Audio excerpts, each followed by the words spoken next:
A gentle breeze rustles white curtains, allowing the morning light to stream into a quiet room, illuminating the dark, ornate furniture within. On a large bed, Korin slowly stirs, the warmth of the sun falling across his back as he begins to wake. He reaches a hand upward, a silent gesture of confusion, his crimson eye snapping open in a sudden jolt of realization. Huh, he murmurs, his voice laced with bewilderment. He rises and moves to the window, gazing out at a sprawling fantasy city, its grand architecture bathed in the morning sun.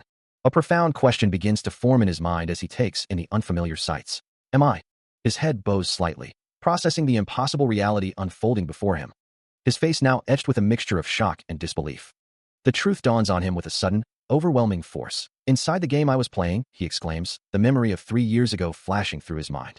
He had possessed a game character. The game he found himself in was called Heroic Legend of Arhin, a title that conjured images of immense magical power and ancient, arcane circles, promising a world steeped in epic fantasy. It was a realm where powerful mages commanded destructive forces and monstrous beasts roamed freely. A world where heroes, cloaked in radiant light, rose to face the encroaching darkness. The narrative revolved around dangerous events unfolding within an academy and countless incidents that shaped the fate of the world. It was a tale of colossal beasts and devastating destruction, a true saga of epic proportions. Ultimately, even the very end of the world was a concept frequently explored within its lore. Hordes of the undead, their eyes glowing with malevolent purple light, were a common threat. Indeed, it was a story of truly immense scale, filled with terrifying adversaries. But Korin, with a cheerful smile and a confident gesture, reassured himself that everything would be fine. After all, the main character was destined to handle everything, and he was just an extra anyway. His character card, Korinlock, level 1, confirmed his humble status, a mere NPC in a beginner quest, waiting for the true hero to save a villager. He takes in the bustling village, a testament to the game's intricate design, thinking how truly well-made it all appears. Believing that if the story simply unfolds as it did in the game, everything will eventually be resolved, he decides to seek out the main character, Park Seho, who is destined for fame and fortune. As he continues to observe the vibrant world around him, he spots a familiar figure in the distance. There, sitting casually, is Park Seho, muttering to himself about sweet potatoes and wondering aloud about the starting point of his journey, a stark contrast to the grand destiny Korin had imagined for him. His declaration is followed by a powerful surge of energy, a chilling emphasis on efficiency that hints at a ruthless pragmatism. A sharp, crackling sound accompanies the release of his power, as if the very air around him is being torn apart. Korin, taken aback by the sudden display, questions the nature of this power, realizing there's no such thing as a sprite in this game. And then, with a surge of his own determination, he echoes Seho's sentiment, declaring his own will to live for himself. It becomes clear that Park Seho, like Korin, was also a regular person who had possessed a game character, a revelation that binds their fates in an unexpected way. The sky above them darkens ominously, as a monstrous roar echoes through the air. From the depths of the darkened sky, a massive, shadowy dragon-like creature descends, its form wreathed in crackling purple energy, unleashing a terrifying shriek. A figure wreathed in a vibrant purple aura stands firm, staff raised, confronting an unseen force, a stark declaration echoing through the air. If there is a difference between the two of us, he continues, I will make up for that. The ground around him is scarred, and a colossal, shadowy form looms in the distance, hinting at the scale of his struggle. The purple energy intensifies, shattering the earth as he channels his power, a testament to his unwavering resolve. Meanwhile, Korin reflects on the situation, understanding that Park Seho possesses a unique privilege granted to player characters, a stat window. Seho himself, however, seems bewildered by it, wondering aloud, stat? What am I supposed to do with this? This privilege also reveals all possible routes within the game. Korin observes a glowing interface, the true problem being that Seho has never played this game before, but he, Korin, certainly has. In a more light-hearted moment, Korin playfully drapes an arm around Seho, reminding him, hey, you said you were going to become a mage. Seho, with a grin, responds, then you gotta go with intelligence stats. Korin continues to explain, emphasizing the importance of a skill book in the next story, urging Seho not to forget about it. He then reveals his ultimate advantage. I have played all the stories. A confident smile spreads across Korin's face, as he reassures Seho with a simple, just trust me. His crimson eyes gleam with certainty, as he declares himself a pro at Heroic Legend of Arhin, making it clear that having someone like him help is an amazing advantage. The thought concludes, is an amazing advantage to have. Suddenly, a sharp bark cuts through the air, signaling an abrupt shift in the atmosphere. Korin looks up in alarm, as a monstrous, red-eyed dog-like creature lunges from a blood-red background, its presence heralded by a chilling, sound. Despite the sudden danger, a hand, presumably Seho's, gives a confident thumbs up, as an exclamation mark hangs in the air, leaving the immediate outcome uncertain. As Korin stood, a sudden, ominous presence made him turn, his companion, Park Seho, looking over his shoulder with a concerned expression. Before them, a monstrous, shadowy dog-like creature materialized from the darkness, its glowing red eyes fixed on them with predatory intent, a chilling sound echoing through the air. Responding instantly, Sehu raised his staff, a vibrant purple magic circle forming beneath him, from which massive, glowing chains erupted, arcing towards the encroaching beast. However, the shadowy chain seemed to entangle Korin instead, binding his arms as dark energy particles swirled around him. The magical restraints continued to coil around his legs, holding him fast as the dark aura intensified. From above, Sehu observed the chaotic scene, the purple chains still emanating from his position, their purpose unclear in the swirling darkness. His gaze remained steady as he called out, a hint of concern in his voice. "You okay?" Elsewhere in the fray, Alicia Arden moved with swift precision, her blade flashing with red energy as she expertly parried the lunges of several more dog-like creatures, their attacks met with sharp, decisive blows. Meanwhile, Korin, still partially restrained, gripped his sword, a fierce red aura igniting around its blade, his mind racing with the tactical advantage he possessed. "I have all the information about the game." He knew the stakes were high, especially since, and Sehu has the stat window and the player system. He mused, understanding the unique privileges at play. As Korin prepared, Sehu continued to channel his magic, the purple chains tightening and shifting, a rhythmic clanking sound accompanying their movement as they exerted their mystical force. With newfound resolve, Korin lifted his sword high, its crimson glow intensifying, ready to unleash his own power against the encroaching darkness. His sword, plunged into the ground, pulsed with a vibrant red light, radiating power. As purple chains, remnants of Sehu's magic, intertwined with the radiant energy, a voice echoed a past hope that they could return to Earth. The memory focused on a gleaming blade, a symbol of a partnership, as he reflected on a time when he believed he and Sehu were a good duo. He remembered a shared dream, sitting atop a rocky outcrop with Sehu, watching the sunset, believing they could save a lot of people. The vision shifted to a fierce battle against monstrous creatures, a desperate fight to stop the world from ending. Sehu's voice cut through the memory, offering a potion with a simple, "Here." In the present, Sehu sat beside him, handing over a small, glowing bottle, remarking on its potency. "Damn, when did you get this? It's as good as a low-class elixir." Korin took a long drink from the potion, his crimson eyes reflecting the liquid's glow, as he considered his one disappointment. The sky, filled with dramatic clouds, mirrored his contemplative mood, and he realized what it was. He recalled a grand scene of heroes, including himself and Sehu, standing united against a backdrop of chaos, a world of fantasy action. His disappointment, he realized, was that everyone in this game was male, despite the game's charm lying in its fantasy action. Yet, the world still held a certain allure, perhaps even featuring powerful female figures like the ones he now envisioned, a vibrant contrast to his earlier thought. He had imagined a game world filled with diverse heroines and engaging dating simulator features. But Park Sehu, never one to involve himself with women, only included them in the party when absolutely necessary, leading to a point where his entire group consisted solely of men. It was a stark realization, a moment when he should have understood the true nature of his predicament. Why, he wondered, did the party have to be all men? A sigh escaped him as he considered the implications, the thought of gross, sweaty guys filling his mind.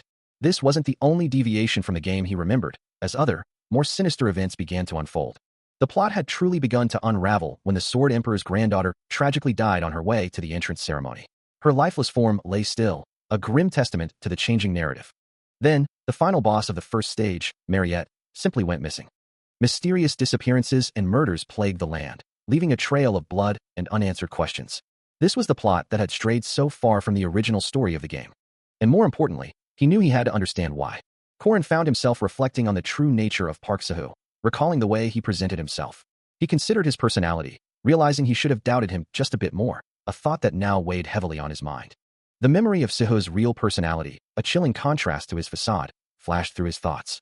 He knew Mariette Dunelef was one of the game's heroines, but neither he nor Sehu had ever managed to meet her because she had gone missing.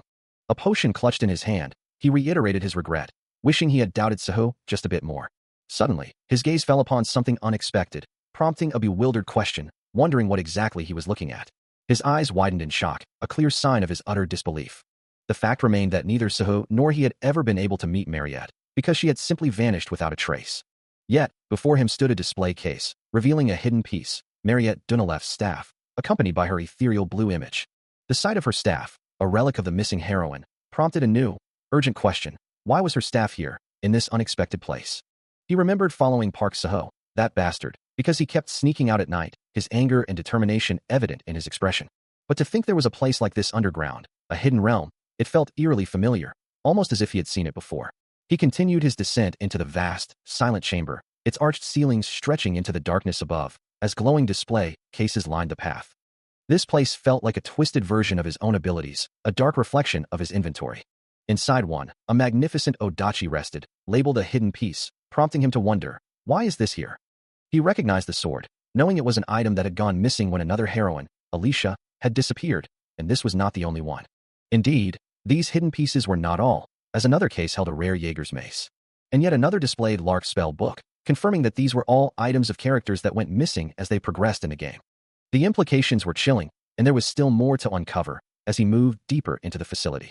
He then found a young woman, suspended by heavy chains, her eyes wide with terror, trapped in a crimson-lit chamber. The chains bit into her skin, glowing faintly in the oppressive red light, emphasizing her helpless state. He looked up at her, realizing she was encased within a glowing, cylindrical prison, her body held captive. His hand instinctively went to his side, ready to act, his gaze fixed on the imprisoned figure. Her long, light hair cascaded around her, her eyes closed in what seemed like a pained slumber, as glowing red particles drifted around her. A name echoes through the facility, a question hanging heavy in the air, Mariette. Dunalev? Suddenly, a figure turns, her red eyes flashing with irritation, a frustrated sigh escaping her lips as she mutters, "Ah, fuck." Meanwhile, Korin's face contorts in a silent gasp, his mind reeling from the unexpected encounter. Park Seho, his expression a mix of annoyance and calculation, demands to know, "Why are you here?" Korin, still processing the scene, questions the situation. "What's all this?" reminding Seho of his past words. "Back then, you said that you went after Mariette and lost her." Seho dismisses the concern, stating, "She's a demon anyway," and then, with a chilling logic, asks, "Would you want to waste an elder-class vampire's blood?" As the chained Alicia Arden glows ominously within her chamber. He clarifies his intentions. "I'm just using it efficiently." Mariette's voice cuts through, accusing, "You drank quite a bit of it too." Korin's eyes widen in another surge of shock, the implications of her words hitting him hard. Meanwhile, Mariette calmly takes a swig from a small vial, the dark liquid within confirming her vampiric nature. A sudden wave of nausea washes over Korin, his hand instinctively rising to his mouth, a red glow surrounding him as he struggles to contain his reaction. Observing his distress, Park Seho, still composed, asks, "Ugh, what's the problem?" Korin, still reeling from the revelations, clutches his head in frustration, lamenting the immense effort he poured into capturing Mariette, explaining how he had to endure a month in the forest, setting traps, all for naught, as he demands to know why his efforts were so easily dismissed. Park Seho, with an unervingly calm expression, simply asks why. Before clarifying his actions were all, in order to efficiently progress with the story, of course. He then criticizes Korin's approach, stating, "Your route is way too frustrating." Park Seho stands over the kneeling Korin, continuing his cold assessment. "You keep taking losses from trying to save people. You don't kill those annoying bastards like Jaeger and Lark." Korin listens, his expression a mix of disbelief and growing anger, as Park Seho explains, "You keep trying to protect people we can't even manipulate without upping their friendship level. Using them like this is the most efficient." Park Seho's gaze is unwavering, his voice devoid of emotion as he asserts, "Listen to me. I'm better at this game than you are." The realization dawns on Korin. This man is no novice, but a seasoned player in a cruel game. Korin, still on the ground, struggles to comprehend the depth of the betrayal, his voice barely a whisper as he asks, "You? How? How many?"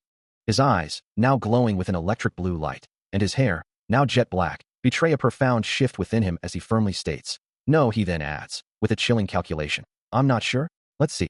The weight of Park Seho's deception settles upon him. "He lied to me from the start. This bastard." His transformed eyes fixate on an unseen target, a new resolve hardening his features as he calculates, "If I get just 3 more kills, it'll be 100,000. His eyes wide with a chilling realization, Korin's mind screamed that the man before him was no longer human. His teeth grinding in sheer fury as he condemned him as nothing short of a monster. Park Seho, however, remained utterly unfazed, his grip firm on Korin's collar as he coldly advised him to simply wake up, reminding him that they're all NPCs. He then countered Korin's outrage by pointing out that he too had killed plenty, a statement Korin vehemently rejected, insisting that the ones I killed were evil bastards with no saving grace. A painful memory flashed through his mind, of a time he held a fallen figure, remembering their desperate struggle to end the world. Korin's face contorted in a mix of disbelief and pure frustration, questioning the very concept of efficiency that Park Seho espoused. He pressed further, demanding to know why, if efficiency was so paramount, Park Seho had taken the odachi, a hidden piece clearly meant for a knight, not a mage. As red energy pulsed around them, Korin struggled against Park Seho's hold, a pained gasp escaping him. He continued his barrage of questions, wondering aloud what was wrong with a regular elixir, and how one could simply make it through the stat window. A vision of Mariette, chained and glowing with purple energy, fueled his fury as he demanded to know why Park Seo had created such an inefficient bullshit farm, concluding that he was simply so. Park Seo merely offered a chilling smile, as Korin's voice hardened, accusing him of needing nothing more than a sandbag for your sociopathic tendencies. With that final, damning accusation, Korin's transformation completed, his hair now jet black and his eyes glowing with an intense, electric blue light, reflecting a cold, unwavering resolve. He recoils, a sharp gasp escaping him as the attack closes in, his newly electric blue eyes widening in surprise. A crimson glow erupts from Park Seo's hand, moving with impossible speed towards his target. The powerful strike connects, his red energy clashing violently against Korin's desperate blue barrier. The force of the impact reverberates, a deafening crack echoing through the space. Korin's blue energy barrier shatters into countless fragments, a spray of crimson blood erupting from his form as the attack finds its mark. Yet, despite landing his blow, Park Seo finds himself bleeding from the face, his expression twisted in a furious snarl as he mutters, "You're driving me insane." Korin, now seated on the ground with blood streaking his face, looks up at his attacker, his voice cold and steady. "After all I've done for you." He continues, his tone laced with disdain, "You shouldn't talk to me like that." Park Seo's obsession boils over, his thoughts a desperate plea. "All I think about is you. I should be your everything." As his eyes begin to glow with a sinister purple light and an aura flares around him, he declares with chilling intensity, "I should be your world." Korin, his head bowed, responds with a chillingly detached voice, "You don't even know your place and get hurt sticking your nose into everyone's business. All you do is stare at bitches. How could I?" He stares ahead, his eyes glowing with an intense purple light, a subtle aura radiating from him as he firmly declares his refusal. Meanwhile, the other man, his uniform impeccable, speaks with a chilling resolve, unable to contain his true intentions any longer. Korin, blood still streaking his face, reacts with utter bewilderment, struggling to comprehend the words he's hearing. From his position on the ground, he looks up at Park Seo, his voice laced with disbelief, accusing him of betraying his established character. His glowing eyes narrow as he presses the point, questioning why their shared narrative is suddenly being rewritten after so long. Unfazed, Park Seo turns his back, a dark purple aura swirling around him as he explains his ruthless actions, all for the sake of their future together. He stands tall, his back to Korin, who remains on the ground, looking up at the imposing figure, the purple energy around the man named Park Seo intensifying. Suddenly, a furious voice cuts through the tension, accusing Park Seo of manipulating their party's composition for his own twisted desires. Korin, his face still cold and his eyes glowing with purple light, dismisses the outburst, stating that the other men are merely for show. Park Seo places a hand over his heart, his voice softening with a possessive tenderness as he reveals that Korin is the only one he truly loves. His declaration hangs in the air, a dramatic spotlight on his obsessive affection. The revelation elicits a horrified scream from Alicia Arden, her face contorted in shock and disbelief. The air crackles with raw power as a blinding white energy erupts, striking Korin with devastating force. Thrown violently to the ground, he struggles to comprehend the sudden assault, a wave of terror washing over him as Park Seo looms above, radiating a dark, oppressive aura. "He's fucking terrifying. I'm scared as fuck. I never even got to have a girlfriend before." Before he can even begin to recover, dark purple tendrils of energy begin to snake out from the ground, coiling around his outstretched hand. The glowing tendrils surge upward, reaching for his leg with an ominous, predatory grace. With chilling efficiency, they wrap tightly around his lower limb, securing him in place. A guttural cry of anguish escapes him, the magical bonds tightening their grip. The tendrils continue their relentless ascent, ensnaring his torso and upper body in a web of glowing purple energy. Each strand pulses with malevolent light, a testament to the power holding him captive. The magical bonds constrict further, pressing against his form with immense pressure. Despite the overwhelming force, Korin's eyes glow with a fierce purple light as he strains against his magical prison, refusing to yield. This isn't it. Completely immobilized, he remains trapped within the intricate, glowing web. Park Seo's boot descends nearby, a chilling declaration echoing through the space. "You can't run from me." Still caught in the magical grip, Korin hears Park Seo's chilling declaration, his voice echoing with possessive intent. Looming over him, the shadowy figure of Park Seo asserts his claim, his form wreathed in a vibrant purple aura as Korin looks up in terror. The glowing purple chains tighten around Korin's torso, solidifying Park Seo's claim over him. Korin's face contorts in distress as Park Seo's voice continues to resonate, speaking of the unreality of their surroundings. Fully ensnared by the shimmering purple chains, Korin is declared the sole real thing in this distorted reality. His eyes now glowing with a fierce purple light, Korin's fear gives way to a desperate rage as he screams his defiance at his captor. A raw, guttural scream tears from his throat, purple energy flaring around him in a desperate struggle against the magical bonds. Unfazed by the outburst, Park Seo stands, a glowing purple magic circle forming before him, his voice calm as he predicts the imminent end of everything. Korin's eyes burn with an intense purple light, his resolve hardening, as he vows to end this confrontation. Despite his predicament, a fierce determination settles on his face, his glowing eyes fixed on an unseen point. Park Seo stands amidst the swirling purple digital distortions, his presence a cold, unyielding force. The digital chaos intensifies as Park Seo's final words echo, a chilling promise of an eternal, inescapable bond. An unseen observer wonders if the unfolding events are part of a grand scheme orchestrated by Park Seo.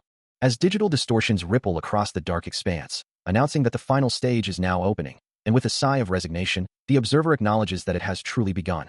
Meanwhile, Korin floats, suspended in a dark, watery void, his gaze fixed upwards, a silent plea or desperate hope etched on his face.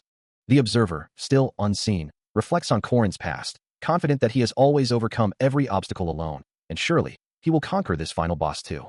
But Korin's expression shifts to one of grim realization, a single word escaping his lips, as he understands the dire consequences should he fail to defeat the final boss.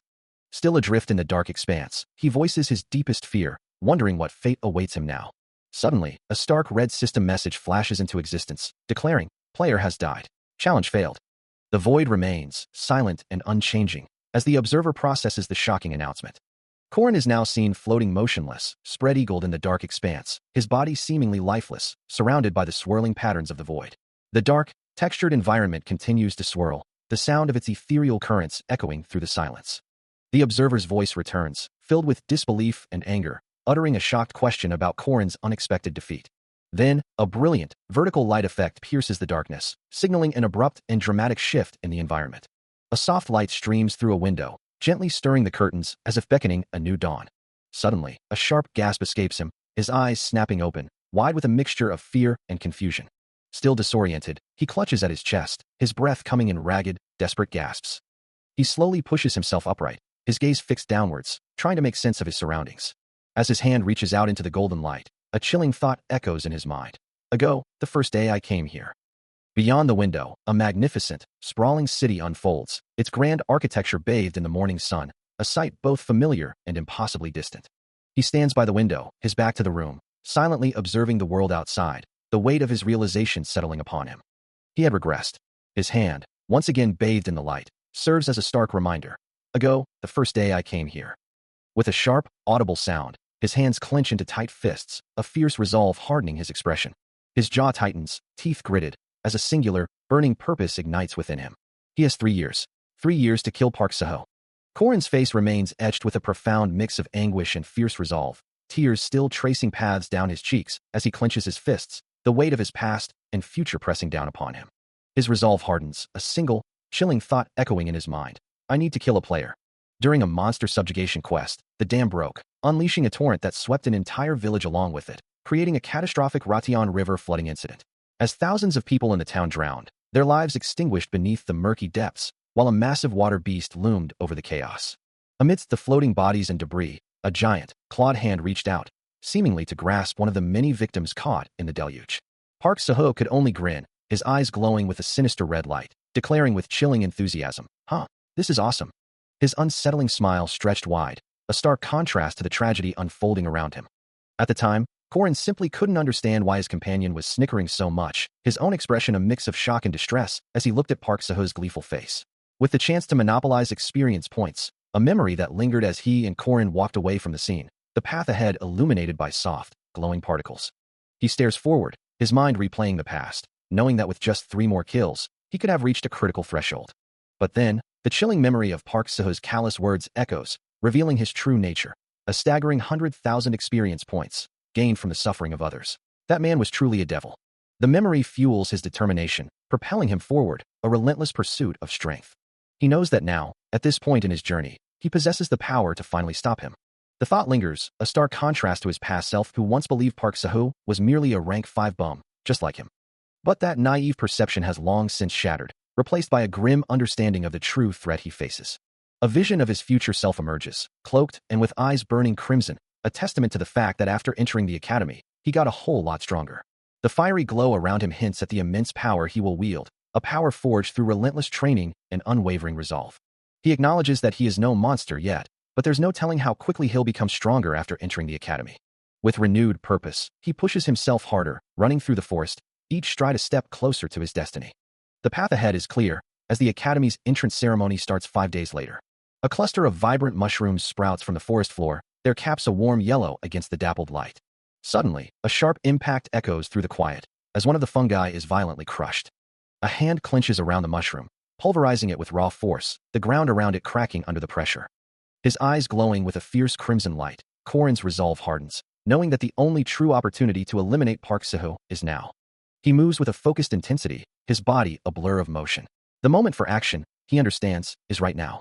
Under the cold, full moon, a tutorial quest unfolds in a monster-infested forest, requiring the protection of civilians and guards after a carriage breakdown, the rugged mountains looming in the distance as the night deepens. After the intense struggle, a guard sighs in relief, declaring, "Phew, it's all done." He then turns to Korin, impressed, adding, "You're skilled, kid." The two stand over the defeated monster, its form lifeless on the ground, a testament to their combined efforts. A small, satisfied smile spreads across Korin's face as he acknowledges the praise, a quiet thank you escaping his lips. Under the cloak of night, a figure stands ready, their hand firmly gripping the hilt of a sword. Meanwhile, in a moonlit mountain pass, a voice calls out with urgency, addressing two companions, Mr. Leon, Ms. Laura. Leon, holding a glowing lantern, beams with relief, announcing, "It's all fixed." With the immediate crisis averted, he turns to his group, urging them, "Let's get going now." As the armored guards prepare to move, one of them sighs, wishing aloud, I want to go to sleep quickly." Their brief moment of peace is shattered by a guttural, monstrous roar, echoing through the night with a terrifying quad-ghh. Before the unseen threat can strike, Alicia Arden reacts instantly, shoving a male guard out of the way as a bright flash erupts behind them. The monster, a dark, shadowy figure with glowing red eyes, lunges forward, its form wreathed in a dark aura, aiming directly for her. But Alicia is faster, intercepting its attack with a powerful downward strike that sends debris flying, a blue energy aura flaring around her as she counters the beast. Her movements are fluid and precise, her sword glinting as she prepares for the next devastating blow. Engaging the monster in a fierce exchange, she shouts a desperate warning to her companions, "Get out of the way." With a final burst of power, Alicia delivers a powerful kick, driving the monster back with a resounding impact. As the monstrous blur lunges forward with terrifying speed, Alicia Arden meets the attack head-on, her blade deflecting the powerful blow with a resounding crash. Nearby, Leon calls out to Laura, his voice laced with urgency as he acknowledges the immediate danger. Unyielding, Alicia prepares her counterattack, her sword glowing with a fierce blue light, her resolve unwavering. Far away, a different figure senses the disturbance, hearing faint, unsettling sounds of distress carried on the wind. The true form of their attacker is revealed, a towering werewolf, a formidable rank 2 monster with glowing yellow eyes. Its powerful physique ripples with raw strength, a terrifying display of feral might. Then, a guttural roar erupts from its maw, shaking the very air with its primal fury. The werewolf's roar intensifies, a fiery orange aura flaring around its body as it prepares to unleash its full power. With a burst of speed, the monster lunges forward, its claws blurring through the air. Meanwhile, Korin clutches his head, a look of deep distress on his face as he questions if the inevitable has already begun. He laments his powerlessness, knowing that once the events were set in motion, he could do nothing to stop them. If only he had been given more time to prepare. The monstrous werewolf, its white mane flying, continued its brutal assault, tearing through the defenses with a guttural roar. Another devastating blow landed, sending shockwaves through the ground. And he couldn't help but think he could have saved those people too, if only things were different. The creature's relentless attacks created powerful impacts. As Laura was caught in its fury, sent sprawling with a desperate cry. A heavy thud echoed through the chaos. When Korin, now actively engaged, shouted urgently for everyone to get on the carriage, promising to buy them time. Leon, standing firm, prepared to hold the line. Calling out for them to go ahead, assuring they would catch up, Korin pushed a child onto the waiting carriage. While Alicia Arden, katana in hand, raced towards the fray, her voice cutting through the din, demanding attention. He couldn't abandon Leon and simply run away, his resolve hardening. A chilling whisper of "run" echoed in his mind, as the monstrous werewolf's head, wreathed in crackling blue energy, emerged from the shadows. Yet, another figure stood firm against the towering beast, a lone warrior facing the immense threat with a drawn blade. He held his sword low, his gaze fixed on the creature, while Korin wondered if this was a possessed player like himself. The werewolf's sheer scale was overwhelming, its muscular back and shoulders rippling with raw power. Korin watched, his expression grim, knowing he had to confirm the newcomer's intentions before interfering. He pondered whether Park Seo was truly the hero destined to save this world, or if there was another, darker truth. The thought of another possessed player, like himself, fighting such a formidable foe, weighed heavily on his mind. Meanwhile, Park Seo gripped his sword with both hands, his stance firm and ready for the impending clash. His eyes, now glowing with a faint red light, reflected the monster's immense size, a single thought echoing, "He's fucking huge." The werewolf responded with a guttural, earth-shattering roar, its maw wide open, a wave of orange energy erupting from within. Its full, terrifying form was revealed in the burst of light, a creature of nightmare ready to unleash its fury. A sudden, urgent cry slices through the night, a desperate warning to take cover. Responding to the unseen threat, Park Seo swiftly draws his katana, its polished blade reflecting the full moon's glow. He moves with a blur of motion, his form a dark silhouette against the pale sky as he charges forward. With a sharp, metallic clang, his blade intercepts an attack, sending a shockwave rippling through the air. The monster werewolf's massive claw meets the katana, a burst of light erupting at the point of impact as the two forces collide. The creature lets out a pained roar, recoiling from the unexpected force of the counterattack. From a short distance, Alicia Arden watches the exchange, her eyes wide with surprise as she realizes the newcomer has managed to halt the monster's assault. She stands beside Corin, both observing the intense battle unfolding before them, as Park Seo continues his relentless assault against the towering beast. With another swift movement, Park Seo delivers a powerful kick, sending the monster skidding across the ground. Deciding to take action, Alicia calls out, asserting her intent to handle the situation herself. She is the second daughter of the Arden family, a formidable warrior who wields Odachi, one of the legendary Six Kings swords, a truly influential figure and a named character in this unfolding drama. As she prepares to join the fray, a vibrant purple aura flares around her, signaling her readiness for battle. As Alicia Arden prepared to unleash her power, a vibrant purple aura enveloped her, signaling her imminent entry into the fray. Yet, a sudden thought pierced the intensity of the moment, a quiet admission of fear echoing within her. Her hand tightened around the hilt of her blade, the purple energy crackling around it, a testament to her resolve. She recalled a past lesson, a profound realization that even in the most basic of trials, unexpected elements could exist, hidden until the crucial moment. But before she could act, a dark figure lunged forward, a glowing blade in hand, his eyes burning crimson, declaring that he would not let this critical moment pass him by. The sudden, unexpected attack caught Park Seo completely off guard, his body recoiling in shock as the impact struck. A violent burst of red energy erupted from the point of contact, shattering the air with its raw power. Park Seo's face contorted in disbelief, his eyes wide with a mixture of confusion and recognition. The attacker's single crimson eye glowed with an intense, almost feral light, his expression grim and determined. A voice, filled with dawning realization, echoed, identifying the assailant as Seo, followed by a bewildered query as to why he would act this way. Alicia Arden, her purple aura still flaring, now stood facing Park Seo, both of them caught in the aftermath of the unexpected intervention. Her blue eyes, wide with alarm, reflected the chaos, her expression a mix of shock and concern. A moment of regret washes over him, a quiet apology escaping his lips, as he acknowledges his hand slipped because he was too nervous. Still holding the glowing purple artifact that signifies his recent exertion, he stands amidst the chaos he has wrought. Meanwhile, a monstrous roar echoes through the air, a guttural cry of fury and pain. The massive werewolf, its eyes burning with malevolent red light, lets out another terrifying bellow, fangs bared. Its enraged cries reverberate through the space, a clear sign of its immense power and aggression. Amidst the monster's roars, Alicia Arden reacts with alarm, her grip tightening on her katana, as another figure is sent flying backward by an unseen force, crashing into the ground. Without hesitation, she intercepts the monster's ferocious attack, her blade meeting its claw in a shower of sparks and light. Her movements are fluid and precise, as she prepares for a counterattack, her sword glowing with focused energy. This unexpected turn of events, Corin muses, could be the key to him finally joining Lunia. He observes Alicia, a member of Arden's party and a great swordsman, noting her resilience. Even poisoned, she fights with incredible tenacity, making him wonder if it's because she's a named NPC. With another swift movement, she parries a monstrous claw, her blade deflecting the powerful blow with practiced ease. Then, with a surge of energy, she unleashes a devastating sword slash, cutting through the air with blinding speed. The swordswoman moved with blinding speed, a flash of white light marking her evasion as she danced around the monstrous attacks. Internally, she commanded herself, calm down, a whisper of resolve amidst the chaos. Her legs became a whirlwind of motion, executing precise, agile footwork that left faint energy trails in her wake.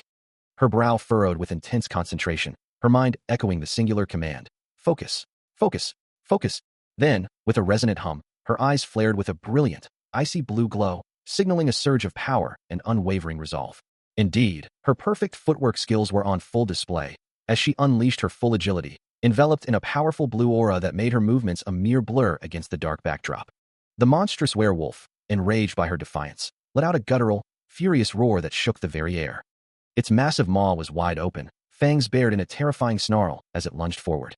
Yet, the swordswoman moved with impossible speed, her hair and the blue energy around her trailing behind as she continued her relentless assault. Meanwhile, from a distance, Korin began to gather white and blue magical energy in his hand, preparing a spell as he watched the fierce exchange unfold. A thought crossed his mind, a hint of surprise in his assessment. At this rate, she just might kill the werewolf alone. Korin, his eyes glowing crimson, watches the unfolding chaos, a silent resolve hardening his expression as he thinks, well, we can't let that happen. With a confident smirk, he manifests a dagger of pure purple energy, its light radiating intensely. A powerful surge of that same purple energy then erupts from his position, tearing through the air with incredible force. Meanwhile, Alicia, her dark brown hair flowing with her movement, swings her sword, which now crackles with a vibrant purple aura, deflecting or attacking with precision. Her own blue energy aura intensifies around her, a protective or offensive burst of power. A resounding impact echoes through the space, signifying a powerful blow landed. Alicia continues her relentless assault, her sword raised high, enveloped in a dynamic purple energy field. From a distance, Korin, still holding his spellbook, reacts with a sharp exclamation, "You!" as he witnesses her unexpected prowess. Alicia's eyes glow with an intense blue light, a realization dawning on her as she thinks, so it wasn't a mistake after all. She stands firm, facing the monstrous werewolf, its yellow eyes burning with feral intensity. Her legs blur with speed, trailing purple energy as she prepares her next move. From below, Korin looks up, his own powerful, glowing weapon now fully manifested and ready to strike. With a fierce cry, Alicia Arden unleashed a devastating strike, her blade glowing with intense energy as it connected with her foe. A torrent of blood erupted from the impact, splattering across the dark surroundings. The crimson spray continued, a testament to the sheer force of her attack. Her blade carved deeper, sending more blood flying into the air. Finally, a blinding explosion of light and energy erupted, signaling the culmination of her assault. She stood victorious over the fallen monster werewolf, its massive form now still and broken beneath her. But her victory was immediately complicated as she turned to face another figure, who lay injured on the ground, questioning her actions with a pained whisper. Meanwhile, Korin, now armed with a glowing blade, declared his readiness to join the fray. A system message confirmed the acquisition of a new weapon, a formidable odachi now in his grasp. He acknowledged the weapon's special skill requirement, but decided to address that detail later, his focus on the immediate battle. With a resolute affirmation, he prepared himself for what was to come. The massive odachi gleamed with an ethereal light, reflecting in his determined eyes as he raised it, ready to strike. A chilling declaration echoes through the air, a single word dripping with malice. Then, a shadowy form lunges forward, its clawed hands striking with devastating force. Alicia Arden, caught mid-air, twists her body, her odachi a blur as she attempts to parry the unseen assault. Unfazed by her efforts, Park Siho watches, his presence a cold, calculating weight. Her blade flashes, a desperate arc against the encroaching darkness. But it's not enough. A sharp pain registers on her cheek, as the shadowy form of Park Siho looms, his red eyes glowing with triumph. He grins, a wide, malevolent smile stretching across his face, bathed in the eerie glow of a blood-red moon. The attack continues, erupting into a violent explosion, sending fire and debris scattering across the battlefield. Korin, caught off guard, recoils from the sudden blast, his eyes wide with shock. An unseen force binds him, causing him to struggle and cough, the new odachi clutched tightly in his hands. His crimson eyes reflect pure terror, as glowing particles dance around him. Overwhelmed and confused, he can only utter a desperate question. Still reeling from the unexpected assault, Korin clutches his head, a searing pain manifesting as glowing orange energy streams from his eyes, a clear sign of the attack's lingering effects. His voice echoing through the dark, oppressive forest, he demands to know who is responsible, his frustration boiling over as he challenges the unseen assailant to reveal themselves. Having already dispatched a formidable foe, Korin stands over the defeated werewolf, his blade still drawn, the ground around the fallen beast stained with a vibrant red energy. But his respite is short-lived, as from the shadows, a new wave of small, horned creatures, resembling aggressive rabbits, emerges, their eyes glowing with malevolent intent. One of the creatures leaps forward with surprising speed, its small form blurring as it closes the distance, ready to strike. Overwhelmed by the relentless onslaught, Korin throws a hand to his head, a frustrated curse escaping his lips as the red energy of the forest monsters intensifies around him. He realizes that to these creatures, Park Siho's power is merely a lure, and with a defiant roar, he commands them to disappear, refusing to be their next meal. Despite their numbers, he fights back fiercely, his movements a blur as he fends off multiple small horned creatures, their attacks met with his determined defense. Looking down at the persistent pests, he curses them as small fries, his voice laced with contempt and exhaustion. Amidst the chaos, he discovers Alicia Arden, unconscious and injured, lying atop the defeated werewolf, and a wave of relief washes over him, thankful that she is still alive. He glances at the massive, defeated form of the werewolf, its imposing figure now lifeless, a testament to the brutal fight he just endured. He plunges his blade deep into the monster's maw, a final, decisive strike. A frustrated curse escapes him, his crimson eyes narrowed in the dim light. Meanwhile, a figure in a dark hood stands amidst the glowing blue flora, demanding to know who he is. The hunter stands ready, his sword held firm, a fierce resolve burning in his gaze. His hand tightens around the hilt, the odachi proving its worth as he reflects on dispatching 3 horn rats in mere moments. The hooded figure's eyes widen in shock, a gasp catching in his throat as recognition dawns. Korin's profile remains sharp, his red eyes still glowing with an inner fire. He stands poised, his form a testament to his unwavering determination. The figure, now a mere silhouette, utters the name in disbelief. Korin Locke? Deep within a shadowy forest, Korin stood, his crimson eyes reflecting the dim light filtering through the dense canopy. His posture was relaxed, yet ready, as he navigated the uneven terrain. Suddenly, a voice cut through the silence, echoing his full name, a clear sign that his presence had been discovered. Park Sahu emerged from the shadows, accompanied by Leon, demanding to know why Korin was there. Korin, caught off guard by their sudden appearance, instinctively reached for his weapon, his body tensing for a confrontation. A smirk played on his lips as he responded, acknowledging their presence with a hint of defiance. Before any further action could be taken, a voice warned him, criticizing his grip on the sword. He glanced down at his hand, confused by the sudden instruction, uttering a questioning sound. Before he could fully process the warning, a swift, unseen blow landed, sending a shockwave through his body and forcing him to recoil. The impact twisted his features into a grimace of pain, his eyes wide with shock and agony. The unseen force from the darkness manifests as a clawed hand, striking Korin's torso with brutal impact, leaving him to recoil in agony, a pained cry escaping his lips as he clutches his chest. "You bastard!" Park Saho, his face contorted in fury, lunges forward, his glowing purple blade arcing with lethal intent as he snarls, "Fucking die!" And Korin is sent reeling once more, struck by a powerful purple energy blast that slams into him with crushing force. Despite his clumsiness with the sword, Korin's speed is undeniable, a fact Park Sahu seems to acknowledge as he adopts a focused stance, a purple aura gathering around his fist, knowing he must push himself further. "I guess I don't have a choice but to push myself." Korin, battered but unyielding, manifests his own glowing white blade, his teeth gritted in fierce determination as he prepares to meet the onslaught.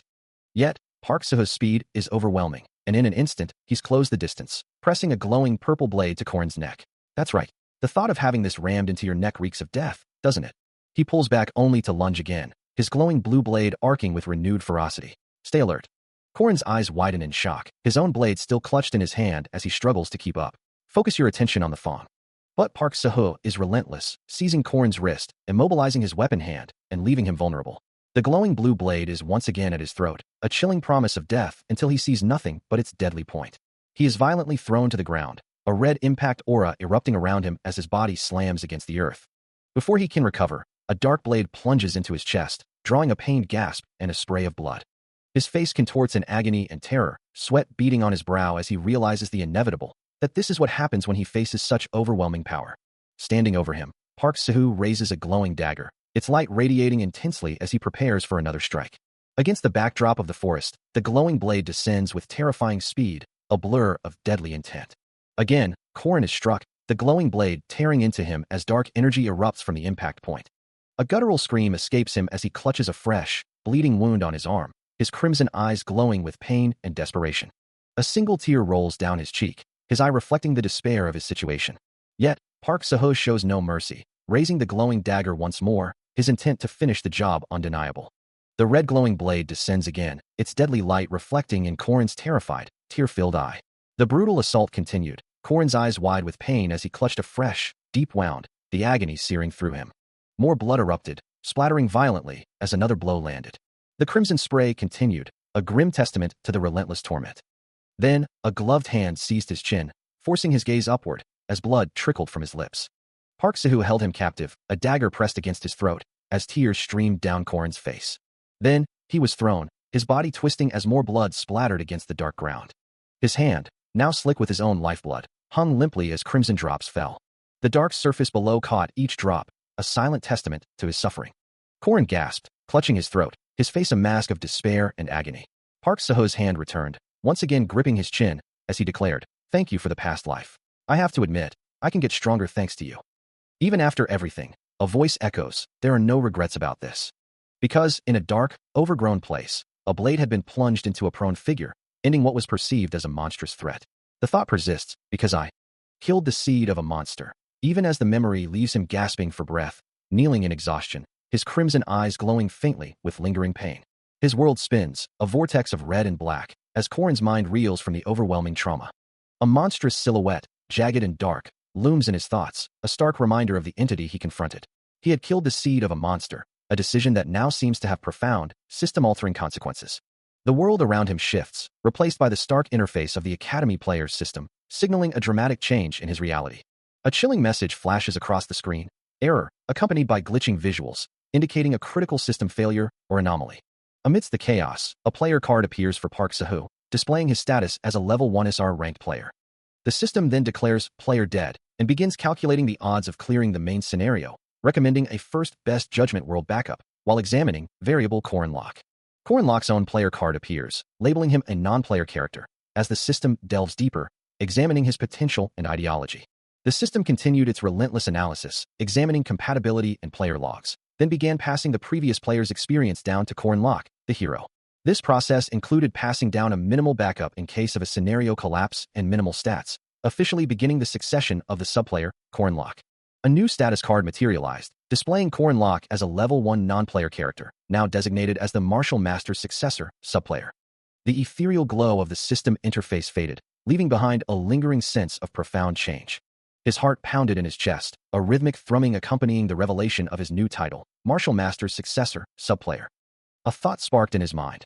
If he was now a subplayer, did that mean he would finally gain access to a stat window? Suddenly, a fit of coughing racked his body, forcing him to hunch over, his breath catching in his throat. Nearby, a woman lay sprawled on the ground, her chest heaving with ragged breaths, a dark stain spreading across her white shirt. He looked down at her, his eyes widening in recognition, her injured form a stark contrast to the quiet forest floor. Kneeling beside her, he called out her name, Alicia Arden, then asked, "Are you okay?" She responded weakly, "Ugh. No, I'm not okay. I can't see," he observed. "At least you look like you have enough strength to talk." Supporting her, he continued, "You feel dizzy and can't smell, right?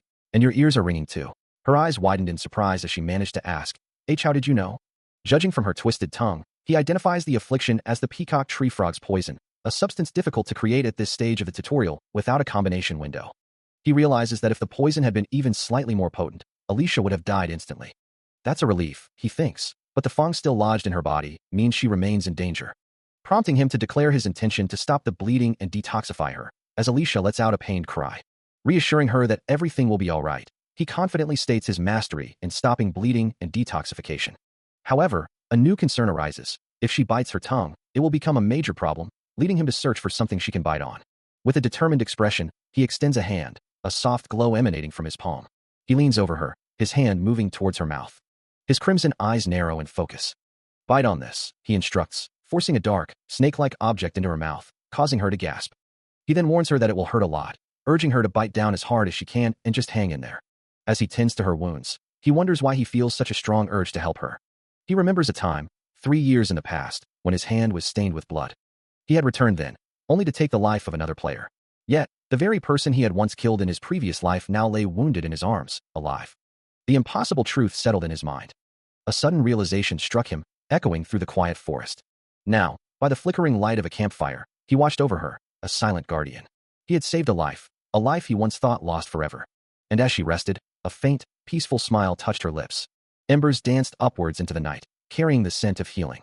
Over the crackling flames, a pot bubbled, its contents simmering. "I'm making the antidote," he murmured, stirring the concoction. "Hang in there." She stirred slightly, a soft groan escaping her, as he offered a gentle reassurance. "Don't you worry. People don't die so easily." As he continued to tend to her wounds, a soft voice broke the silence, calling him Mr. Savior. With a gentle hand, he continued his work, as she then asked for his name. He paused, a flicker of surprise crossing his face, before responding with a simple "what?" Corin then advised her to rest, assuring her that he would wake her once the antidote was ready, to which she softly agreed. Later, standing alone, Corin reflected that from now on, it would be better to keep as many people in the dark about his actions as possible, deciding it was time to get the situation straight. He knelt, using a stick to draw a glowing red circle on the ground, a symbol of the world's underlying mechanics.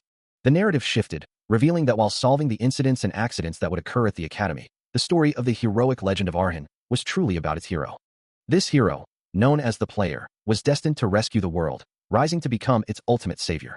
To achieve this, the hero had to overcome countless villains, culminating in a confrontation with the final boss.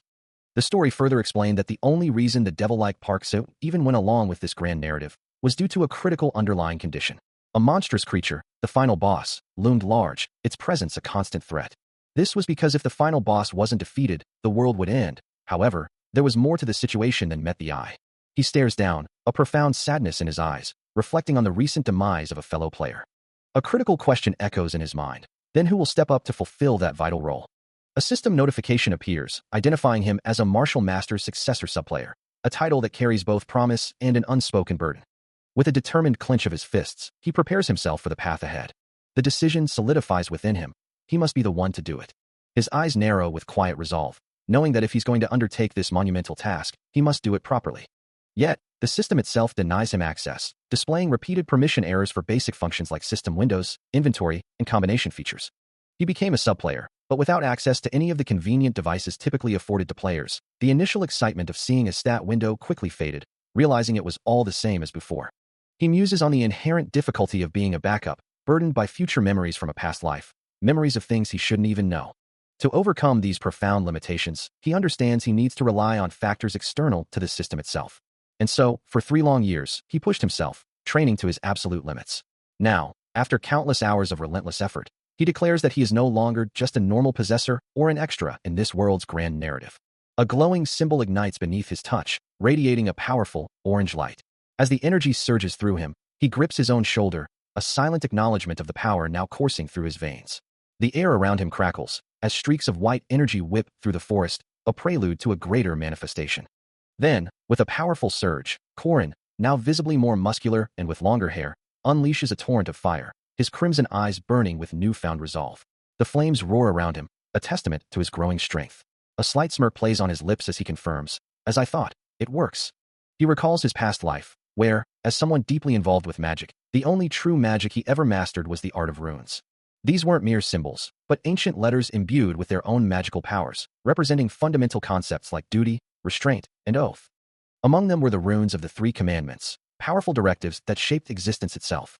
These were some of the most potent laws of this world, each symbol holding immense, inherent power. They were the very source of superhuman strength and, paradoxically, the cause of immense destruction. With this knowledge now fully awakened, he resolves, "I'll inscribe all." Korin's gaze sharpened, his fingers tracing the faint, glowing runes now etched onto his arm, a physical manifestation of the ancient power he had awakened.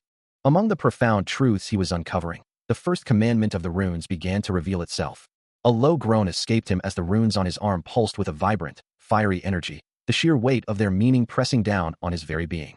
This fundamental law, the first of the 3, was simply duty. This commandment, he realized, was not merely a suggestion but a core principle of existence.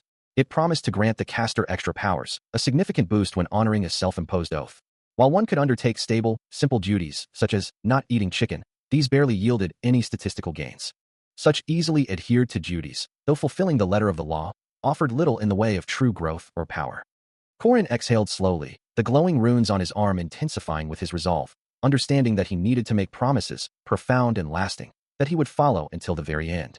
Sitting in quiet contemplation, he declared his oath. He would not turn a blind eye to the misfortunes of the good people. This was the true essence of duty, a path where his status would rise, not just by clearing quests, but by upholding his personal code, a chained heart symbolizing the binding nature of his commitment. However, failure to uphold such an oath, he learned, would incur a severe penalty of 10 points, a stark reminder of the gravity of these commandments, leading him to the second one. With a thoughtful touch to his lips, Korin absorbed the next profound truth, restraint, another pillar of the ancient rune magic, equally demanding and powerful. He continues to delve into the intricacies of rune magic, focusing on the second commandment, restraint. This particular bind dictates that he cannot perceive spirits, because in this world, everything possesses a spiritual feeling. This means that astral beings, like ghosts and spirits without material bodies, exist here, but they are unable to interact with him.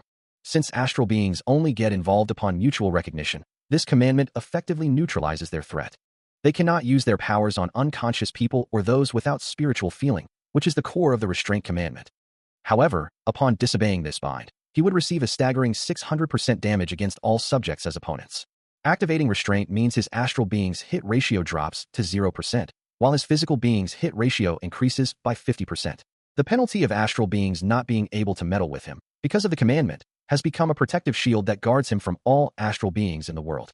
And now, the last one, oath. This commandment, using the weight of the oath as a backup, carries a great risk. That's why neither Park Seo nor he used it in his previous life. The memory of the immense danger associated with it still lingers. He continued to observe the floating system windows, their blue light reflecting in his crimson eyes as he processed the intricate details of the world's mechanics. Yet, a stark reminder echoed in his mind. Even Park Seo, who had mastered every facet of the system, ultimately met his downfall. Despite this cautionary tale, a new understanding settled within him, assuring him there was no need for concern. His gaze lifted towards the distant earth, contemplating the oath that carried the most profound weight of all.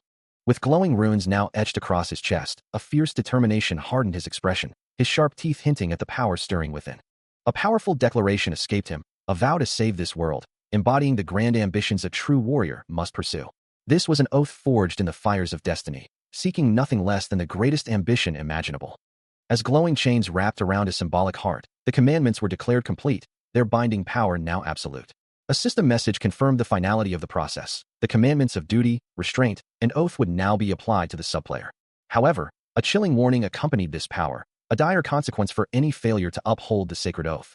Suddenly, a searing pain erupted through him, his body racked with agony as glowing red chains materialized, binding him tightly, his eyes blazing with an infernal light. The crimson chains coiled around his legs, their oppressive weight a stark manifestation of the oath's unbreakable hold. A sharp, sudden sound pierces the silence, causing a young woman's eyes to snap open, revealing a striking blue. She lies in a sunlit bed, slowly regaining consciousness. A soft hum, escaping her lips as she takes in her surroundings. With a gasp, she pushes herself up, finding a nurse standing nearby, who asks about her condition. The young woman looks around, her brow furrowed in confusion, wondering aloud, "Where am I?" The nurse calmly informs her that she is in Merkaba City Emergency Hospital. But her expression shifts to surprise when the young woman urgently asks about the person who brought her there, only to be told that her guardian just left. Despite the nurse's warning not to move, she insists, "It's okay. Where's my stuff?" Her gaze falls upon a worn brown bag resting on a nearby table, and as she spots a distinctive belt buckle, a thought forms in her mind. Is this my savior's? Corin sits on the hospital bed, her gaze fixed on the belt buckle in her hand, a chilling realization dawning on her as she notices the lingering crimson stain. Her eyes widen in alarm, and she cries out for assistance. A moment later, the nurse arrives, looking surprised by the sudden shout, her expression a mix of concern and mild annoyance. She stands patiently, clipboard in hand, awaiting Corin's explanation. Ignoring the bloodstained belt for a moment, Corin's thoughts turn to a more pressing, if unusual, matter, asking if there's anywhere to buy honey bomb candy. The nurse, standing by the bed, gently informs her that for now, she can only have stew. 3 days later, the scene shifts dramatically to the grand, imposing architecture of Merkaba Academy, on the day of its entrance ceremony, where one must present a student ID to enter. He discovers something unexpected, a small object in his hand. It's a letter. He doesn't recall ever putting it there. The letter's message is from a proud parent, expressing immense pride in their son. Corin stands, contemplating the letter's words. The message continues, urging him to become a wonderful man who protects many people, just like those who stand by his side as great protectors. He wonders when this letter was secretly placed for him to find. Though Corin Locke might be considered a normal, incompetent child, he still has a family. When he first possessed this body, he acted awkward and unfamiliar, sitting at the family table. Yet, they treated him as family without change, and that's how he began to love them, his face lighting up with a genuine smile. The memory lingers, a warm glow on the wooden table and chairs. With a profound sense of gratitude for his family and this world, he clasps his hands, a quiet resolve settling over his features.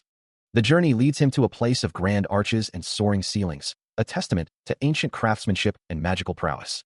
He finds himself in a vast hall, bustling with activity, where numerous train-like conveyances await, ready to transport students through the sprawling Merkaba Academy. Amidst the throng of new faces, he observes the sheer scale of the institution, a sense of wonder growing within him. Another student, equally awestruck, exclaims at the sight of so many trains, realizing this must indeed be the legendary Merkaba Academy. Suddenly, a cheerful voice cuts through the murmur, as a girl with light blue hair and a wide smile waves a greeting to the new students. She stands poised, holding a woven basket, her demeanor radiating an approachable warmth. Calling for everyone to gather, she then turns to Corin, her curiosity piqued, asking if he too is a new student. Without missing a beat, she comments on his height, suggesting he must eat a lot before he can even introduce himself as Corin Locke, only for her to immediately offer him a potato. Her bright, unreserved smile suggests a personality as open and unexpected as her offer. As a small, wrapped potato is offered to him, Korin finds himself questioning the unexpected gesture. Above, the vast sky stretches over the Merkaba Academy, a symbol of its grandeur etched against the clouds. One of the Academy's unique tram-like vehicles glides swiftly through the streets, its magical propulsion glowing with a soft red light. A cheerful student, her blue hair framing a bright smile, points toward a grand structure, explaining that it is the Creation Building, where magic students gather to conduct their research. This helpful guide is none other than Mariette Dunalev. Mariette, a first-class second-year Merkaba Academy mage, seems to receive the blessings of everyone, walking a broad and level road, as she continues to point out other facilities, like the stamina training room, which lends out fascinating weapons. Inside the tram, the feet of numerous students, including Mariette, are visible, all traveling together through the bustling academy. Yet, a darker truth looms, for as life progresses, people inevitably encounter unpredictable misfortunes and tragedies in this world. And for some, there are depths of despair awaiting them. Indeed, there are depths of despair that must befall Mariette Dunalev in the future, a fate that will transform her. Her once bright future is shadowed by a looming darkness, a stark silhouette against the crimson backdrop. The cheerful student's eyes now appear hollow and shadowed, her smile twisted into something sinister and unsettling. A shadowy figure stands, a silent harbinger of the first act's ultimate challenge. Meanwhile, back in the present, students disembark from the academy tram, their footsteps echoing on the metal steps. A voice calls out, reminding everyone to take a potato and a sweet potato as they exit. With a final cheerful send-off, the speaker wishes them good luck. Mariette waves goodbye from the departing tram, her bright smile a stark contrast to the ominous future that awaits her. As Korin walks away from the tram, a sudden, vibrant, blue magical symbol flares to life beneath him, its intricate patterns glowing with an otherworldly energy. He looks up, crimson eyes wide, as the space expansion magic begins to activate around the academy. Students around him are equally bewildered, some exclaiming in confusion as they begin to float, lifted by the unseen force. A booming voice cuts through the chaos, urging them, "Don't be flustered, young ones." Korin watches as more students are swept into the air, their forms suspended against the dark, magical backdrop, the academy itself seemingly taken aback by the sudden phenomenon. He recognizes the familiar tone, realizing with a start that it is old man Hamen's voice. Still processing the sudden magical event, Korin scratches his ear, a familiar gesture, noting that this constant challenge feels just like a boot camp. Meanwhile, the other students, now floating in the strange space, look up, bewildered by the unfolding phenomenon. This world, with its long history of battling the evil tribe, developed superhumans within the Guardian Academy, Merkaba, and a collective gasp escapes the students as the voice of a new figure echoes through the space. "Hello." The voice booms, announcing its presence. "I am Professor Fermac Damon." The voice continues, revealing himself as the one in charge of this year's new students' welcome ceremony. Fermac Damon, a Knight faculty professor, stands before them, a figure of imposing presence. Korin's eyes narrow slightly, recognizing the professor. It has been a while since he last saw him. Addressing the assembled students, Fermac Damon explains that they are all here to become either a knight or a mage, and that a certificate must have been issued upon their entry. His tone shifts, a hint of annoyance creeping in as he dismisses any pretense of superiority, reminding them that they are likely just average individuals. Behind his dark sunglasses, Fermac Damon's gaze is sharp, assessing the new recruits, his next words hanging in the air. "So let's see your abilities," he challenges, his voice resonating with expectation. As the welcome ceremony continued, students found themselves suspended in the air, each receiving a personal holographic display of their current status, a soft blue glow emanating from the screens. Among them, Korin floated, his own screen materializing before him, revealing the stark reality of his abilities. His aura rank stood at a mere 680, mana rank at 120, and a disheartening 0 abilities, culminating in an overall 6th rank, all marked with the ominous labels of low and very low. A sigh of exasperation escaped him as he processed the information, finding the results utterly uninspiring. The holographic display of his dismal stats shimmered across his chest, a stark reminder of his current standing. He acknowledged the disappointing numbers, but Professor Fermac Damon's voice cut through the air, explaining that the displayed information represented each student's overall rank. A series of large, glowing numbered signs, from 1 to 6, appeared in the distance, illuminating the path forward. The professor's instructions were clear. Each student was to stand before the number sign that corresponded to their assigned rank.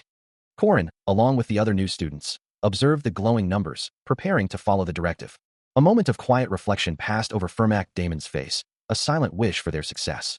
Then, with a broad, encouraging smile, he offered his final words of encouragement for the upcoming battle. With a collective movement, the students began to disperse, each heading towards their designated number, the air filled with anticipation. As the assessment continues, glowing hands hover over a series of numbered platforms, each representing a student's rank. Within the grand hall, a diverse group of students stands in a circular formation, bathed in the soft blue glow of the magical array, their expressions a mix of anticipation and nervousness. An unseen voice remarks on the caliber of the incoming class, noting that this year's students possess a remarkable amount of untapped potential before clearing their throat. A female instructor, her gaze sharp behind her glasses, adds that there is no need to assess the first and second-ranked students, implying their superiority is already well established. Another student, a blonde woman in a red cloak, agrees, suggesting they wait until all the other students have been assessed. The spotlight then shifts to a glowing number 2, introducing Alicia Arden, the granddaughter of the renowned sword genius. Next, a poised young woman with long brown hair is presented as Yule, a Velowan's druid. Alicia Arden stands confidently, her green hair flowing around her, a picture of serene power. Then, a stern-faced man in a military-style uniform is introduced as Drawn Warsky, the mercenary of sword control, accompanied by a small, fox-like creature. Finally, a cheerful young man with orange hair and freckles is introduced as Chronal Ladin, the golem sorcerer. And so, the introductions continue. The Academy's grand hall hums with anticipation, the number 1 rank glowing with an ethereal blue light, signifying the arrival of an unparalleled talent. From the shadows, a figure emerges, her dark habit contrasting sharply with the fiery red aura that seems to emanate from her very being.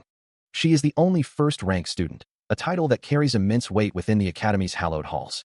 Known by a fearsome moniker, she is the Heavenly Yaksha, a name whispered with both reverence and dread.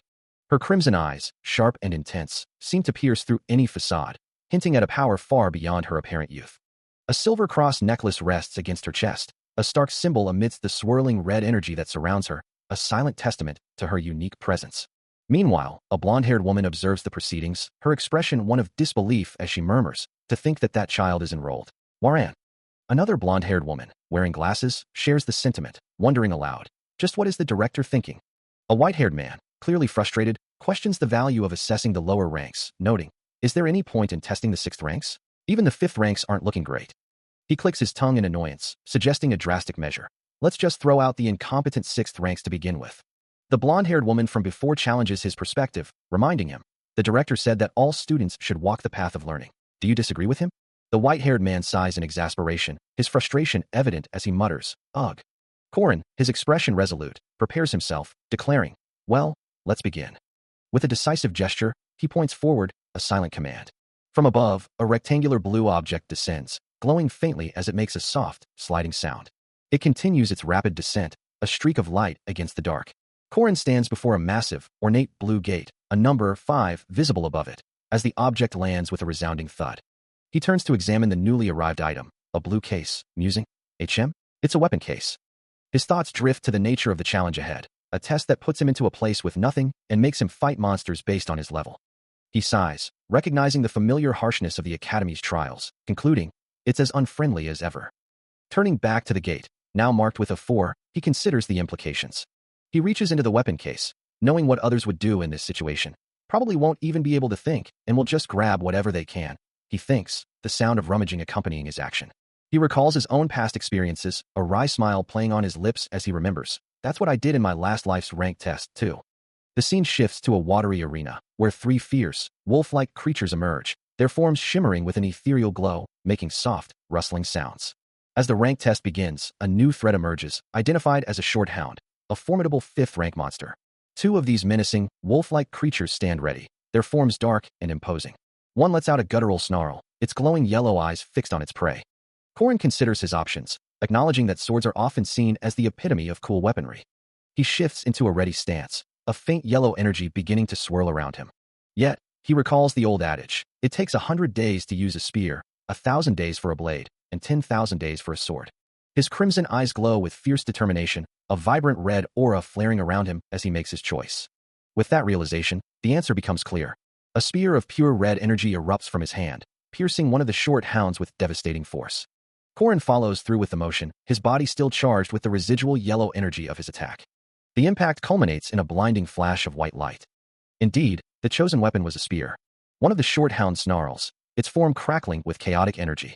Corin, his hand raised towards the heavens, offers a quiet apology. Meanwhile, the 2 monstrous hounds continue their relentless charge, their forms blurring with speed. One of them lets out a furious roar, its eyes burning with an intense red glow. A deep, guttural growl rips through the air, as a devastating impact erupts on the ground, sending shockwaves across the arena. Corin turns his head, a subtle acknowledgement of the power he just unleashed. His thoughts turning to the battle ahead, and what he brings to it. He has way too much experience. A confident smirk plays on his lips, a silent promise of what's to come. Korin stands over a defeated short hound, his spear planted firmly, reflecting on the 12 seconds it took him to dispatch the creature. He recalls a time when, in his previous life, he couldn't even defeat these short hounds and was ultimately eliminated. But now, a faint purple aura flickering around his feet, he stands ready, his spear held with newfound confidence. This time, everything is different. He is determined to eliminate them all. A confident smirk plays on his lips, his eyes gleaming with resolve as he grips his spear. With a casual gesture of his hand, he signals for the next wave of enemies to enter the fray. He has already hit the 5-minute mark, standing alone in the vast, circular arena, awaiting his next challenge. Meanwhile, a student with dark blue hair looks perplexed, wondering why nothing is coming out and if the system itself is broken. Below, a chaotic scene unfolds as several figures, including a short hound, plummet down a dark, vertical shaft, one of them screaming in terror as they fall. As the chaotic descent continues, multiple figures and a short hound plummet into the dark abyss, one desperate voice crying out, "Save me." Meanwhile, an older man with gray hair observes the unfolding events, his expression one of detached judgment. He scoffs, finding their struggles pathetic, wondering aloud, TSK, TSK, TSK. What are they going to do if they can't even kill those? Back in my day, I could kill 5th rank monsters in 1 minute and 22 seconds. For him, the lower ranks are all the same. The 5th ranks are like that, so there's no point in looking at the 6th ranks. Suddenly, his eyes widen slightly, a soft huh, escaping his lips as a new piece of information appears before him. The system proudly displays the name, Korin Locke's 6th rank. His surprise deepens, his hand reaching out as if to grasp the glowing projection, questioning, what? Did the monsters not get summoned? A realization dawns on him. It must be. Meanwhile, in his own trial, Korin stands before a projection of familiar, weaker monsters, a hint of frustration in his voice as he wonders, why isn't the next rank coming out? Why is it these guys again? Suddenly, the gray-haired observer finds himself plummeting into the very abyss he was watching, a desperate cry of "Save me," echoing from another falling figure, while he himself can only exclaim, "H.A. Pathetic bastards." He continues his uncontrolled descent, the sounds of impact and debris scattering around him as he plunges deeper into the unknown. His face, once filled with detached judgment, now registers pure bewilderment, a silent question hanging in the air. He observes the progress, noting the first passer took 7 minutes and 20 seconds, and wonders aloud what the 5th and 6th ranks are doing, expecting the 3rd ranks to clear it in mere minutes. Meanwhile, a frustrated voice echoes, questioning the nature of the bastard he faces and why it keeps appearing. The young man, suspended midair, looks down with an expression of exasperation, his hands glowing faintly, as if preparing for another confrontation. He shouts, wondering if the system is broken, as the monster summon continues to malfunction. Back in the observation room, an assistant suggests the system is broken, but Old Man Hamin dismisses the idea, stating that Madame Josephine's test magic has never failed in 20 years. He clarifies that it's not a malfunction, but rather that someone who should have been eliminated long ago is still present, preventing new monsters from being summoned. The assistant, looking sheepish, is asked if he saw the monsters not getting summoned, to which he hesitantly replies that he didn't, prompting Hamin to question if he even saw it happen. The assistant insists it's a bug and vows to summon them again, despite the clear evidence of a different issue. Suddenly, 3 small, glowing, purple figures materialize, prompting a cry of "what the hell," as the same weak monsters reappear. Korin, looking over his shoulder with a grimace, questions why the same weak creatures keep being summoned. He raises his weapon, a long rifle, with a determined expression, muttering that it's not like he's training a dog. Korin's glowing wooden stakes pierce the ground, channeling energy into an unseen target, as a brilliant orb of light erupts, striking the monster and forcing it to recoil. The orb expands rapidly, its radiant energy beginning to consume the creature, until the monster is completely enveloped by the overwhelming light. With the monster's defeat, a digital display flashes, revealing a time of 7.3 seconds. In the observation room, Old Man Hamin and his assistant stare in wide-eyed shock, as the assistant clutches a device, exclaiming in disbelief at the displayed time. 7.3 seconds? WH what? She then turns to a man with dark hair and sunglasses, urging him to see the result. Take a look at this, Professor Fermac. Professor Fermac, now looking at the display, questions the commotion. What's up? What's going on? The assistant, still processing the information, asks him about the fastest record for the 3rd and 4th ranks under his charge. What's the fastest record for the 3rd and 4th ranks that you're in charge of? To which Fermac replies that a kid named Jaeger achieved 3 minutes and 30 seconds, then asks why she is inquiring. There's a kid named Jaeger who got 3 minutes and 30 seconds. Why are you asking? The assistant, her face still etched with surprise, dismisses her question as nothing significant. It's nothing much. Old Man Hamin muses on Korin's prowess, observing how adept he is with the spear, concluding that he must be the son of a hunter. Then a new challenge emerges. A formidable mat boar, a 4th rank monster, materializes before him, its glowing red eyes fixed on its opponent as digital particles shimmer around its powerful form. Korin, unfazed, prepares to engage, his back to the observers as he faces the new threat. The challenge is clear. He must now face a fourth-rank monster. A sharp, surprised gasp escapes Old Man Hamin, his eyes widening in disbelief at the speed of the unfolding events. Before anyone can fully process it, the Matboar is already defeated, its form lying still in Hamin's mind, a testament to Korin's overwhelming efficiency. A digital display confirms the impossible. The entire encounter lasted a mere 3.7 seconds. The sheer speed leaves the observers reeling, a voice echoing the sentiment that this level of performance simply won't be easy to comprehend. Without a moment's pause, a new threat emerges from the shimmering digital haze. An owl bear, a third-rank monster, its white feathers glowing with an ethereal light, and its yellow eyes burning with predatory intent. Korin, already in motion, raises his spear, preparing to meet the owl bear's charge with unwavering resolve. A deafening KWQQQQQ erupts, signaling the immediate and violent clash between hunter and beast. The owl bear lets out a pained KWAA as Korin's attack lands with devastating force, continuing his relentless assault. As the battle against the owl bear intensified, Korin lunged forward, his spear a blur of motion aimed directly at the monstrous beast. With a powerful impact, the spear struck the owl bear, sending a shockwave through its massive form. He twisted his body, maintaining his momentum, ready to follow through with another devastating strike. The owl bear roared in pain, its massive head recoiling from the force of the blow. With a final, decisive thrust, Korin's spear pierced deep into the monster, driving it back further. As the spear found its mark, he activated a powerful skill, Kinas. Immediately, his spear began to glow, radiating an intense, fiery energy.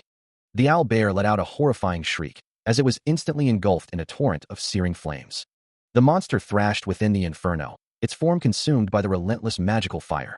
From the observation deck, a voice exclaimed, questioning if what they were witnessing was rune magic. The group of observers, including Mariette, Fermac, Yule, Drawn, Cronel, and Waran, watched in stunned silence, their faces reflecting utter disbelief at the spectacle unfolding before them. Old Man Hamin, his eyes wide behind his glasses, could only stare, a silent question hanging in the air. As the fiery display continued, Fermac Damon's mind raced, questioning the nature of the power he was witnessing. Rune? He pondered. Meanwhile, the third-rank owlbear let out a guttural scream, its massive form engulfed in the searing, orange-red flames of Korin's attack. Korin watched the inferno, his expression unreadable as the magical energy pulsed around the struggling beast. From the sidelines, Warren observed, a flicker of concern crossing her features as she thought the fiery assault didn't seem to have much effect. Before the flames could fully dissipate, Korin moved with blinding speed, a blur of motion as he closed the distance to the still-burning owlbear. The sheer intensity of the follow-up attack caused Warren's vision to momentarily blur, the overwhelming light blocking her sight.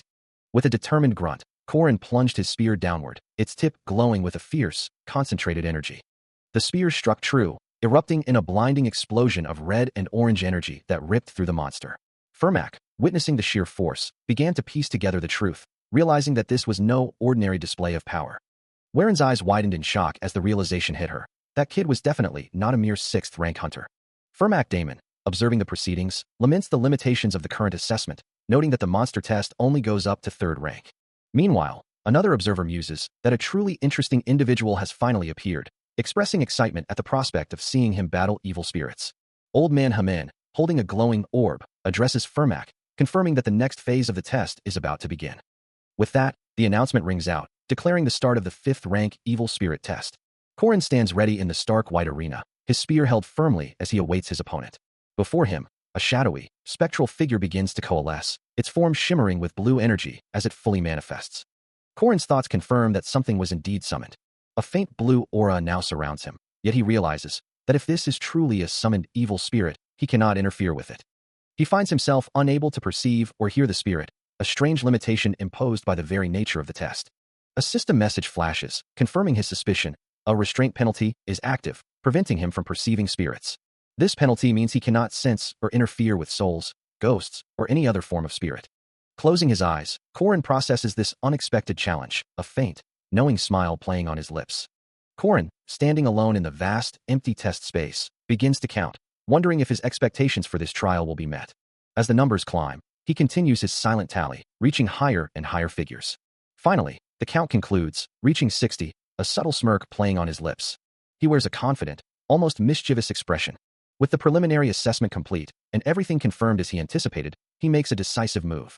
A flash of determination crosses his face as he declares, "I'll." His hand reaches out, grasping an unseen bar as a bright flash of light erupts, signaling a sudden shift in his approach. With a calm resolve, he states, "Give up." The system confirms his decision, displaying the results of the evil spirit test. The 5th rank Ghost challenge was withdrawn, and both the 4th rank Hex Wraiths and 3rd rank Banshee challenges were disqualified. However, the monster test tells a different story, with Corrin setting new records for the 5th rank Shorthound at 7.3 seconds, the 4th rank Matboar at 3.7 seconds, and the 3rd rank Owlbear at an impressive 11 seconds. Later, Old Man Hamin congratulates him, acknowledging his exceptional performance. Yet, a note of confusion enters the old man's voice as he questions, "He withdrew?" Old Man Hamin, still pondering the unusual test results, found himself fixated on Corrin, wondering what kind of individual he truly was. His thoughts trailed off, a silent question hanging in the air as he considered the young man's enigmatic performance. Meanwhile, the academy hall buzzed with activity. Students gathered in excited groups, their test ranks displayed on large banners overhead. From an overhead perspective, the sheer number of participants was evident, a sea of aspiring adventurers moving through the ornate space. Amidst the crowd, Alicia turned to Corrin and Mariette, asking about their results, Corrin replying that he'd only managed a 4th rank, feeling somewhat disappointed. Nearby, a blonde-haired student named Jaeger boasted to Drawn about his 3rd rank, then casually inquired if Drawn had also managed to defeat both the Owlbear and the Banshee. Jaeger stood with an air of confident pride, his muscular frame and tattooed arms a testament to his prowess. His full name, Jaeger Hinchpeter, was displayed below him, identifying the formidable student. Suddenly, his attention shifted, a sharp focus falling upon Corrin, the words "that kid" echoing in his mind. Jaeger then approached Corrin and Drawn, his expression hinting at a challenge or perhaps a deeper curiosity about the seemingly unremarkable student. He was the one who started a fight with the player at the very beginning of the story. A blonde-haired figure holds a knife to the throat of a black-haired student, a stark image of aggression. This was the incident where Park Seho killed him because he got pissed off, although he knew that Jaeger was arrogant and a bit of a delinquent, which is common at that age. Still, he couldn't help but think, anyway, what a lunatic. His thoughts continued, observing the other students. Look at them. They're 5th ranks. Wow, it was kinda hard to lose on purpose. He then considered the implications of such low rankings. So there are those who even lose to Shorthounds and Ghosts, huh? A student with glasses clutched his arm, visibly distressed, while Corrin watched him from a distance. And while slandering me and Seho, he received the same fate as Jaeger. Suddenly, a voice cut through the murmurs. Ahem. Good morning, everyone. The speaker introduced himself. I am the director, Aryu Kazar. He stood formally before the assembled students, a man of authority in a sharp suit. As the director's voice echoed through the grand hall, the weight of her words settled upon the assembled students, reminding them that to truly become strong, they had entered an academy where only the strong could thrive. She urged them to gather, acknowledging that while some felt they had already achieved enough, others still faced a long journey ahead. Among the crowd, Warren listened intently, her crimson eyes fixed forward as the director continued her address, her gaze sweeping over the diverse group of aspiring heroes. She made no guarantees about their ultimate success, but expressed hope that each individual would forge their own unique path within the academy's walls. Corrin stood among his peers, observing the scene, as a boisterous blonde student, Jaeger, declared that they were merely there to help take the correct first step. He continued, emphasizing that from the second step onward, it was entirely their own responsibility to forge their destiny. Finally, the director concluded her address, her serene expression conveying the finality of her message. With a simple, polite farewell, she dismissed the assembly, leaving the students to ponder her words in the vast hall. The students began to disperse across the ornate floor, their individual paths already diverging as they processed the director's message. Suddenly, Jaeger's voice cut through the murmurs, his chest puffed out as he announced, "From today onwards, I'm the 3rd rank knight, Jaeger Hinchpeter." Corrin, caught off guard by the sudden declaration, could only manage a soft, questioning sound. Jaeger, seemingly oblivious to Corrin's reaction, continued to shout, his booming voice echoing through the now emptying hall, while Corrin remained startled by the unexpected outburst. As the boisterous student continued his self-introduction, he challenged Corrin, demanding to know his rank, to which Corrin replied that he was a 5th rank. A mocking laugh escaped him, as he dismissed Corrin's rank as pathetic, questioning if he couldn't even defeat a mere ghost or a Shorthound. Corrin, however, simply smiled, placing a friendly arm around the surprised student's shoulder. The blonde student, taken aback by the unexpected familiarity, could only stammer out a confused inquiry about Corrin's identity. Ignoring the question, Corrin leaned in, admiring the intricate tattoo on the back of his neck, praising its artistry and neatness up close. He continued, explaining that the tattoo on his back likely indicated his blood type, a practical measure for quick transfusions in case of injury, remarking on the cleverness of such a design. Corrin finished his observation, calling the design smart. The blonde student, impressed by Corrin's unexpected insight, admitted that his mother, a tattoo artist, had done it for him. He chuckled softly, explaining that his mother originally specialized in line work, a type of tattoo style but had created his in the old-school style at his request.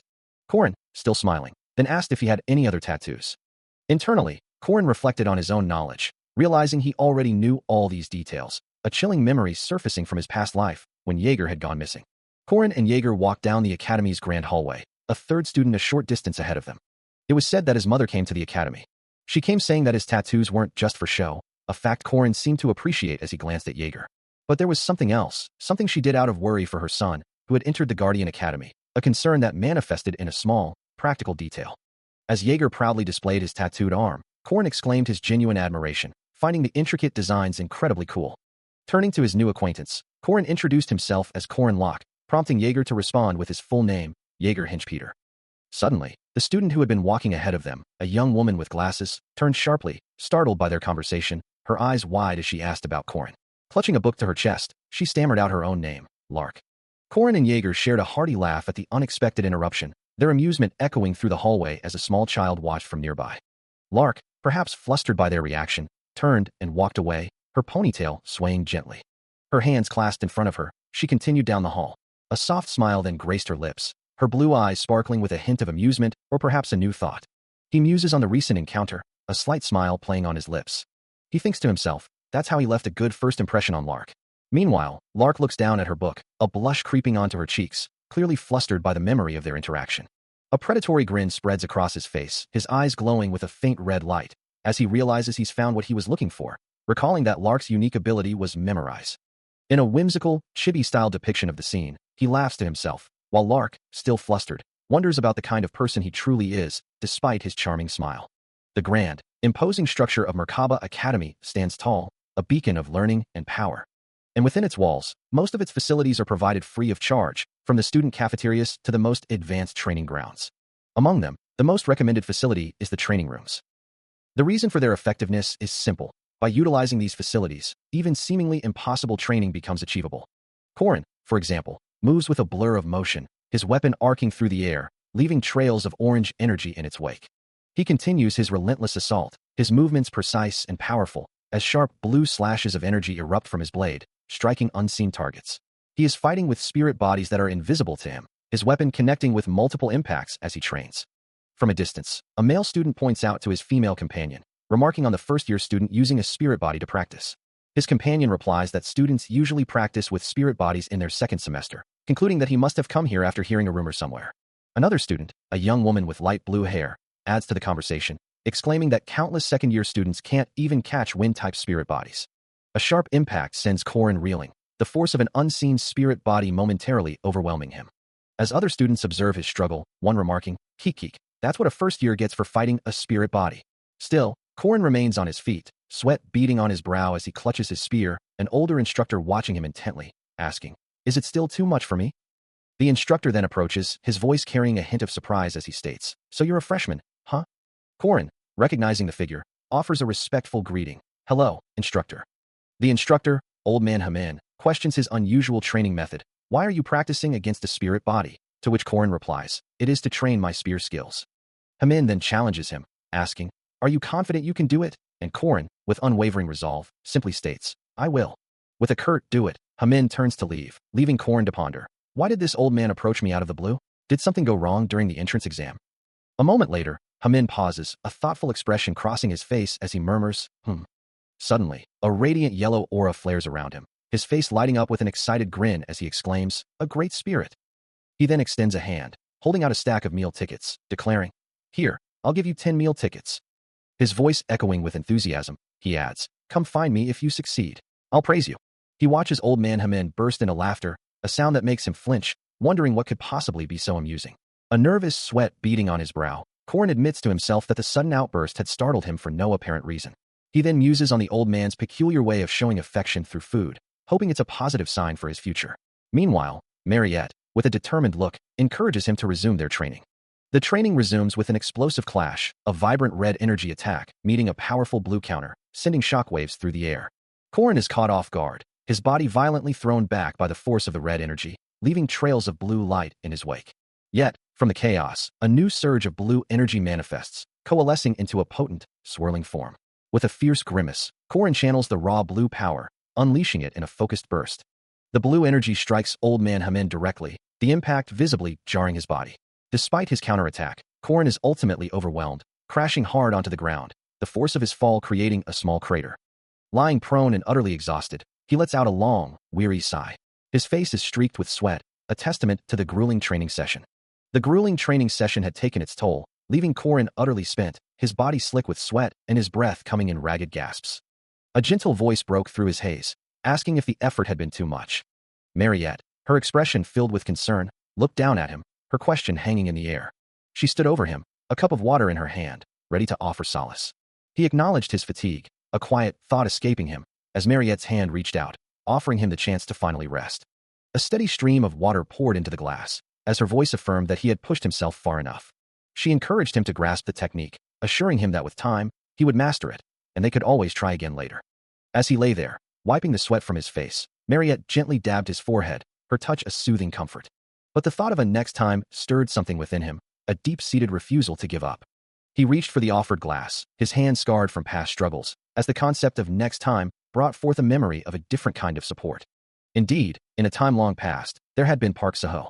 Under a vibrant sunset sky, on a rugged peak, Park Saho had extended a hand to Korin, pulling him up from the ground, just as he needed it most.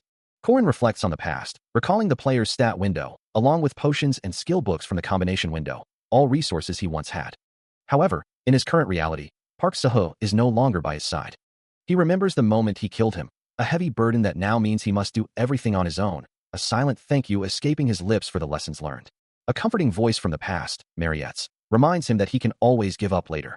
But Korin's resolve is absolute. He must become the strongest. Letting out a soft phew as he grips his staff, he prepares to face the challenges ahead. His first priority is clear. He must figure out his limits.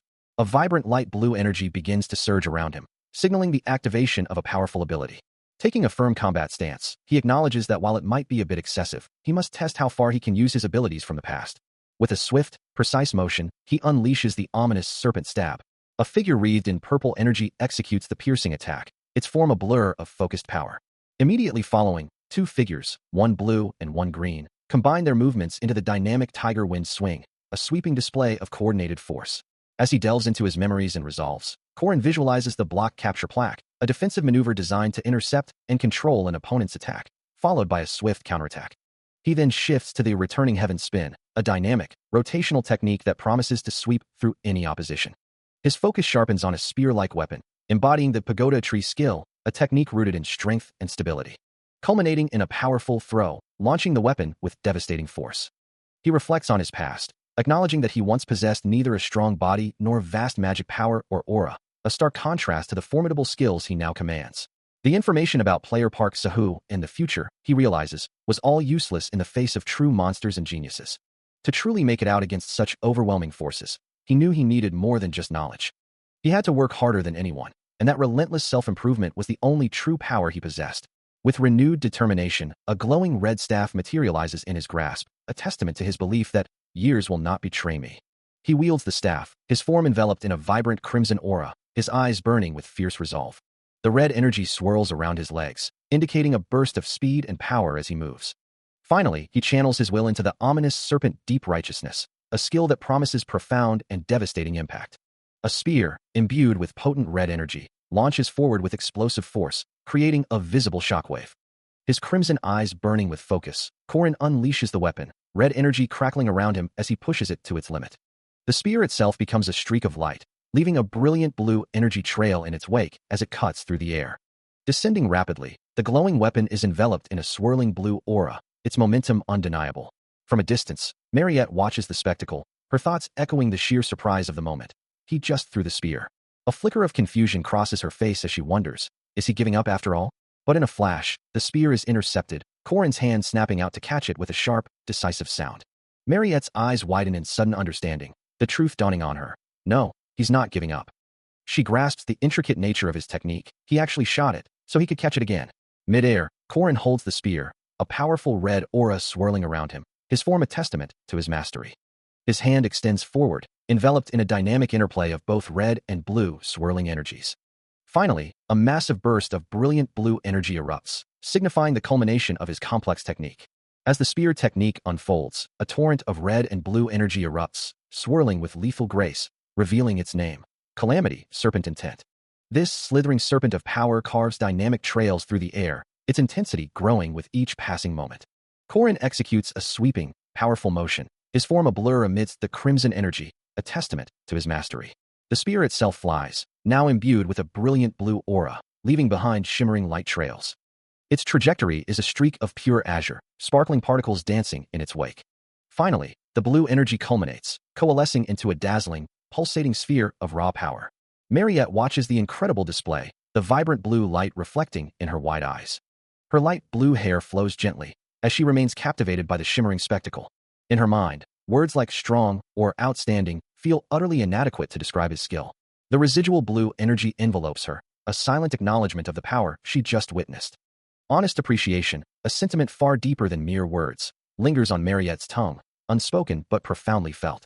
Her eye widens further, a single, breathless "whoa" escaping her lips. As the last vestiges of his powerful technique dissipated, Corrin hung suspended in the air, surrounded by shimmering blue and green energy, a dark, whip-like trail still extending from his form. His spear descended with him, the vibrant aura fading as he began his fall. The display was nothing short of awesome. But the exertion was too much, and he tumbled helplessly, his spear spinning beside him. Mariette watched, her eyes wide with shock and concern, as the impact reverberated through the training hall. Her voice filled with urgency, she called out, asking if he was all right, then shouted his title, Junior. Lying on the ground, Corrin groaned, realizing he had indeed been excessive with his power. His spear lay nearby, and he mused that at least with his current body, he could handle such strain. The next day dawned, a new sky stretching over the world. The Grand Academy building stood tall, ready for another day of learning and training. A cheerful student with light blue hair, wearing a black beret and uniform, greeted the incoming students with a friendly wink. With a confident stance, Mariette announces her intention to introduce the new students to the school facilities. Meanwhile, Corrin, still bearing the marks of his recent struggles, observes the scene, a thought of pride crossing his mind, followed by a surprised realization that someone else is also present, his gaze fixed on the new faces. He muses internally that for him to truly fight effectively, his physical condition remains the most urgent concern. His focus is on enhancing his physical capabilities without relying on external factors. As Mariette guides the new students through the grand halls of the academy, a silent conviction settles over Corrin. There is only one path forward for him. He reflects on the commandments that will guide his journey. Nearby, a studious young woman with glasses, engrossed in a book, reads aloud a principle. Don't turn a blind eye to others' misfortunes. She holds the book carefully, its pages open to the profound words. Corrin, startled by her sudden greeting of hello friend, responds with a surprised oh. With a friendly grin, he slings an arm around her, asking if she'd like to get something to eat with him, a casual invitation. He then leans in conspiratorially, whispering about grimoires, causing her to flinch in surprise. Her wide eyes and slightly open mouth suggest she finds his forwardness a bit too much. A grimoire, simply put, is a skill book, a powerful artifact that allows one to acquire corresponding abilities. Within the academy, the library itself boasts a size as vast as the institution, storing and passing on humanity's knowledge to future generations. In fact, this very place exists to hide the grimoires, much like hiding a tree in a forest, as Corrin and Lark continue their search amidst the towering shelves. Lark, still processing his words, finally concedes, agreeing to his terms with a firm, whatever, I got it, just keep your promise. He confirms her understanding, assuring her that as long as she fulfills the conditions, she will indeed receive the grimoire with the specified traits. Meanwhile, Lark, a hard worker, an intellectual, and a model student, continues her diligent study as Corrin delves deeper into the shelves. He has memorized all sorts of magic and stored them in his spellbook, though using them all would, of course, prove difficult. For a magician with low levels of both skill and mana, progress can be agonizingly slow, leaving many to pore over mundane texts like 10 times as stalking or want to Netflix and chill, but a grimoire changes everything. With such a powerful artifact, the story becomes entirely different, as a hand reaches out to touch a tome of immense power. The very fundamentals of magic, from A to D, are contained within its pages, promising knowledge far beyond ordinary understanding. Lark, still caught in his own thoughts, internally scolds himself to stop playing around, as he gazes at a massive book titled Moment of Realization. Suddenly, a sharp voice cuts through the library's silence, commanding him to wake up. Corrin stands with his hands on his hips, intently observing a section of the wall, where faint lines of light begin to shimmer.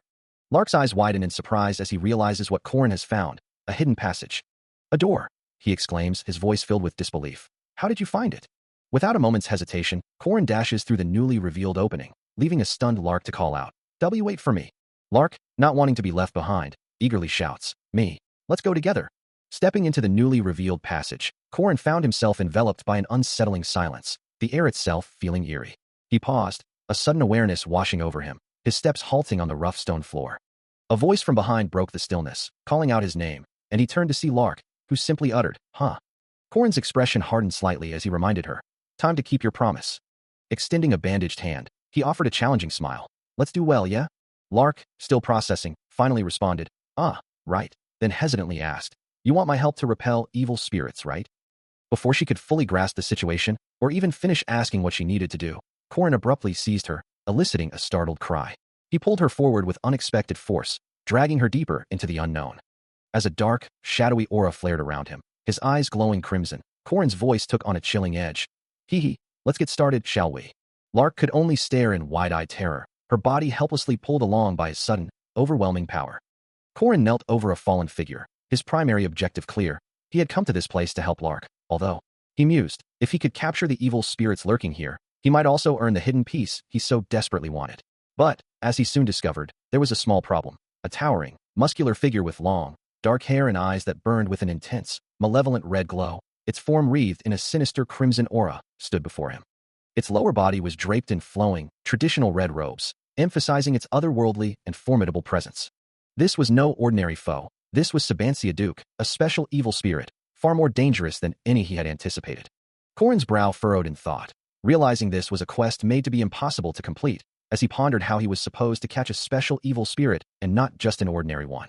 Around him, vibrant purple orbs of energy pulsed ominously, a clear sign of the powerful, unique spirits he now faced. A torrent of purple energy, crackling with raw power, sweeps through the dungeon, its force directed at him. From within the swirling chaos, the special evil spirit, Sabancia Duke, looms, his eyes burning with an infernal red glow, a chilling testament to his ancient might. Another burst of crimson energy erupts from him, a blinding flash that momentarily overwhelms the senses. This was no ordinary foe, but the attack from a General Duke who commanded the South 800 years ago, a legend of destruction now brought to life. Corin, caught in the maelstrom, crouches defensively, purple orbs of energy swirling around him, threatening to consume him whole. A searing red impact strikes his arm, and he knows that most players would simply perish as soon as the quest began. Of course, he was not most players.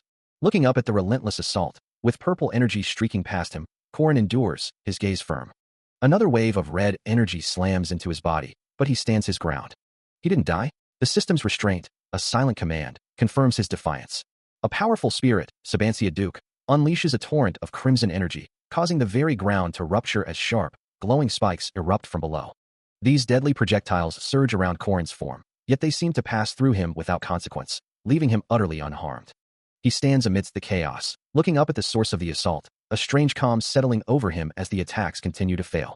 A realization dawns on him, and he mutters, "The Duke's attacks don't work on me." Still surrounded by the lingering red energy, he appears genuinely perplexed, wondering if anything is even happening at all.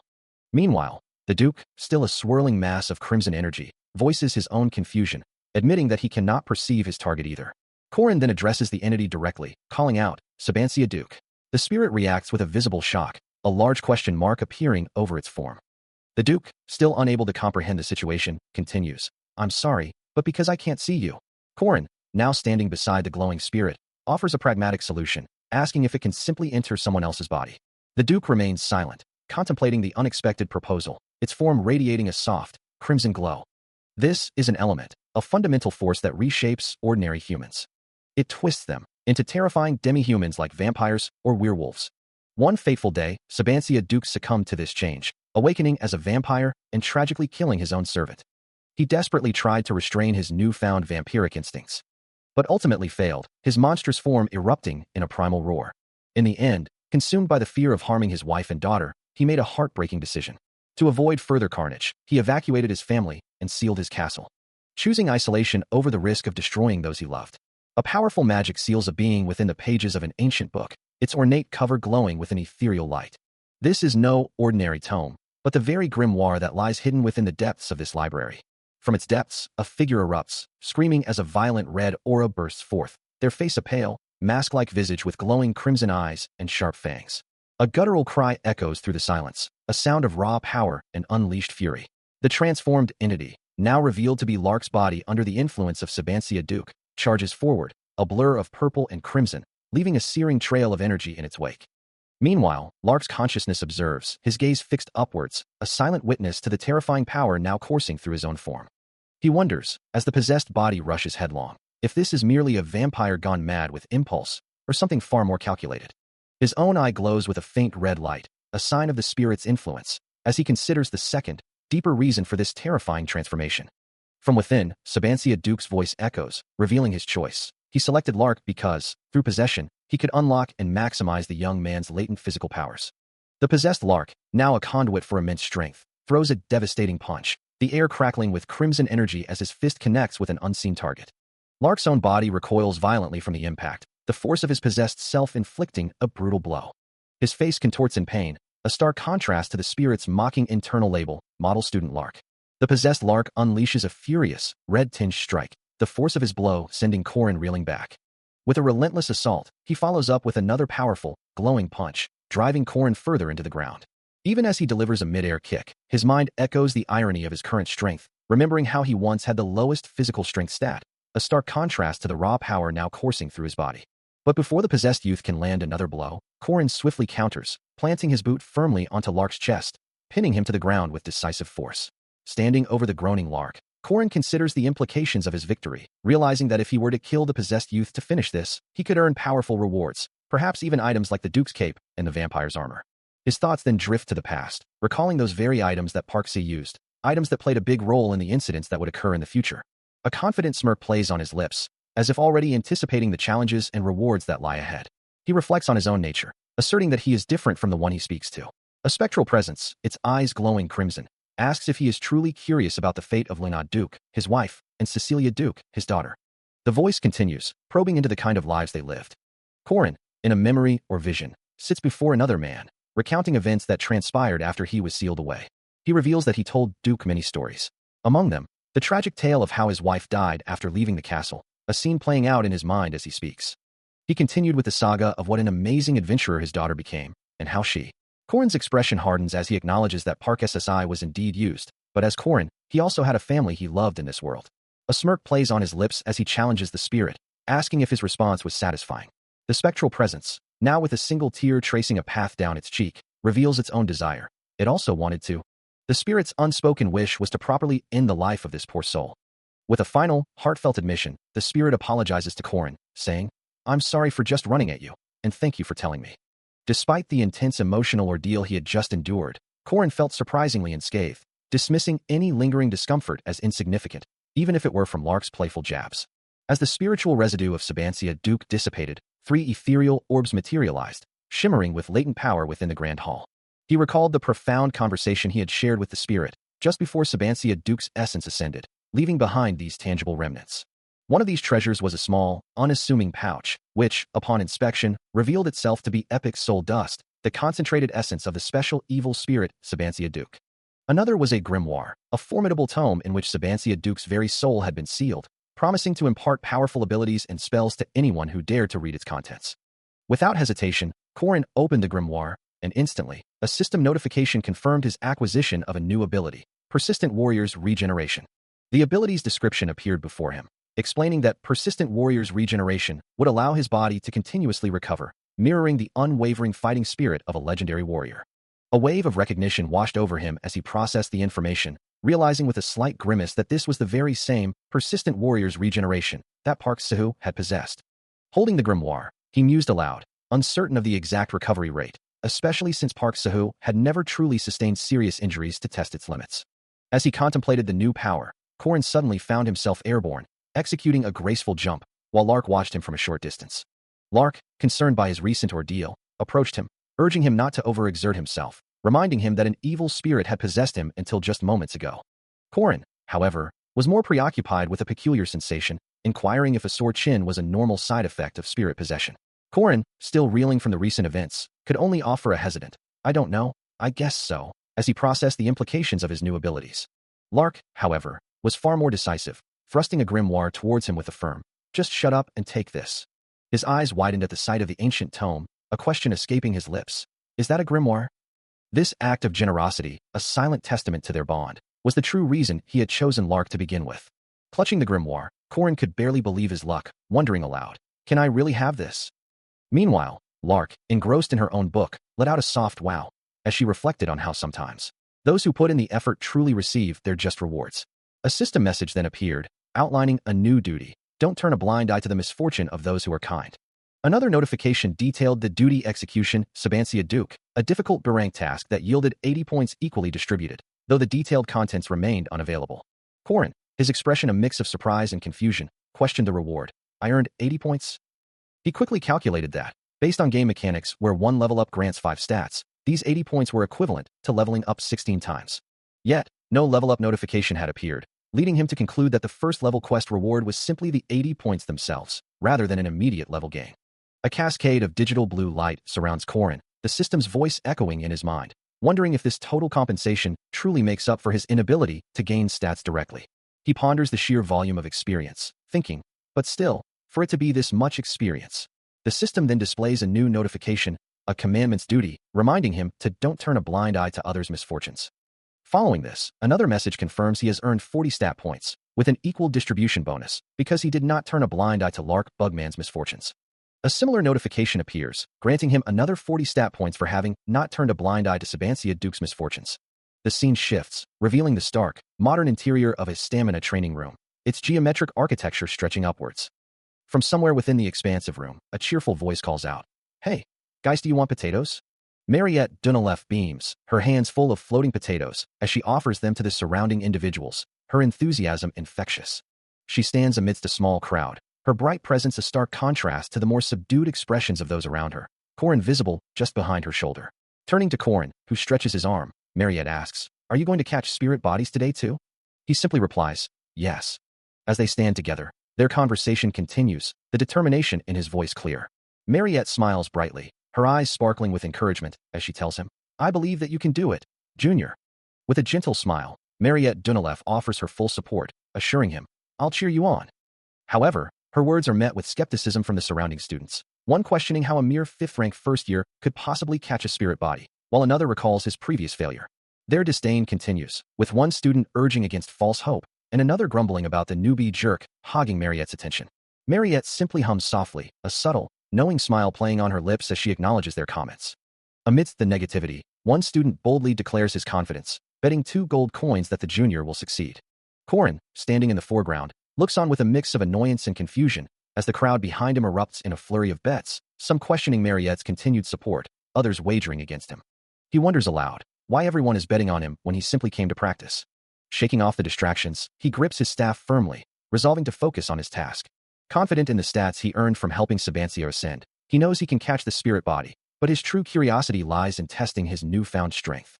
With a determined expression, he decides to begin by testing the weakest basics first, winding up for a powerful strike with his staff.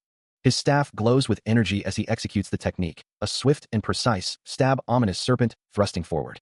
He recalls that this very technique, slithering serpent, was what he used to defeat a spirit body before, acknowledging its considerable difficulty among the calamity serpent intents. Corin, focusing his intent, channels energy into his blade, preparing to unleash the most fundamental form of the ominous serpent technique. As the red aura around his sword intensifies, it pulses with raw power, ready to strike. Then, with a sudden burst, a wave of brilliant blue energy erupts from the impact point, leaving an observer to remark that it would likely be difficult to even make a single cut. The blue energy continues to expand, a testament to the force unleashed. As the shockwave dissipates, a surprised "huh" escapes someone witnessing the aftermath. 2 students, their faces contorted in disbelief, stare at the scene, one of them muttering, "One blow?" Corin stands with Mariette, his back to the stunned observers, as the student continues, and with ominous serpent at that. A wave of realization washes over Corin, his eyes widening as he thinks, wait. Sweat beads on his brow as the implications of his success sink in, his expression a mix of surprise and dawning understanding. He ponders internally, haven't I gotten too much stronger? Mariette, observing his reaction, confirms his thoughts, reminding him, you created a shock yesterday after 3 swings, right? You succeeded in 1 this time. Accepting her words, Corin simply replies, "Ah, yes." Observing him closely, Mariette remarks that he must have been watching everything yesterday, but more importantly, she asks if there's a problem, her expression curious. He ponders her words, wondering how a mage could track the calamity serpent's intent with her eyes, finding the notion of such nonsensical eyesight quite baffling. Then, with a sudden realization, he exclaims, "Oh yeah, here, your share." He extends a bag of coins towards her, causing her to look up in surprise and utter, "Pardon." He explains that thanks to her, he earned quite a bit, And of course, he should give her a share, as they stand over 3 defeated figures. But she questions, my share, before he asks if she dislikes such things. With a sly grin, he dismisses the idea, retorting, of course not, what kind of person hates money? He then praises Mariette for her intelligence, both of them bursting into hearty laughter, their joy echoing through the space. Mariette, still smiling, encourages him, asking him to please do his best in the future as well. Later, under the soft glow of a full moon peeking through scattered clouds, the night sky stretches out, vast and serene. The clouds drift lazily across the dark expanse, a few distant stars twinkling faintly. Meanwhile, Korin reflects on his past life, where he fought tooth and nail to polish his martial arts, his mouth full as he continues to eat. He chews thoughtfully, acknowledging that despite his efforts, there's still a long way to go. He acknowledges his rapid progress with the spear, advancing faster than anticipated, which leaves him with little concern for that particular skill. However, the real challenge lies elsewhere, as a glowing rune symbol appears before him, representing the complex system he's trying to master. A system notification flashes, confirming his suspicions. He is critically short on mana for the Hagelar's rune. A frustrated sigh escapes him, as he realizes this particular problem was one he couldn't fully resolve even in his past life. The core issue remains that rune magic demands an incredible amount of mana, and if he can just find a way to resolve this, his path forward will be clear. Lost in thought, he walks through the grand, echoing halls of the academy, his mind racing for a solution. He knows he must keep thinking, focusing on the U of the problem, the core of the mana deficiency. Suddenly, a faint sound catches his attention, a soft HM, as he recognizes a familiar voice. He muses that no matter how much he polishes his spearmanship or masters rune magic, the academy itself holds new challenges. He observes the imposing academy building, realizing that a formidable opponent, a bastard he couldn't beat, is already present within its walls. And not just any opponent, but also the only female character he knows. He recalls a formidable opponent, one even Park Sahu himself couldn't defeat. This individual is known as one of the strongest forces in the heroic legend of Arhan, a notorious breaker of balance. She is an adamant Jiangshi, a figure cloaked in a nun's habit, holding a book. This is the heavenly Yaksha, Waran. Korin wonders why she is simply there, and even speaking to him. A bead of sweat traces his temple as he struggles with the situation. He tells himself to ignore her and move on, knowing she is a dangerous presence. He feels overwhelmed, unable to handle the unexpected encounter. Waran kneels on the path, seemingly oblivious to his internal turmoil. As he realizes that certain elements have now been combined, he doesn't think he can manage. Waran's crimson eye, sharp and knowing, fixes on him with an unnerving intensity. Her voice cutting through the silence as she states, "You're the owner of that body." Korin's jaw clenches, a bead of sweat tracing a path down his temple, the implication of her words sinking in with chilling clarity. A desperate thought flashes through his mind, wondering if she truly understands the full extent of his predicament.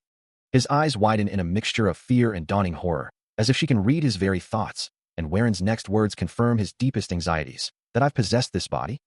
A quiet thought echoes, dismissing the notion that he might have possessed this body.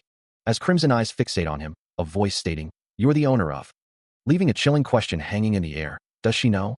Korin's face contorts in a mixture of shock and fear, his eyes wide with dawning comprehension. As the voice continues, "That I've possessed this body?"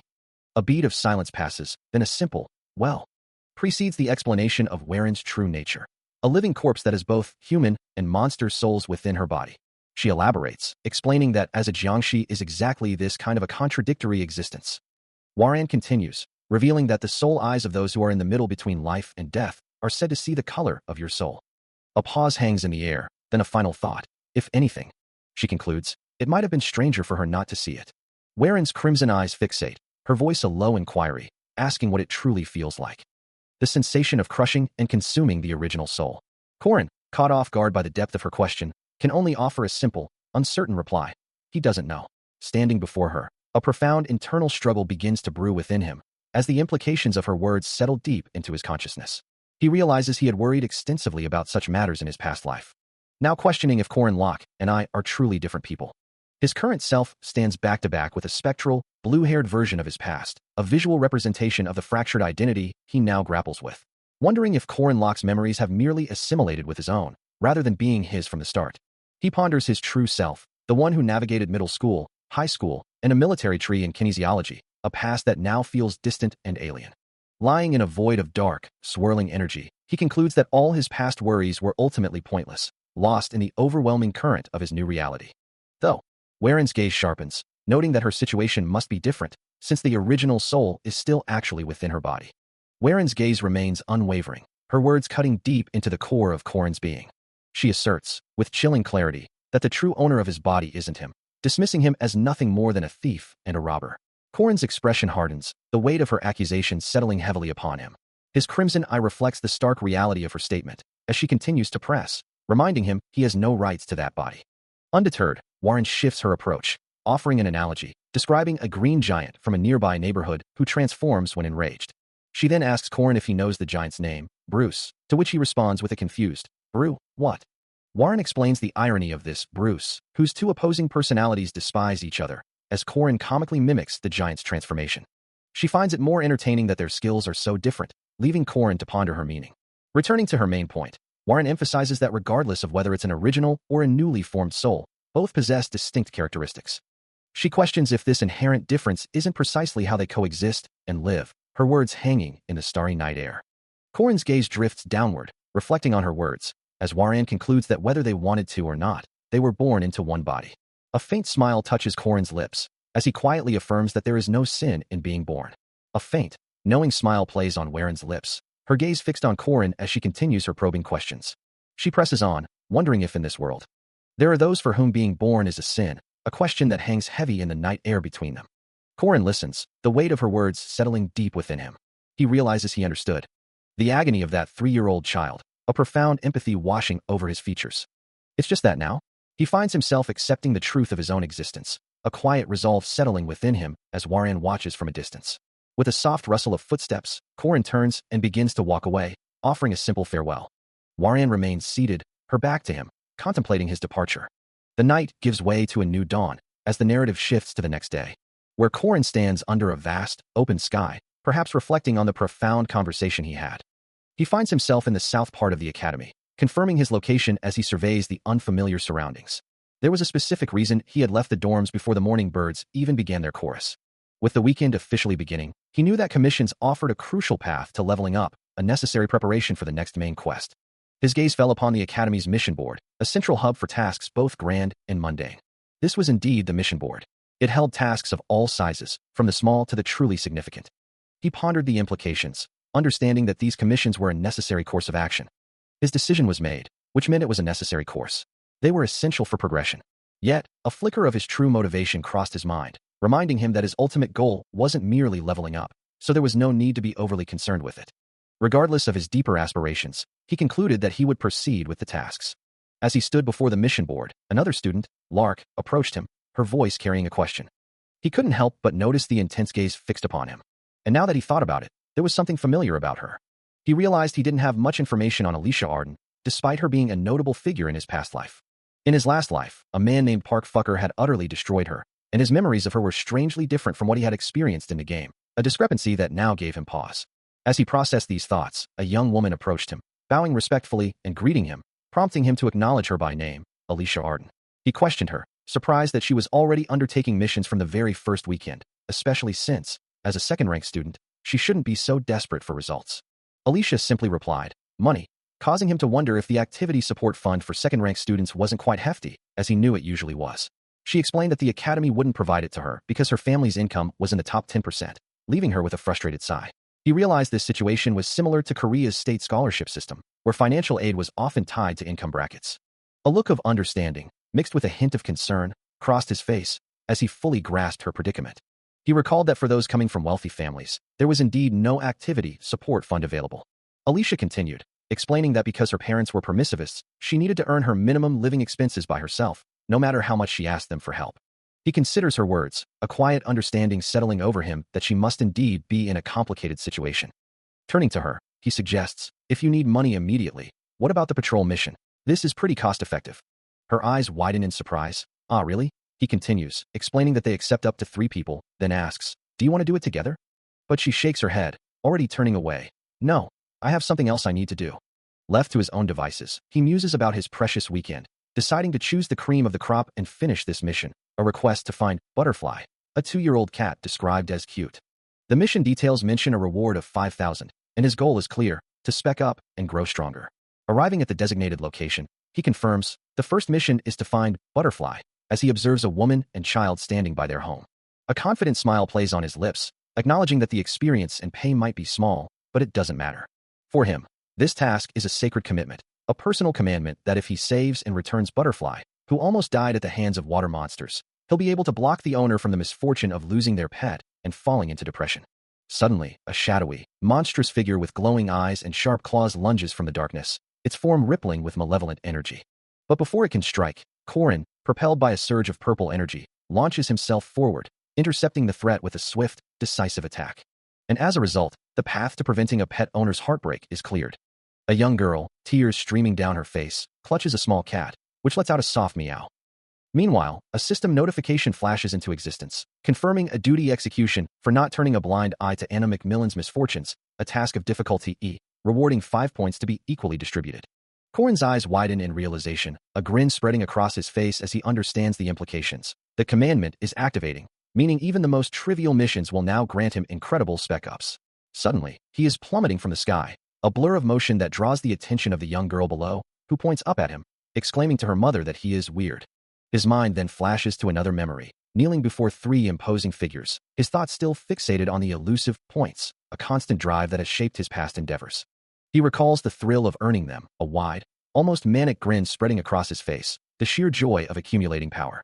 Even holding a simple ring with a shimmering blue gem, his focus remains singular, more points to be gained, more power to be acquired. He finds himself falling once more, soaring above the city streets, his mind still chanting the same mantra, a relentless pursuit of points that has defined his journey.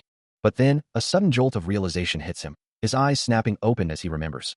There's one mission far more important than any points, a crucial task he even wrote a memo about before leaving today, and he almost forgot it. A quaint, chicken-themed house stands, but its owner's frustration is palpable, muttering that this isn't what he's looking for. His grimace deepening, the older man with gray hair and sunglasses confirms his disappointment. This also isn't it. His muscular frame tensing with exasperation, he stands in his kitchen, the weight of his culinary quest heavy upon him. He had meticulously crafted a sauce, using over 10 ingredients including garlic, carrots, and peppers, yet it still wasn't enough, when suddenly, a voice makes him question, who? For all his efforts, bubbling over a fiery stove, no sauce had ever truly satisfied his craving for delicious chicken, even when cooled. Frantically, he searches a barrel, his hands hovering over a glowing orb, exclaiming, I can't find it. He tastes another spoonful, his expression confirming, that's not it. A sudden thought flashes through his mind, a potential solution, add starch syrup. Just then, a figure emerges from the shadows of a doorway, outlined in a faint red glow, leaning casually against the frame. It is Korin, his eyes now glowing crimson, a sinister smile spreading across his face as he declares, then your problem will be solved. His hand, now clutching something unseen, moves swiftly in the dim light. With a triumphant laugh, Korin dashes out the doorway, leaving the chef utterly bewildered and exclaiming, haha, then goodbye. A frustrated sigh escapes the chef, his shoulders tense as he ponders the recent events, wondering what exactly that crazy bastard had done. Still in his kitchen, he mutters to himself, incredulous at the idea of adding starch syrup to his dish, convinced it wouldn't change anything. Yet, a moment later, a taste test brings a sudden, bewildered huh to his lips, followed by a gasp of pure revelation as an incredible flavor explodes on his tongue. The realization dawns on him, a profound understanding of culinary perfection, as he declares, this is it. Meanwhile, Korin smiles slyly, the glowing orb he acquired now resting in his hand, his mission accomplished. He reflects on the importance of his task, recognizing it as a crucial mission to crack, since for the Koreans of this world, it would be difficult to survive without Yangnium chicken. Suddenly, a system message appears, announcing duty execution and a reward for not turning a blind eye to Yoon Kyejo's misfortunes, leaving him utterly bewildered, wondering why he received a commandment for something he did purely out of selfish interest. Back in the kitchen, the chef's hands glow with an ethereal light, as he proclaims with absolute certainty, this is the best. Overwhelmed by the exquisite taste, he throws his arms wide in an ecstatic display of joy, convinced that there could be nothing wrong with someone who creates such perfect Yangnium chicken. From a high rooftop overlooking the city, Warren observes a distant figure, her voice carrying a tone of mild surprise and disapproval, remarking that she had left them alone, assuming they would have departed the city by now. Her gaze remains fixed, a small red book clutched in her hand as she continues to survey the scene below. A slight frown touches her lips, as she mutters a single word, then adds a firm reminder that permission is still required to venture outside. The intricate details of her habit's collar and the silver chains adorning it are visible, emphasizing her strict adherence to her role. Below her, a blonde woman, radiating a vibrant purple aura, is revealed as the subject of Warren's scrutiny, who reiterates her surprise at finding her still within the city limits. Warren turns slightly, her gaze following the shimmering purple light, her expression unreadable as she considers the situation. She looks down once more, firmly reminding the glowing figure that permission is a prerequisite for leaving. The blonde woman's eyes, framed by her glasses and the brim of her hat, reflect a quiet intensity. Her full face, adorned with glasses and a distinctive red hat, is now visible, her expression thoughtful. Elsewhere, a young man with dark hair smiles faintly, a profound thought escaping his lips. There's no sin. His words continue, echoing in the quiet space around him. In being born. The final fragment of his thought hangs in the air, directed at an unseen you. A raw, guttural scream tears through the silence, echoing the profound despair of a man who feels he never should have existed. His anguish manifests in a single, desperate thought. Shouldn't have been born. Meanwhile, under a sky painted with the fading hues of sunset, the world continues its indifferent turn. Chained and bound, Warren stands silhouetted against the vibrant light, her gaze fixed on the horizon, a silent prisoner of her circumstances. Elsewhere, a new challenge awaits, heralded by a stark title card, the hunting ground. Beneath a canopy of lush green trees, the forest hums with anticipation. An instructor's voice cuts through the air, announcing, "Today, the first-year students will be evaluated." The blonde instructor, poised at a podium, addresses a gathering of students, her words carrying authority. She continues, detailing the nature of their task, on their survival tactics at the hunting ground. A map of the sprawling forest grounds is displayed, as the instructor adds a caveat, "You'll pass for now." A female student with a high ponytail listens intently, her eyes wide with surprise as the instructor instructs, "Please wear your rank armband." The final instruction is given, clarifying the process. You can return the armbands at the destination, the cabin. A student with glasses, clutching a book, muses on the upcoming evaluation, noting that the points earned can be exchanged for prizes. Meanwhile, another student observes the absence of Warren, remarking that she never participates in practicals anyway, perhaps due to a balance problem. The student, with his dark hair tied back, gazes into the distance, his thoughts on the peculiar situation. A voice then cuts through the air, directly addressing Alicia, inquiring if she resolved her mission well. Among a gathering of students, Alicia responds with satisfaction, confirming her success and expressing relief that she could be of help, having easily received some living expenses. Nearby, a young student offers a piece of candy, explaining that it was meant for her younger sister but was too sweet, prompting an excited gasp from another student who recognizes it as honey bomb candy and questions if it's truly okay to eat such a precious thing. The blonde instructor's voice then booms, signaling a shift in focus as she prepares to address the assembled students. With a surge of purple energy, the instructor begins to channel her magic, her hands glowing as she initiates the next phase of the evaluation. The purple aura intensifies around her as she declares the official start of the hunting ground test. A massive, glowing purple magical circle, adorned with intricate runes, materializes, its power swirling as it prepares to transport the students. Enveloped by the shimmering purple energy, Corin and the other students are whisked away, their forms distorting as they are transported to the hunting grounds. Observing the impressive display, a student with dark hair remarks on the rarity of such powerful space magic, concluding that the only person capable of creating space magic for this many people is Madame Josephine. The instructor, her form still radiating with the residual energy of her powerful space magic, addresses an unseen presence, remarking that they are the same as ever, a great witch. Meanwhile, the students find themselves abruptly deposited into a dense, sun-dappled forest, the air thick with the rustling of leaves and the distant sounds of the wild. Corin, now standing amidst the trees, looks up, a faint purple glow still clinging to his form from the teleportation, his spear held ready. The instructor's voice echoes in their minds, a stark reminder that even seasoned professionals often require countless attempts to master such complex spatial magic. Corin glances around, a quiet huh, escaping him as he takes in the unfamiliar forest, the reality of the hunting ground settling in. An unseen observer notes the immediate chaos, wondering if students are already fighting the moment the test began. The voice continues, explaining that the hunting ground is a crucial event for their development. Indeed, two students are already locked in fierce combat, their blades clashing under the dappled sunlight, a spear meeting a sword with violent force. Their movements are swift and precise, a blur of steel and motion as they vie for dominance, each strike carrying lethal intent. The voice clarifies the rules. It's a battle royale system where participants begin at random locations and must earn points by stealing armbands from others. A final, almost mocking, instruction is given. Yeah, have fun fighting. Corin, still observing the unfolding chaos, watches as one student charges another with a spear, the sound of their rapid footsteps echoing through the forest as the battle royale truly begins. As the battle royale began, Corin's thoughts were clear. He had no interest in the majority of his fellow students. For only one individual truly mattered, the one who was the most dangerous right now.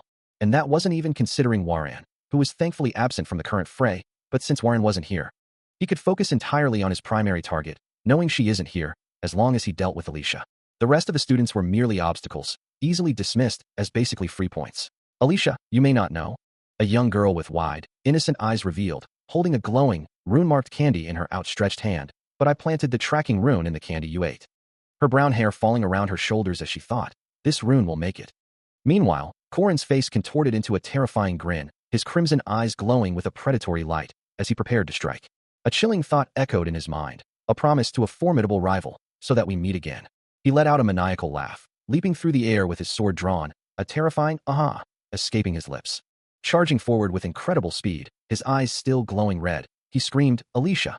Alicia! A voice of authority declared, Chairman, I will enter the forest as well. As Alicia stepped out on her own, the chairman watched her depart into the verdant expanse. He mused, although I did dispatch professors throughout, it's best to be careful. A hint of concern in his tone.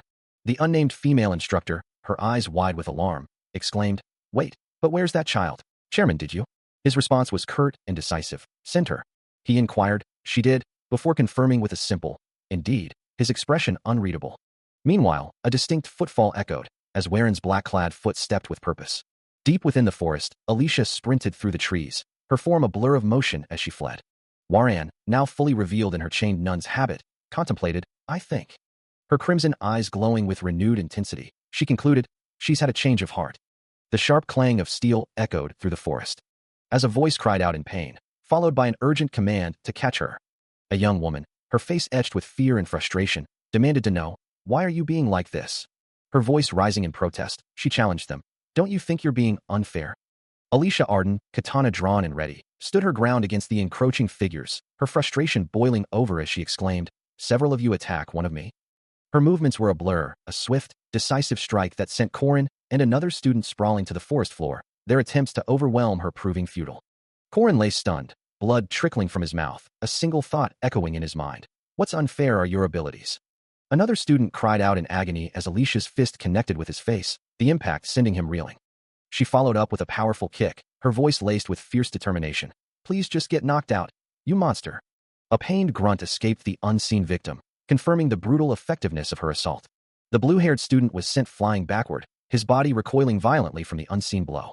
Amidst the chaos of the forest, a sudden, inexplicable shift in energy causes a moment of stunned silence, leaving everyone present to question what just transpired.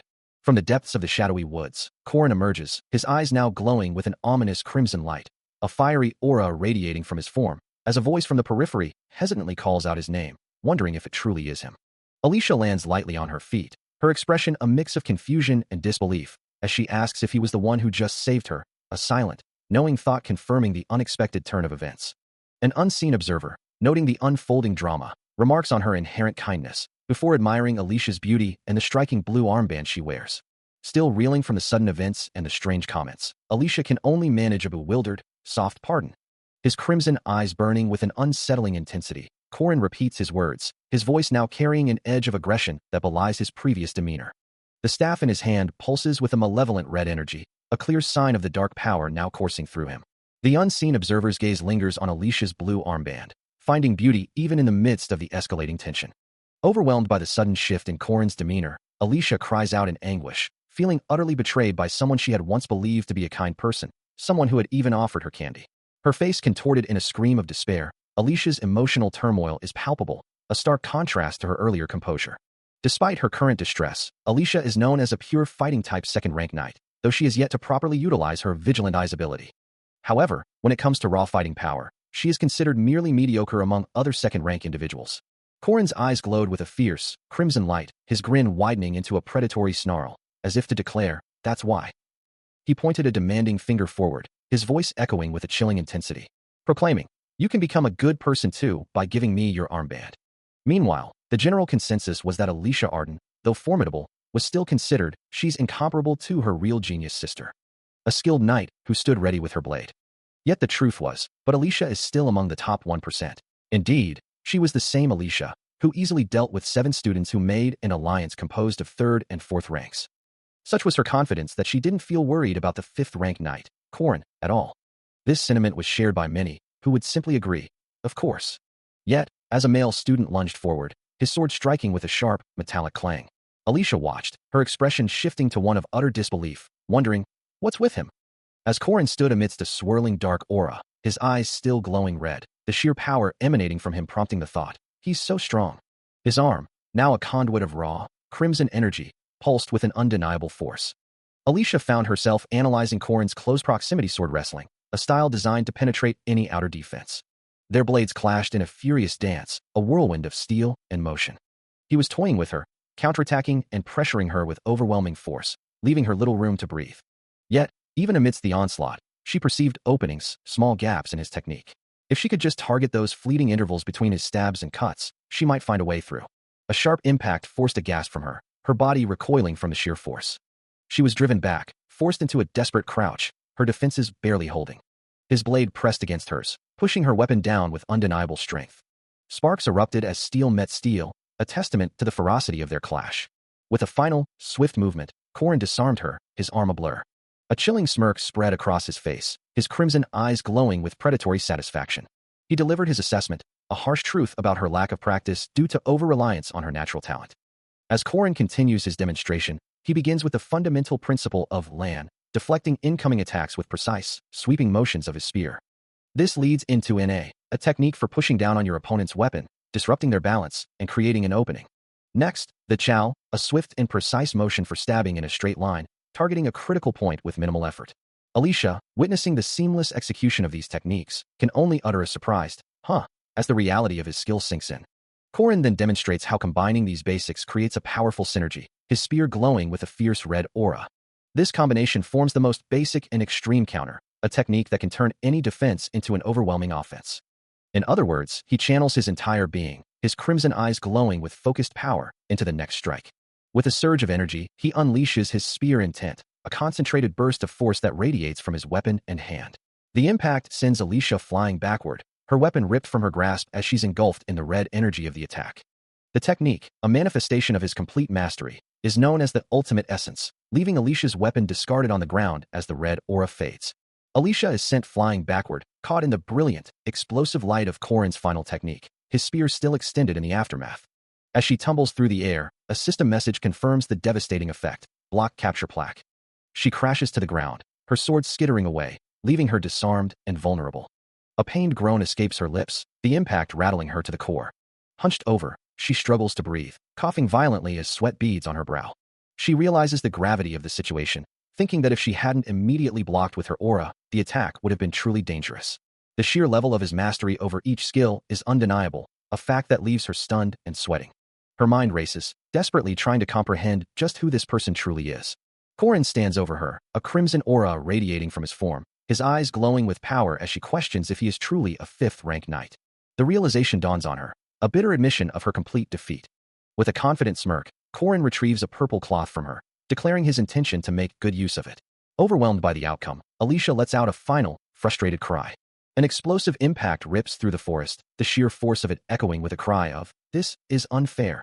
Corrin's eyes snap open, his brow furrowed in confusion as he hears the sudden, jarring sound, wondering what it could be. Suddenly, a figure with light blonde hair, drawn warsky, swings a massive greatsword, its dark metal glinting with a blue gem, the impact sending a shockwave through the air. This weapon is no ordinary blade. It's a magic sword crafted from heavy iron stone, 4 times denser than steel. Corrin's crimson eyes narrow, realizing the gravity of the situation, for this is a magic sword effective even against formidable boss monsters, and the fact that he was attacked by it means he's facing something serious. Drawn Warsky stands over him, a staff now in hand, questioning how he could have blocked his heavy iron sword, while Corrin sits on the ground, having somehow parried the blow. The greatsword remains embedded in the earth, a testament to the power behind the strike. A thought crosses Corrin's mind. Pretty good. His gaze then falls upon a distinctive armband on Drawn Warsky's arm, noticing the glowing blue gem that matches the one on the sword, and another sword with a green gem nearby. Drawn Warsky retrieves his greatsword, its blue gem pulsing faintly, as other swords with various colored gems stand upright in the background. He looks down at Corrin, demanding that he put the weapon down and leave, addressing him as a fifth rank. Corrin's internal recognition is immediate. Damn it, Drawn Warsky. A frustrated sigh escapes Corrin, his brow furrowed in deep thought, as he admits to himself that he truly wished this encounter had never happened. Even after witnessing the sheer number of creatures Drawn Warsky had effortlessly dispatched, leaving countless slain shadow beasts scattered across the forest floor, and the fallen figures of what appeared to be human guards, Corrin realizes the man doesn't bear a single scratch, appearing completely at ease. Nearby, 2 distinct swords lay abandoned on the ground, one glowing with an orange gem, the other with a blue, silent testaments to the brutal efficiency of the battle. Drawn Warsky stands tall amidst the devastation, his imposing figure and the massive sword he wields radiating an undeniable aura of power. Corrin's thoughts confirm his assessment. realizing Dronworski is truly on a different level than Alicia. A grim determination settles on his face as he accepts the reality of the situation, knowing there's no helping it, and he needs to make a critical decision. His decision is swift and clear. He must run, turning his back on the formidable opponent and fleeing into the dense forest. Korin sprints through the undergrowth, his mind racing with the undeniable truth that fighting Dronworski now would be utterly futile. From his elevated position, Dronworski watches Korin's retreat, a subtle, almost unreadable expression on his face. Korin's feet pound against the earth, the sound of his hurried steps echoing through the quiet woods.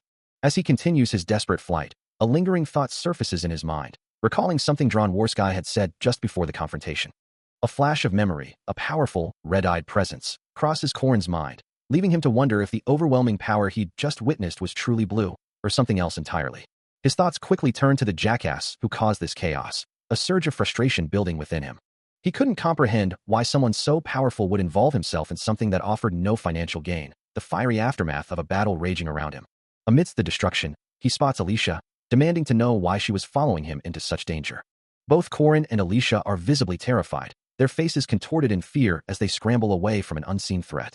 His internal monologue echoes his desperation, a frantic plea that he doesn't want to die, and a stark realization that he has no idea how to escape this predicament. With a grim expression, Korin acknowledges the futility of resistance, deciding there's no point in fighting against such overwhelming odds. His focus shifts to a crucial objective, knowing he just needs to deliver a specific armband to its destination. Suddenly, a name surfaces in his thoughts, a question forming in his mind about Cabin. His path is abruptly blocked by a towering, golem-like figure, its red eyes glowing ominously. Standing defiantly before the construct is Cabin, a young man with orange hair and goggles, who greets them with a casual, almost surprised, "Oh." With a confident smirk, Cabin lays out his terms, stating that if they wish to pass, he requires the armband. A new presence reveals itself, Chronal Ladin, a first-year golem sorcerer. He finds himself in a truly difficult situation, as Alicia looks on with concern. In front of them stands Chronal, his golem looming large. And from behind, Dronworski closes in, spear at the ready. He realizes the full extent of their predicament. Trapped between Chronal and Dron, a fight seems unavoidable. A frustrated scratch at the back of his head betrays his inner turmoil, as he considers the impossible odds. There's truly no helping at this time, and Alicia wonders if he's actually considering fighting both of them. Standing firm beside him, Alicia prepares herself for whatever comes next. The glint of Dron's spear confirms the dual threat, leaving no doubt that they are caught between Chronal and Dron simultaneously. His crimson eyes begin to glow with a fierce resolve, a silent declaration of his intent. If he truly cannot avoid a fight, then he must embrace it. With a determined glint in his eye, he accepts the challenge, ready to face whatever choice remains. As the confrontation began, he and Alicia found themselves under immediate assault, with Chronal Ladin descending from above, his attack forcing Korin to the ground, while Alicia recoiled from the impact. Before they could fully recover, Dronworski joined the fray, his assault sending Korin tumbling further amidst a scattering of blades. Yet, despite the overwhelming odds, the thought of facing them head-on never truly wavered. The battle raged, a storm of steel and magic, until, finally, a serene calm settled over the landscape, the clouds drifting peacefully across the sky. Having overcome the challenge, a hand reached out to a door, a voice expressing surprise that the first place had already been claimed, wondering who the victor could be. The answer came swiftly, revealing the familiar dark hair of Korin Locke. A wide smile spread across his face as he dabbed his mouth with a cloth, playfully asking if he could choose his prizes. Turning to Alicia, he proudly displayed his spoils, exclaiming his impressive feat of acquiring 3 blue armbands. He chuckled softly, a hint of satisfaction in his voice. Indeed, the evidence of his victory lay scattered around them, as Korin stood over a defeated Dronworski, whose weapons lay discarded on the ground. Alicia, witnessing the full extent of his triumph, could only utter a single word in awe: incredible. Korin moved with decisive speed, piercing the core of the magic sword before it could unleash its full power. And to ensure it couldn't be retrieved by telekinesis, he rammed it deep into the ground. With minimal movement, he deftly dodged the barrage of swords he couldn't block, instead guiding them towards the attacking golems. In a blur of motion, he moved behind Dron. There, he used him as a living shield against the golem's relentless attacks. While Dron was forced to block the golem's blows, Korin seized the opportunity. He swiftly attacked the golem's vulnerable crystals, neutralizing them one by one. Chronal Ladin could only watch in stunned disbelief, his eyes wide as the battle turned against him. After that swift display of tactical genius, his reaction speed, judgment, and even psychological warfare were flawless, making it clear that he was like a person who had fought on countless battlefields. He stood amidst the dust and debris, his spear planted firmly, a crimson aura still flickering around his form, having organized his thoughts and actions in a single, decisive moment. His mastery was evident, not just in the raw power, but in his understanding of the basics of the spear and the experience and techniques he used to overcome his weaknesses. Watching him, Alicia's eyes widened in surprise, as she felt a strange familiarity in his movements, almost like watching her own sister. Corin, however, reflected on his own performance, acknowledging a distinct lack of practice. Meanwhile, Warren observed with a knowing smirk, attributing his slight imperfections to an over-reliance on his natural talent. A faint smile touched Corin's lips, while Alicia, still processing the display, resolved that she, too, should try working harder. Elsewhere, Drawn Warsky, defeated and bewildered, wondered how he had been attacked before he could even demonstrate his own power. He questioned who this opponent truly was, as it seemed he already knew Drawn's techniques and abilities. Chronal Ladin lay injured on the ground, his goggles askew. As Corin, looking out at the aftermath, mused that golems were big targets for small but powerful opponents. He considers the situation, thinking that if it were him, he would have found a friend to stand guard, only to realize with a jolt that he doesn't have one, leaving his opponent to question his words. Lying defeated on the ground, Drawn Warsky can only process the crushing weight of that statement. I don't have a friend. Corin looks down at his two defeated opponents, a simple, oh, escaping his lips as he takes in the scene. And with that, a final, almost mocking, good luck, echoes in the air. Chronal Ladin, still reeling from the defeat, can only clench his teeth and curse under his breath, utterly humiliated. On that day, the three named first years lay defeated, their pride shattered on the dusty ground.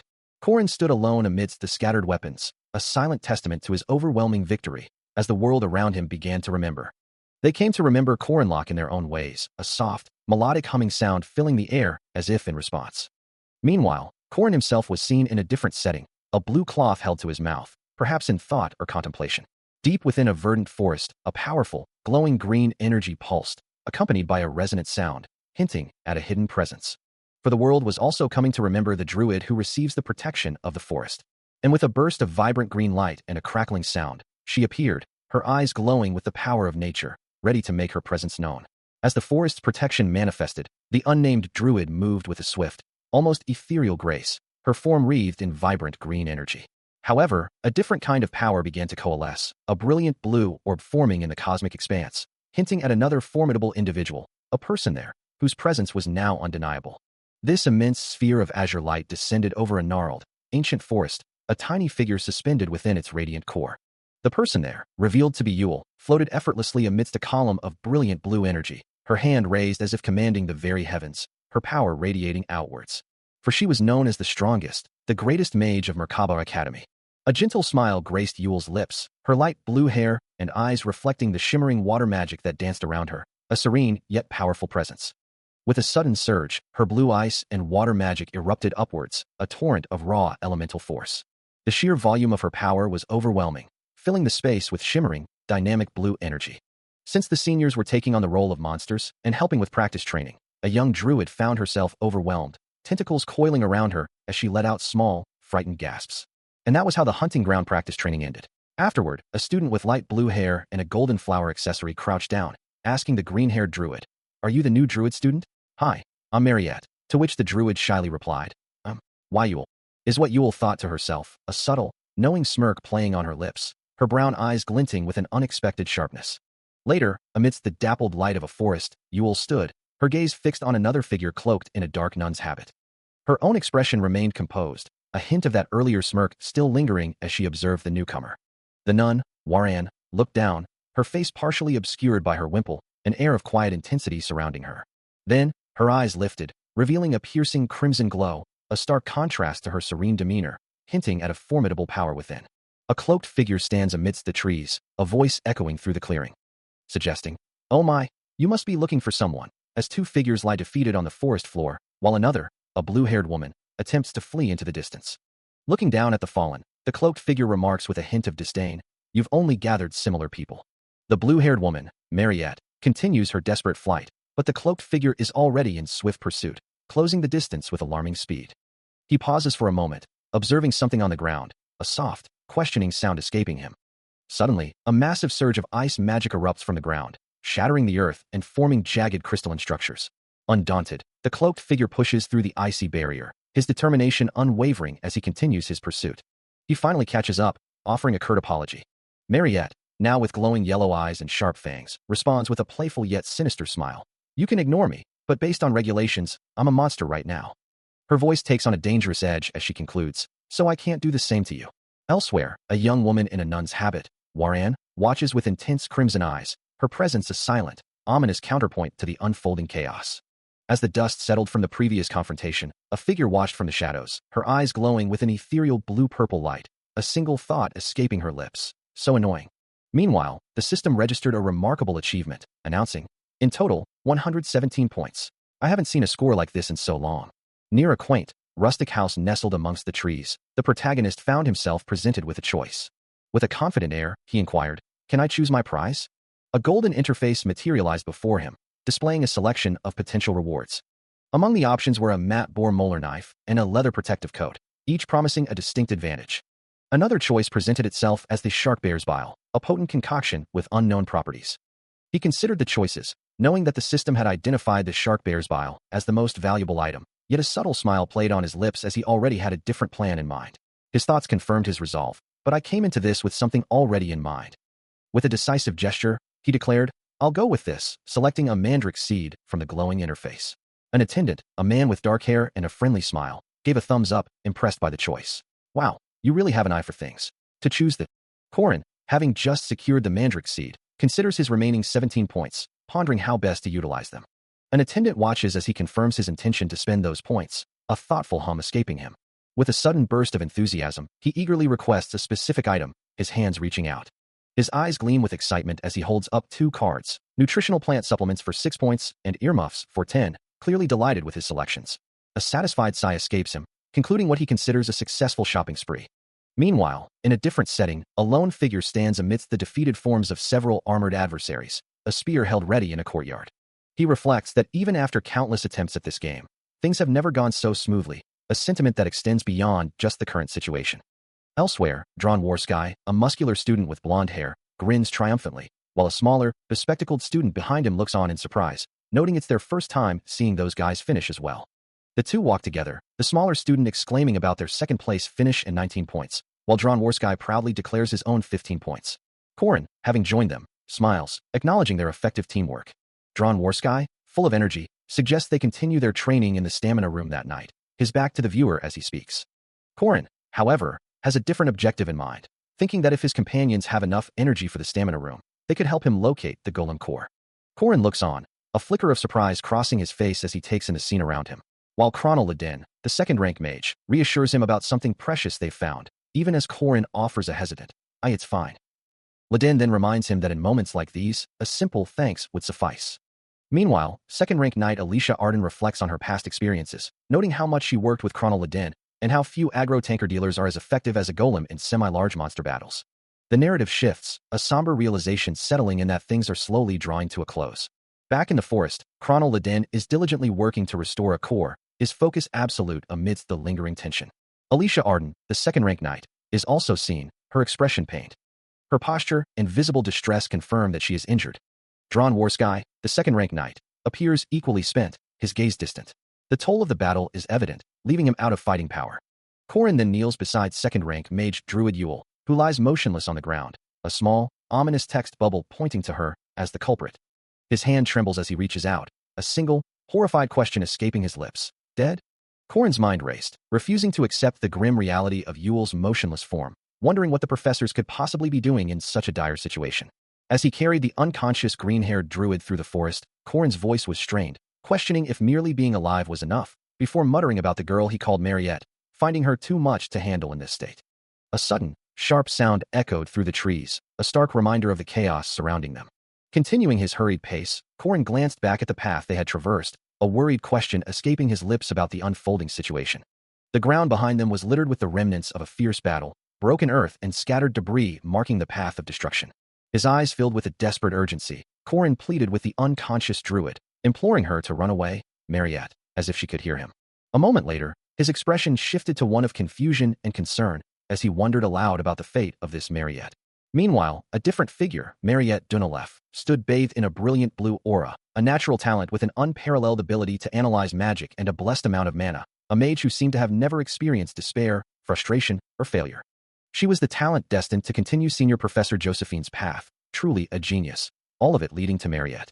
The vast hunting ground stretches out, an arena ready for conflict. And in this deadly game, the stage is set for a brutal display. The unnamed druid, her green hair flowing, struggles to maintain composure, her golden eyes glowing with intense focus as she attempts to analyze the unfolding situation, exhaling sharply.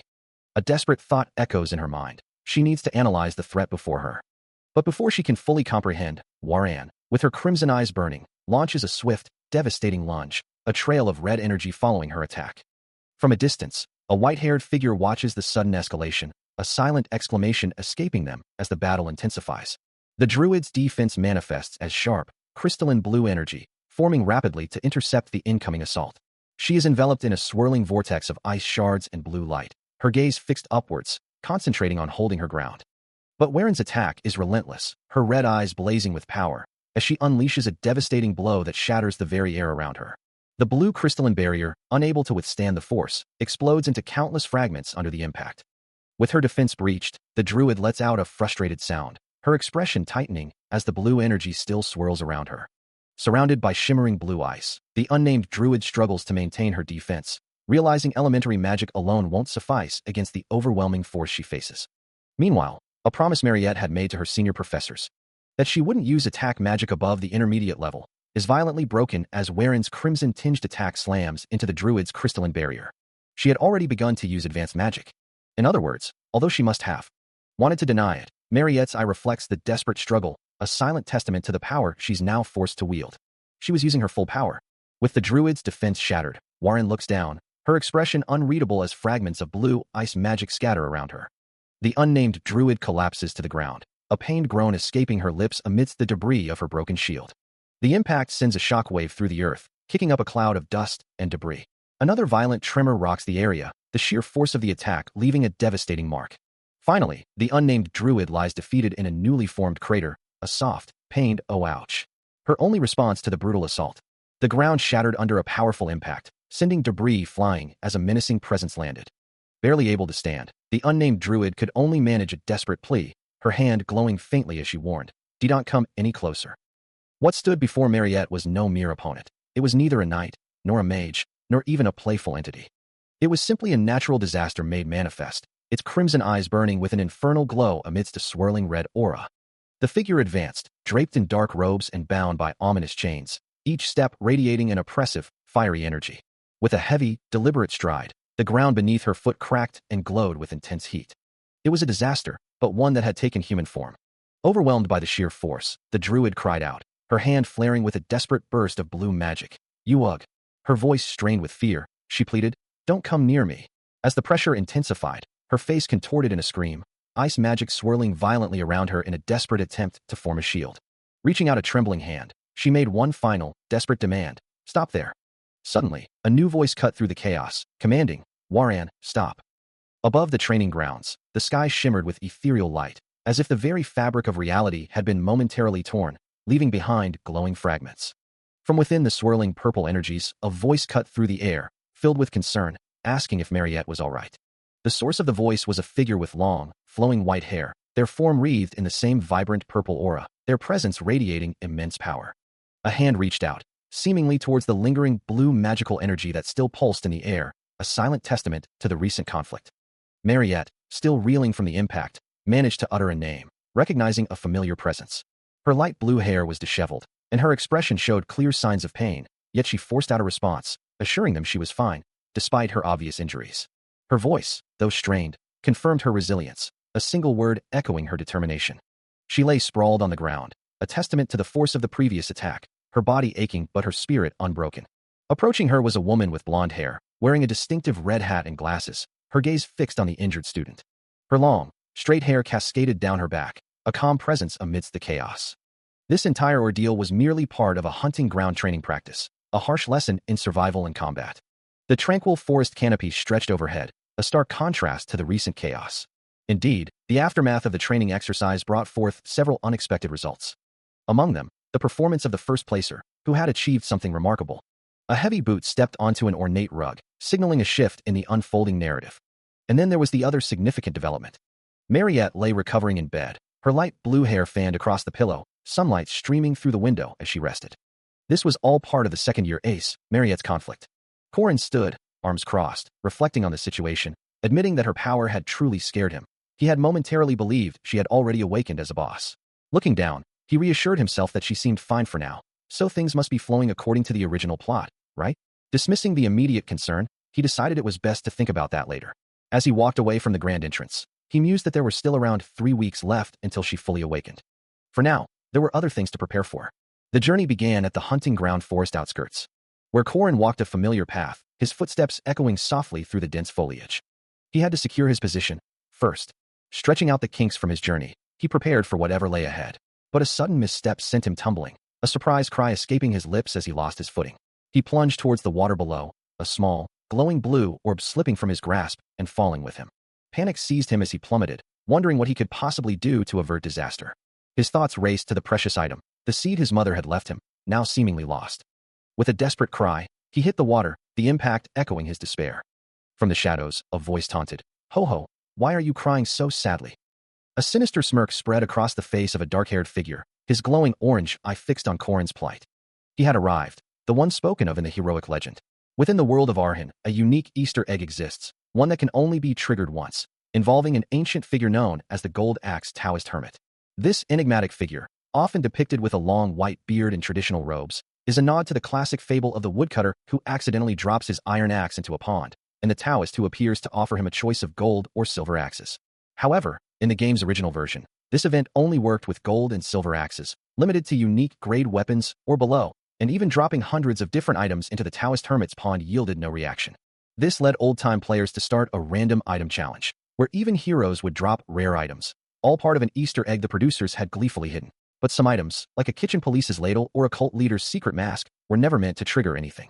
Meanwhile, back in the forest, a voice echoes through the trees, asking if the golden seed belongs to him. He quickly denies it. The voice then presses further, inquiring about a silver seed, which he also denies owning. After his encounter, Korin finds himself falling through the air towards a dense forest, as an ancient, white-bearded hermit floats serenely on a cloud above him. The hermit's voice echoes, a knowing chuckle preceding his words. "Haha then." He extends a hand, revealing a small, unassuming seed glowing faintly in his palm, and asks, "This must be your seed." Korin, overwhelmed with emotion, confirms, "Yes, it is. That is definitely my seed." Tears stream down his face as he repeats, his voice thick with relief, "Definitely my seed." The hermit acknowledges his honesty. Even after seeing gold and silver, you didn't covet them and are honest. He had presented Korin with 2 other options, a common mandrake seed and a rare white-silver mandrake seed. But Korin had remained steadfast, even when faced with the allure of a shimmering gold mandrake seed. The hermit continues, pleased with the outcome, honesty positively, and will give you all 3 seeds. Then goodbye, ho ho. As the hermit's staff floats away down the river, Korin bows deeply, his gratitude immense. "Gosh, thank you. Take care." He then grins maniacally, clutching a small, dark creature, clearly delighted with his reward. Korin muses on the nature of items, realizing that some can be duplicated, while others, like the standard mandrake seed, simply improve one's mana. However, the gold mandrake seed, glowing with an ethereal light, promises a mandrake that shines with pure gold upon cultivation. Similarly, the white-silver mandrake seed, when planted, yields a mandrake that radiates with silver light, both possessing unique and powerful effects. He acknowledges the inherent danger of acquiring such valuable items, as those who possess them often find themselves targeted and harvested, though he dismisses this as a minor concern. Recalling a past life, he remembers Park Sahu consuming the gold seed, while he himself took the silver, a memory that now fuels his resolve. Now, holding all 3 precious seeds in his hands, Korin declares with a triumphant grin that this time, they are all his. He ponders the mysterious circumstances that lead Mariette to become the first boss, awakening into a special vampire, a critical event he knows is fast approaching. The actual mission, set to unfold in 3 weeks, involves a perilous encounter with Fog City's murderous vampire, John Doe. As he approaches the grand entrance of a towering academy, his mind races with the implications of these future events. His steps are firm, a silent testament to his unwavering determination. He admits to not knowing how the demon tribe's agent within Mariette awakens, but reassures himself that there is still time to prepare. This strategic planning was crucial, he reflects, since no one would willingly fight alongside a weak 5th-rank knight like himself, even if he asked. The first thing that truly captures their interest in a player is their innate talent and raw strength. In just a week, the named individuals will have fully recovered as well, giving him the perfect opportunity. He considers his next move, a determined glint in his crimson eyes. That's precisely when he can propose forming a party. Meanwhile, in a grand, dimly lit chamber, a sense of foreboding hangs heavy in the air. The stage is being set for the heroic legend of Arhan's first final boss. This formidable foe is none other than the special vampire, Mariette Dunolef, her fate sealed by the moonlight filtering through an ornate window. Mariette rests on a bed, her long, light blue hair cascading around her as she remains in a deep slumber. There are approximately 3 weeks remaining until Mariette awakens. A concerned voice breaks the silence, whispering her name with a hint of worry. Leaning over the sleeping girl, a blonde-haired woman with glasses frantically asks, "Hey, Mariette, are you okay? How's your throat?" She laments the past, recalling that first year. She should have stopped herself. You were limited to elementary-level magic. If he could just gather enough preparation, enough faith in his own abilities, then he knew he would be able to save Mariette, who lay in a deep, almost ethereal slumber, her form bandaged and still. And with that conviction firm in his mind, he realized he'd be able to easily save her, a determined glint in his eyes as he gazed out a grand window, his resolve hardening. Until then, he would train Alicia, who was already honing her skills, a burst of energy radiating from her focused strike. He would also employ the mercenary of sword control, Drawn, a formidable figure wielding a massive hammer. Drawn, with his long white hair and fur-trimmed coat, looked up with a stern expression, his presence commanding. And he would coax the Aveloan forest druid, a serene woman with vibrant green hair, surrounded by the glowing essence of nature. Even Cabin, the engineer with his signature goggles and overalls, stood ready, a massive golem looming behind him, a testament to his mechanical prowess. Corin's lips curved into a confident smile, a single word escaping him. Perfect. He mused, looking down at his plans, that if he just prepared well, this whole endeavor would be a piece of cake. As long as there was. A single, crimson eye snaps open, its pupil of burning ember against the pale skin, hinting at a terrifying awakening. As a detached voice declares that there are no unexpected variables. Meanwhile, Josephine's eyes widen in utter horror, her mouth agape as she witnesses the unfolding nightmare. A guttural sound rips through the air, a raw, primal expression of burgeoning power. Mariette's face contorts into a feral snarl, her white hair wild around her glowing red eyes, her mouth open to reveal sharp, predatory fangs. Her hand, now tipped with long, sharp nails, drips with fresh blood, as a chilling whisper escapes her lips, "I'm thirsty." A hand rests on a large, leather-bound book, the silence of the study broken only by the unspoken thought, boring. A voice filled with a hint of regret then laments, "I shouldn't have sent you." Professor Josephine, seated at her ornate desk, continues, offering a solution to the unseen student's boredom. "If you want to learn something, I'll give you private lessons." She concludes with a firm directive, "Self-reflect for now." Meanwhile, Warren, clad in her nun's habit, gazes thoughtfully out a window, a quiet moment before an unexpected interruption. Her thoughts are interrupted by a sudden, loud exclamation. 2 hands burst through the window, pushing it open with force, as a voice shouts, "Wow, I knew you'd be here." Warren's eyes widen in utter shock as Corin Locke dangles upside down from the window frame, a bizarre sight that leaves her speechless. His sudden appearance elicits a string of confused exclamations from her. Still suspended, Corin grins, introducing himself to the stunned nun. "I've seen you before, right? I'm Corin Locke." From his precarious position, he then asks, "Can you open the window?" With a flourish, Corin presents a small, elegantly wrapped cake, a sparkling gesture of goodwill. "I know this is random, but here." Warren looks at the offering, a hint of surprise still on her face, as Corin explains his unexpected gift. "I didn't want to come empty-handed, so I brought this." Still hanging upside down outside the window, Corin playfully remarks that his current position goes against school rules, insisting he's merely on a tree. He then shifts his tone, musing aloud that Madame Josephine doesn't seem to be present. But the question hangs in the air, is she truly absent? His thoughts drift to Josephine, wondering if she's been banned from leaving or receiving visitors due to an incident at the hunting grounds, and if she's been confined for over 4 days. The concern deepens as he realizes she hasn't appeared in days, suggesting she didn't simply leave. Warren, still at the window, reacts with a sharp, incredulous cry, her composure momentarily broken. The question echoes, filled with disbelief. "Not once?" Corin's upside-down face shows a flicker of concern, his crimson eyes reflecting the gravity of the situation. Suddenly, an unseen force strikes him, sending him hurtling through the air with a sharp ack and a pained ugh, impact lines streaking across the sky. He crashes violently into the ground, the impact marked by another pained ugh and a guttural kyok, debris scattering around him. A system message flashes, confirming Persistent Warrior's regeneration has activated, as he groans, acknowledging the pain. Inside, Warren stands with a stern expression, her crimson eyes fixed forward, having seemingly dealt with the intruder. A casual thought drifts through Corin's mind, promising a future meal, a simple gesture of connection. Meanwhile, a stark reality settles over the academy. Madame Josephine has departed, leaving behind the individual considered the most dangerous in all of Merkaba. At the academy, Warren's domain, swift footsteps echo through the halls, a sense of urgency propelling someone forward. An unsettling feeling permeates the air, a clear indication that something abnormal is unfolding. Warren, standing over a dark-skinned man on the floor, demands to know if Josephine has been located, only to be told he is heading towards the outskirts in his search. These rapid movements are attributed to 2 former guardians. Professor Dana, the martial artist of the magic faculty, and Professor Fermac Damon, the night faculty's representative. Their hands and feet move with blurring speed, a testament to their skill as they continue their urgent search. Indeed, these two formidable individuals are moving with a distinct purpose. Warren's response is curt and definitive, a simple no, confirming the lack of progress in the search. Elsewhere, a security officer with neatly combed gray hair addresses someone off-panel, inquiring if they are Corin Locke. As the officer turns his back, he curtly informs Corin that his visiting request has been rejected. However, a young man with spiky black hair and sharp teeth, identified as 3rd Security Officer Crone, approaches Corin, explaining that Madame Josephine herself sent him with food and drink. A security officer muses on the generosity of Madame Josephine, noting how well she cares for those under her. Meanwhile, Corin stands in the hallway, deep in thought, as Crone, the security officer, approaches him. His mind replays the recent events. His request to visit Mariette was rejected, and now Isabel, who was supposed to be protecting her, has vanished.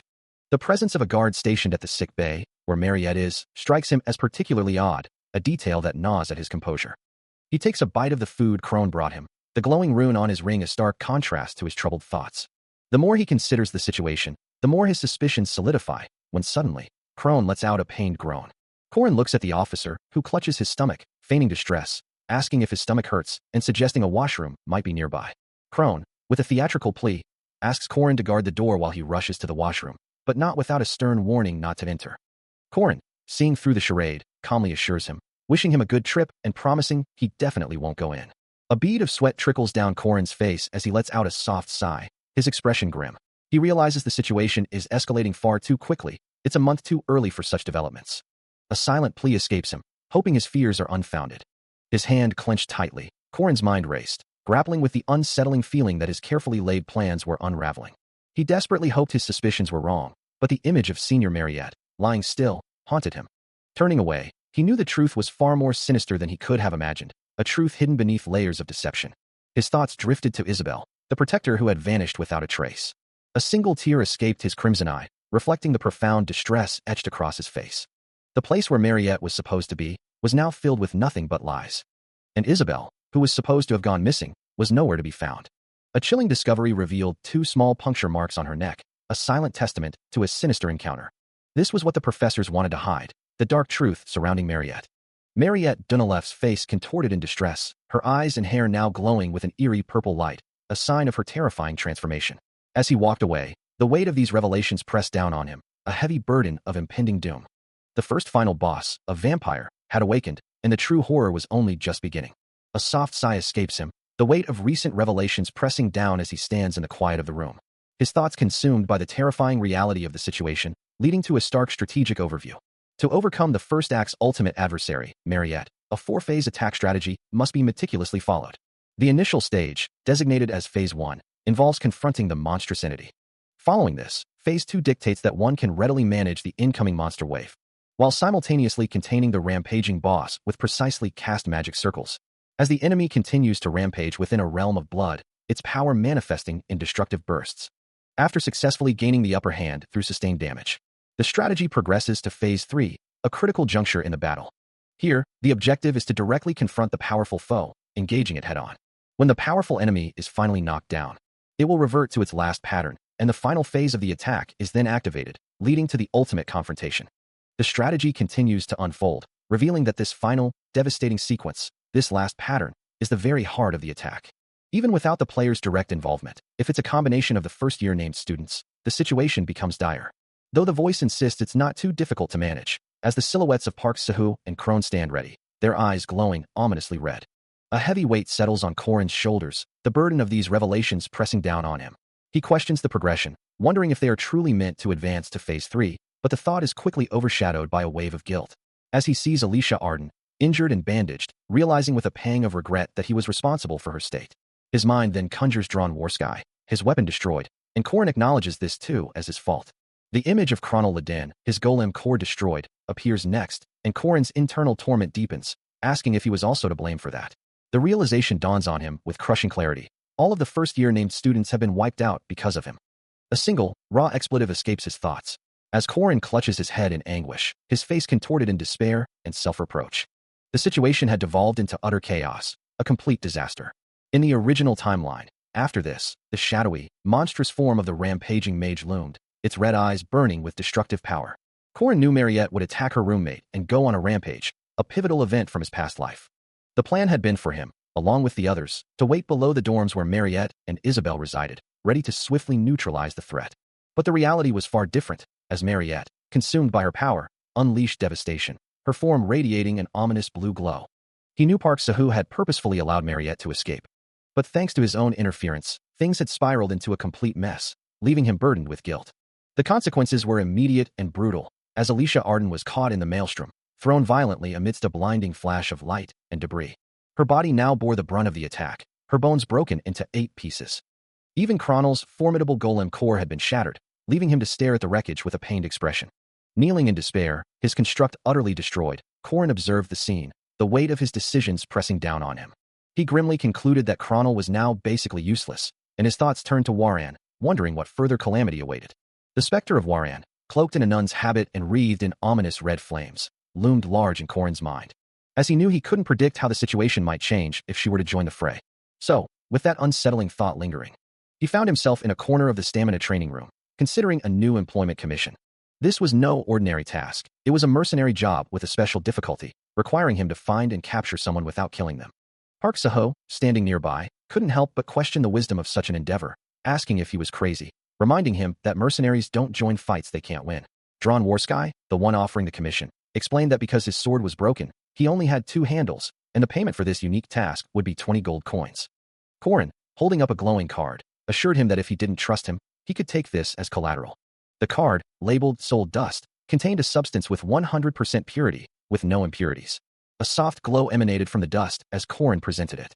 Drawn Warsky's eye gleamed with a star-like sparkle, clearly impressed, as he deemed Corin a desirable employer. A satisfied grin spread across Corin's face, giving a confident thumbs up. Within the quiet confines of the library, an ancient tome lay open, its pages illuminated by an ethereal green glow, hinting at forgotten knowledge. A voice filled with surprise questioned, "How did you know that? I thought all the records had disappeared when the forest burned down." Corin, standing opposite the green-haired woman, calmly replied, "I read a book about it once. Your traditional alphabet is the Agam alphabet, right? You're here to find that, right?" He then offered a proposition. "If you help me." Holding up a similar ancient text, "I'll teach you all of it." The woman, now identified as Yule, turned to him, her expression thoughtful as she considered his offer. "What do I have to do?" With her agreement, a system message confirmed that Druid Yule had officially joined his party, much to Corin's visible delight. Later, in a bustling canteen, Corin explained the grim realities of his current quest to a muscular blonde man. "I'm searching for a party. It's hard, has low pay, and is very dangerous, and we might die since we're facing a strong special demon tribe." He concluded, however, with a powerful incentive. "But if we succeed, you can gain honor and fame." The blonde man paused, considering the weight of the offer, a moment of silence hanging in the air. He then looked at Corin, a hint of concern in his eyes as he wondered, "Is this too much for them?" But his apprehension quickly vanished, replaced by a wide, eager grin as he declared, "That's romantic. Let's do it." Corin, in a moment of self-aware reflection, muses on the common tropes of his world, acknowledging that everyone around him seems utterly obsessed with romance. Having secured a sub-dealer, a support, and enough people to help them last through the first phase, Corin surveys his newly assembled team, which now includes the blonde mercenary and a dark-haired scholar, noting that they've achieved the minimum conditions for their mission. As they move through the dense forest, Yule, the green-haired druid, appears visibly distressed, her gaze fixed on something unseen, while Corin and the mercenary remain focused ahead. His expression hardening, Corin acknowledges the harsh reality of their situation, understanding that this is the best they can do right now. A voice recounts the difficulty of a past event, explaining that after a certain incident, Mariette was left crying and hiding deep within the forest, making her incredibly hard to find. The uniformed figure continues, expressing disbelief that such a strong person would resort to digging a tunnel in the forest and staying there for an entire month. Who would have thought that such a strong person would dig a tunnel in the forest and stay there for a month? Corin's thoughts echo the sentiment, recalling that the speaker mentioned Mariette had hidden herself in the forest, a place now designated as their hunting ground. Under a vast, star-dusted night sky, the forest stretched out, dark and imposing, as the group ventured deeper into its depths. A voice echoed through the trees, confirming, "She's really here? Senior Mariette, that is?" The blonde mercenary, drawn, acknowledged the mission. "Employer, I get the goal, but how will we find her?" As the party continued their trek through the dense undergrowth, he mused that finding her could take years, but Corin simply reassured them, "We just need to ask, so don't worry." Yule, her green hair illuminated by the faint moonlight, turned to him, a hint of surprise in her voice as she asked, "Right? Just how much do you know?" Without waiting for an answer, she extended her hands, a surge of raw, green energy erupting from her palms with a resonant hum. The ground before her cracked as a brilliant pillar of verdant light shot skyward, illuminating the dark forest with its ethereal glow. Closing her eyes, Yule focused, her voice a soft incantation as she commanded, "Spirits, lead us to her." The green energy swirled around her, forming intricate patterns that danced in the air, a visible manifestation of the spirits gathering to her call. With a final burst, the spiritual energy expanded rapidly, enveloping the entire clearing in a vibrant, ethereal glow. Corin and the blonde mercenary watched, wide-eyed, as the mercenary exclaimed, "Wow!" A bunch of spirits gathered. Judging from their reactions, countless spirits were responding to Yule's powerful call. "Of course, I don't see anything." Corin observes the forest, his expression thoughtful, as he asks, "So, did they find Mariette?" The group stands together, Yule's back to them, a faint green glow still emanating from her, as the blonde mercenary responds, "Ah, yes so?" Suddenly, Yule turns, her voice sharp with impatience. What's up? What are you all looking at? Where is she?" Before anyone can answer, a guttural growl echoes from the shadows, a monstrous creature with glowing yellow eyes lunging from the darkness, right behind them. Corin reacts instantly, his weapon flashing as he intercepts the attack, a fierce grunt escaping him as he holds the line. The suddenness of the assault leaves the others in stunned disbelief, a collective gasp of surprise hanging in the air. But Corin's counter is swift and brutal, the monster crying out in pain as it's thrown back, blood erupting from its form. He hangs in the air, surrounded by a crimson aura, his mind racing. What? All of a sudden. Alicia's voice cuts through the chaos, her eyes wide with alarm. "Employer, in front. There are monsters." Indeed, the forest around them is now swarming with grotesque, red-skinned creatures, their glowing yellow eyes fixed on the group, a terrifying horde closing in. The blonde mercenary and Drawn stare in horror as the monsters advance, the blonde mercenary stammering, "Did Senior." Corin's thoughts race, wondering if Mariette has truly become a monster, yet a part of him knows the answer with certainty. Meanwhile, Yule struggles, her brow furrowed in concentration as blue magical energy pulses from the ancient tome she holds, a desperate incantation escaping her lips. The blonde mercenary, Jaeger, finds himself challenged by an unseen foe, a taunting voice daring him to approach. With a confident grin, he flexes, ready for the fight, declaring his opponent perfect for a warm-up. From the sidelines, Corin shouts a desperate warning, urging Jaeger not to charge headlong into the enemy's embrace. Indeed, the blonde mercenary is already surrounded by a horde of grotesque, red-skinned monsters, their glowing eyes fixed on him, as he struggles to fend off their relentless assault. Corin's hand reaches out in alarm, a gasp escaping him at the sight of the overwhelming numbers. He quickly regains his composure, instructing his companions to fall back 3 steps, and to systematically reduce the enemy's numbers rather than rushing in. Turning to his side, Corin, now referred to as Lark, issues a direct command, telling someone to cover the rear. A voice responds with a simple, "Oh okay." Lark then instructs Yule to stay with him, before turning to Drawn with an unspoken expectation, knowing he doesn't need to elaborate. As the battle rages, Jaeger swings his mace with brutal force, sending one monster flying, while Lark leaps into the fray, his own weapon ready to strike down another foe, Yule observing from a safer distance. He extends a hand, a vibrant green aura flaring around him as he issues a firm command. "Just don't go too forward." Nearby, Yule stands ready, her green braids and hooded cloak a stark contrast to the chaos. The situation is dire, yet he remains completely unfazed by the sudden onslaught, calmly giving precise instructions to his companions. His voice carries over the din of battle, urging them to provide and support.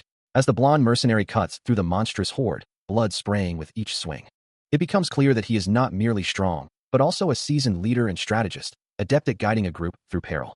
Amidst the swirling blue aura of his own magic, Corin wields his staff with deadly precision, engaging the grotesque creatures head-on. Observing his prowess, a thought crosses someone's mind. To think he's a 5th-rank knight, there's no doubt about it. Our academy's rank test is very wrong. As Yule and Drawn witness the overwhelming numbers, Drawn exclaims, "Hey, I thought Mariette was here. What's this? There are just countless monsters." Yule, surrounded by a faint green glow, responds hesitantly, "Well, this is what the spirits told me." Drawn, looking worried, presses further. "Is Senior Mariette controlling them? There's no way that monsters would travel in a pack like this." Corin, now holding an open book radiating a soft blue light, considers the situation, and they seem several times more ferocious than normal. "No." With a determined expression, he firmly states, "Mariette isn't a puppeteer or anything. She can't just control these monsters so easily." Even if it were possible, Corin muses, Mariette wouldn't control them so thoughtlessly, not like this. As the group stands amidst the fallen creatures, Drawn questions the anomaly, wondering why these monsters are attacking them with such ferocity. Corin's gaze remains fixed on the scene, his voice firm as he dismisses that possibility as well. He knows monsters typically adhere to their ingrained habits, their actions predictable and routine. Yet, he considers, there are rare instances, desperate situations that can force them to abandon their natural behaviors. What if, he wonders, there was something so overwhelming, so utterly beyond their comprehension, that they simply couldn't respond to it? A sudden, sharp sound cuts through the air, drawing the group's startled attention as they turn, eyes wide with alarm.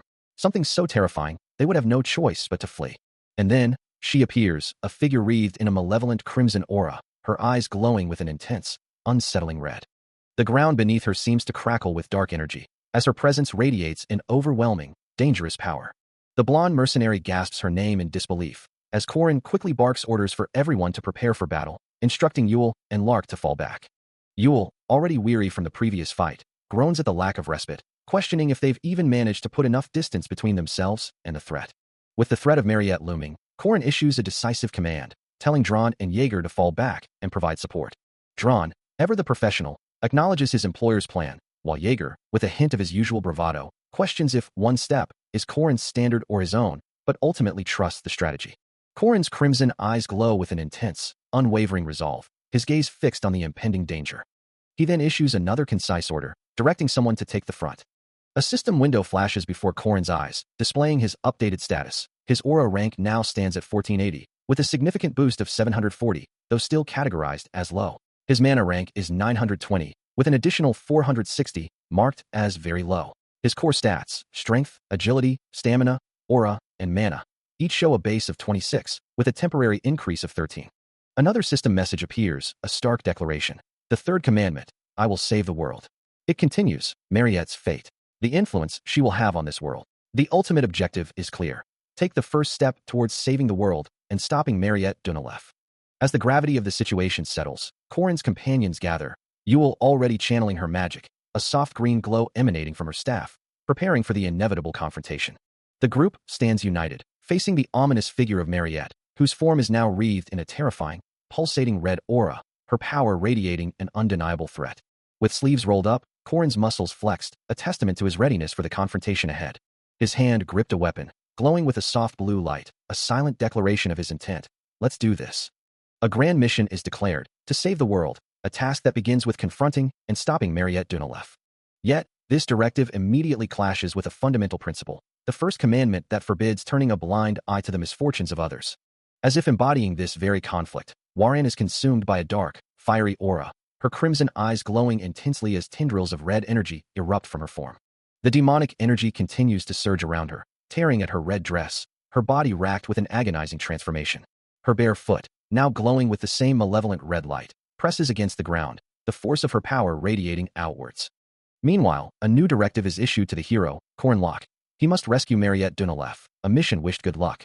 Warren lets out a pained gasp, her crimson eyes still burning with an unnatural light as tears well up, reflecting her inner torment. Elsewhere, a pink-haired girl cries out in anguish, her face and chest stained with blood, her body visibly injured and trembling. The unnamed druid, her green eyes wide with concern, observes the scene, noting the girl's distress. Standing beside her, a stern white-haired woman remains unmoved, declaring that the current suffering changes nothing. The ultimate goal is then revealed, to subjugate the demon tribe. A towering, dark silhouette rises, emanating an intense, shimmering purple and pink light, its presence heralded by a sharp, resonant sound. From within the darkness, Warren's transformed, demonic visage emerges, her eyes burning with a fierce red glow, a silent exclamation of power escaping her lips. As the transformation deepens, a surge of energy ripples through the air, leaving onlookers stunned and questioning the nature of this sudden, overwhelming force. A pair of wide, light-colored eyes reflect the intense magical light, revealing a moment of profound shock and realization. From the heart of Warren's power, a glowing red orb materializes, prompting an urgent query about its mysterious nature. The orb instantly proves its formidable strength, intercepting a massive, dark iron sword with a crackle of red lightning, holding it firmly in place. Warren, now fully enveloped in a crimson aura, maintains the powerful barrier, expressing disbelief that her heavy iron sword could be so easily halted. The mysterious orb is quickly identified as a familiar, a construct born directly from a vampire's blood, its presence a clear sign of newly awakened power.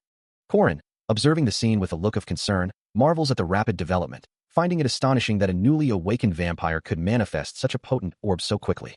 He reassures those around him, explaining that despite the orb's power, there's no need for fear. The vampire is newly born and unable to properly absorb blood or mana, limiting its offensive capabilities. With a determined expression, Korin reiterates that without a proper blood supply from its mother, the vampire will be restricted to purely defensive actions, unable to launch any attacks.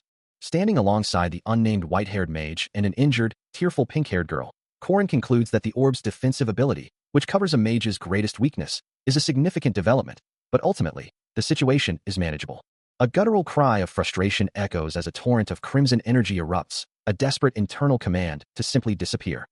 From the heart of this destructive force, Warren unleashes a wide-range attack, her form wreathed in swirling red energy, her eyes glowing with malevolent power. The attack spreads rapidly, a voice warns of its impending impact, confirming a wide-range assault is underway. Amidst the growing threat, a desperate cry for Yule cuts through the air. Responding instantly, Yule acknowledges the call, her body beginning to glow with a vibrant green aura as she prepares her defense. Meanwhile, Korin observes their surroundings, noting that while he doesn't know about other locations, their current position is undeniably a forest. With a surge of power, Yule's hand erupts with a powerful burst of green magical energy, channeling her protective spell. From the ground beneath them, a dense, shimmering forest of green energy spikes rapidly grows, forming an impenetrable barrier. The spirit's protection spell rapidly develops, enveloping Korin, the blonde mercenary, and the white-haired mage in its shimmering green embrace, shielding them from the incoming assault. Warren's crimson attack slams into the green barrier, causing violent cracks and splatters of red energy to erupt across its surface. Under the immense pressure, Yule grimaces, her entire body straining as she struggles to maintain the integrity of her powerful shield. Witnessing the barrier's rapid deterioration, the blonde mercenary cries out in alarm, wondering what will happen if their only defense shatters, while Korin looks on with equal concern. As the magical assault continues, Korin cries out, urging the blonde mercenary not to speak of such things. For the previous blow alone had already drained half of his mana. Meanwhile, Yule, her green aura flaring around her, struggles visibly, her face contorted in intense concentration as she maintains the protective barrier. The aftereffects of the hunting ground still linger, causing her mana heart to throb painfully with every passing moment. Despite the overwhelming odds, the blonde mercenary steels his resolve, knowing he must continue to push forward. Korin, observing Yule's struggle, asks with concern if she's reaching her limit, as the green energy around her flickers with her labored breaths.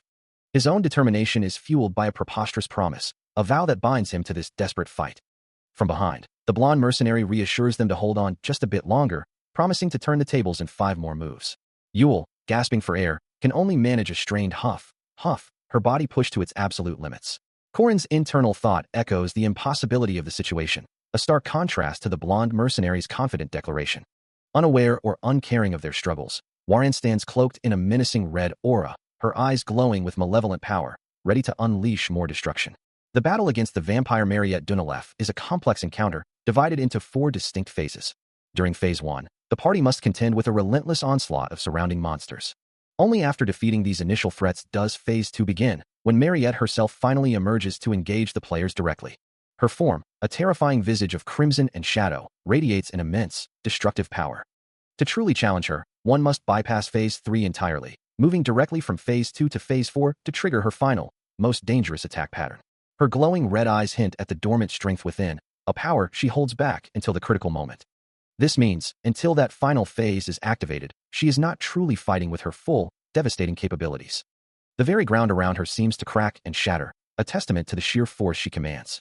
Korin recalls this crucial detail from his past life, remembering the game's mechanics, as a voice warns him, "Lark, you leave before Yule.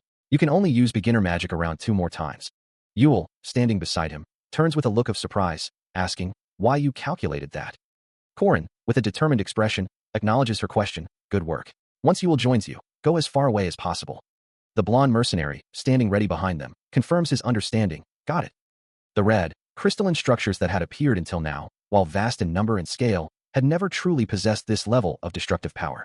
Now, however, the true nature of the alchemy magic was revealing itself, a terrifying force unleashed. As the crimson energy pulsed, Korin's eyes narrowed, a chilling realization dawning upon him. She was coming. The air crackled with raw power, the red crystals expanding with violent force. A sudden, powerful surge of magic erupted, manifesting as an alchemy magic freeze that locked the destructive energy in place, if only for a moment. Yet, the freeze was short-lived, and the red crystals continued their relentless expansion. The ground beneath them groaned, as the magical force intensified, threatening to tear everything apart. With a deafening roar, the environment began to shatter, large fragments of earth tearing away and plummeting into the abyss below. Below, Yule, the blonde mercenary, and the unnamed druid female looked up in horror, their faces illuminated by the chaotic glow of the collapsing world. Corin, witnessing the devastation, could only voice the obvious, realizing the sheer scale of the destruction unfolding around them. Amidst the chaos, the unnamed druid female offered a serene, almost detached observation, reflecting on the fundamental cycle of life and death, of creation and destruction. Her words carried a profound weight, suggesting that even in ruin, there was a purpose, a continuation of the world's sustenance. Ancient runes, glowing with an ethereal blue light, shimmered into existence, spelling out the words Sail, Ifin, UR, and UATH. As the word SDRAPH appeared above her, the druid channeled a surge of nature magic, causing vibrant green vines to sprout and glow around her head. A powerful green light emanated from her form, intensifying the magical energy she was channeling. With a sharp, crackling sound, a surge of green energy burst forth, tearing through the air. The magic was clearly responding, its power growing with each passing moment. Corin watched, a green glow reflecting in his eyes, realizing that while he had engraved the text, only a pure-blooded druid could truly activate it. This was no mere rune text. It was an ancient script, a system and method belonging to a forgotten era, as glowing green roots erupted from the ground with a sharp crack. The ground continued to rupture, as powerful bursts of green energy exploded outwards. This was the secret text of the Advocates of Nature, a 1,000-year-old legacy belonging to a family who cherished spirits. Both Yule and the blonde mercenary stared in wide-eyed shock, utterly bewildered by the unfolding spectacle. As green leaves began to fall from the sky, the true nature of the summoned entity was revealed, a wicker man, a giant willow doll. Its massive, dark form, adorned with intricate patterns, loomed into view, its eyes and central core glowing with an ominous red light. The colossal wicker man, a towering figure of woven wood and glowing green energy, stood before them, its sheer scale dwarfing the small group of adventurers. Amidst the scattered debris of their recent battle, a voice of disbelief cut through the tense silence, questioning the nature of the newly manifested entity. The druid, her green hair framing a look of awe, confirmed the impossible. It had truly been summoned. Corin, observing the druid's reaction, acknowledged internally that while helping her with such a powerful summoning felt like cheating, the dire circumstances left them no other choice. Suddenly, Corin's attention snapped to a new threat, realizing an owl bear had survived the earlier onslaught, and he urgently commanded Jaeger to throw the creature towards the wicker man. Jaeger, startled by the revelation, could only echo the question in disbelief. An owl bear, still alive? The druid, now looking at Corin with renewed surprise, exclaimed that he had truly been serious about his preparations, to which he responded with a confident, knowing smile and a thumbs up. He reflected that he had prepared for this exact scenario, even if his companions hadn't noticed amidst the frantic fighting, then shouted for them to hurry and throw the creature, as the wicker man let out a deep, resonating roar. With a powerful heave, the owl bear was sent hurtling through the air, a small, blue blur against the dark backdrop, destined for the wicker man. Jaeger, having followed the command without hesitation, confirmed his action with a determined shout. The owl bear slammed into the wicker man's chest, a small burst of blue energy erupting on impact. Immediately, the wicker man's massive hand closed around the stunned creature, absorbing it into a blinding flash of golden light and crackling energy. Jaeger looks up, his expression startled. As the colossal wicker man stands before them, its chest now glowing with a fierce yellow light. Its core pulses with vibrant green energy, surrounded by crackling red sparks. As a voice urges it forward, "Go, wicker man." Green energy surges from its arm, while Yule gasps, struggling to maintain her focus. The effort is immense, a narrator observes, noting that she can barely hold on for another minute. Corin, standing beside her, shouts, "Don't stop, Yule. If you stop controlling it, we'll all die." She acknowledges his words, her face strained. As the wicker man stands fully activated, its chest now radiating a powerful yellow glow, a golem-type magic weapon that will move until it completely burns out. Waran, her long dark hair flowing around her, channels a torrent of crimson energy, a guttural sound escaping her lips. Her scream intensifies, the red energy flaring violently around her as she channels her power. The destructive crimson force surges forward, sharp tendrils of energy tearing through the air. From a distance, the blonde mercenary, his suit glowing faintly green, watches the unfolding chaos, calling out to Corin with concern. The wicker man, its yellow core still pulsing, is struck by multiple red energy bursts, the impact scattering sparks across its massive form. Corin, however, remains resolute, reassuring his companion that the wicker man is not a living being. He explains to Yule that it is merely a structure, and that holes in its body will not break it, even as she looks on with wide, worried eyes. Yet, another devastating red energy spike, imbued with Waren's power, slams into the construct. The impact leaves a jagged, dark wound, the weapon's form still embedded within the wicker man's wooden frame. A final, massive explosion of crimson energy erupts from the wicker man's core, the force of the attack overwhelming it. Corin stares in disbelief as the colossal golem suddenly powers down, its vibrant energy fading. The wicker man's fire, the very essence of its power, has been extinguished, leaving only a silent, inert husk. The Wicker Man, once a formidable construct, shudders violently under the relentless assault, its form beginning to crack and splinter. A pained cry escapes the construct as it recoils, green energy particles already beginning to dissipate from its massive frame. Watching the destruction unfold, Korin feels his very understanding of the world shatter, the common sense he once held so dear. His jaw clenches, crimson eyes wide with disbelief, as that foundation is flipping over and collapsing around him. The sheer power unleashed by Warren transforms the battlefield into a maelstrom of fire and debris, a special-level difficulty that few could hope to overcome. Amidst the chaos, Warren stands, her dark hair flowing around her, her crimson eyes glowing with an ominous, triumphant light as a red aura pulses around her form. The attack's force is so immense that even the name of Mariette Dunelef, a renowned genius, is invoked in the narration, as the Wicker Man's arm finally gives way, dissolving into green particles with a final, agonizing cry. Seeing the overwhelming power, Yule turns to flee, a desperate voice urging her to back off from the impossible fight. Korin's face reflects his internal conflict, a silent B-but dash forming on his lips, torn between the need to protect and the futility of the situation. Yet, a fierce resolve hardens his features, as he silently acknowledges that his presence alone won't change anything against such power. Yule, along with Blonde Mercenary and Drawn War Sky, heeds the warning, retreating rapidly from the danger zone, a shared understanding of G-God IT. Passing between them. Korin, however, remains, his hand gripping the hilt of his sword, a voice from behind him questioning, Hey, can we do this on our own? Huh, Korin, as he prepares to face the impossible. The Blonde Mercenary's voice rings out, a stark reminder of the overwhelming power they face, as he questions the wisdom of engaging Warren after she expended her wide-range attacks. Yet, Warren simply floats forward, her gaze fixed, declaring it's time to deal with the remaining threats, while Korin's hand grips his spear, ready to charge. Ignoring the pleas of his allies, Korin lunges forward, a primal scream escaping his lips as his crimson eyes glow with fierce determination, charging headlong into danger. The Blonde Mercenary can only watch in horror, his face contorted in a desperate cry as Korin rushes past him.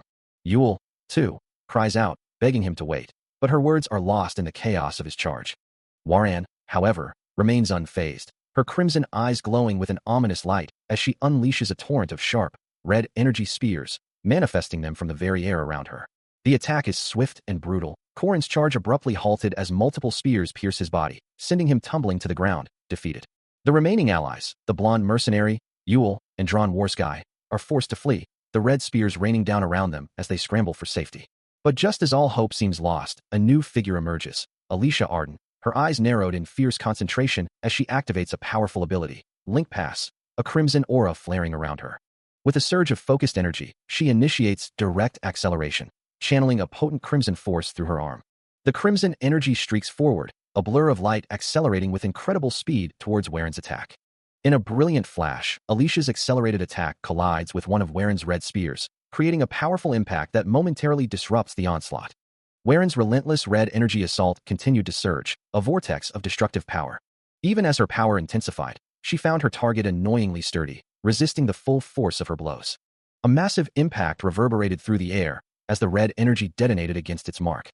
The Blonde Mercenary was violently thrown backward, his body recoiling from the sheer force of the blast. Alicia Arden, caught in the periphery of the attack, found herself enveloped by the pervasive red energy, her expression a mix of surprise and strain. Warren's voice cut through the chaos, a chilling command for her opponent to simply endure. Another concentrated burst of crimson energy pierced through the air, striking with renewed ferocity. The Blonde Mercenary's leg took a direct hit, the impact sending shockwaves through his body. From a distance, Drawn War Sky observed the struggle, explaining that the Blonde Mercenary's cumulative destruction was a special attack where the power of phased attacks accumulated, making him quite useful. Despite his unique ability, the Blonde Mercenary grimaced, admitting his defenses had finally broken. Drawn War Sky, having just praised him, sharply reminded the Blonde Mercenary to stay on guard, a hint of exasperation in his tone. As the battle raged on, a new, ominous message flashed across the battlefield. Phase 3 activated. A crimson eye, burning with malevolent energy, flared open, unleashing a guttural roar that echoed through the space. As a torrent of dark, blood-red energy erupted, twisting the very fabric of their surroundings. Warren stood at the epicenter of this maelstrom, her form wreathed in the violent crimson aura, her power manifesting as jagged tendrils that clawed at the air.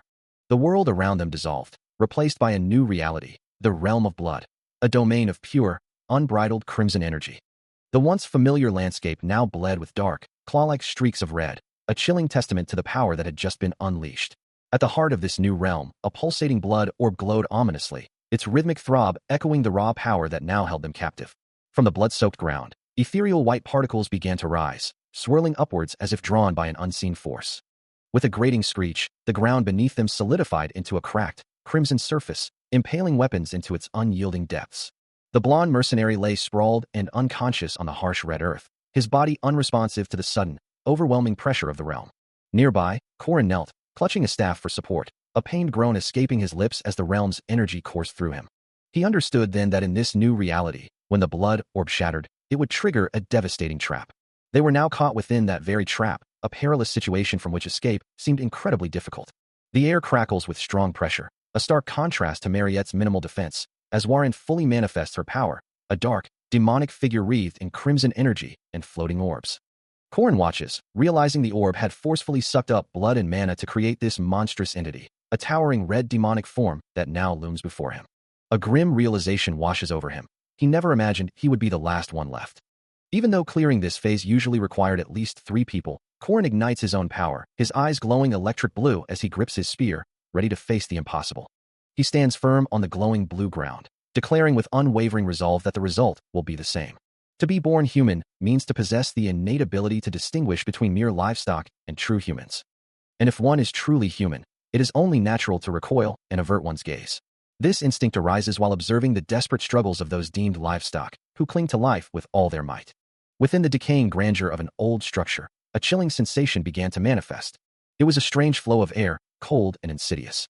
The cold air flowed from the ends of her feet, creeping up her spine as the white-haired mage lay there, her crimson eyes wide with a mixture of fear and dawning realization. This sensation was contrary to the burning feeling in her throat, a stark contrast that only heightened her unease.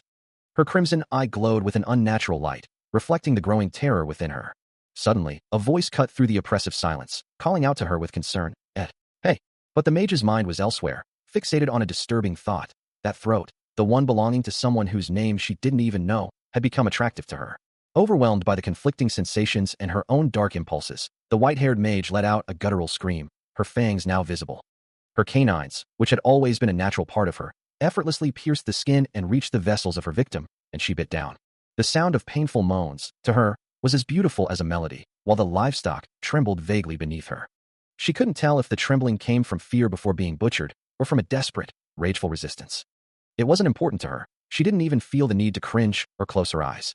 A choked gasp escaped her victim, as the warm blood that had been flowing to her lips, and the creaking of the bed, suddenly stopped. The blood now wetting her throat, flowed throughout her, warming her cold skin, when a soft "ah" escaped her lips. Her vessels, which had felt stagnant, now seemed to expand, pulsating with a newfound energy, and the sounds of the creaking bed, along with the victim's moans, had ceased entirely. Only the frantic beating of her own heart, threatening to explode, now spread its rhythm throughout her entire body. The delicious scent of blood, once alluring, now felt suffocating and disgusting, and her body, which had felt imbued with vitality, now seemed to be collapsing under the strain. It was Isabel's moans that echoed in her mind, because only now did she realize that her victim wasn't just livestock after all. The crimson stains on the wall served as a stark reminder of the horrific act she had just committed.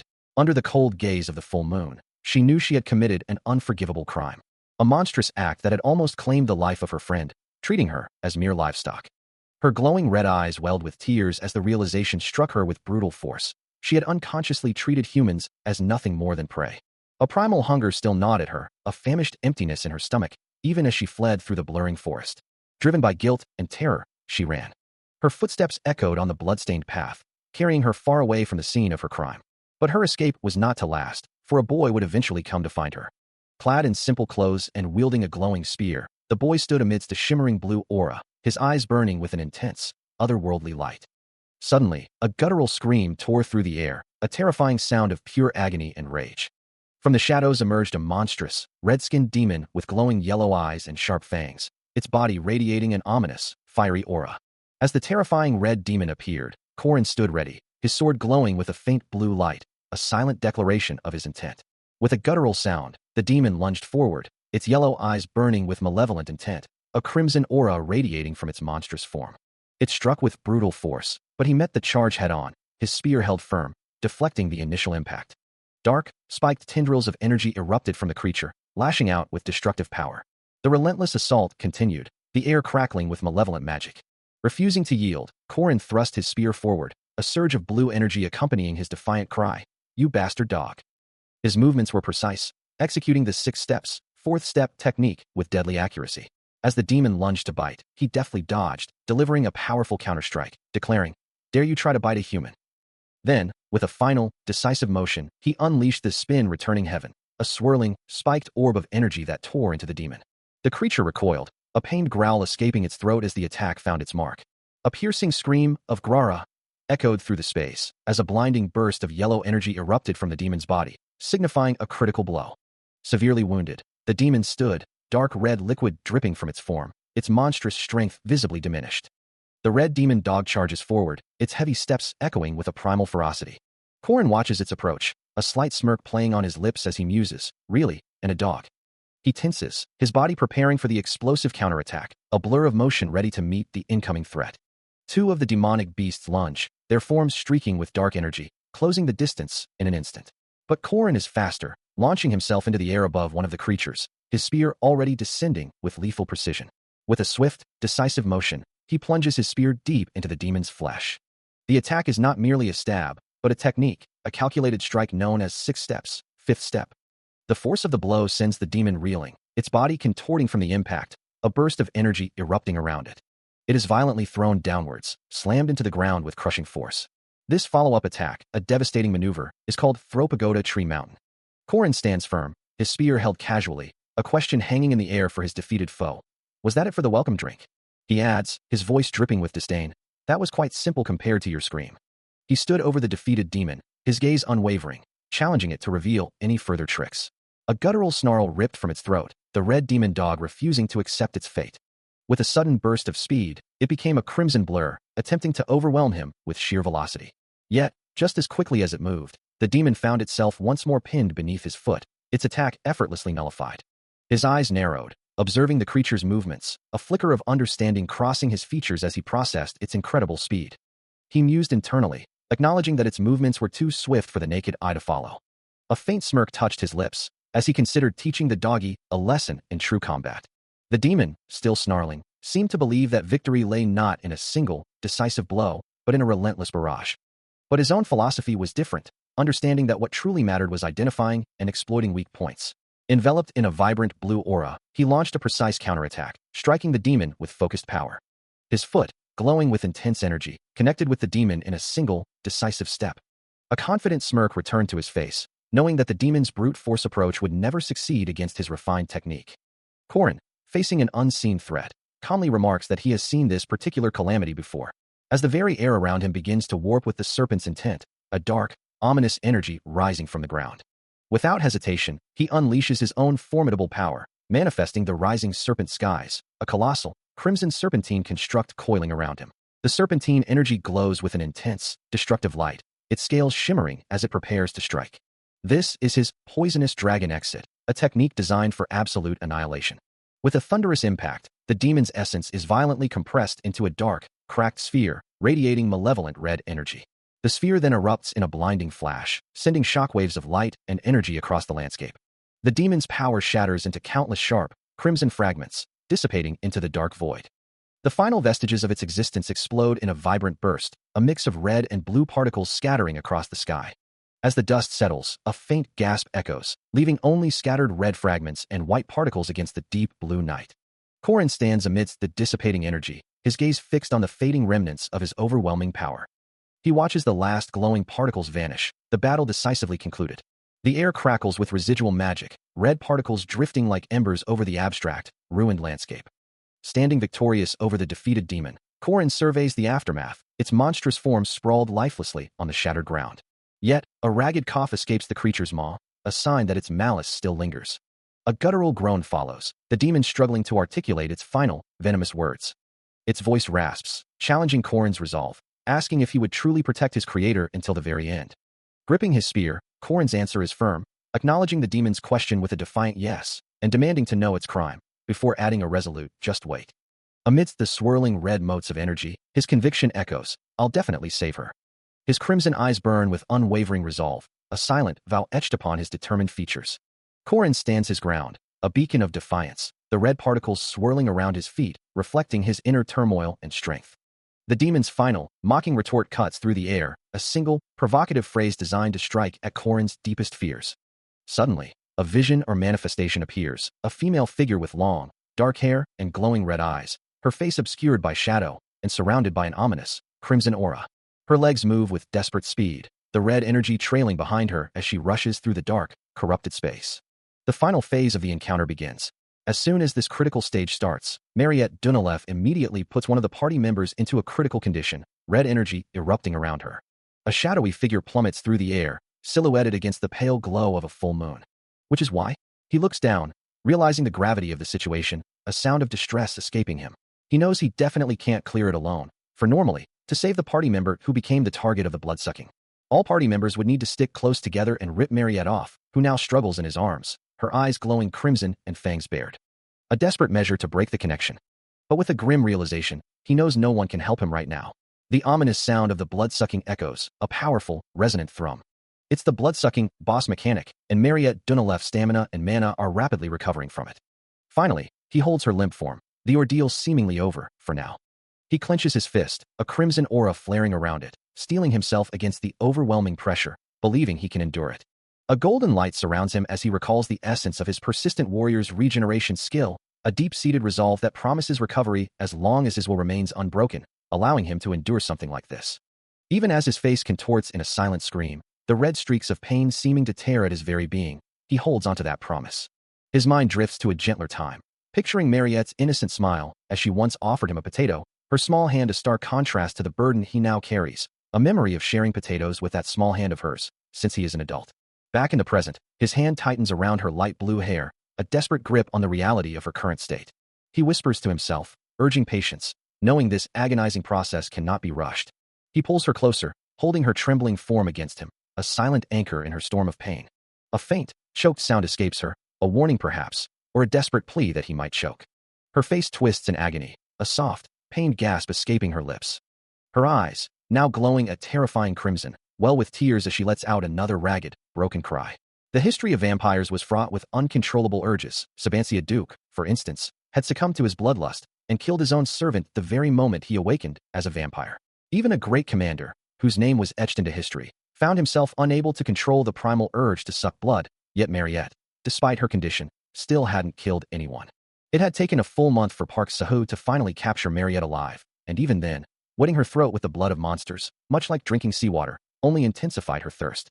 She had endured her urges and her thirst through sheer superhuman willpower. This was an unnecessary setup for a final boss that only had a bad ending, which was why he wanted to believe that another path was possible. As he felt the faint marks on his neck, Corin's thoughts were consumed by his junior, Mariette. Meanwhile, Mariette, her face contorted in anguish, could only whisper apologies, her tears streaming down as she struggled against an unseen torment. He reflects on the countless times he nearly died, dismissing the significance of Mariette's rank or even her vampiric nature as trivial concerns. Perhaps, he muses, he too once looked down upon others, but the teachings of his master, encountered in this new world, had transformed him into a different person. He recalls his master's words, a firm declaration, "I'm an adult, child. As long as I'm an adult, I have the duty to protect you." Standing resolute against a backdrop of fiery destruction, he embodies that protective vow. He remembers a time when he looked down upon someone for being a mere game NPC, yet that very person had protected him, calling him a child. Now, as her successor, who witnessed her final moments, and her disciple, who studied her teachings, he carries her, a silent promise etched into his resolve. His gaze hardens with determination, a silent message directed to Park Saho, just watch. Looking up, his expression is one of unwavering resolve, ready to face whatever challenges lie ahead. A system window displays Mariette Dunalev's status, revealing her difficulty as S, with rewards including an aura rank rise from low to upper low, a mana rank rise from lowest to low, and pain tolerance obtained, along with 100 points equally distributed. Within the confines of a grand, Gothic-style academy, a peculiar space prison had been constructed by Professor Josephine, a master of space magic, where Alicia Arden found herself. Her eyes lighting up at the sight of a simple potato, exclaiming, "Tach, that looks delicious. I missed eating potatoes." She eagerly took a bite, savoring the taste. The next morning, Corin watched from behind the bars of his cell as Alicia, still outside, suddenly began to choke, gasping, J. Jr. Cough. Meanwhile, Professor Josephine, a blonde woman with glasses and a witch's hat, stood with Yule, observing the situation with a knowing glance. Corin, concerned for his companion, asked, "Will you be okay?" Alicia continued to cough violently on the ground, struggling to catch her breath. He then advised her, Eat slowly. You might choke. Wait, who gives steamed potatoes and...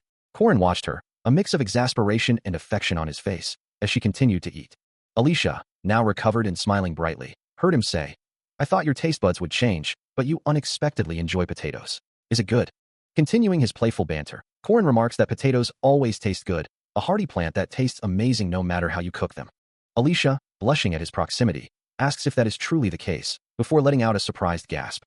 Flailing, she tells him to go away, complaining about his current scent, leaving him to wonder why she's reacting this way after everything they've been through, clearly scared. He playfully bites her neck, reminding her that he hadn't washed either when she bit him, prompting her to cry out for him to stop.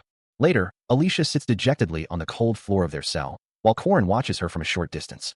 From his perch on a stool, he dismisses her earlier complaint, muttering that it's not like she smells. His expression turns serious as he reflects on a past memory, a moment when he was truly scared. He recalls the girl, Warren, remembering her as incredibly scary, and how he truly believed he would die during their encounter. Alicia, still hunched on the floor, admits her own fear, confessing that she couldn't act as bravely as he did. Corin remains silent, his gaze distant as he processes her words and his own thoughts. The narration reveals that Warren's terrifying experience made her change her mind and participate in the hunting ground practice, where she coincidentally met Mariette, and in order to face the first-rank mage, Mariette, she prepared herself. In that confrontation, Warren unleashed her true power, her form surrounded by a vibrant purple aura as she shattered the very ground around her. Mariette's true power erupts, shattering the very air around her as the dormant vampire within her awakens and reacts with overwhelming force. In a distant memory, or perhaps a deep internal reflection, Warren recalls the persistent questions that once haunted her, wondering how she always managed to rise, and why she never simply gave up, a struggle that felt eerily similar to her past encounters with spirit bodies. She remembers the scorn, the voices that mocked her every ambition, insisting she would never succeed. Yet, despite it all, she had prevailed, and in the end, she had been truly remarkable. Back in the present, Corin offers a modest assessment of his own story, downplaying its impressiveness. He then reveals a simple, heartfelt preference, a fondness for happy endings. Mariette, caught off guard by his sentiment, responds with a soft, questioning sound. She muses on the ideal narrative, one where heroes are rewarded and villains face their just desserts. Considering his words, she concludes that his story, while straightforward, carries a touching and instructive message. With a warm smile and a wave, Mariette offers a genuine compliment, telling him he is a good person. As she turns, her thoughts drift to his character, finding him both kind and appealing. Corin, still smiling, reiterates his desire for positive outcomes, emphasizing his preference for happy endings whenever possible. As the conversation continues, Corin expresses a heartfelt wish, stating he would like it if Mariette Dunelef were happy. His words cause a deep blush to spread across her face, leaving her flustered and momentarily speechless. Trying to regain her composure, she awkwardly tells him she needs to wash up and finish her potatoes, then asks if he can leave now. Corin, surprised by her sudden dismissal, responds with a confused pardon. I just arrived, though, before simply accepting her request with a quiet, well, okay. Turning to depart, he waves goodbye, Yule standing patiently beside him. As they leave, Yule offers a polite bye, see you later, to the still flustered Mariette.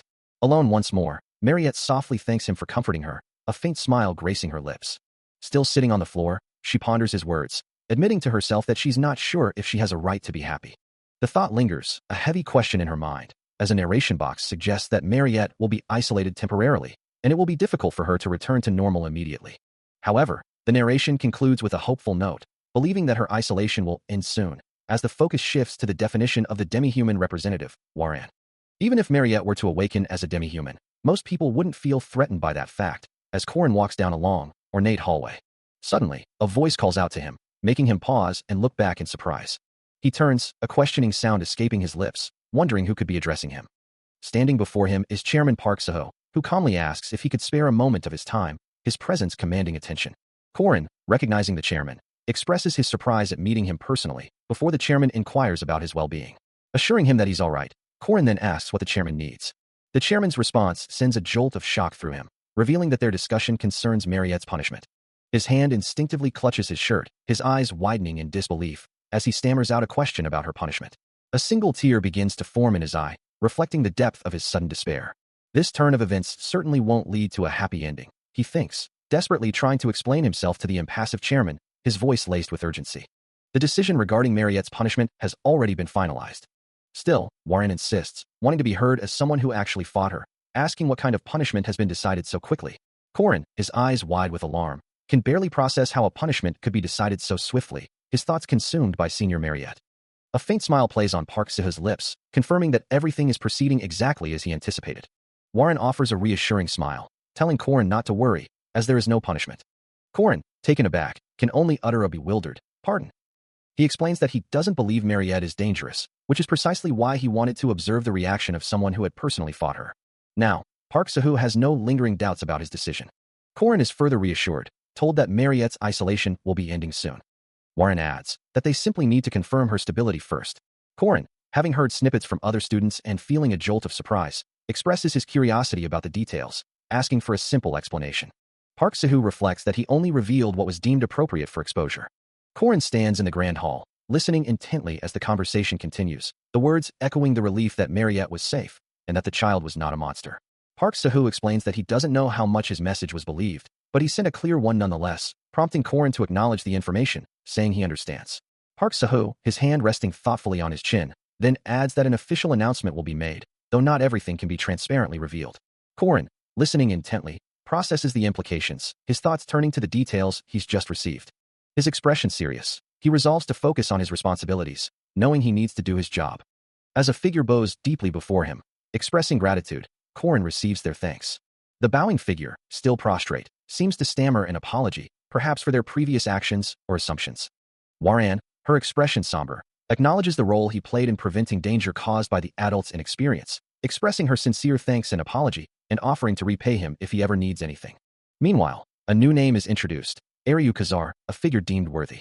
This is the Academy chairman, a man with a subtle, knowing smile.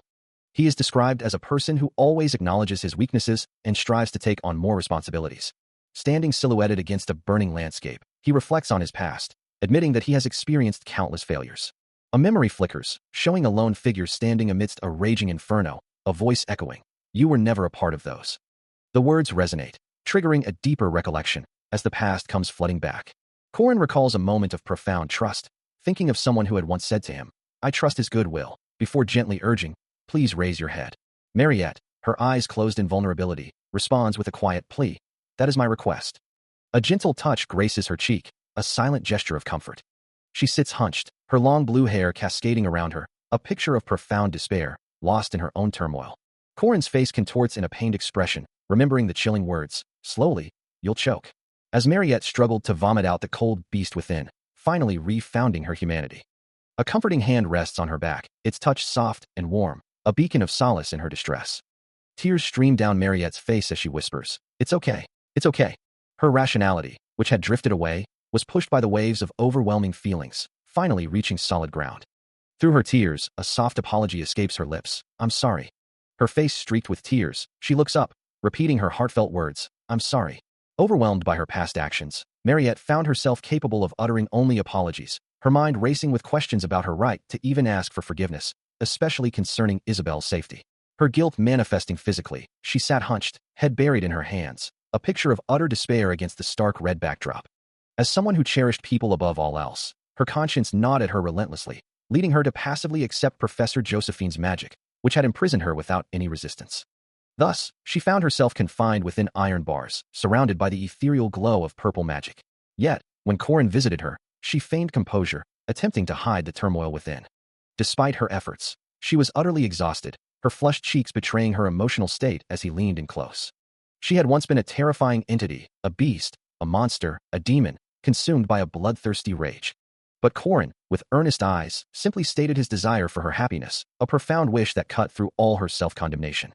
His single, heartfelt sentence dissipated all her worries, leaving her vulnerable to his sincerity. More than any words she had ever heard, his resonated with an honesty that brought tears to her eyes, her hands clenching in emotional release.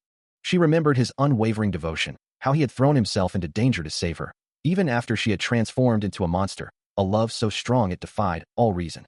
It was a truly hot moment, etched into the cold stone of her memory, within the confines of her cell. The boy's sincere goodwill and devotion resonated deeply, a profound sentiment that stirred something within her. A soft voice then called out, addressing her as Junior, causing a faint blush to spread across her cheeks as her light blue hair fanned out around her. She lay hidden beneath a blanket, only her small feet peeking out, a silent testament to her vulnerability. Mariette understood then that a piece of her life, this moment, would forever be etched into her memory. Meanwhile, a week had passed since the Mariette incident, and the topic of the second-year magic faculty's top student, Senior Mariette, was still being discussed. A fellow student, addressing Corin as Potato Senior, confirmed that 1 week had officially passed, while Corin listened intently, his expression thoughtful. Though there had been some initial chaos from those who opposed Mariette remaining at the school, the presence of the demi-human Waran, already obediently attending classes, quickly quelled that sentiment. Still, the student wondered if Mariette was truly dangerous and why she remained in isolation, not even attending class. Corin, his eyes wide with concern, echoed the question, wondering if she was still in isolation even after a full week. Unaware of the ongoing discussion, Mariette walked alone through the school halls, her long, light blue hair swaying with each step. Her maid uniform, with its ruffled trim, stood out as she moved away from the other students, a solitary figure amidst the bustling academy. Mariette Dunelef's period of isolation had finally concluded, but the consequences of her past actions lingered. Even as a voice from outside her room inquired, "Mariette, are you okay? I heard you became special. Congrats." She could only look on with a complex expression. The truth was, she wasn't there, not truly. Meanwhile, a group of students discussed the fate of Isabelle, their faces alight with concern and curiosity. And just like Mariette, Isabelle was nowhere to be found. Back in her room, Mariette sat alone, clad in a maid's uniform, her thoughts consumed by self-doubt, wondering if others were scared of her, if they hated her for what she had done. She knew the truth of her actions, believing that even she wouldn't want a friend who had bitten a chunk out of her. Her resolve hardened. She decided she didn't want to get in the way of others, or Isabelle, and if that was the case, then there was only one path forward. With a pained expression in her eyes, she came to a difficult conclusion. Her gaze fell upon a blood bag, a stark reminder of her nature, as she realized she needed to disappear from the academy entirely. Suddenly, a series of sharp knocks echoed through her room, causing her to look up, startled, and question who could possibly be at her door. As the door began to open, she wondered who would be there at such a time. A voice calls out, breaking Mariette's internal monologue. Before she can react, Isabelle embraces her tightly from behind, her concern palpable. Her voice filled with worry, Isabelle asks about Mariette's well-being. Mariette, stunned by the unexpected appearance, can only utter Isabelle's name in disbelief. She questions why Isabelle is there, then quickly corrects herself, wondering if she wasn't supposed to come. Isabelle, still holding her close, tries to explain, her words catching in her throat. Misinterpreting the hesitation, Isabelle asks if Mariette doesn't want to see her, to which Mariette quickly denies. Then, with a hint of vulnerability, Isabelle asks if Mariette is scared of her, leaving the other girl speechless. Mariette's expression shifts, a wave of realization washing over her as Isabelle continues. Isabelle apologizes for her earlier fainting, revealing that she witnessed everything before losing consciousness, specifically mentioning Mariette's face after biting her. Mariette covers her mouth in shock and shame, the memory of her actions clearly distressing her. Isabelle concludes, her tone softening, that she felt sorry and didn't know what to do after witnessing the event, directly addressing Mariette. Mariette, still reeling from Isabelle's unexpected appearance, finds herself comforted by her friend, who assures her that no matter what happens, she will always think of her as a friend. Leaning in close, Isabelle expresses her desire for Mariette to reciprocate that sentiment, wishing for her to also consider her a friend. With a gentle touch to her cheek, Isabelle seeks confirmation, prompting a hesitant, almost whispered response from Mariette, who can only manage her friend's name. Overcome with emotion, Isabelle bursts into tears of joy, overwhelmed by the simple affirmation of their bond. Mariette, still looking down, confesses her deepest fear, admitting she thought Isabelle would hate her, only for her friend to challenge her, asking if she had been feeling bad about herself all this time. She explains that while she felt better after some time, the hospital had explicitly told her not to go out, effectively keeping her isolated.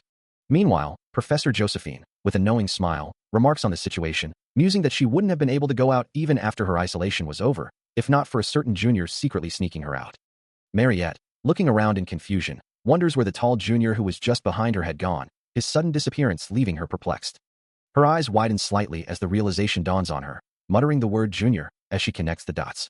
Indeed, it was Corin, the very junior who had earned the trust of Mariette Dunelef, walking away after his discreet assistance. Isabelle, meanwhile, covers her face in distress, groaning in frustration, knowing that the situation would not collapse from an incident like this. As Isabelle calls out her name, Mariette looks down in understanding, realizing that Corin had once again come to her aid. A voice echoes, calling out, "Junior, Junior," as a moment of quiet contemplation settles. Then, a golden eye opens, its gaze sharp, and the name forms in her mind, Corin. This was how the first part of the story concluded, under a vast, open sky. The world, however, continued its relentless turning, unfazed by the narrative's pause. A happy ending for everyone, a scenario that had never unfolded in the game or his previous life, was now within reach. Even though unexpected events had transpired, and not a single thing had gone according to plan, a white-haired man with a red mark on his forehead and Josephine, now wearing a witch's hat, shared a knowing smile. He liked it even better because of that, for even without a player, the world continued. Standing alone in a sun-drenched city square, Korin surveyed the vibrant new reality, a testament to his choices. For even without adhering to the original plan, better endings were always possible. And in this very moment, Korin offered a confident, knowing smile, his eyes reflecting the dawn of a new era. Korin's schedule had become somewhat desolate, a monotonous repetition of daily tasks, from class and lunch to endless training and dinner, but he knew he needed more. He needed to grow even faster, especially with the scenario involving that girl, which was quickly approaching. As he focused his intent, the skill's name, Calamity Serpent, materialized in the air. With a swift motion, Korin unleashed the rising serpent, a torrent of vibrant purple energy coiling around his arm and striking forward. The powerful magic surged outward, its brilliant purple hues momentarily obscuring the very skies. The final technique, Poisonous Dragon Exit, manifested with devastating force, drawing an astonished, "Wow," from an unseen observer. Korin, still catching his breath from the exertion, looked up with a questioning, "Huh?" A cheerful voice called out to him, declaring, "That's amazing, Korin." The blue-haired girl, smiling brightly, added, "You're working hard today too." Korin, having pushed his limits in training, was now back to normal, as if nothing had happened. A cheerful voice broke the silence, assuring him that since he had worked so hard, they needed to feed him a lot, despite not having prepared much. He looked at the spread of food, mostly potato-based dishes, acknowledging that she had indeed prepared a lot. Feeling hungry, he graciously accepted the meal, ready to eat. As he reached for a dish, the blue-haired girl noticed something on his bandaged arm, a small smear of blood. She gasped, realizing it was blood, while Korin, oblivious, asked if something was on his face. Her eyes widened in shock. Then she quickly covered her mouth, confessing that she had drooled upon seeing the blood, before asking if he was drinking blood these days. He confirmed it, presenting a blood pack. She mused about the difference between live blood and a blood pack, then quickly corrected herself, stammering that his blood was especially delicious, before trailing off. Korin found her behavior strange, and she tried to explain it was like the difference between organic and pesticide-sprayed products. He agreed, comparing it to the difference between frozen and freshly cut meat, confirming he was indeed drinking blood these days.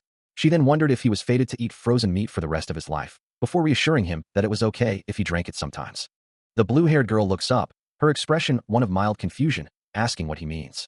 His response is simple, yet startling, revealing he speaks of her own blood, a declaration that visibly shocks her. Her jaw drops in disbelief, a stammered question escaping her lips as she struggles to comprehend his words. With a confident smirk, Korin explains his regenerative abilities, then offers to take her blood if she ever tires of the blood packs, or even now, his crimson eyes glowing faintly.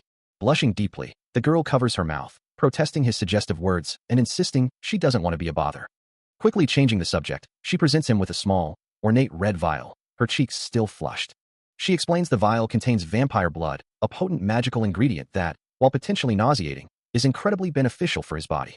Without hesitation, Korin uncorks the vial, drinking its contents in a single gulp, a surprised exclamation escaping him. He then mutters about the awkwardness of drinking it in front of her, his bare, bandaged chest visible as the effects begin to take hold. Immediately, a system notification appears, announcing that his aura rank has risen one stage, his maximum aura amount has increased by 500, and 10 points have been equally distributed. The blue-haired girl, curious about the outcome, leans in to ask if the potent concoction was to his liking. As if in answer, Korin is enveloped in a vibrant, fiery aura, his body radiating immense power as he lets out a guttural cry. A satisfied smirk plays on his lips, a silent acknowledgement that his recent experience was truly great. With this newfound power, he considers initiating a new scenario involving a particular girl, as the title card for I Killed an Academy appears. The world of the player unfolds, with subtle sounds of movement echoing through the air. Meanwhile, a figure walks purposefully through a bustling street, their boots striking the pavement with a steady rhythm. This is a direct descendant of the Arden-renowned swordsmanship family, a second-rank knight whose life has undergone a profound transformation. Indeed, her existence has changed dramatically from what it once was. After feeling the immense, unknowable wall between herself and a fifth-rank knight she encountered during hunting ground practice, she realized the necessity of developing herself further, dedicating herself to rigorous effort. A blush creeps across her cheeks as she recalls the memory, a soft chuckle escaping her lips. This newfound dedication is a stark contrast to her past self, who would have been happily indulging in a mountain of honey bomb candy. Yes, Alicia Arden was once fundamentally lazy and unaspiring, with no concern or heart towards swordsmanship, preferring instead to focus on other things.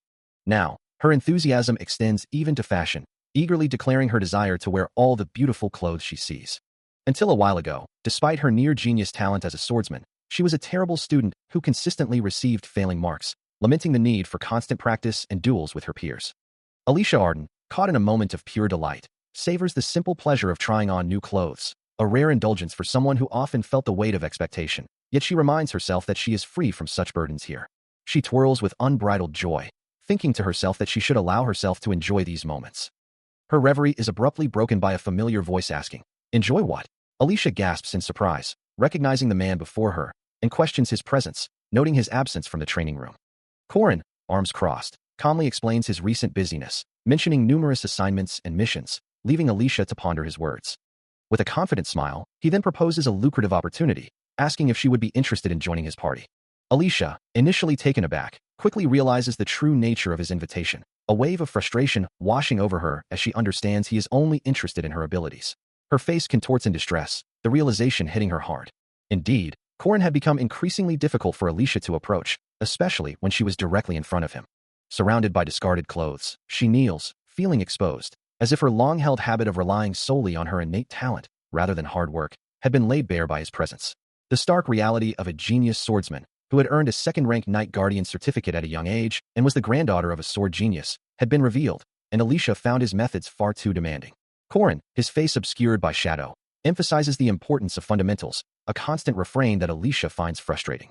She wonders if it isn't natural for someone her age to desire flashy, lethal moves, as Corin casually mentions a second-rank mission offering 2 gold coins for 2 parties. Alicia's eyes widen at the mention of the reward, her mind immediately calculating how many new clothes and honey bomb candies 2 gold coins could buy. When Corin asks if she wants to go, her enthusiastic yes leaves no room for doubt. He takes her hand, confirming their departure for mid-next week, instructing her to prepare her belongings. Corin muses about a 20 silver coin short-term mission for today, considering it a good opportunity for them to undertake together, while Alicia, still focused on the money, readily accepts the idea of 20 silver coins. A subtle smirk plays on Corin's lips, finding her simple motivation for money quite amusing. His smile widens, revealing a hint of sharp teeth, as he concludes that her needs will be perfectly sufficient for his plans. Meanwhile, a flicker of unease crosses Alicia's expression, a vague sense of apprehension stirring within her. Corin's internal monologue continues, predicting the mission will commence today, while Alicia's past self found comfort in the routine patrol missions offered by the mission board. These missions simply required her to follow a designated route through the city, ensuring no problems arose, as the monsters venturing near the urban center were typically low-ranked, at most 4th or 5th tier.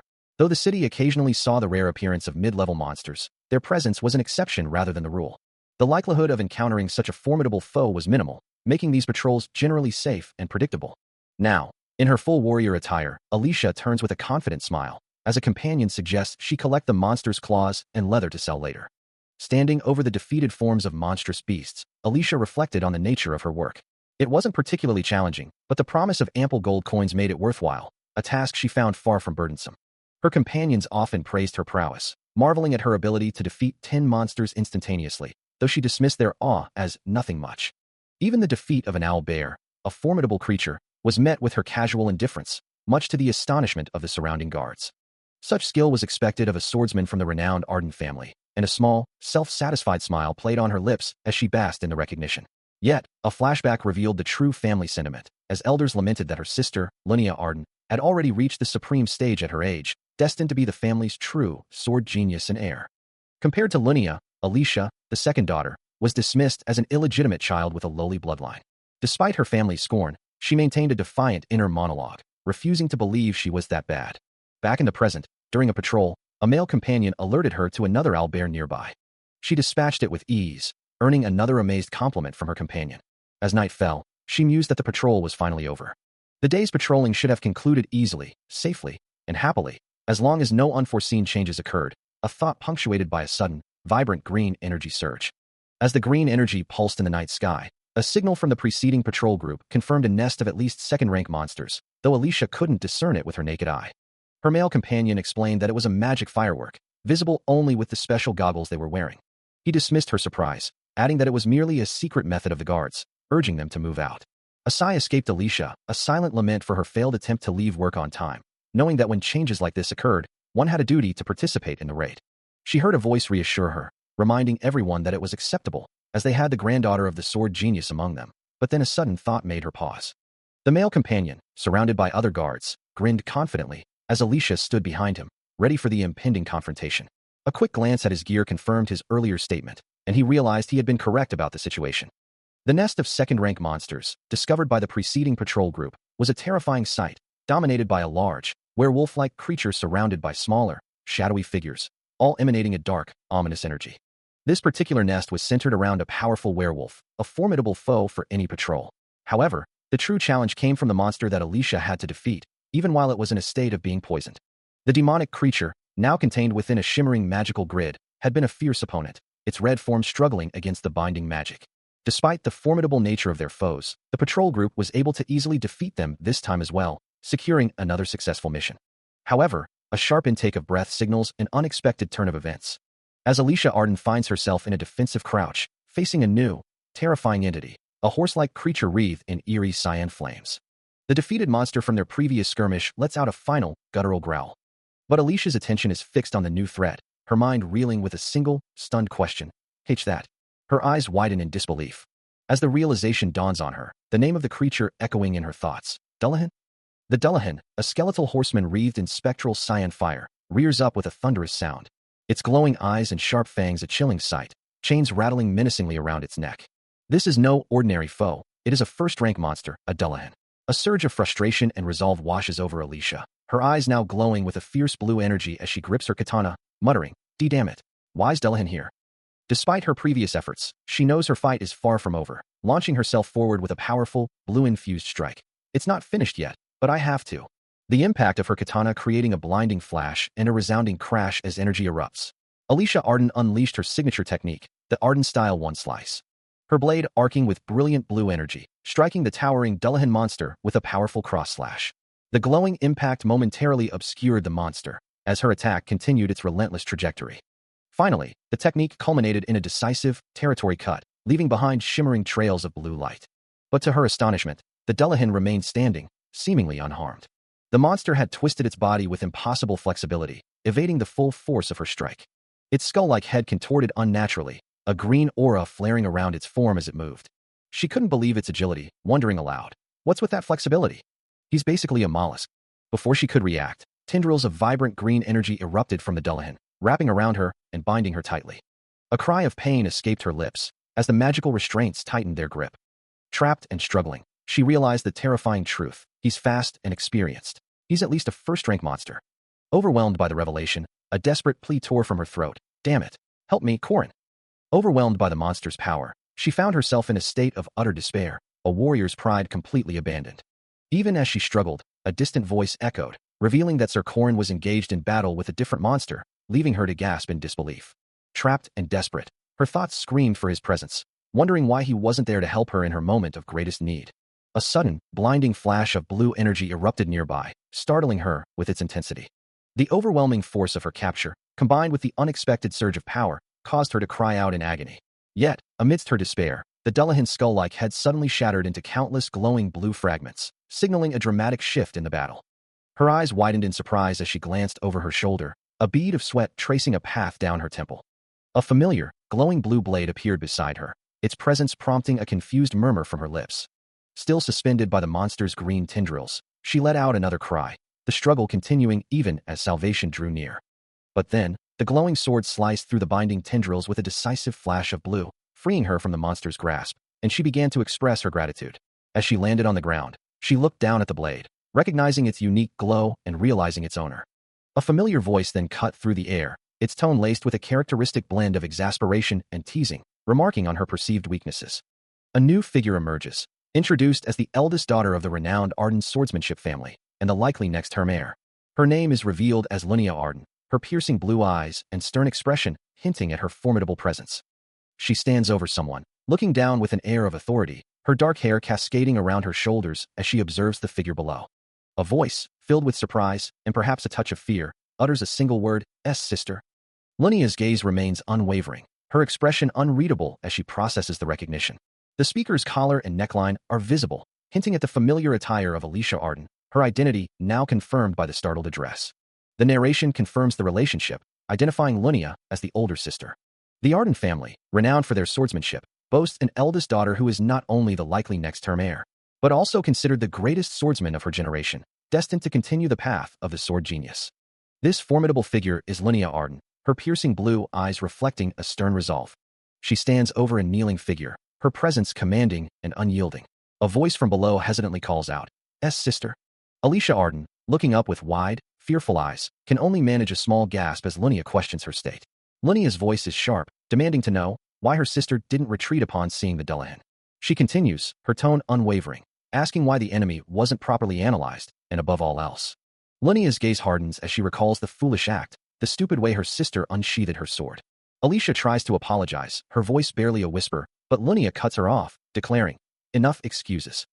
The elder sister's words echo with finality, reminding Alicia that the consequences of her actions are entirely her own responsibility and cannot be dismissed with mere words. She continues her stern lecture, reminding them that their casual actions endangered the soldiers who trusted and followed them, before asking if they were all right.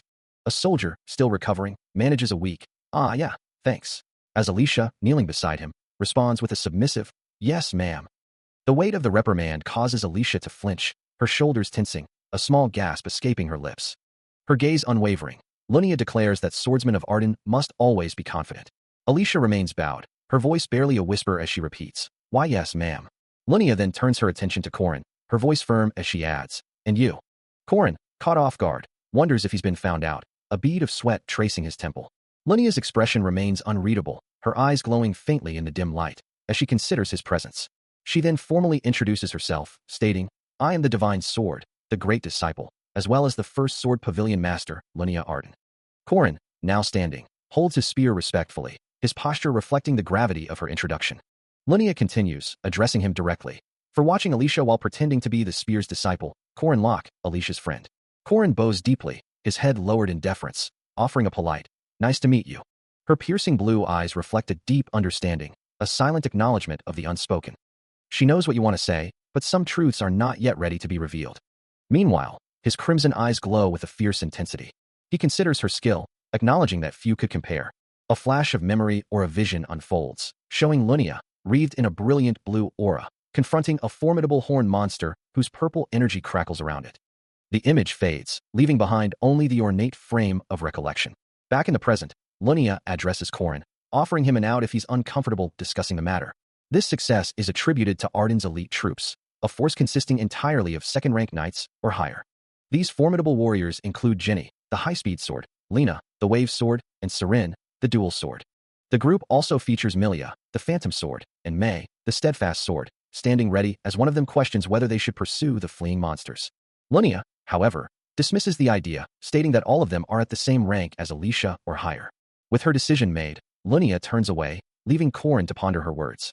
From the shadows, a voice confirms, "Understood, Pavilion Master." Meanwhile, Alicia Arden looks on with a worried expression, her thoughts consumed by the implications for her family. It is a known truth that swordsmen often prefer to travel in groups, a tendency that has shaped the very nature of their organizations.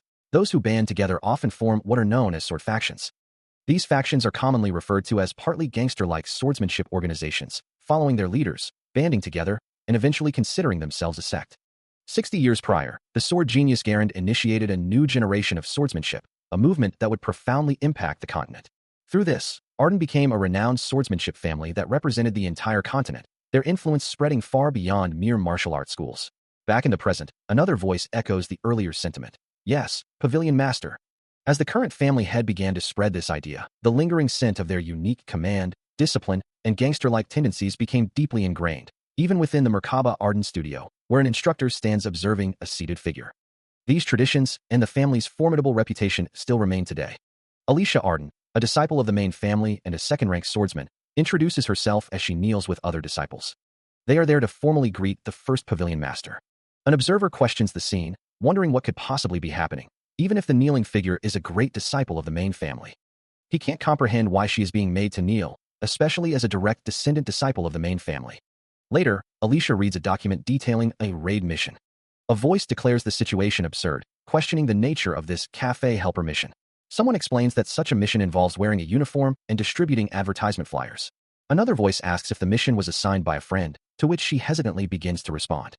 Her face flushes with embarrassment as she recalls her initial thoughts, having simply thought about the uniform. She had found the uniform pretty, finding it incredibly appealing. Her expression shifts to one of intense resolve. A dismissive voice judges her as pathetic, the words hanging in the air as steam rises from a cup. She listens, her expression pained, as a voice chastises her for using a guardian certificate, a favor from the main family, for something so trivial. The unseen speaker continues, demanding to know if she is intentionally trying to sully the esteemed Arden name. A memory flashes through her mind of a time when she, Alicia, stood with Jenny, Sarin, and Lena, one of them questioning, "Aren't all of these missions only those where you face low-ranking monsters?" The harsh voice from the present cuts back in, mocking her for thinking she could act like a hero just by participating in monster raids. The speaker calls her name, Alicia, a command to don't echoing in the air, though the full context remains unclear. Suddenly, a different, chilling voice cuts through, belonging to a white-haired man with glowing blue eyes and a dark mask, commanding her to forget. His words hang heavy in the air, a declaration that you cannot escape, as blue energy swirls around him. Alicia lies limp, her eyes closed, as the masked man continues to drain her, his voice asserting dominance over her very essence. Back in the present, or perhaps another memory, Alicia kneels, her hands pressed to the floor, her body trembling with a silent, profound distress. The scene shifts to a desolate, snowy forest, where a small, wooden cart sits abandoned amidst the trees. Later, Alicia, now in a sleek black suit, stands with Milia, May, the blue-haired girl, and Lena, as two observers comment. The lady no, the junior sister looked healthy, and another adds, she seems to have gained some weight. Nearby, a stern woman with long dark hair, also in a black suit, dismisses the observation with a humph, then inquires, "Anyway, that boy, no one knew him." An unseen voice dismisses the young man, asking if they mean Corin, the kid who was just a fifth-rank knight. As the speaker continues to question his capabilities, the voice continues to downplay his rank. But the unnamed woman in the suit reacts with disbelief, uttering a soft no way as she wonders if the Merkaba Academy's rank test is truly so unreliable. A moment of quiet surprise passes over her face as she processes the implications of the conversation. Meanwhile, Corin's focus remains unwavering, his gaze fixed on Alicia from start to finish, the monsters around him barely capturing 20% of his attention. This isn't merely experience or practice, but a profound sensitivity and obsession, a mastery attained only through the relentless polishing of skills from real combat. The woman reflects on this, considering his spearmanship, a skill that clearly transcends mere rank. His silhouette stands tall, a testament to the ultimate destination of that spearmanship, a path forged through unwavering dedication. His form, poised and ready, embodies the pinnacle of his martial art. The woman then expresses a deeper, more personal concern, muttering that she'd be quite satisfied with that friend if he were to stay next to her younger sister. Her expression shifts, and she reveals that she has received a request from the academy. Under the quiet glow of the crescent moon, the night sky stretches, hinting at new developments to come. Lost in thought, the woman in the dark suit stands silhouetted against a moonlit forest, her long hair flowing around her. Meanwhile, back at the academy, every time Mariette, affectionately known as Potato Senior, visits, she arrives laden with an abundance of delicious food. Among her offerings is a meticulously prepared potato pie, filled with minced mutton, baked to perfection, and offered with a simple instruction: eat it when you're feeling hungry. Corin recoils slightly, a bead of sweat forming on his brow, as he hesitantly asks, "Senior, is this mutton?" Mariette beams, her eyes sparkling with pride, confirming, "You caught on? It's fresh raw meat that arrived today. Professor Josephine asked me to help her with the slaughter process, so I practiced." Corin's expression twists in a mixture of shock and disbelief, a silent "damn it," echoing his internal struggle, especially considering his own sad, vampire-like life eating frozen meat. Despite his initial apprehension, he takes a bite, his eyes widening in surprise and delight, exclaiming, "This is so delicious. How touching, Mariette." Mariette, clearly pleased by his reaction, leans forward eagerly, her fangs peeking out as she asks, "Next time I'll bring beef. Do you like braised oxtail?" Her enthusiasm is palpable, her hands clasping his in a gesture of genuine affection, leaving him momentarily stunned, a soft "huh" escaping his lips. He smiles warmly, a knowing look in his eyes, confirming, "You're talking about braised oxtail, right?" Mariette blushes deeply, looking away in embarrassment, muttering, Then I'll make sure to bring braised oxtail next time." "Ahem, anyway." Mariette, still captivated by Corin, gently held his hands, her thoughts drifting to their rough texture, covered in scars, a testament to his efforts, finding them both cool and mature. Her enthusiasm bubbling over, she exclaimed, "Corin, you have quite big hands," causing him to react with a surprised, almost flustered sound. Moments later, Mariette spotted Isabel and, rushing towards her, called out her name, asking if she had eaten. Corin, still processing the earlier interaction, muttered to himself, "You just now? And no, I didn't do anything." He then reflected on his past, thinking, "I think I did have situationships. The reason I couldn't date is all thanks to that park fucker." Considering the current situation, he mused, I don't know about kids at this age in my previous life." A delicious pie sat on the table, a testament to Mariette's efforts. And Corin, eyeing the spread, sighed, wondering when he would eat all of it. The vast, open sky stretched above, a stark contrast to his internal musings about his current life. where he found that platonic relationships were quite different from his last life, sometimes. Later, seated at a table piled with books and food, Korin was joined by Yule, who had brought rare and precious mushrooms from the forest. He also spends time in the library, delving into lessons on the Agam alphabet, and Dron comes looking for him quite often. More than friendship, Korin believes Dron sees him as a considerably useful colleague, especially when difficult, high-paying missions arise. In those moments, Dron always asks him to join his party, and he's usually with these other students who take classes with him, when suddenly, a terrified scream echoes through the hall. Startled, Korin demands to know what's wrong. His mind immediately jumps to the worst, wondering if a monster has appeared. However, the source of the commotion is not a monster, but a striking woman in a nun's habit, who simply offers a promise. Korin realizes it was Waran, and muses that perhaps she truly is a kind of monster. He then asks her if her promise is about food. Waran, now upside down from Korin's perspective, assures him she'll buy him a meal later. Korin reflects on the encounter, impressed that she remembered a promise from a month ago. He then apologizes to his classmates, explaining he won't be able to meet with them today, as he suddenly remembers he hasn't done his assignment. Under a bright, clear sky, the gabled roof of a quaint building stands out against the clouds.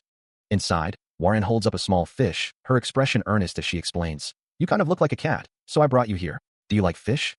Korin recoils slightly, a bead of sweat forming on his temple as he retorts, "Hey, are you crazy? Is your throat equally stubborn?"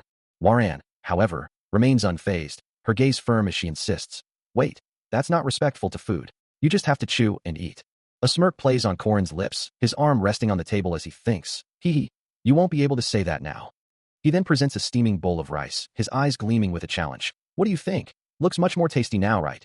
Instead of simply consuming, look at it with your eyes and feel its scent." Waran blushes, her cheeks tinged pink as she concedes, "That is respect for food. Respect."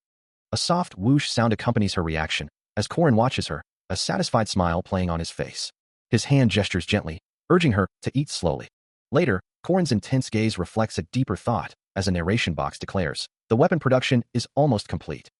Another grand building, with its distinctive green domes, rises into the sky, suggesting a shift in location or focus. Korin's expression shifts to one of surprise and slight confusion as the narrative announces the intro of the second part. And he wonders aloud, now what? A student cries out in despair, his face contorted with regret as sweat streams down his face, lamenting his lack of preparation for the impending midterms. The weight of midterms hangs heavy in the air, as another voice calmly questions the point of regretting a mere 10 minutes before the exam, reminding the distressed student that he had been told to study. The blonde student, still overwhelmed, retorts that he should have been scolded more, only for the dark-haired girl beside him to counter that he should have listened more. Turning to Korin, the girl asks if he studied, to which he confidently replies that he doesn't need to do something like that.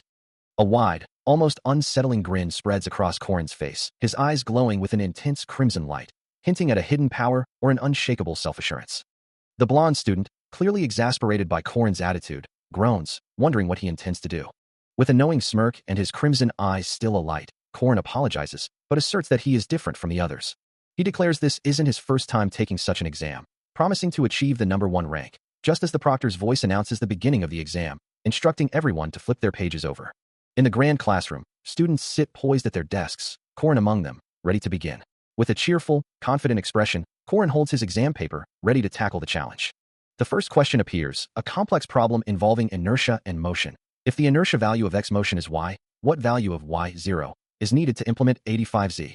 Korin sits focused at his desk, his gaze fixed on the challenging question before him. A sudden, dawning realization washes over him, his eyes widening in disbelief.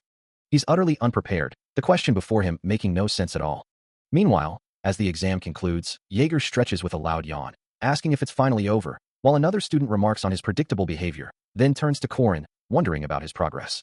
His mind races, recalling the simple task of knights, who only needed to know their own names, a stark contrast to the complex academic demands now facing him.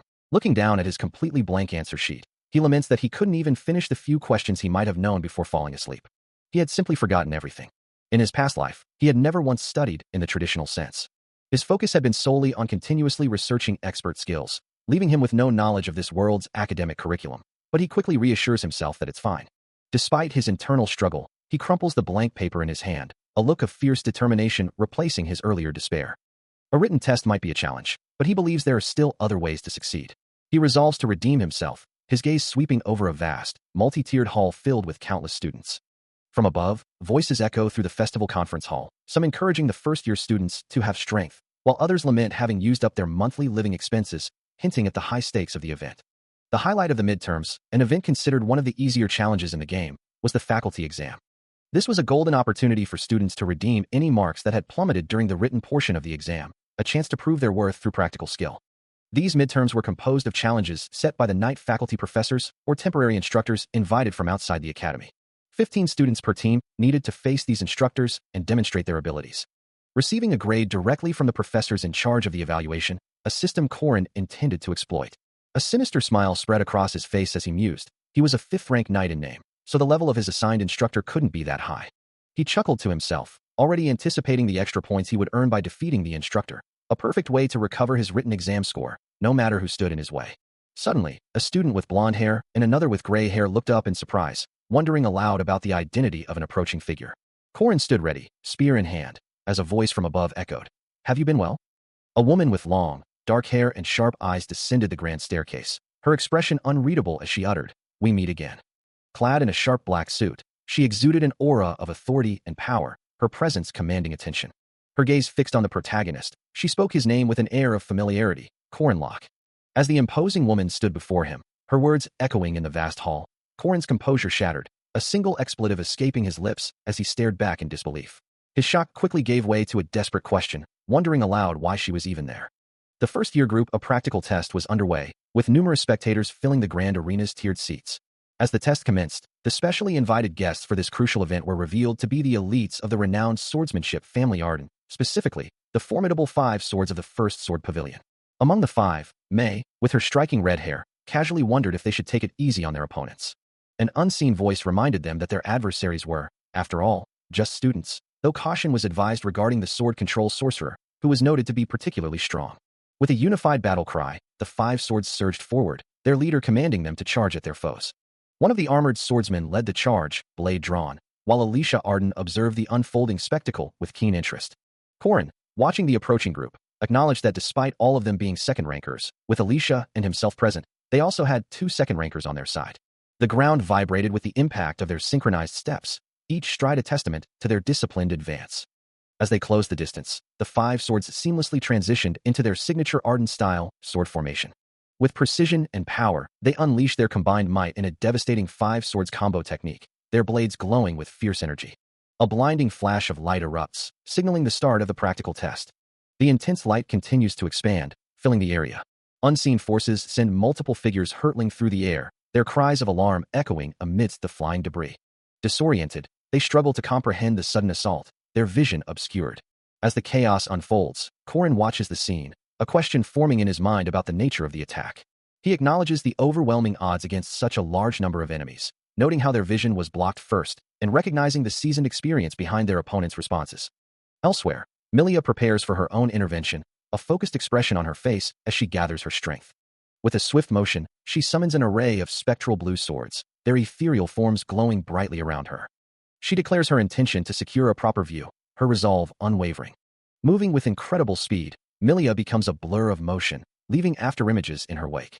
Her eyes sharp and focused, she executes a precise maneuver. A powerful strike follows, accompanied by a burst of energy, as she engages the unseen threat. Jenny finds herself suddenly surrounded, the air thick with the question of whether this is a deliberate ambush. As a drone whizzes past, she sharply warns Lena not to lose focus, even as an opponent lunges from behind her ally. This is the moment the high-speed sword Jenny truly lives up to her name. Before the attack can connect with Lena, Jenny deftly intercepts, her blade meeting her opponent's with a clash of steel, declaring herself the true adversary. With a swift, powerful motion, she delivers a devastating kick, sending her opponent reeling. The impact sends the brown-haired girl spinning through the air, her body a blur of motion as she cries out in pain. Jenny's voice cuts through the chaos, a calm assessment of her opponent's flawed technique. Standing over the defeated student, she watches her collapse, the fight decisively over. Nearby, 2 male students recoil in terror, their faces contorted in shock at the brutal display of power. An older man, witnessing the swift victory, acknowledges the attackers as the renowned 5 Swords, an elite of Arden. The chaos continues as another member of the 5 Swords, May, moves with incredible speed, her blade flashing as she engages multiple students, leaving them stunned by her swiftness. A female student watches the unfolding violence, her eyes wide with shock and fear as the attack intensifies. As the chaos of the ambush unfolds, observers note the swift defeat of many, with students falling one after another, except for 2 who continue to stand their ground. Among the remaining, Alicia Arden finds herself locked in a fierce duel against a formidable opponent, the white-haired man known as Drawn, who wields multiple spectral blades. With a focused gaze and an outstretched hand, Drawn commands his magic, calling forth a fire spirit sword and a heavy iron blade to press his attack. His extensive experience in combat proves overwhelming against the Five Swords members, and as the dust begins to clear, the outcome of their clash becomes apparent. Drawn's spectral blade, glowing with an ethereal purple light, descends with crushing force, forcing Alicia to parry with all her might. It is clear that Drawn will soon emerge victorious, while Alicia, on the other hand, struggles to maintain her defense. The impact of their blades sends sparks flying, a testament to the raw power of Drawn's attack and Alicia's desperate resistance.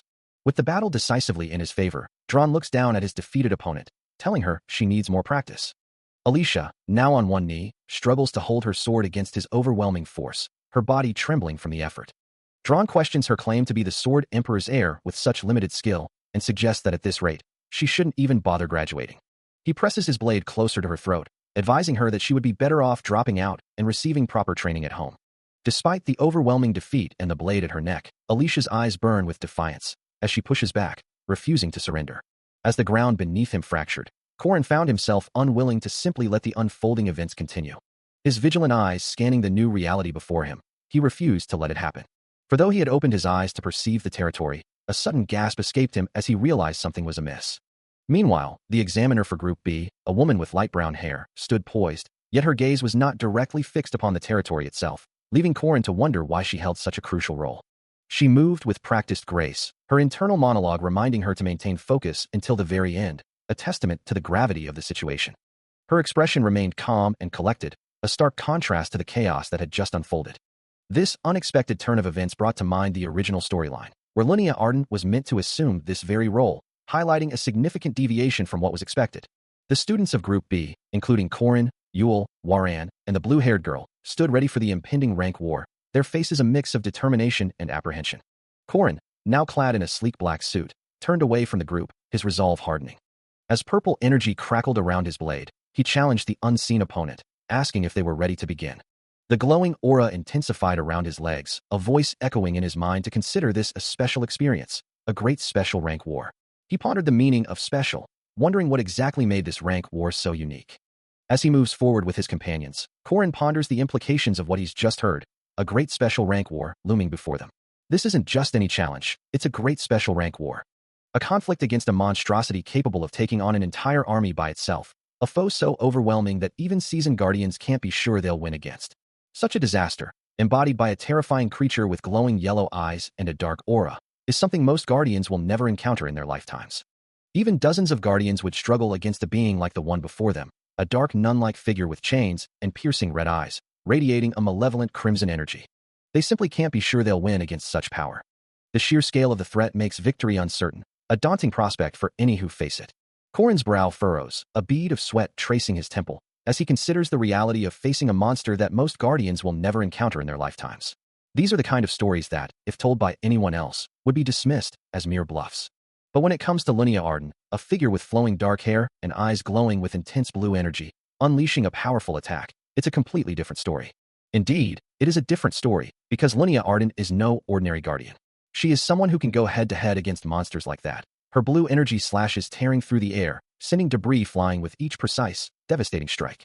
A torrent of blue energy slashes through the air, tearing apart the environment and sending debris flying, as desperate cries for help echo through the chaos. The relentless assault continues, a blur of devastating strikes that leave no escape. With a thunderous crash, the sheer power of the attack earns its terrifying moniker, a monster among monsters. The impact sends more debris flying, accompanied by cries of agony and shock from those caught in its wake. Figures are flung through the air like ragdolls, their desperate pleas for salvation lost in the swirling dust and destruction. From a safer vantage point, Corin watches the unfolding devastation, a sense of awe and disbelief washing over him at the sheer scale of the chaos. Beside him, Jaeger recoils in terror, barely having survived the last attack and questioning the examiner's intensity in a training exercise. He huffs, still shaken, convinced that the examiner is merely holding back, capable of ending them all in mere seconds if she were truly serious. As the dust settles, an unnamed woman approaches, supporting the injured Jaeger, and recognizes Corin by his alias, Lark, explaining that she brought Jaeger along to prevent his death, though she suspects he might already be beyond help. Corin, now being carried, struggles to remain conscious, his rescuer urging him not to faint, noting his unexpected weight. Suddenly, Jaeger is seen falling again, his cry of surprise echoing as he plummets. Linnea Arden, the examiner, observes the struggling students with cold, piercing eyes, her expression devoid of sympathy as she declares them utterly subpar and unworthy of her guidance. Linnea Arden's voice cuts through the silence, calling out to the last remaining student, Corin, who remains hidden behind a pillar.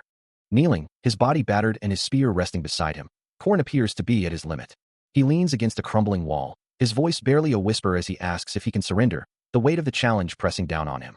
But Linnea's response is firm, her back to him as she states that while he could accept the lowest score, she knows he wouldn't truly do that. Her eyes, a piercing violet, hold a deeper understanding as she explains that he wouldn't want to waste such a rare opportunity, a chance to truly test his limits. Her words hang in the air, a challenge to his very core, daring him to fight a powerhouse like herself. A faint smile touches Corin's lips, a flicker of recognition in his eyes, as he realizes he could identify Linnea Arden from a mile away. He remembers a past life, a time when Linnea and he were comrades who fought together many times over. If she was his master for the spear, it wouldn't be an exaggeration to say she was the one who taught him real-life combat techniques, which is why, by the end of the previous round, he was no match for her. He stands poised, a faint red glow outlining his form, his gaze sharp with renewed determination. Gripping his spear, he acknowledges that if he is to truly take the place of a player, he must rise above his current limitations. He understands that he must eventually surpass her with his own strength. A flash of blue energy ignites in his eye as the realization hits him. This challenge is truly great. Suddenly, Alicia Arden, a blur of dark attire and vibrant blue energy, lunges forward, her blade cutting through the air with devastating force. The impact sends him reeling backward, his body violently thrown by the sheer power of her attack. He is propelled through the darkness, a fleeting streak against the void. His hair whips around him as he crashes into an unseen barrier, the force of the blow rattling his very bones. A blinding blue impact erupts across his chest, shattering his defenses and sending crimson particles flying. His face contorts in a grimace of pain, sweat beading on his brow as the relentless assault continues. The force of the attack blurs the world around him, leaving him disoriented and vulnerable. Alicia Arden, a whirlwind of blue energy, unleashes a flurry of slashes, overwhelming Corin, Jenny, Lena, and May, who struggle against her unstoppable might. Alicia Arden lunges with her katana, a blur of motion and white energy, as Corin braces himself, deflecting the initial strike with his arm. The impacts reverberate, as he continues to block a rapid succession of her sword strikes. With another powerful swing, Alicia forces him to parry, red energy trailing from her blade. He endures a heavy blow, his face contorted in a grimace of pain and sheer exertion. The sword continues its relentless assault, a blur of motion aimed directly at him. Another strike lands with undeniable force, met by his desperate defense. As Alicia delivers a sweeping attack, Corin leaps back, creating a momentary distance, while an observer wonders aloud, "Who on earth is that guy?" The observer continues, questioning, "Didn't you say he was a 5th-ranked knight?" A 5th-ranked knight of the first year is actually holding his own against Linnea Arden. Corin, battered and drenched in sweat, maintains his fierce resolve, his eyes burning with determination. The observer, still reeling from the unexpected display, murmurs, "How is this possible?" A sharp intake of breath escapes her, a silent gasp of astonishment. Corin, though exhausted, lets out a quiet, relieved phew, as he continues to face the overwhelming challenge. Alicia Arden, having seemingly concluded her assault, lets out a soft sigh, observing Corin with a dismissive air. As she slides her blade back into its sheath, a quiet hum escapes her lips, a sound that belies the true intent behind her actions. For Corin, the sheathing of her sword isn't a sign of mercy or an end to the trial, but a chilling prelude to something far more dangerous, a clear indication that she believes his efforts thus far were merely a warm-up. His gaze sharpens, recognizing the signature move of the territory cut, a technique that foreshadows the most powerful abilities of the legendary Sword Emperor Garant. With his eyes glowing with an inner light, he challenges her, daring her to face his counter. Alicia, however, moves with blinding speed, her form blurring as she launches herself forward, demanding a worthy response to her own spear-like attack. Her every movement is imbued with a chilling, lethal intent. She strikes with incredible force and precision, her silhouette a streak of dark energy, leaving shimmering impact rings in her wake. Corin can only brace himself, his hair whipping around him as the sheer speed of the attack bears down, the air around him crackling with residual energy. The impact is imminent, a silent exclamation of power. From the sidelines, the observing students gasp in collective shock, unable to comprehend the ferocity of the exchange. One of them voices the unspoken fear of the group, questioning if such a dangerous technique is truly appropriate for a training exercise. A panicked voice cuts through the air, questioning the severity of the ongoing test. As multiple observers react with alarm, one points frantically towards the arena, the Korean words of concern echoing their fear. The situation escalates further, with a desperate plea to stop the test, but the action continues unabated. Even a seasoned examiner, his face contorted in shock, witnesses the raw, blue energy pulsing from the combatants, a clear sign of the technique's overwhelming power. Alicia Arden unleashes her devastating Arden-style one slice, a brilliant blue beam of energy erupting from her blade, aimed directly at her opponent. This is the fake territory cut, a technique so potent that it causes the very fabric of the world to come to a standstill around them. Within this frozen moment, Linnea Arden's translucent form moves with impossible grace, a reflection dancing through the stationary world. Her blade becomes a blur of motion, leaving multiple afterimages as she executes a flurry of strikes, her eyes glowing with fierce intent. Yet, to Corin, her sword appears to move in slow motion, allowing him to push his spear forward at what feels like full speed, defying the temporal distortion. With a surge of determination, he thrusts his spear upwards, a focused counter to the incoming assault. His weapon streaks through the distorted space, aiming directly towards Linnea's sword, which appears as clear as crystal to his heightened senses. The glowing tip of his spear closes the distance, poised to intercept the deadly territory cut. His spear, usually an extension of his will, remains stubbornly still, trapped within the temporal distortion. A frustrated thought echoed in his mind. He couldn't move in this frozen world, his weapon refusing to budge. Gritting his teeth, a faint blue aura flickering around him, he pushed against the invisible barrier, his crimson eyes burning with fierce resolve. A fleeting memory flashed through his mind, a question of whether a past encounter had been mere coincidence, or if he had faced this phenomenon before. As Alicia Arden moved with impossible speed, leaving trails of blue and purple energy, he wondered if this was similar to his experience with Mariette. The thought lingered. Was he still unable to fully control the territory of his own perception? But then, a fierce rejection, his glowing eye narrowing with renewed focus, dismissing the doubt. He knew what he had to do. Just one step. It didn't have to be perfect, just forward. With that conviction, his spear, glowing with a vibrant blue, began to move, cutting through the frozen space. His internal voice echoed, one step forward. And with a burst of blue and red energy, his spear finally met Alicia Arden's blade in a blinding clash. The impact reverberated through the distorted space, a resounding whoosh echoing the force of their collision. He stares, his crimson eyes now glowing with an intense blue light, a silent exclamation escaping him as the full impact of the clash registers. The force of their collision ripples outwards, a shockwave of raw power. Both figures are momentarily suspended in the air, their weapons locked, surrounded by a blinding burst of energy and scattering particles.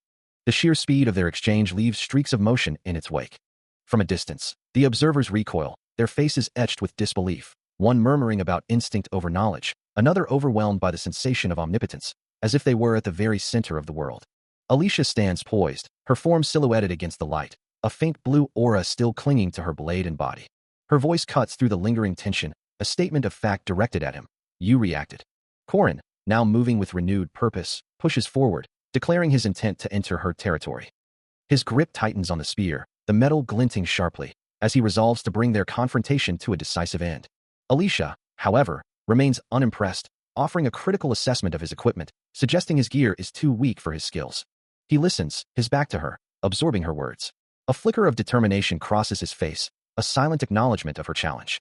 Corin looks up, his gaze meeting the intense stare of Alicia, who questions him directly, her voice cutting through the air. She stands before him in the ruined arena, asserting that the test itself held no true importance. Instead, she implies his true motive for not avoiding the fight was to showcase his territory. Corin, with a knowing smile, confirms her suspicion, acknowledging that he lost the fight but achieved his ultimate goal. Alicia's expression hardens as she states, she has work to do here. She warns him not to be arrogant or interfere, insisting that no matter how hard he strives, nothing will change. But Corin stands firm amidst the glowing debris, his resolve unwavering as he declares his intent. Alicia watches him, her expression unreadable. She thinks to herself that she will crush Alicia with her own hands, now that she has shown her the territory. Corin's eyes glow with fierce determination as he challenges, betting it won't go as Linnea Arden planned. He knew he would succeed, he simply had to. Standing amidst the shattered remnants of the arena, Corin surveyed the destruction he had wrought. From a vantage point above, an unnamed woman in a sharp suit watched him, her expression unreadable. Corin's resolve hardened, a singular goal burning in his mind, to crush Alicia with his own hands. He mused on his recent display of power, now that he had clearly shown her his territory. A smirk played on his lips, his eyes glowing with a fierce red light, as he declared that he doubted things would go as planned for Linnea Arden. Meanwhile, the news spread. Corin Locke had received a unanimous decision from the instructors. The arena, still bearing the scars of the intense practical test, was the site of his full marks and maximum additional points. Among the gathered students, disbelief rippled through the crowd, as they questioned how he could have achieved full marks with Linnea Arden as his opponent, and even more astonishingly, that he fought alone. Their murmurs grew louder, a collective question hanging in the air. Just who was he? One student voiced the general confusion, exclaiming that it made no sense how he could face Linnea Arden one-on-one. An observer, seated in a plush red chair, watches a display with a look of profound disbelief, questioning if the figure before him could truly be a mere fifth rank. Nearby, an older man with distinguished white hair contemplates the same perplexing vision, his hand resting thoughtfully on his chin. The first observer, adjusting his glasses, recognizes the subject of their scrutiny as the one who had attempted to capture the spirit bodies, a revelation that only deepens his confusion. A subtle shift in his posture betrays his growing unease, the sound of his movement echoing the tension in the room. With a frustrated sigh, he admits to himself that Corin Locke's actions defy all logic, leaving him to wonder how such a feat was even possible.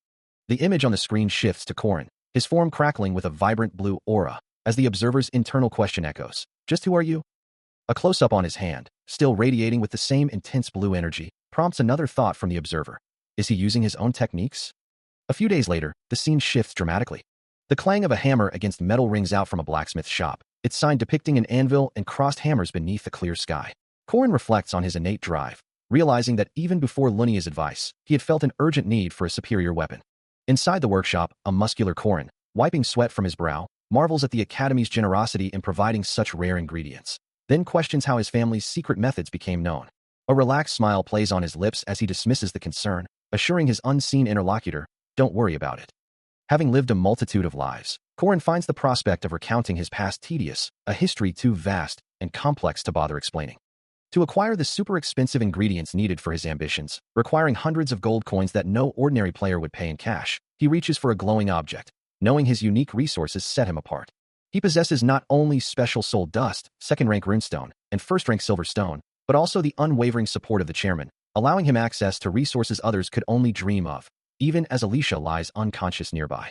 With such powerful backing, a subordinate bows deeply before him, acknowledging his newfound influence and the chairman's wholehearted support.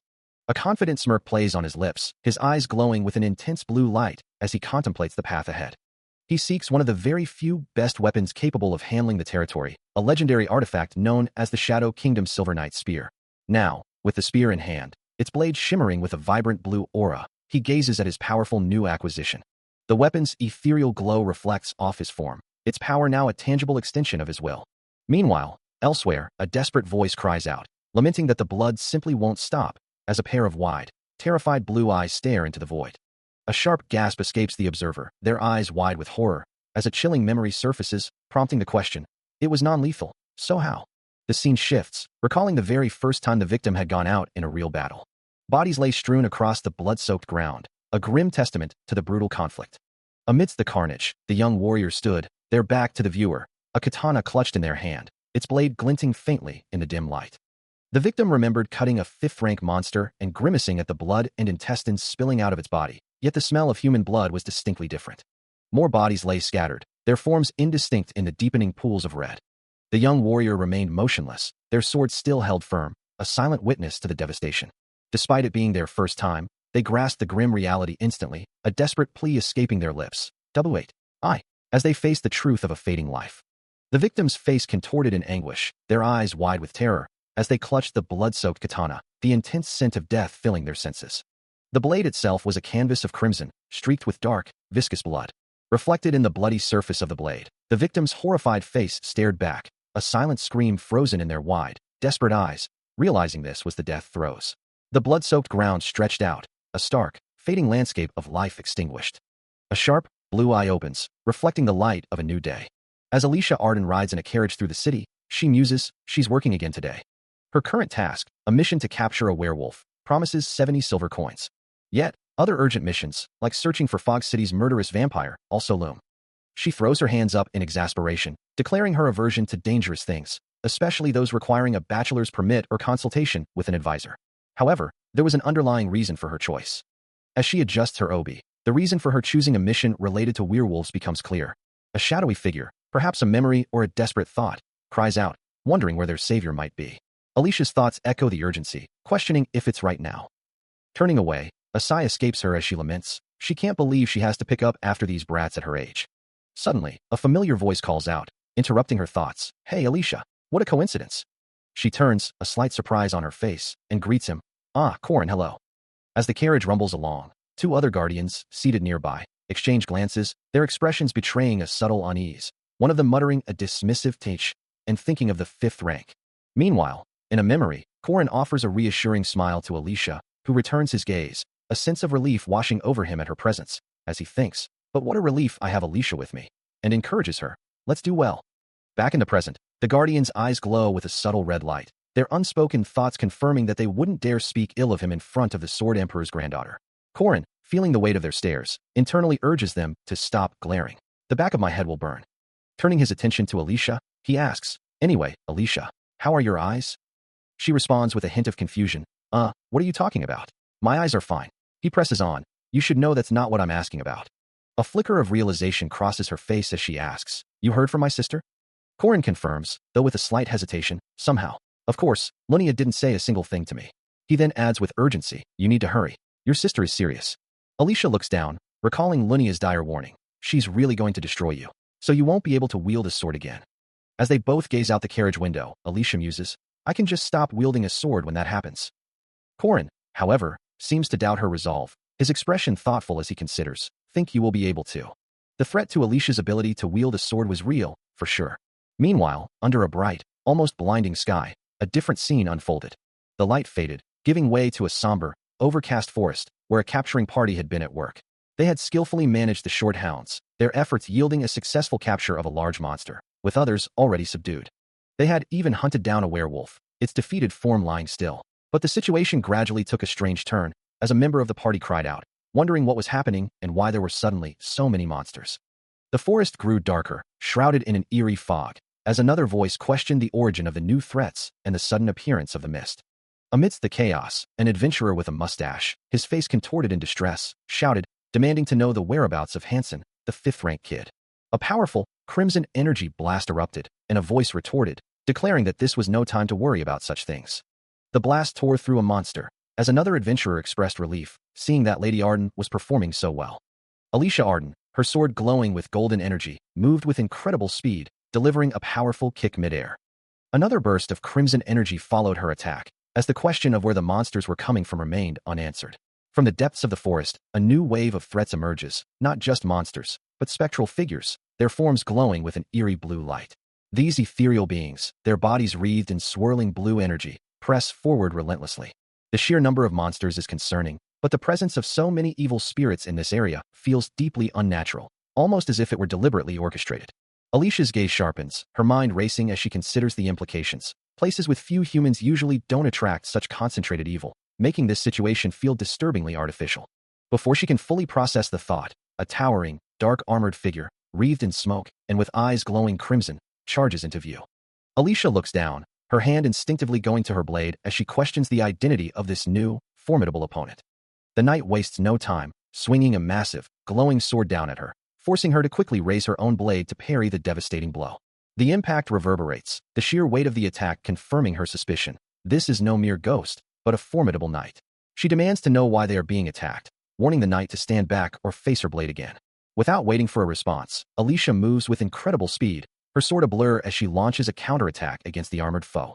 Her blade strikes true, impacting the knight's helmet with a resounding clang. Alicia's eyes widen slightly, a flicker of surprise crossing her face as she registers the outcome of her strike. Her blade connected with the armored knight, a blinding flash of light, and a sharp impact echoing through the air. Despite the force of the blow, the knight merely recoiled, a guttural cry of effort or pain escaping its form. Its head snapped back, the red glow of its eyes momentarily obscured by the force of the impact. Alicia watched, her expression shifting to one of disbelief, as the knight remained standing, seemingly unfazed. A bead of sweat trickled down her temple, her eyes wide with a mixture of frustration and dawning realization. From the periphery, a crimson eye narrowed, observing the stalemate with keen intensity. Suddenly, a brilliant blue blade arced through the air, slicing through the night with a wet, tearing sound, sending crimson spray across the scene. Corin, his form a blur of motion, completed his devastating strike, the glowing energy of his sword leaving a trail of destruction. The impact was absolute, the knight's armored body unable to withstand the sheer force of the attack. Alicia, caught in the sudden explosion of gore, was splattered with the knight's blood, her expression frozen in shock. Corin stood over the now fallen knight, its form broken and defeated, while Alicia could only stare, a single thought echoing in her mind. Just what? The smell of human blood is different. The sky above hung heavy, a canvas of bruised reds and grays. An intense, fading scent of death permeated the air, causing Alicia to recoil, her mind struggling to process the recent events. He had just killed. Meanwhile, a monstrous cry erupted as another armored figure lunged, its weapon a blur of dark steel. Alicia met the charge, her own blade striking with a desperate cry, but the impact only yielded a spray of dark fluid. The creature, its red eyes still burning despite the damage, seemed to mock her efforts, while Corin's voice cut through the chaos, demanding why she merely stood there. He clarified that these were not living beings, prompting Alicia to question if he truly meant they weren't people. She echoed his words, seeking confirmation, her gaze fixed on him. As they fought side by side against the relentless armored figures, Corin explained that they were merely corpses, animated by black magic. This was the main event, the opening act of the second part of their ordeal. The murderous nature of Fog City was now laid bare. This was the vampire subjugation, a new chapter that would normally begin with the lunatic serial killer Mariette, whom they had failed to catch in the latter half of the first part. Corin, his gaze sharp and focused, pursues the player's party. A voice recounts a past mission, where one would encounter the murderer John Doe and, after a struggle, manage to fend off his assault, while Alicia, concerned, asks if someone is all right. She then points, exclaiming that the threat is over there. A dark, hooded figure with glowing red eyes emerges from the shadows. Dark, ominous smoke billows, prompting a startled cry of "What is that?" Alicia stammers in fear, her eyes wide with terror. Corin, however, remains calm, instructing her to simply prepare for escape. Suddenly, a powerful, multi-stage attack begins, marked by glowing red lines and the ominous count of 6 steps, 5th step, as a voice questions what is happening. The hooded figure descends with blinding speed, striking Corin with a burst of brilliant energy. Corin and Alicia stand before a massive structure, identified as a pagoda tree. The scene shifts to reveal a towering mountain.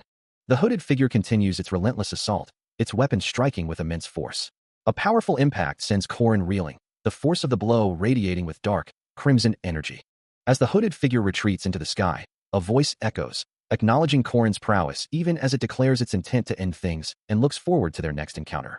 Below, Alicia observes the aftermath, questioning the ease with which the doll left behind was dispatched, wondering if it was truly so weak. Corin, however, knows better, his mind racing with the understanding that such a simple defeat could never be the true challenge. He realizes that based on John Doe's known characteristics, it would be impossible to apprehend him alone, a testament to his impressive capabilities. The hooded figure, still glowing with malevolent red energy, continues its retreat, its words a chilling promise of future confrontation. The true danger, Corin understands, lies not in John Doe's raw strength or synergy, but in his mastery of stealth. Suddenly, a swirling, crimson haze erupts, spreading rapidly and revealing numerous skeletal figures within its depths. The crimson haze intensifies, its ominous glow engulfing the landscape as Corin prepares for the new threat. His eyes glowing with fierce determination, Corin stares into the heart of the crimson haze. This deadly phenomenon, it is revealed, is automatically triggered when the HP of the undead mage, the very source of the fog, reaches 0. The true nature of the threat becomes clear. It is an undead entity manipulating the corpse of a mage. The reason capturing the elusive enemy proves so difficult is his reliance on decoy constructs, allowing him to evade all attempts at tracking, as his spear remains impaled within the swirling crimson haze. Indeed, he has truly assimilated with the fog itself, rendering him impossible to locate. As the ominous crimson haze spreads, a panicked voice urges everyone to run, questioning the obvious danger it presents. Responding to the escalating threat, Corin and Alicia are seen swiftly retreating from the encroaching mist. The dense fog continues to billow, eliciting a strange sound from Corin as he navigates its oppressive presence. Alicia, concerned for their resources, questions Corin about leaving his spear behind, wondering if such an expensive item should be abandoned. He calmly dismisses her worries, declaring it fine as a rune of return activates, glowing faintly beneath the crimson haze. Deep within the swirling red fog, the spear begins to vibrate intensely, responding to the magical command. With a sudden burst of speed, it shoots through the dense haze, leaving a trail of disturbed energy in its wake. The spear continues its rapid return, a glowing streak cutting through the oppressive red environment. Without a moment's hesitation, Corin extends his hand, catching the returning spear with practiced ease, while Alicia watches in astonishment. He explains his simple method of retrieval, leaving Alicia to marvel at the incredible feat he has just accomplished. A sudden stumble sends a young woman reeling, a sharp cry escaping her lips as she loses her footing. Seeing her fall, he instinctively reaches out, his hand stretching desperately to catch her.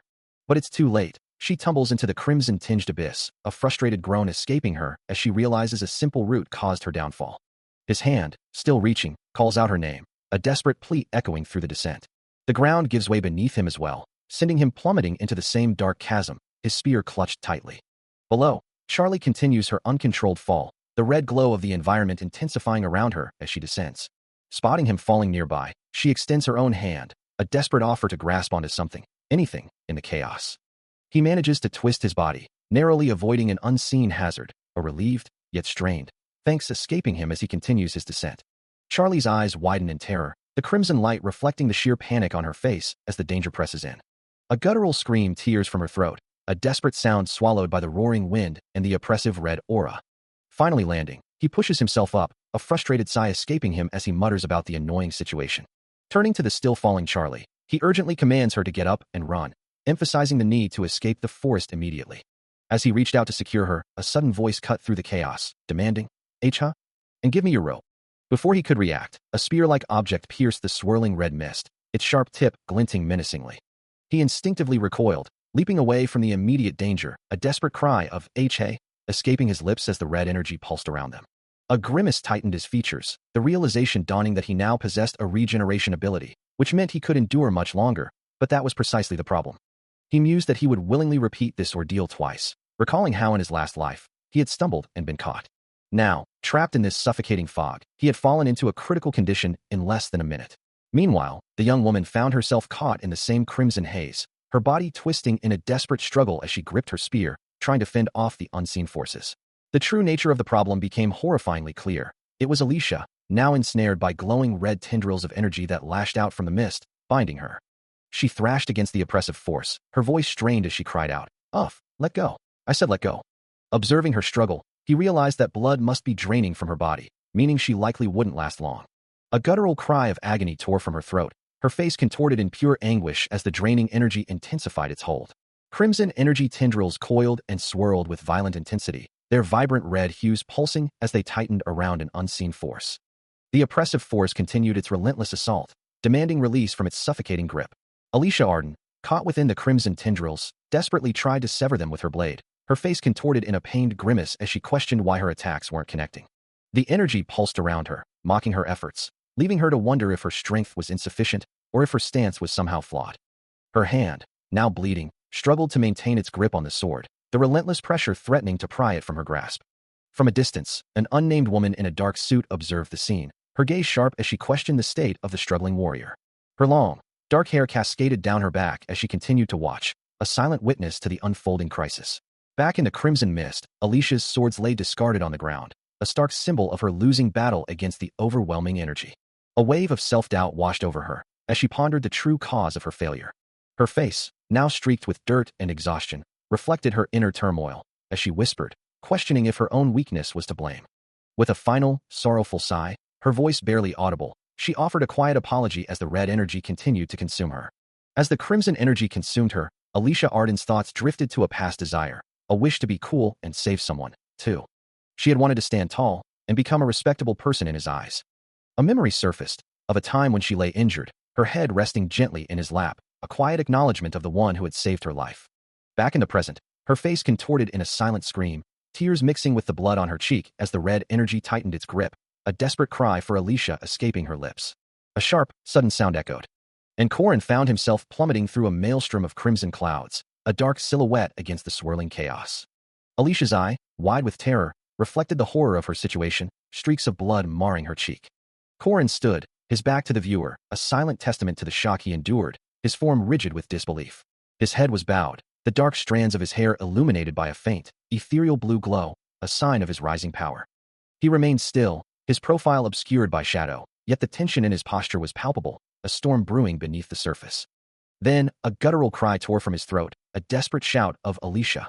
His face, now splattered with blood, contorted in a scream of anguish, his eyes glowing a furious crimson, reflecting the depth of his despair.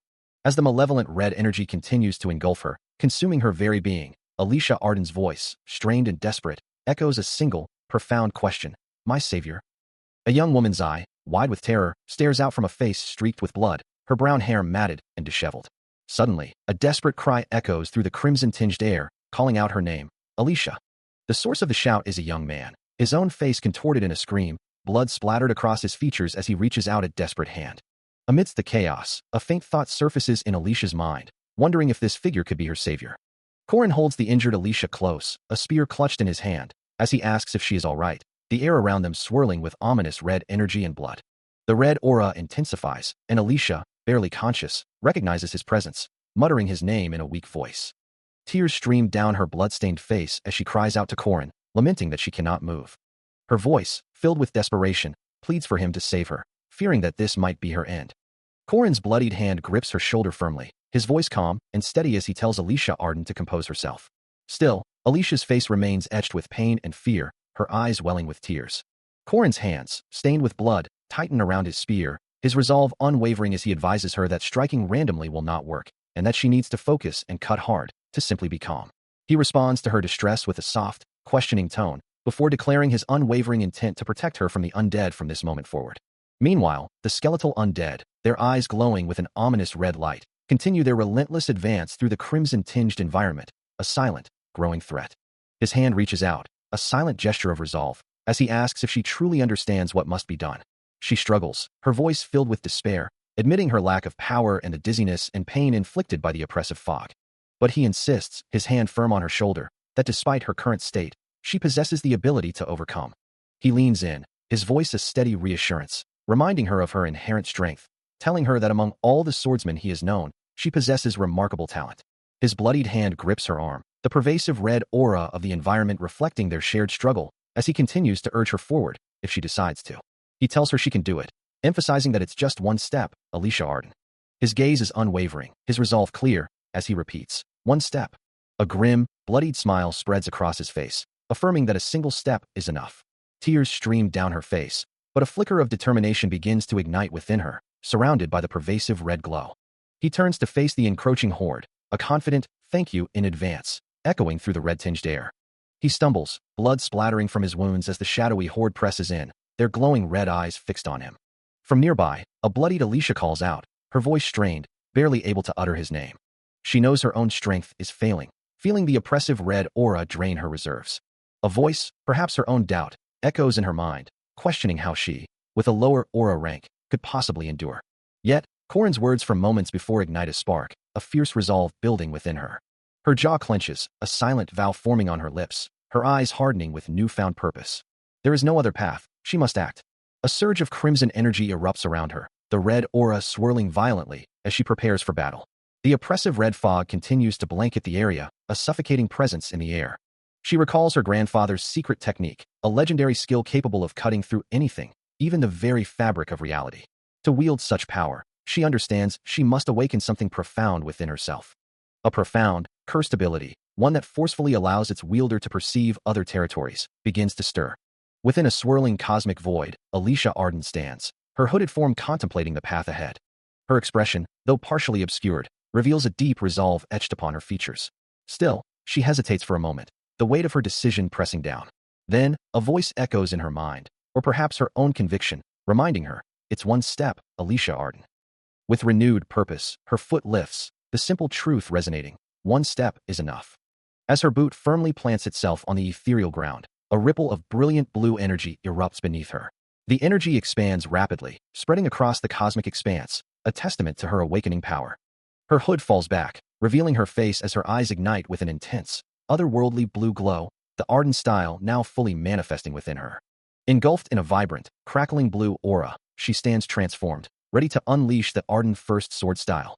A sudden, powerful impact reverberates through the cosmic void, as Korin unleashes a torrent of brilliant blue energy, engulfing the skeletal warriors that surround him. His movements are a blur of destructive force, each strike sending ripples of power through the ethereal battlefield. The blue energy flares with increasing intensity, a testament to his mastery over the newly named Domain Severance ability. He leaps high above his adversaries, his staff arcing down with devastating precision, cleaving through the armored ranks. Each movement is fluid and powerful, a dance of destruction against the endless horde. The sheer force of his attacks leaves his enemies reeling, their forms momentarily stunned by the overwhelming power. One hooded skeletal figure, its red eyes glowing with disbelief, can only utter a choked, disbelieving question. Turning to face the stunned foe, Korin demands to know if it witnessed the true extent of his ability. The skeletal figure remains frozen, its form blurred by the lingering shock of the encounter. The cosmic backdrop continues to swirl, a silent witness to the unfolding battle. The forest, once a dense canopy, now lay utterly devastated, its trees sheared and splintered as if by an invisible, colossal blade. Sunlight pierced through the newly opened gaps, illuminating the raw, violent aftermath of an unimaginable force. A deep, resonant impact echoed through the air, the sound of something immense colliding with the very fabric of reality. A blinding flash of red and purple energy erupted, tearing through the darkness with explosive force. The landscape transformed into a desolate, reddish expanse, the remnants of the forest now a distant, hazy memory under a sky stained with the afterglow of destruction. Amidst the chaos, a voice declared that the oppressive fog had finally vanished. Korin stood victorious, his red cloak billowing, over a defeated, bloodied creature, the air still thick with the sound of tearing flesh. He looked down at the fallen foe, as another hooded figure hovered menacingly in the air, a voice calling out, "Hey, are you okay?" Two armored figures, witnessing the scene, could only stare in disbelief, one of them voicing the collective shock. What just happened? The sheer scale of the event left them speechless, struggling to comprehend the devastation before their eyes. The fallen creature, a gaunt figure with glowing red eyes, was identified as John Doe, the murderous vampire from Fog City. Korin, his face now showing a bruise, gazed at the bisected forest, marveling at the destruction and questioning how any human could achieve such a feat. Two men observed the devastation, one exclaiming that he has heard of this legendary technique, the Sword Emperor's domain severance. Meanwhile, Korin's face contorts in a mixture of shock and pain, as if grappling with the immense power he just unleashed, or perhaps the unexpected consequences of his actions. Suddenly, Alicia Arden appears, her golden eyes shining with triumph as she excitedly declares to him that she successfully performed the feat. She stands, bloodied but victorious, her sword held high, a testament to her supposed accomplishment. An unseen voice protests, questioning how she could possess such power so soon, and wondering if this means she is destined to become the next head of the Arden family. Korin, still visibly shaken, looks on, as two other figures observe him with expressions of concern and surprise. The crowd erupts in cheers, proclaiming Alicia Arden the future of her family, and the next Sword Emperor, as no one else but the original Sword Emperor is known to use domain severance. Amidst the joyous cries for Alicia, Korin stands in silent distress, his own efforts and the true source of the power completely overshadowed. His face, still bruised and sweating, reflects the profound internal conflict and disbelief he feels. The news quickly spreads, with headlines announcing the defeat of John Doe, the notorious vampire, and the end of the nightmarish haze. Further reports detail that the notorious Night Slaughterer was defeated by the next renowned swordsmanship family Arden head candidate, while another article questions the identity of Alicia Arden, the pretty knight who defeated a first-rank black mage. The news cycle is dominated by headlines questioning the very foundation of the Arden family, with the Sword Emperor Garen remaining conspicuously silent, while another article announces Alicia Arden's Great Performance Award. Further reports speculate on a potential change in heir, with martial officers confused by the shaking of the organization, and an exclusive interview boldly declaring Alicia Arden the true genius of the family. Meanwhile, Korin clenches his jaw, his eyes glowing with a furious orange light, a silent awe, escaping him as he absorbs the infuriating news. His hand tightens into a fist, the thought how cocky, echoing his deep resentment. Elsewhere, the unnamed woman in a suit stands before her subordinates, a determined expression on her face, declaring, "Rid of this." Ah yes, as if confirming a decisive plan. Her leg, clad in a sleek black pantsuit, remains poised, reflecting her unwavering resolve. Later, she sits calmly, sipping from a teacup, her composure belying the weight of her previous words. The renowned Arden swordsmanship family operates strictly within the sword faction, their movements dictated by the logic of power. In a traditional setting, the imposing figure of Garen Arden, the Sword Emperor, stands with his back to the viewer, his powerful physique and distinctive white braided hair commanding respect even from behind, flanked by two silent attendants. Beneath the overwhelming charisma of Garen Arden, many have long anticipated the swordsman who will succeed him. The legendary domain severance is a technique that exists on the stage of the Heart's Path, a realm utterly unknown to most martial artists, its power hinted at by a shadowy silhouette wreathed in blue energy. Garen Arden, with his long, meticulously braided hair, has long been the pinnacle of this power. He, the Sword Emperor, had always awaited someone who could continue his legacy, and Alicia Arden had dedicated her life to that pursuit, practicing until her hands were calloused and her body dripped with sweat, each mark a testament to her unwavering commitment. Yet, even with her recognized genius, Alicia could not fully satisfy the Sword Emperor's expectations, especially when an illegitimate child, brought into the family from outside, had just begun to wield a sword and was now engaging her in a friendly duel. The clash of steel echoed through the training hall, as Alicia's blade met her younger sister Charlie's in a flurry of precise movements. Each parry was met with another swift strike, the force of the impacts reverberating through the air. Charlie, though determined, found herself struggling to keep up, her breath coming in ragged gasps as sweat beaded on her brow. Alicia, however, had never truly considered this child a competitor, her gaze fixed with an intensity that spoke of deeper ambitions.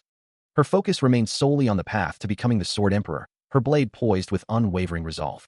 With a sudden surge of power, Alicia's sword met Charlie's once more, sending a shower of bright orange sparks across the room. The speed of her attack was overwhelming, a blur of motion that left little room for defense. As she pressed her advantage, Alicia's eyes began to glow with an ethereal blue light, a distinct diamond symbol appearing within their depths, signaling the activation of a powerful technique. The blue radiance intensified, her gaze unwavering as her sword prepared for the decisive blow. Finally, a torrent of crimson energy erupted from her blade, a sweeping wave of power unleashed upon her opponent. Blood continued to flow from the fresh wound, a stark reminder of the attack. Even though it was non-lethal, she couldn't understand why the bleeding persisted so fiercely. In a flash of memory, she recalled being surrounded by shadowy figures, then the sudden, impossible strike that left her reeling. A wave of confusion washed over her, leaving her utterly bewildered by what had just transpired. Lying on the ground, bloodied and disoriented, she could only utter a soft, disbelieving no.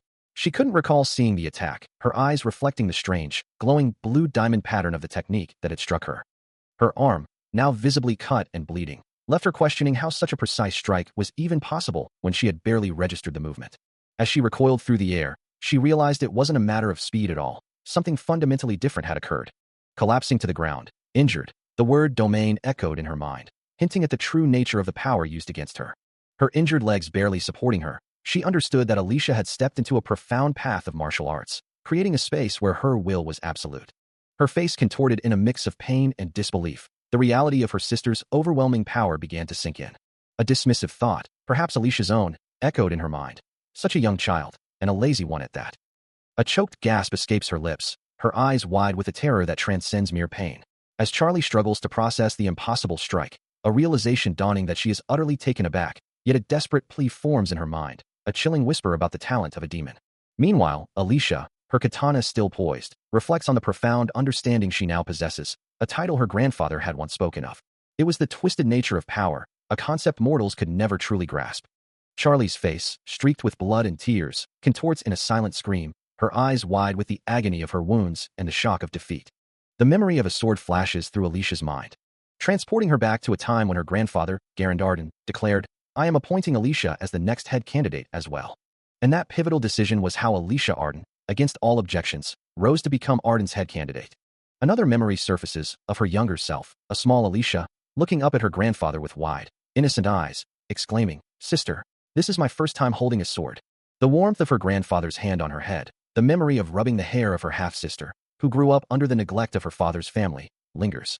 Back in the present, Alicia looks down, a quiet thought forming, that perhaps only remains of her half-sister are over there somewhere. Her gaze sharpens, a subordinate's voice breaking through the silence, asking about the pavilion master. Meanwhile, another voice, filled with concern, asks if the injured Charlie is all right, her bare foot visible on the ground. Alicia, observing her worried subordinates, wonders if their concern is truly for her, or merely a reflection of the chaos she has caused. With a dismissive thought, she reassures herself, knowing she has everything under control. She sits composedly on a wooden chair, her dark suit a stark contrast to the warm tones of the room, her presence commanding attention.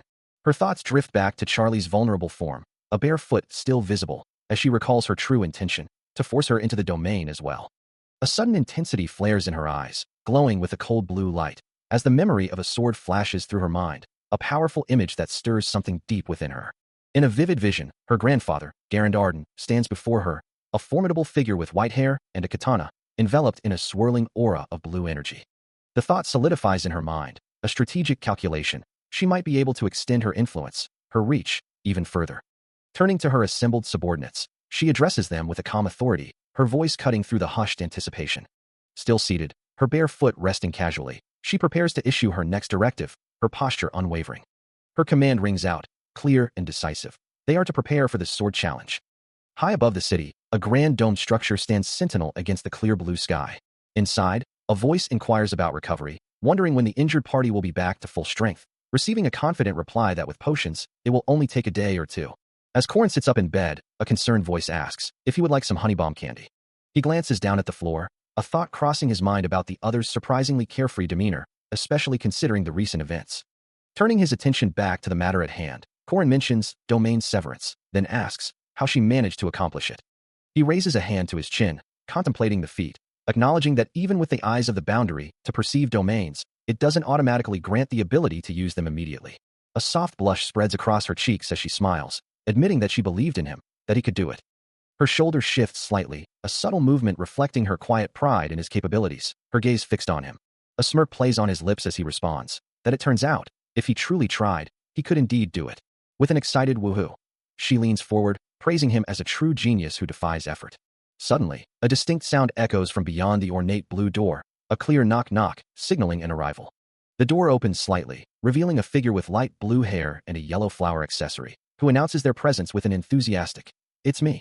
A young woman with light blue hair, the new arrival, bursts through a doorway, her eyes wide with concern, wondering if the junior inside is worried. Inside the room, a young man with dark hair turns to greet her, acknowledging her as Senior Mariette. The light blue-haired woman introduces herself as Mariette Dunolaf, a second-year magic faculty member, while the young man responds, identifying himself as Alicia Arden, a first-year night faculty member. Alicia then gestures towards the figure resting in the bed, inquiring if Mariette has come to visit her. Corin, lying in bed, seems to be teasing Alicia, asking if he's worried, a playful he escaping his lips. Alicia's response is a quiet admission, confirming his concern is about you. Mariette, observing their interaction, narrows her eyes, suspiciously asking if the two are close, then demanding to know why her expression has suddenly turned so scary. Alicia, seemingly oblivious to Mariette's sudden shift in demeanor, looks back at Corin, uttering a confused "what the?" Corin, still focused on his recovery, suddenly declares his desire for food, specifically mentioning the raw fish from before. Alicia, looking out the window, is startled by something he sees, crying out in shock. Mariette, now looking distressed, wonders aloud if she finds Warren uncomfortable, her thoughts revealing she simply can't stand Warren. She then turns to Alicia, her face contorted in a forced smile, asking if he has also eaten food with Warren, leaving him utterly confused. Still reeling from the previous conversation, Mariette's hand trembles slightly, her discomfort evident as she processes the implications of the recent events. Meanwhile, Alicia, oblivious to her distress, beams with a cheerful smile, seemingly enjoying the gathering. From his bed, Corin's eyes widen, realizing this is an unexpected assembly of truly remarkable individuals. A look of surprise crosses his face as he takes in the unexpected company. Such an assembly of talent could only mean significant developments were on the horizon. Alicia then turns to another young woman, also named Alicia, but known as Lunia, informing her that since the rumors of her succeeding in domain severance have spread, Lunia would likely soon face a sword challenge. Lunia's eyes widen in shock, her composure visibly cracking as she questions, "Are you confident? A sword challenge?" The very mention of the sword challenge sends a ripple of apprehension through the air. This ancient swordsman tradition, once used by 5 master-level swordsmen to test the sword pavilion master who led a family faction, was merely a pretext for something far more sinister. The Arden family's sword challenge had long since evolved into a brutal mechanism, lawfully eliminating any perceived competitors. Overwhelmed by the revelation, Lunia cries out, "Confident? If I fight her, I'll die." Tears welling in her eyes, she confesses, "No, I can't beat the 5 swords to begin with." Corin, having a solution to Lunia's predicament, reveals he possesses a good method, prompting her to eagerly demand to know what it is. He agrees to share his secret, but only if she accepts his condition, to which she desperately agrees, promising to do anything. Looking at her intently, Corin states his terms. She must follow without complaint, as she is now essentially his permanent party member. A chibi like Lunia, overwhelmed by the situation, reluctantly pledges her allegiance, calling upon a higher power to witness her vow. Corin accepts her vow, while in a separate location, Mariette stands beside an unnamed nun, both observing something unseen. Back with Corin, he begins a formal declaration, stating his full name, Corin Locke, as if initiating a sacred oath. He continues, clutching his head as if in deep thought, speaking of the hardships they will face, regardless of their duration. Lunia, now depicted in a more determined stance with her sword, echoes his sentiment, affirming her commitment with the truths she has learned throughout her life. Meanwhile, in a different, dimly lit corridor, the unnamed woman in a suit walks with a purposeful stride, her presence casting a long shadow. Suddenly, Charlie recoils in terror, her eyes wide with fear as a glowing, rectangular projectile streaks past her, narrowly missing its mark. The unnamed woman in the suit reacts instantly, a surprised "W what?" escaping her lips as she turns towards the sudden disturbance. Standing her ground, she confronts the unseen assailant, demanding to know their identity with a sharp, authoritative tone. A challenge is declared, the words hanging heavy in the night air. Without warning, the woman in the suit lunges forward, her target, Charlie, recoiling in terror. From the shadows, a nun watches the sudden assault, a gasp escaping her lips as she recognizes the young target as student Warren. Her red eyes glow with an unsettling intensity, observing the scene with a chilling calm. The woman in the suit, now revealing a hidden knife, identifies herself as Alicia Studio, Knife-Style Master. Before Charlie can react, the nun intercepts, swiftly dodging Alicia Studio's blade as it flashes past. The nun demands an explanation, questioning the sudden, unprovoked aggression. Alicia Studio's response is unexpected, revealing her motivation is a promise of sushi if she captures Warren. The thought of the delicacy sharpens her focus, her expression hardening with determination. Under the serene glow of a full moon, the city night becomes a stage for their escalating conflict. Alicia's studio and the nun clash in a flurry of motion, streaks of blue and red energy arcing through the air as their blades meet with blinding speed. Amidst the chaos, Waran can only stare, utterly bewildered by the sudden, violent turn of events. Corin Locke, the Guandao-style master of Alicia's studio, unleashes a powerful strike, his weapon glowing with fierce energy, as if questioning the very nature of his actions. The glowing Guandao arcs through the air, its sharp edge a blur of blue light, embodying the brutal truth: one must strike before being struck. With eyes burning crimson, he declares his intent, seeking to further his mastery by learning from the renowned master wave, Sword Lina. The Guandao continues its powerful sweep, a testament to his dedication and the raw power he commands. The blade glows intensely, its radiant energy illuminating the dark space around him. The Alicia Dojo introduces its Guandao-style master, a fierce warrior with glowing red eyes and a powerful stance, ready to wield his formidable polearm. Meanwhile, a woman in a dark suit looks on with surprise as Corin Locke is revealed, his crimson eyes burning with an inner fire. Then, the enigmatic Waran emerges, a figure cloaked in black, her red eyes piercing through the shadows. The Alicia Dojo also boasts a flying sword-style master, whose glowing blue blade hints at incredible speed and precision. This master is none other than Drawn Warsky, his electric blue eyes glowing as he prepares for battle, a formidable presence. Another unique talent from the Alicia Dojo is its Gandalf-style master, a young woman with light blue hair and golden eyes, looking quite flustered. From the Five Swords comes Mariette Dunalef, her light blue hair and eyes complementing the vibrant pink energy of her staff. The new Alicia Dojo headmaster is introduced, a skilled swordswoman with dark brown hair tied in a high ponytail, poised with her katana.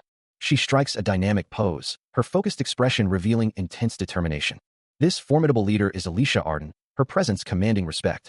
Finally, a member of the Five Swords is shown, his face contorted in a scream, surrounded by the chaotic energy of battle. A sudden, violent memory flashes, a woman in a dark suit lunging, her attack manifesting as sharp, crimson shards that tear through the air, sending a young man and woman recoiling in terror. As the vision fades, he stands overlooking a distant town, a spear resting on his shoulder, a quiet question escaping his lips. Just why? He looks down at the woman in the dark suit, now kneeling before him, her face etched with distress as she pleads, "Just why are you doing this?" A mischievous grin spreads across the face of a man with spiky black hair and piercing red eyes, as he offers a chilling explanation. "In order to grow a new dojo like ours." The man in the brown vest continues, his voice calm and assured. "We need to raise our fame, don't you think? We're trying to expand quite aggressively."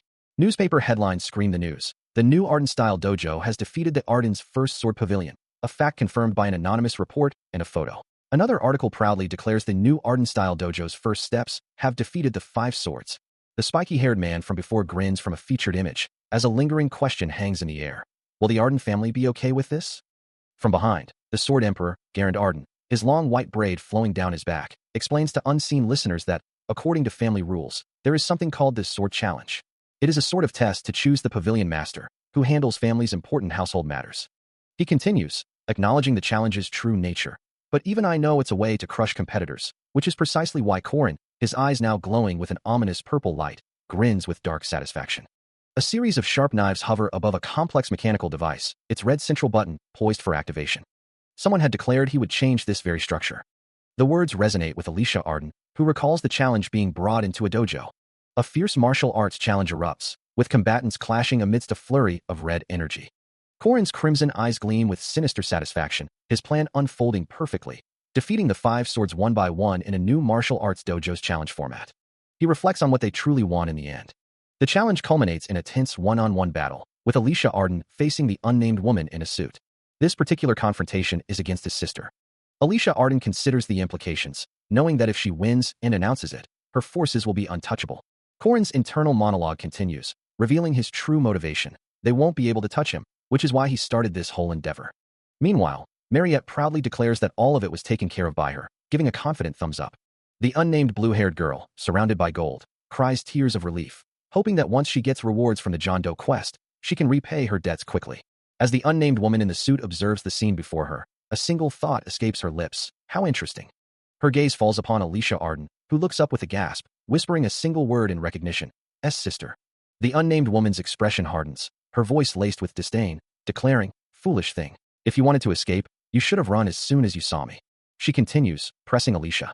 "It's clear that the dojo challenge wasn't your idea either, right?" Alicia, intimidated, thinks to herself, she's so sharp, so scary. Turning her attention to Corin, who stands nearby, the woman in the suit states, your reaction confirms it. It was Corin Locke. Alicia's eyes well up with tears as the woman addresses her directly. Alicia, do you have anything to say? She can only manage a pained, ugh. The realization of the situation washes over Alicia, her face contorting in shock as she whispers, her? With a heavy heart, Alicia finally speaks, addressing the woman with her full title, T2 the First Sword Pavilion Master, Linnea Arden. The unnamed woman in the suit stands tall, her expression unwavering, a silent challenge in her dark eyes. She then formally declares her intent. I'd like to propose a friendly duel as the new master of the Arden Dojo. Her eyes close briefly, a hint of warning in her tone, a friendly duel. But be warned. Alicia, her gaze now firm and resolute, responds with quiet determination, I am prepared. Alicia Arden, the second-ranked swordsman of the Arden First Sword Style, stands ready for the impending duel, her opponent facing her with a determined gaze. A subtle sound escapes her as she prepares herself, knowing this is the moment to settle the fight among sisters. Meanwhile, Mariette contemplates the sheer power of the situation, muttering to herself that even at full vampire strength, she might not be able to guarantee victory against Linnea. Corin, too, acknowledges Linnea's formidable strength, wondering if Alicia is truly ready for such a challenge. Mariette, however, expresses unwavering faith in her, assuring Corin that Alicia can handle herself. Taking her words to heart, Corin replies that if she says so, then he trusts her judgment. Back at the duel, the unnamed woman in the suit makes her move, launching forward with a swift attack. Corin holds a small pouch, his expression one of disbelief as he questions the exorbitant sum. He asks if it's for a dojo repair fee, only to be met with a firm denial. Meanwhile, the duel rages on, a foot striking the ground with immense force. As the true cost of the battle is revealed to be a reconstruction fee, Alicia Arden unleashes a devastating sword strike, her blade wreathed in brilliant blue energy, aiming directly at her opponent, who counters with a blindingly fast kick, the force of her movement blurring the air. Undeterred, Alicia continues her assault, her sword carving through the very ground, sending shards of blue energy flying, only to be met by the unnamed woman's own blade, which intercepts the attack with a powerful, ringing clash. The sheer power of the duel leaves Corin wide-eyed and stunned, as both he and the blue-haired girl watch in horrified awe. The impact of their clash tears through the very structure of the building, a massive section exploding outwards in a cloud of white dust and debris, leaving a gaping hole in its wake. Alicia Arden, sword in hand, stood before her, a figure of fierce determination. A bead of sweat traced a path down her temple, her gaze unwavering, a silent testament to the intensity of her focus. In those days, she remembered, she had admired Linnea above all others. When her own passion for swords still burned brightly, Linnea had been her idol, a beacon of inspiration. The stories of Linnea's triumphs echoed through her mind, how she had defeated a first-rank monster, the Minotaurus, at just 15, an incredible feat that even Sir Garand Arden himself was said to be watching with keen interest. She remembered the cheers, the crowds parting as Linnea walked through them, a hero straight out of a fairy tale. Linnea was a hero, much like Grandpa Garand Arden, whose legendary story she had grown up hearing. But compared to Linnea, she had been merely the daughter of a concubine. Her mother had died giving birth to her, and her father had seen her only as a shameful reminder of his mistake, valuing only the blood of the great sword Emperor Garand Arden that flowed in his own veins. A younger version of herself looked up at Charlie, who stood tall and proud, a sword at her hip. Charlie's voice broke through her thoughts, exclaiming, You came? Congratulations. A blush crept onto her cheeks as Charlie's hand gently patted her head, a comforting gesture. A fleeting thought of Linnea crossed her mind, as Charlie remarked, You've gotten quite tall. A chilling memory surfaces, recalling the day she first took a human life, the shadowy figures of her victims lying broken on the crimson ground. Her own form lies sprawled on the blood-soaked floor, a katana resting nearby, a silent testament to the violence. Then, she stands, her back to the viewer, sword held firmly, the weight of her actions heavy upon her. A single tear escapes her eye, her face contorted in a silent scream of anguish. Her mouth opens in a gasp, the memory overwhelming her, as everything went awry. Suddenly, the scene shifts to Corin, her long black hair flowing as she stands ready, her sword glowing with vibrant blue energy, poised for action. With a powerful surge, she deflects an unseen attack, her blade a shimmering wall of blue light. Her eye glows with the same intense blue as she focuses, an inner voice instructing her to take one step backward for the first attack, and then to deflect it to the side. With a surprised gasp, she executes the move, her sword meeting the unseen force with a powerful, arcing blue impact. As the training intensified, an unseen observer noted Corin's opponent was relying on textbook procedures, making her predictable against an irregular guard. Corin, her eyes glowing with fierce blue energy, focused on the task, even as the internal voice continued, reminding her that while her opponent was skilled in official techniques, she wouldn't anticipate tricky, irregular guards. With a sudden burst of speed, Corin's blade, wreathed in azure light, connected with Alicia's defense, sending a shockwave of energy through the air as the swordswoman recoiled from the impact. The instructor registered the successful strike, a silent exclamation marking the moment. Alicia cried out in effort, struggling to maintain her footing as Corrin's relentless assault continued, the ground beneath them scarred by the force of their exchange. Finally, with a decisive blow, Corrin sent Alicia sprawling to the ground, sparks flying from the impact as she stood victorious over her fallen opponent. The instructor's voice cut through the air, a sharp critique of Alicia's performance, declaring her footwork as sloppy as ever, a scaredy cat's retreat. Corrin, sweat beading on her brow, acknowledged the instruction, her glowing blue eyes fixed on the next command, to use her speed, confuse her opponent's line of vision, and strike from the closest distance. Responding instantly, she launched herself forward, a blur of motion across the training ground. Her incredible speed left shimmering trails of blue energy in her wake, closing the distance with impossible swiftness. The final strike landed with a powerful, unseen force, the blue energy erupting in a silent explosion. As the training intensified, a flurry of blue energy slashes erupted, indicating movements too swift for the eye to follow. Mariette, her light blue hair flowing and eyes glowing, launched a fierce assault with her radiant blade, while Corrin, her own gaze sharp and focused, prepared to meet the attack. A voice, perhaps an instructor's or her own internal command, echoed through the space, declaring the next phase. Advance forward, third form, lightning. Her dark hair framing an intense expression, Corrin's eyes blazed with a vibrant blue light, reflecting her absolute concentration.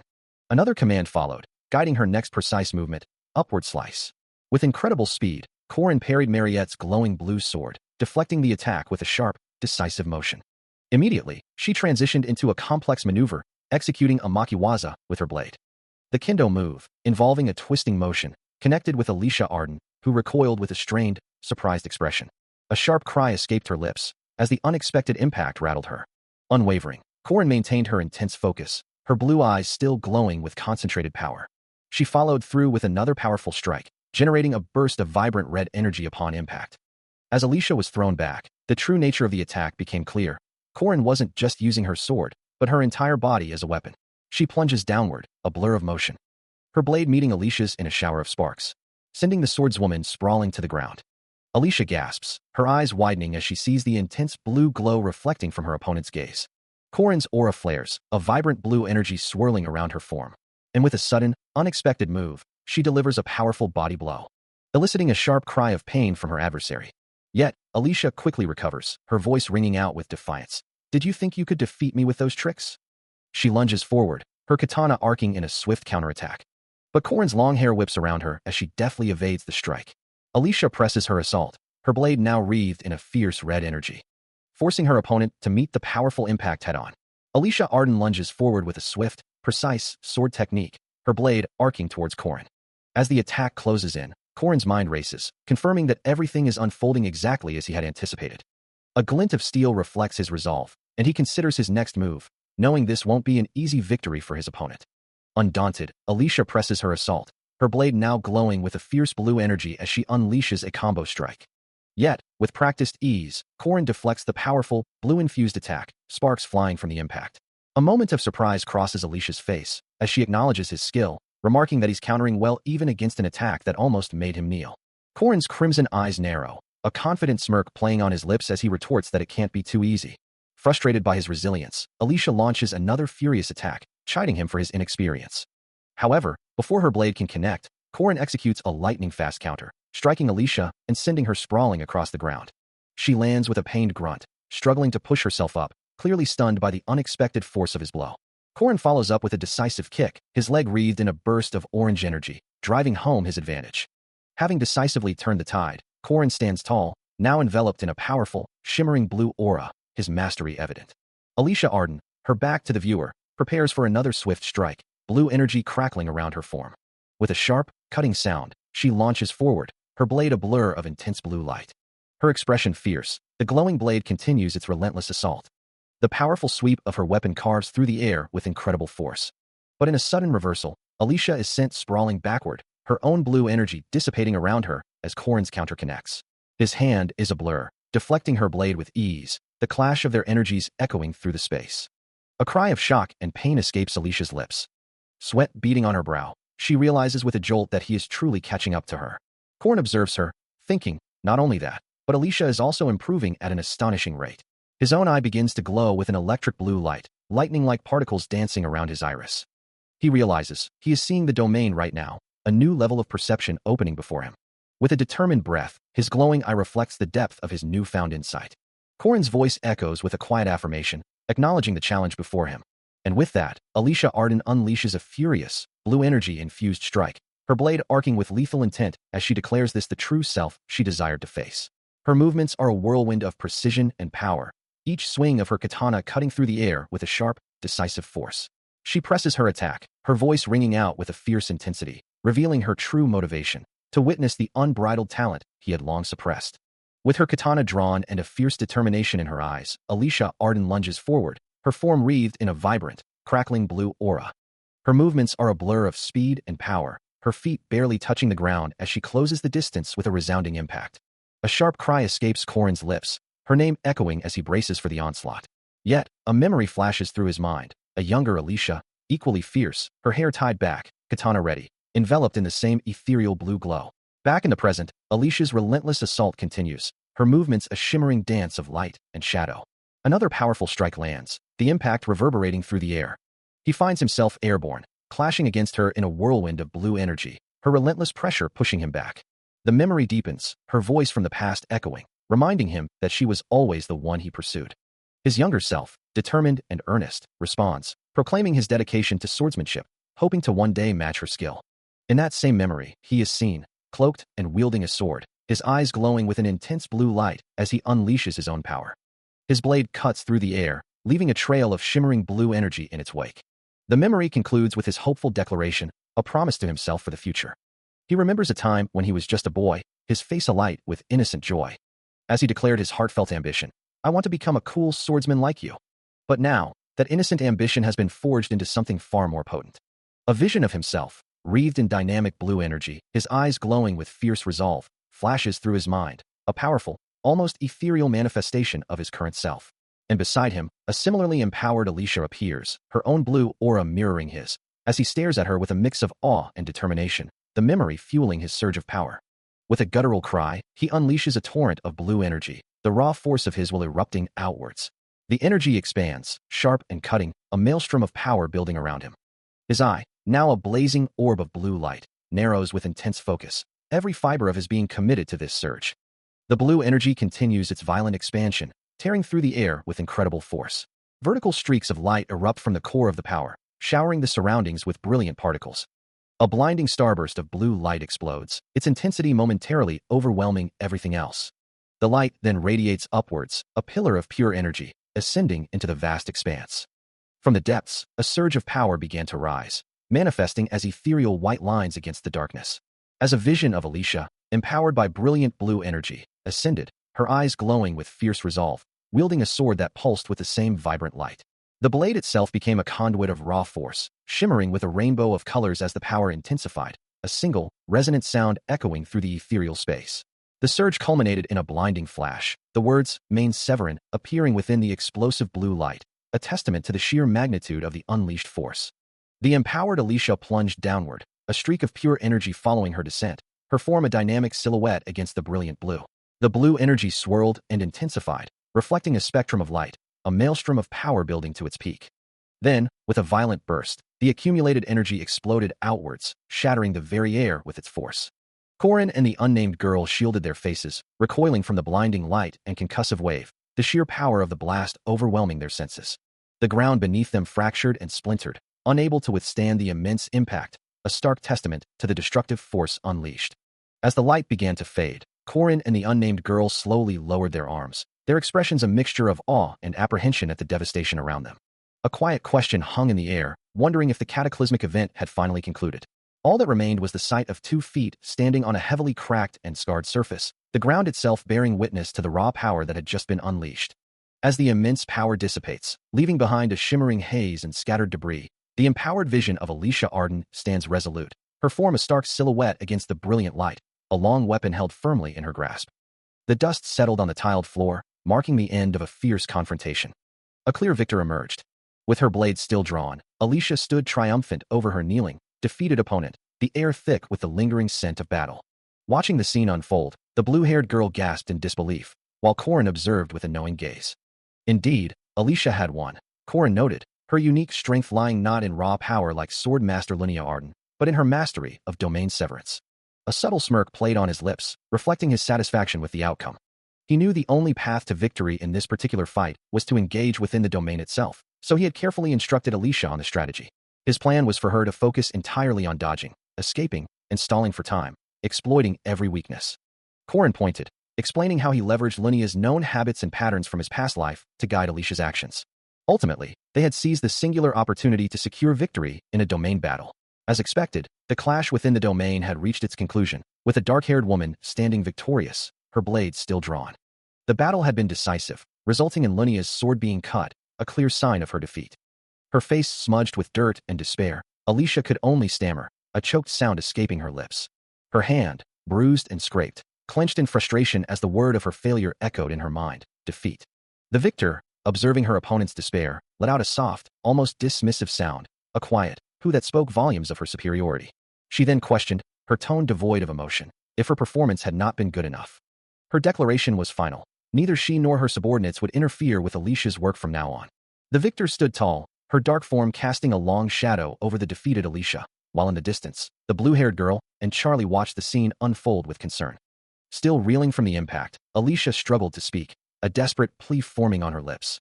From the sidelines, the blue-haired girl cried out, her voice filled with alarm as she called out to her friend, Linnea, while Charlie looked on, equally distressed.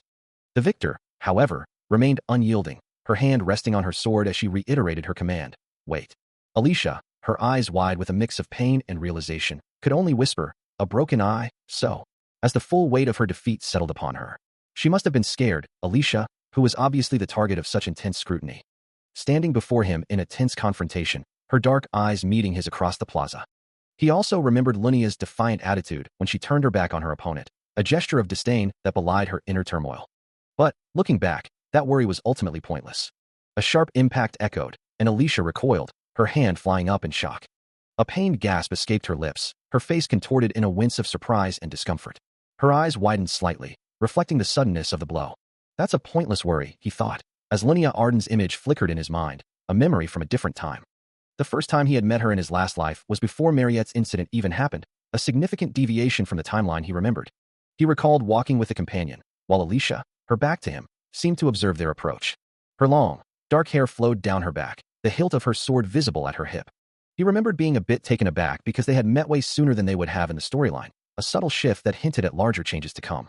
In the past, Linnea had spent all her time searching for her sister Alicia's murderer, a memory that still haunted Corin. Ultimately, she never found him, as the true culprit was a man named Park Saho. Even on Alicia's third death anniversary, Linnea continued her relentless search for the one responsible. Standing before the grave in the pouring rain, Linnea remarked, "You come and pray every year on her death anniversary." Corin, his face etched with sorrow, replied, "I thought you hated your sister." Tears streaming down her face, Linnea confessed, "I do."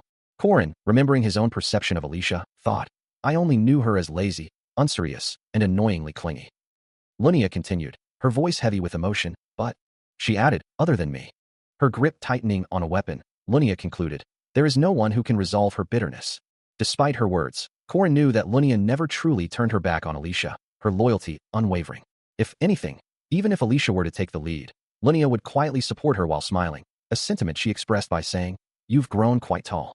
A memory flickers, showing Linnea, her face streaked with tears and dirt, held tightly by a woman with long, dark hair in a dimly lit, ornate room.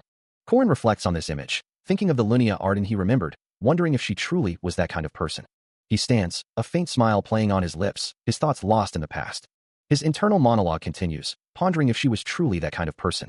The memory shifts, focusing on Linnea's tear-streaked face as she cries out, her own name echoing in the silence.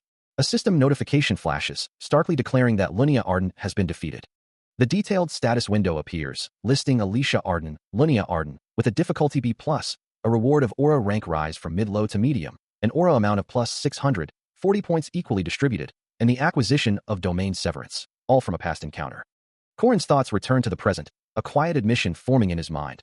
"I am scared of fighting," he thinks, a silent voice within him responding, "I know." He gazes at a grand, domed building, a symbol of his past, acknowledging that there's a part of him that fights with a smile, despite his fear. He continues his internal dialogue, admitting, "I saw it too. So, I've always avoided fighting." His reasoning becomes clear. Because it doesn't feel like me. I even feared facing Linnea, so I pretended to be less serious and sought only simple tasks.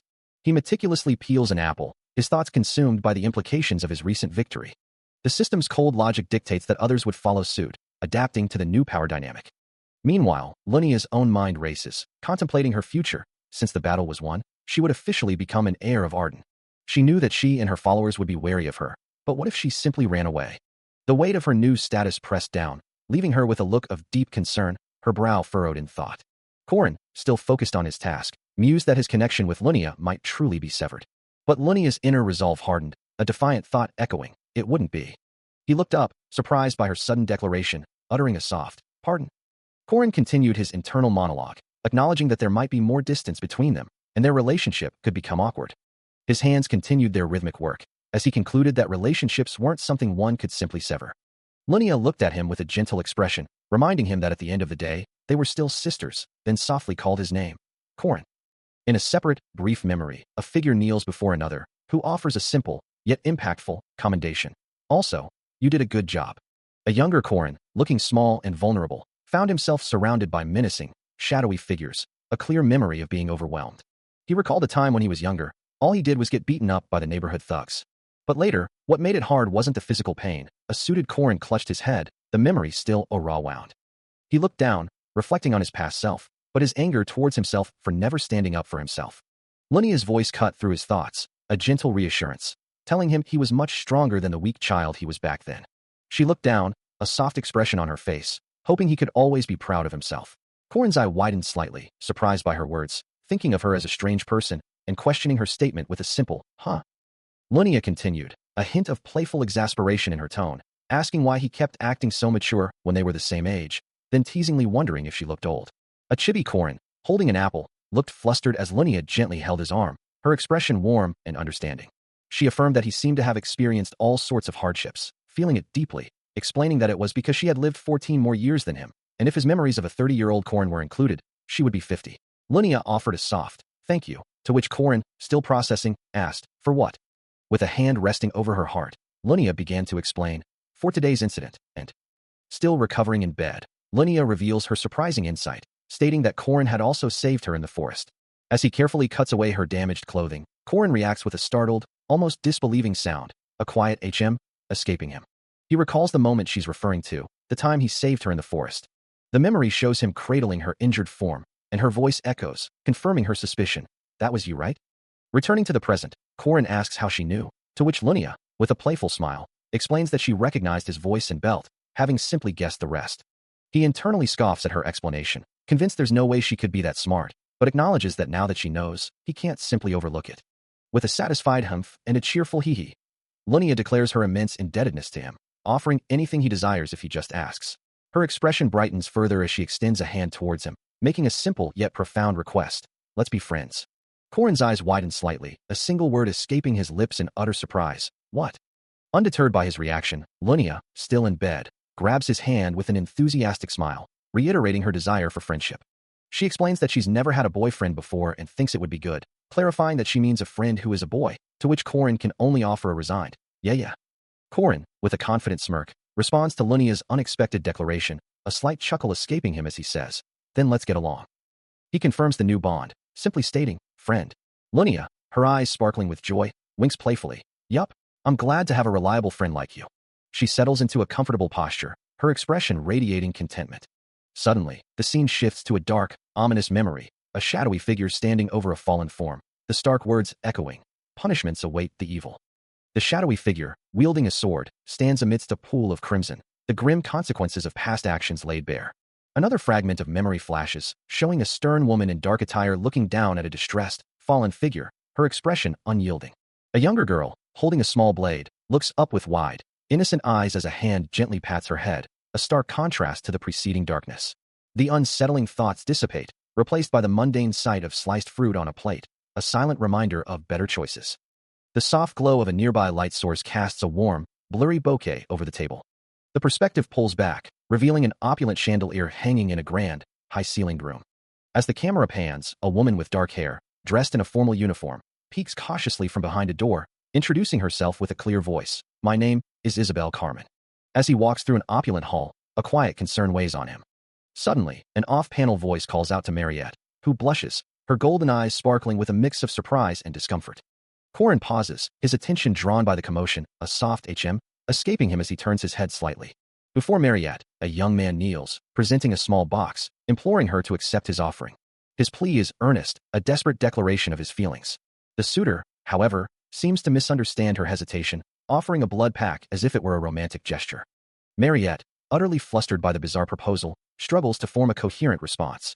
The suitor, still oblivious, suggests an even more drastic offering, while a stern-faced observer, wearing glasses, dismisses his concern, stating that Mariette regularly receives blood packs from Professor Josephine. The observer, peeking from behind a door, clicks her tongue in annoyance, thinking how idiotic his words are and how uncomfortable they must make Mariette, though such things happen every day and are not her real concern. Just then, Corin approaches the group, asking Mariette if her class has concluded. The observer, startled by Corin's unexpected appearance, reacts with a sharp gasp. A subtle sound escapes her, the blue-haired girl's cheeks flushing with a faint blush as she reacts to the unfolding scene. Meanwhile, an observer's thoughts turn to Corin, his name echoing in their mind. He appears with a knowing smirk, a hint of sweat on his brow suggesting recent exertion. The observer continues, noting that Corin Locke is a first-year student who has grown quite close to Mariette lately. Despite his status as a mere fifth-rank scrappy knight, the observer dismisses this as irrelevant. The fact that he could hold his own against Sword Master Linnea Arden proves his undeniable talent. The observer muses, watching Corin and Mariette walk away, while another observer lies on the ground nearby. But something else troubles the standing observer, as the white-haired figure on the ground struggles to rise. Mariette, looking distressed, hesitates, wondering if she should accept the offer of blood. A soft glow emanates from below, illuminating the floor. With a distinct click, the heavy wooden doors swing shut and lock with a definitive sound. Corin pulls Mariette close, both of them now trapped as the realization dawns. They've been locked in. A gray-haired woman with glasses stares in wide-eyed horror, her hands pressed to her face in disbelief at the sudden turn of events. Just what are those two up to?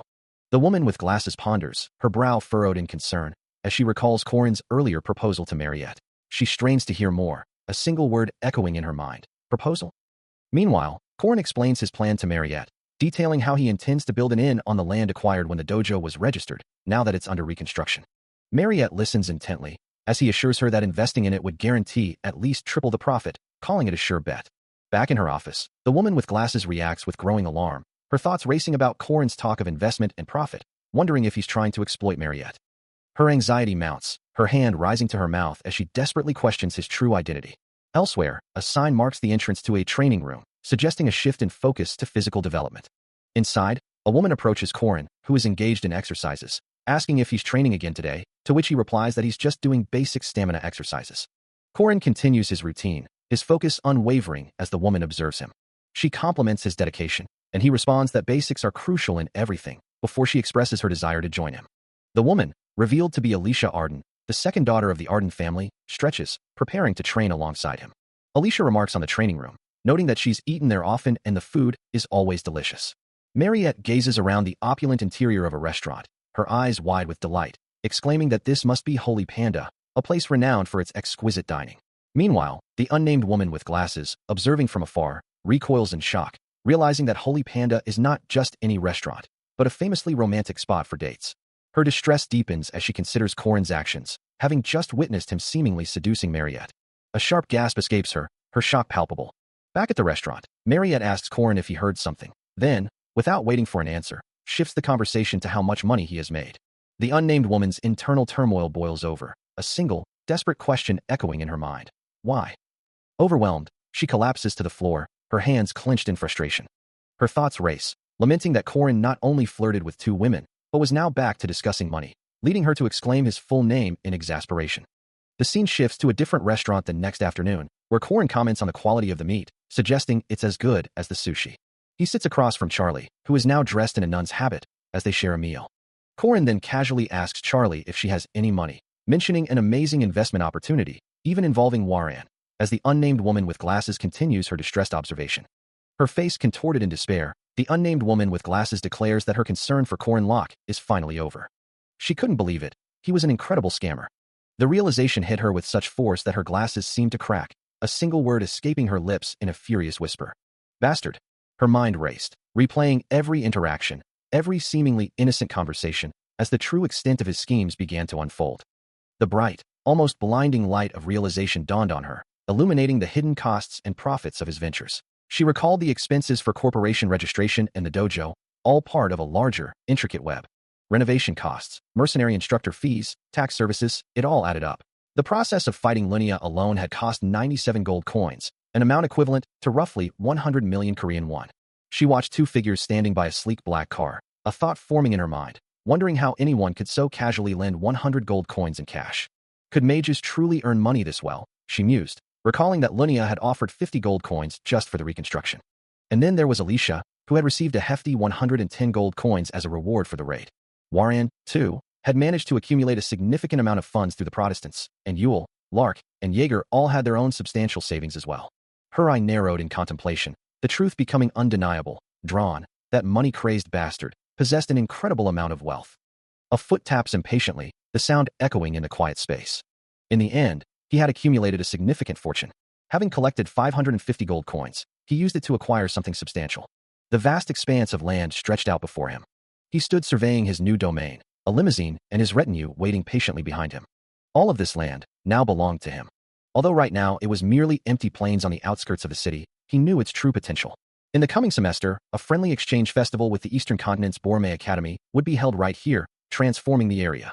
It would become the peak season for the lodging industry, with tourists from the entire continent flooding in. The crowds would be immense. And in just 2 weeks, he, a possessor, would be ready. As a regressor, knowing the future meant he had to use this information to his advantage. He exudes an air of supreme confidence, his smirk hinting at grand ambitions, as Corin, now in a sharp suit and sunglasses, declares his intent to sweep up all the money in the world. Meanwhile, the scene shifts to an imposing, Gothic-style building, its towering spires reaching towards a pale sky. Inside, a woman in a distinctive red hat and robe sits at a grand desk, contemplating the precarious political landscape, noting that the Catholic Church, the royal family, the Mage Tower, and the association all hold unfavorable views toward their school. A close-up reveals an ornate table setting, hinting at the luxurious but perhaps tense atmosphere of the meeting. The woman, Clara, acknowledges the difficulties, but asserts that these are not insurmountable problems. Her hands rest on a stack of documents, suggesting a heavy workload or important decisions being made. A subordinate, unseen but heard, reassures Clara, stating their order will support her decisions as chairman, believing opportunities should be extended to everyone. Clara then announces her intention to take a leave of absence, prompting the white-haired woman standing before her to offer to go instead. The white-haired woman advises Clara that other places might be suitable, but the Catholic Church would not be a pleasant destination for her, before Clara gives her final instructions to take care of the place while she's gone, and to use the emergency communication network if anything happens. With a final, almost wistful glance, Clara departs, leaving the white-haired woman to bid her a safe journey.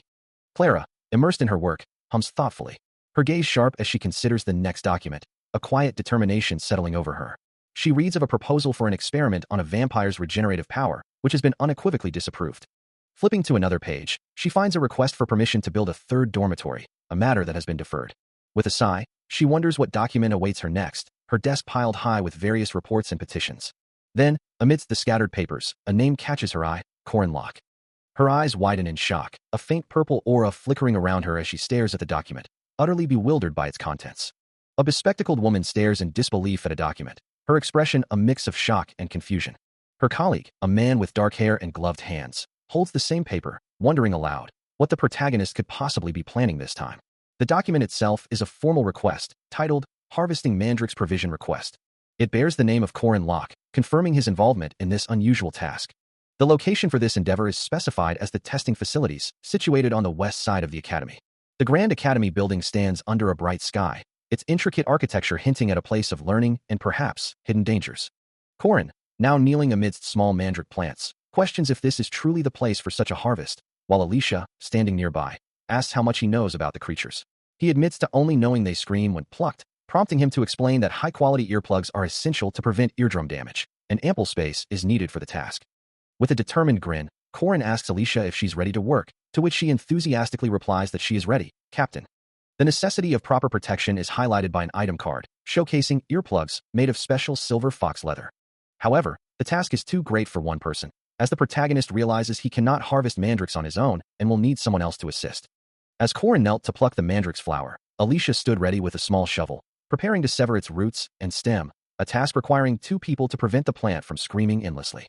He knew that as long as they didn't separate the roots from the stem, the mandrake would continue to scream endlessly. This was his 4th time dealing with such a volatile plant. Recalling his past life, Corin remembered the specific instructions for harvesting mandrakes, a memory that brought a grim determination to his face. As he focused on the task, Alicia, sensing his intensity, quietly asked, "What, Captain?" Before he could answer, the mandrake unleashed a deafening, guttural scream, its sonic force causing Corin's eyes to glow crimson as he recoiled in agony, while Alicia instinctively covered her ears, the sound tearing through the air.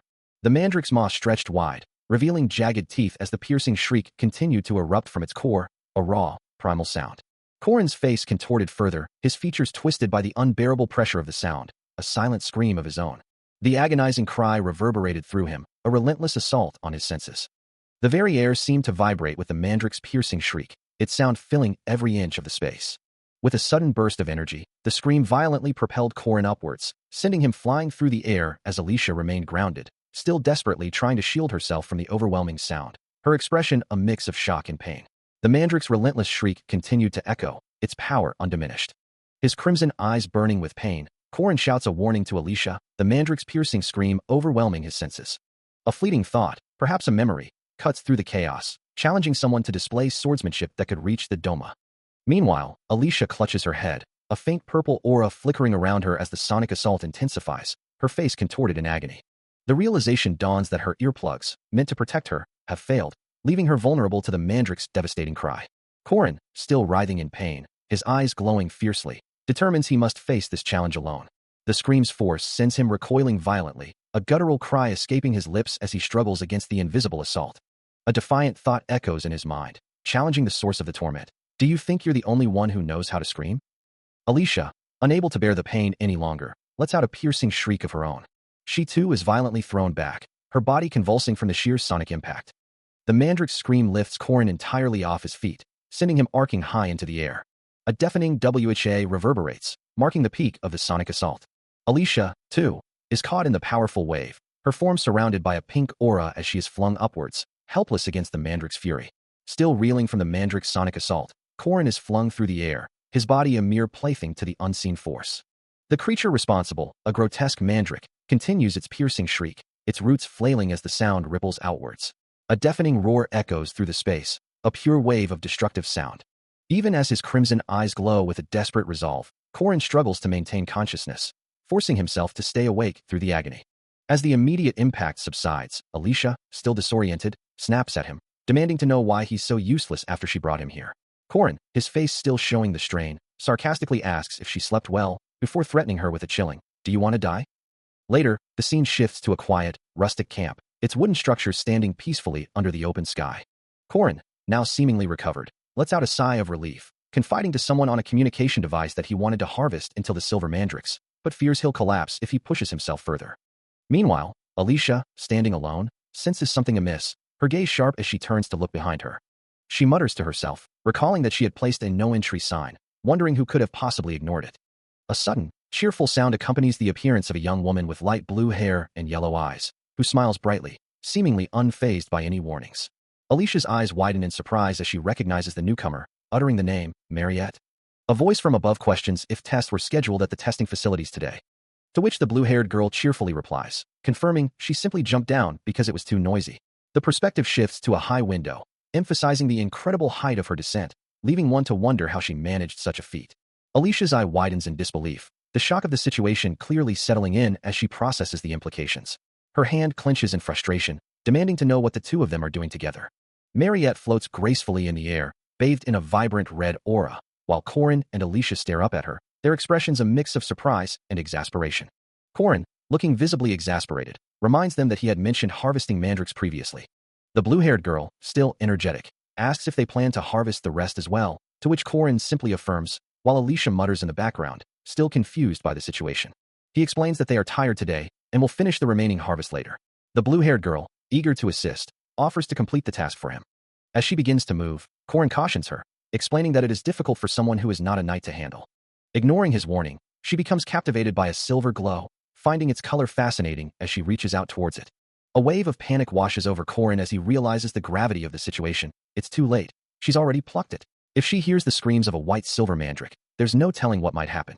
An old man, his face etched with fear, echoes the dire warning. She might die. He laments having a mandrake farm at home, implying a deep understanding of the plant's dangers. Unaware of the panic she's caused, Mariette beams with pride, holding up a handful of mandrakes, declaring she's harvested 30 of them this year alone.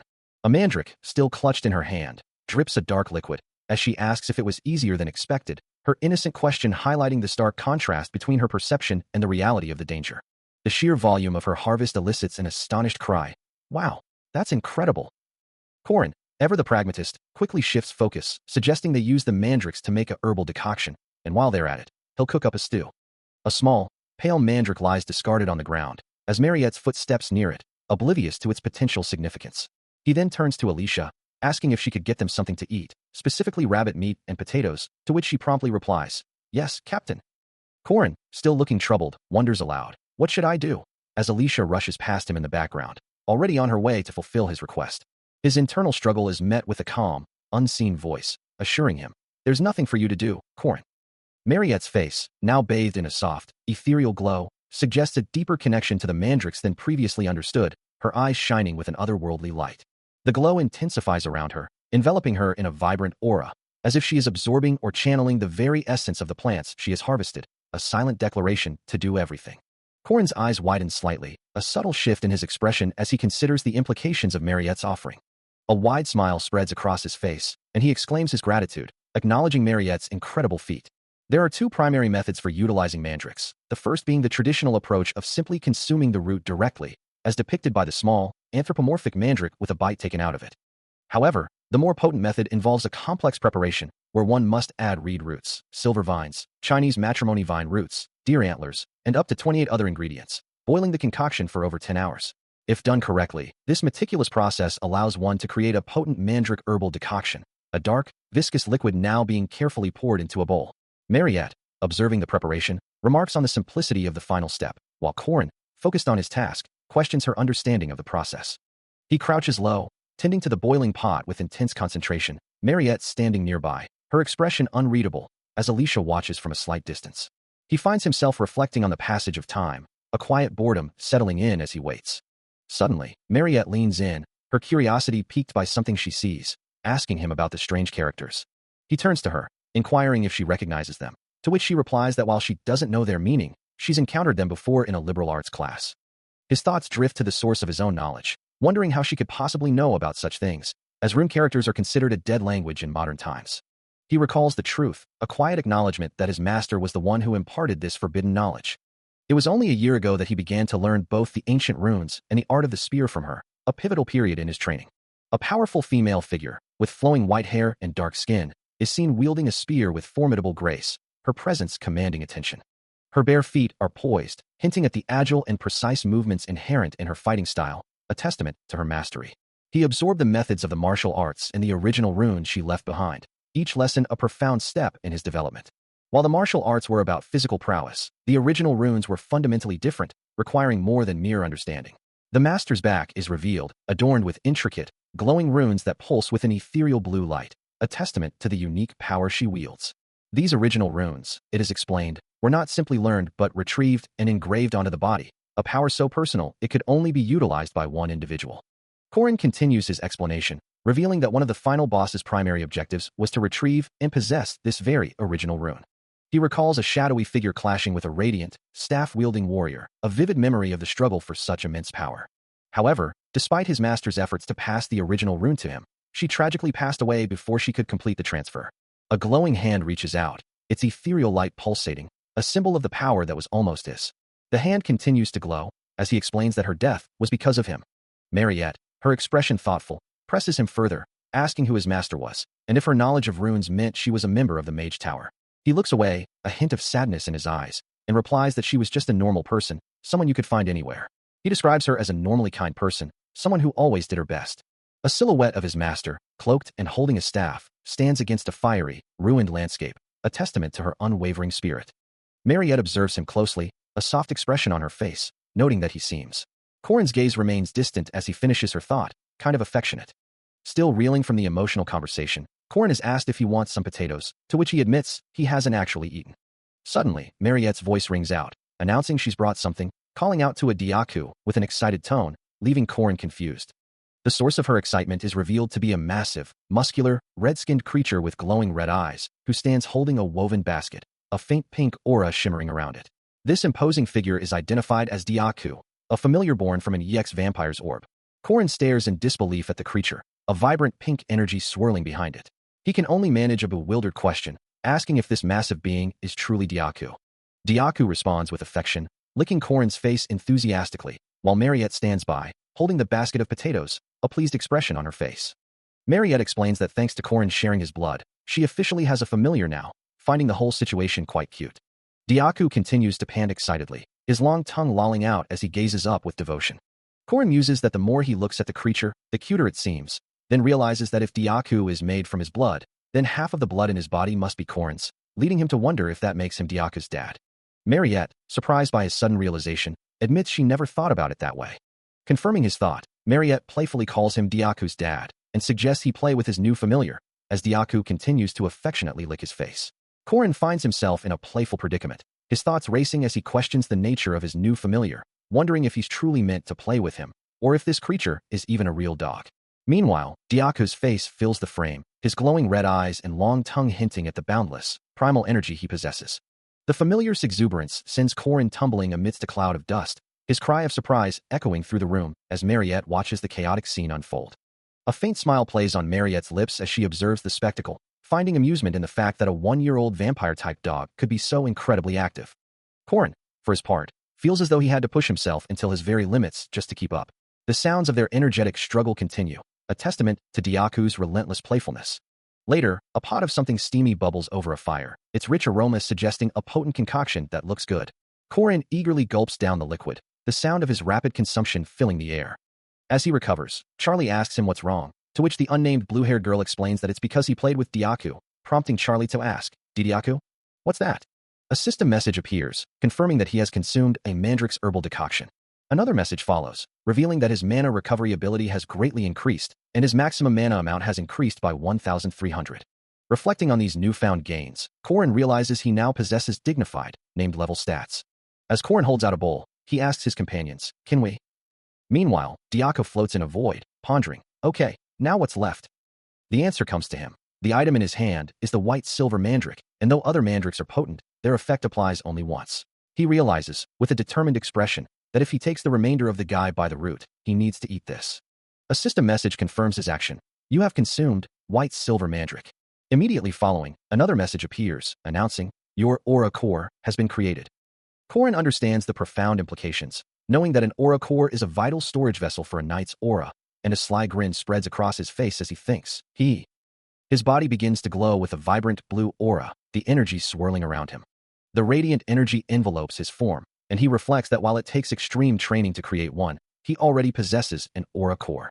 He considers the future, knowing that once his aura rank becomes high enough, he can acquire more cores, which will essentially mean, wow, double cores.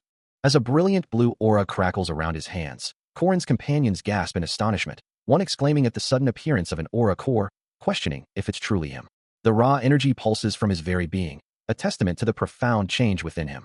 His other companion, flushed with excitement, urges him to quickly gather the golden herbs as well, anticipating an even more incredible effect. He dismisses the idea for now, stating he'll pluck and consume them later, leaving his companion bewildered by his casual response. A smirk plays on his lips as the blue aura illuminates his face, while his blue-haired friend sagely remarks that having too many good herbs at once isn't beneficial. He acknowledges her point, but clarifies that his own reasons for waiting are somewhat different. Meanwhile, in a different location, a system display highlights the status of 5th-rank Knight Korin. A holographic globe glows with ethereal light, displaying the name Locke above it. An older man, seated in a dimly lit control room, contemplates the student's rank with a furrowed brow. His hands rest on a glowing console as he declares that there is a need to remeasure it. From the background, another voice questions if Korin Locke isn't just a first-year student, while a second voice expresses confusion, finding a 5th rank underwhelming based on the data and wondering why such a student requires reassessment. The circular control room hums with activity as one of the seated figures suggests that the upper-grade professors must not have seen the first year's true potential. The first-year midterms had been a topic of intense discussion, particularly the moment Korin Locke directly faced off with Sword Master Linnea Arden, a confrontation that lasted only around 3 minutes. A professor with dark skin and sunglasses, illuminated by a cool blue glow, reacted with visible shock, his expression betraying his utter disbelief. The sentiment echoed through the room, as another voice declared, "That makes no sense." A distinguished-looking man with a monocle scoffed, muttering that Linnea Arden should have gone easy on the student. Adjusting his tie, the first professor questioned the very premise, wondering why Swordmaster Linnea Arden would exert her full power in what was essentially a children's midterm. Another professor, seen in profile, echoed the thought, repeating the phrase, "Go easy," with a hint of skepticism. Turning to address the assembled group, the professor with sunglasses posed a rhetorical question, encompassing all the professors present, including himself. The blue-lit room revealed numerous figures gathered around the glowing central table, all silently awaiting the unspoken answer. He continued, his voice cutting through the silence. "Do any of us think Linnea Arden went easy on Corn Locke?" A heavy silence followed, punctuated only by the soft hum of the room's technology, as no one dared to contradict the unspoken truth. The professor concluded, stating the obvious, "There's no one." Despite the clear evidence of Corrin's strength, a voice of lingering concern added, "But still, to raise his rank just from some midterms is a bit." Even if there are grounds to doubt his ability, the blue-haired girl insists on the facts. A stern voice cuts through the room, explaining that without official results, regulations prevent any acknowledgement of a promotion, stating simply, "That's just the rules." Instructor Haman, a man with slicked-back gray hair and bandages across his face, considers this, then suggests leaving the official rank assessment to the association. Another voice chimes in, believing it would be enough to reassess the condition of issuing an official guardian certificate, but acknowledges the complications it would bring to the student's academic schedule and the professor in charge. The blue-haired girl clarifies, revealing that it was Instructor Haman himself who initially brought up the matter. A figure at the table then directly addresses him, asking why he doesn't take charge of the situation himself. Haman pauses, a thoughtful hum escaping his lips. A subtle smirk plays on his lips as he finally responds, declaring, "That's what I wanted." Meanwhile, in another part of the facility, a man with spiky black hair and sunglasses speaks, shifting the focus to Corn Locke, wondering what they will do about him next. Another man, with dark skin and a blue suit, contemplates the name, muttering, "It's him, Corn Locke." The man in sunglasses continues, admitting that even a 5th rank seems excessive based on Corrin's stats, but acknowledges his duel with Linnea was undeniably remarkable. The dark-skinned man adds, his thoughts drifting to Corrin's distinctive spear technique. Even as he refines his abilities, Corrin finds himself scrutinizing his own technique, a blue aura of power swirling around him. His shadow familiar, Diaku, manifests beside him, its form a dark silhouette with glowing purple eyes, a testament to the raw power he commands. The blue energy continues to emanate from his arm, a visible sign of the potent magic flowing through him. This display of power is unmistakable. It was indeed the technique of that particular individual. Meanwhile, Instructor Haman, deep in thought, adjusts his glasses, a subtle gesture betraying his contemplation. His posture remains composed, but the slight tension in his shoulders suggests a significant decision weighing on him. He concludes internally that there is a definite need to reevaluate the young man's capabilities. Back in the classroom, a cheerful voice calls out, greeting Corrin with an enthusiastic hi. The speaker, Alicia Arden, acknowledges the greeting, her presence a familiar sight. She then asks if she can sit beside him, noting their shared class for the day. Corrin, already seated, offers a dry retort, questioning the point of asking after she's already made herself comfortable. His interaction with Alicia draws the attention of a male student nearby, who observes them with a surprised expression. Having just approached Corrin, Alicia offers a quick apology. Meanwhile, another student attempts to move a chair, only for a dark-haired young man to intervene, telling him to move. He then gently guides the chair into place, remarking, No, sit there," as a female student observes, noting how gentle Jaeger is. The blonde student, however, seethes with a silent, fiery rage, his frustration palpable. He glares intensely at Corrin, who, oblivious to the underlying tension, asks, Why are you glaring at me?" The blonde student retorts, "Why do you think so?" A blue-haired girl, observing the scene, muses on Corrin's popularity, thinking, the most famous person in the academy, Senior Potato. Her thoughts drift to another beautiful student with long, light blue hair, and then to a memory of Corrin with a super cute demon tribe girl in nun attire, holding a cake. The blue-haired girl continues her internal monologue, adding, "And now even the granddaughter of the Sword Emperor?" The blonde student, overwhelmed by Corrin's apparent popularity, bursts into tears, exclaiming, "I'm so fucking jealous." He continues his dramatic lament, wondering, why is he the only one filming a dating simulation game? Still weeping, he questions his own fate. What about my youth? Why are the seats next to me so cold and empty? As he repeatedly curses his misfortune. Still lost in slumber, Corrin rests his head on his desk, while a nearby student wonders if he's going through something, before dismissing the thought with a shrug. Suddenly, a new voice booms through the classroom, as a professor with a striking blonde streak in his dark hair and stylish sunglasses addresses the first-year students, asking if they are ready. With a confident gesture, he declares that class is about to begin. His voice carries across the room, instructing everyone to take their seats. The professor strides purposefully towards the front, his presence commanding attention. He then announces, just as he had mentioned in the previous session, that today marks the beginning of group projects. A collective groan ripples through the students, with one blonde student in particular lamenting his hatred for group assignments. Unfazed by their reactions, the professor calmly instructs them to set aside their annoyed expressions, assuring them that these projects will prove helpful. As he speaks of the class, a vibrant blue aura begins to emanate from his hand, crackling with energy. He clarifies that since they are in the night faculty, he won't assign difficult math problems or tasks like raising magical crops, which might be expected from magic faculty professors. His hand, now glowing with intense blue light, forms a peace sign, the energy swirling around his fingers. The magical energy expands and solidifies, forming intricate, glowing blue patterns that shimmer with arcane power. The professor, Old Man Haman, gestures towards a document, drawing the students' attention to the next phase of their studies. As Corin listens, the professor reveals the unexpected subject of their new group project, a topic that immediately catches his full attention. The subject, he announces, is spearmanship. An illustration of a skilled spearman appears, demonstrating the art's fluid movements, emphasizing the precision and power involved. Corin's mind races, processing the unexpected announcement, wondering why such a specific and seemingly out-of-place skill is suddenly being taught. His surprise deepens as he recalls his past life, where the focus had always been on boxing. This shift in curriculum brings to mind Fermac Damon, a renowned boxer. Fermac Damon, a man of imposing physique and distinctive style, is known for his powerful presence. The podium stands empty for a moment, allowing the weight of the information to settle. He is famous for the rune magic intricately engraved on his gauntlet, a detail that makes his sudden involvement with spearmanship even more perplexing. Corin's expression reflects his deep confusion as he grapples with the idea of a renowned boxer suddenly teaching spearmanship. He certainly is quick-witted. As the thought crosses his mind, Fermac Damon's intense gaze pierces through his sunglasses, his eyes glowing with a fierce orange light, surrounded by a vibrant blue aura that crackles with raw power. He stands confidently behind a podium, his imposing figure commanding the attention of the entire lecture hall. From his seat, Corin watches the man, his mind racing with questions about this unexpected turn of events. A new thought forms, a suspicion taking root. Is he trying to test me out? Fermac Damon, the professor, addresses his class, explaining that the upcoming group project will involve choosing and researching a specific type of spearmanship with their assigned groups. He gestures with an open hand, adding that they will also have time to demonstrate the different techniques of spearmanship. From the rows of students, one raises a hand, questioning if this project doesn't unfairly favor those who are already spear users.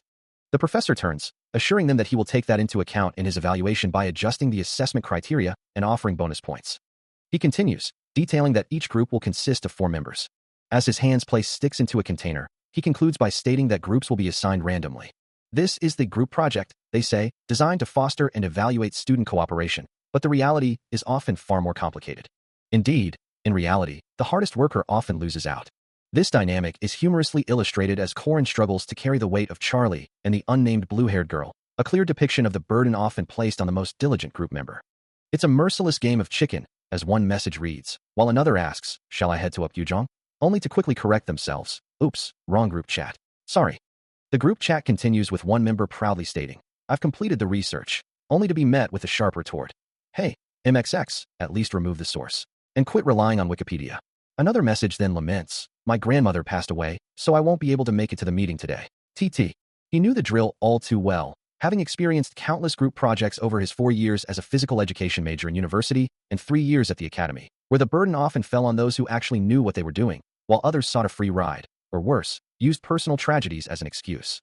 But this time, it felt different, as he observed his new group members, Fermac Damon, who was surprisingly good at following instructions, and Alicia, whose focused demeanor hinted at a diligent nature. The third member, Jaeger Hinchpeter, was a third-rank knight with physical abilities in the upper ranks, and would easily be able to learn physical things. Fermac, however, seemed less enthusiastic about the pairing, letting out a casual yawn. Same group as Corin. This is awesome, with a hint of sarcasm. Meanwhile, Alicia's thoughts drifted to the common practice of students offering silver to switch groups, a cruel reality she found disheartening.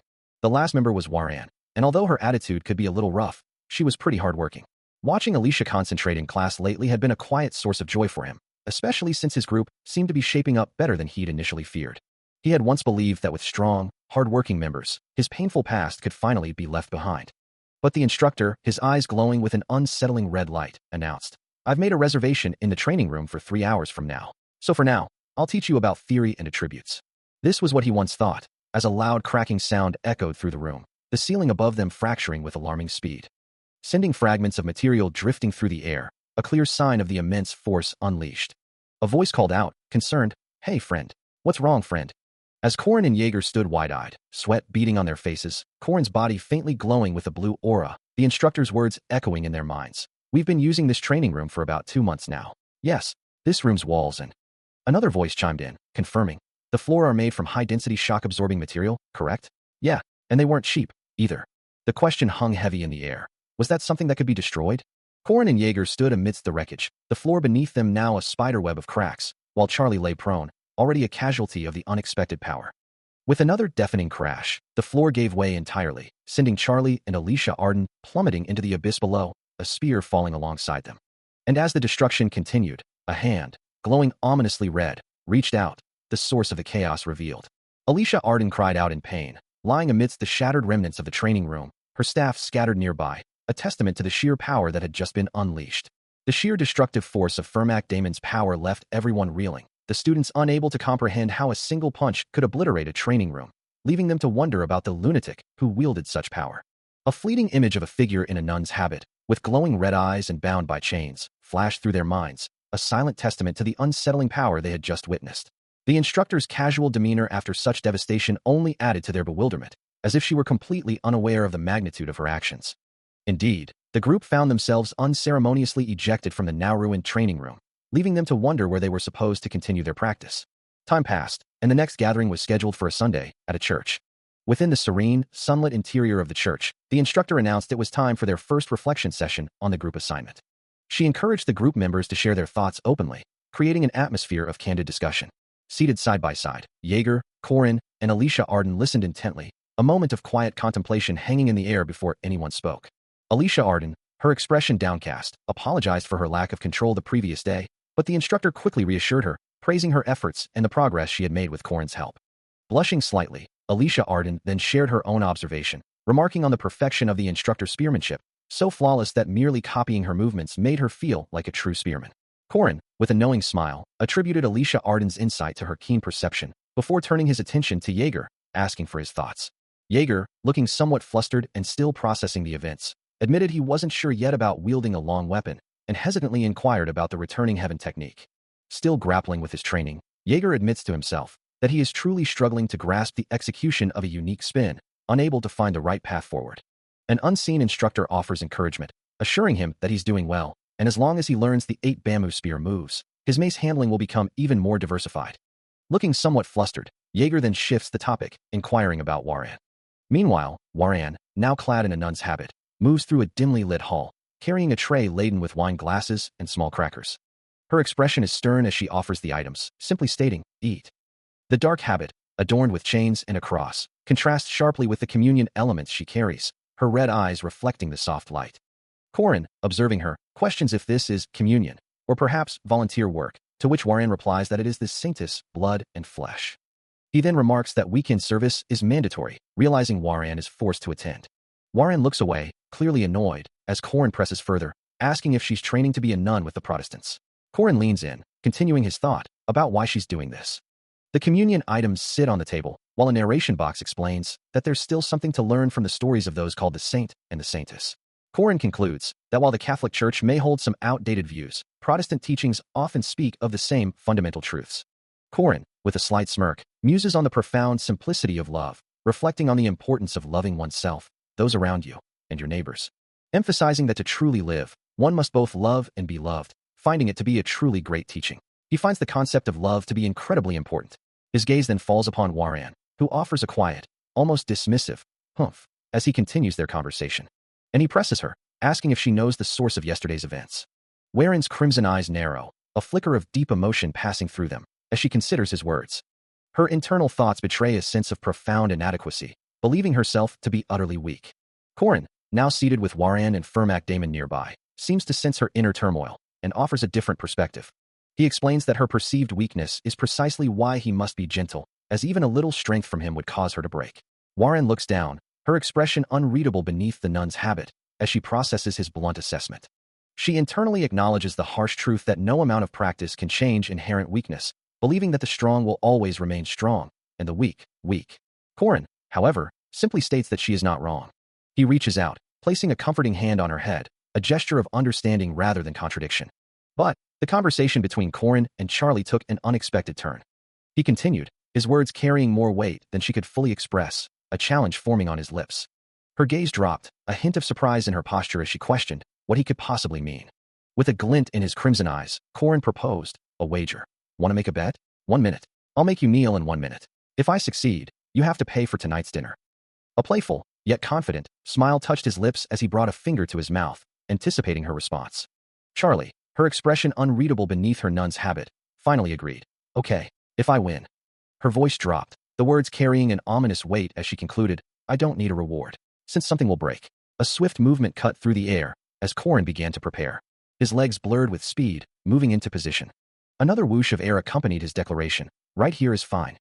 Meanwhile, in a different part of the grand structure, a woman with dark hair and a blonde-haired man with a band-aid on his cheek observed an unseen event, the woman asking, How did this happen? To which the man replied, I know right. Standing before an imposing, ornate door, the man then stated, Okay then, prepare. As the challenge began, a gust of wind swept across the barren ground. Corin and his opponent stood ready, the air crackling with anticipation. His crimson eyes, usually calm, now burned with an intense, focused glow. While across from him, Charlie's own gaze flared with a fierce orange light, meeting his challenge head-on. Then, a single word echoed, signaling the start of their confrontation. Corin wasted no time, launching himself forward with a swift, powerful punch.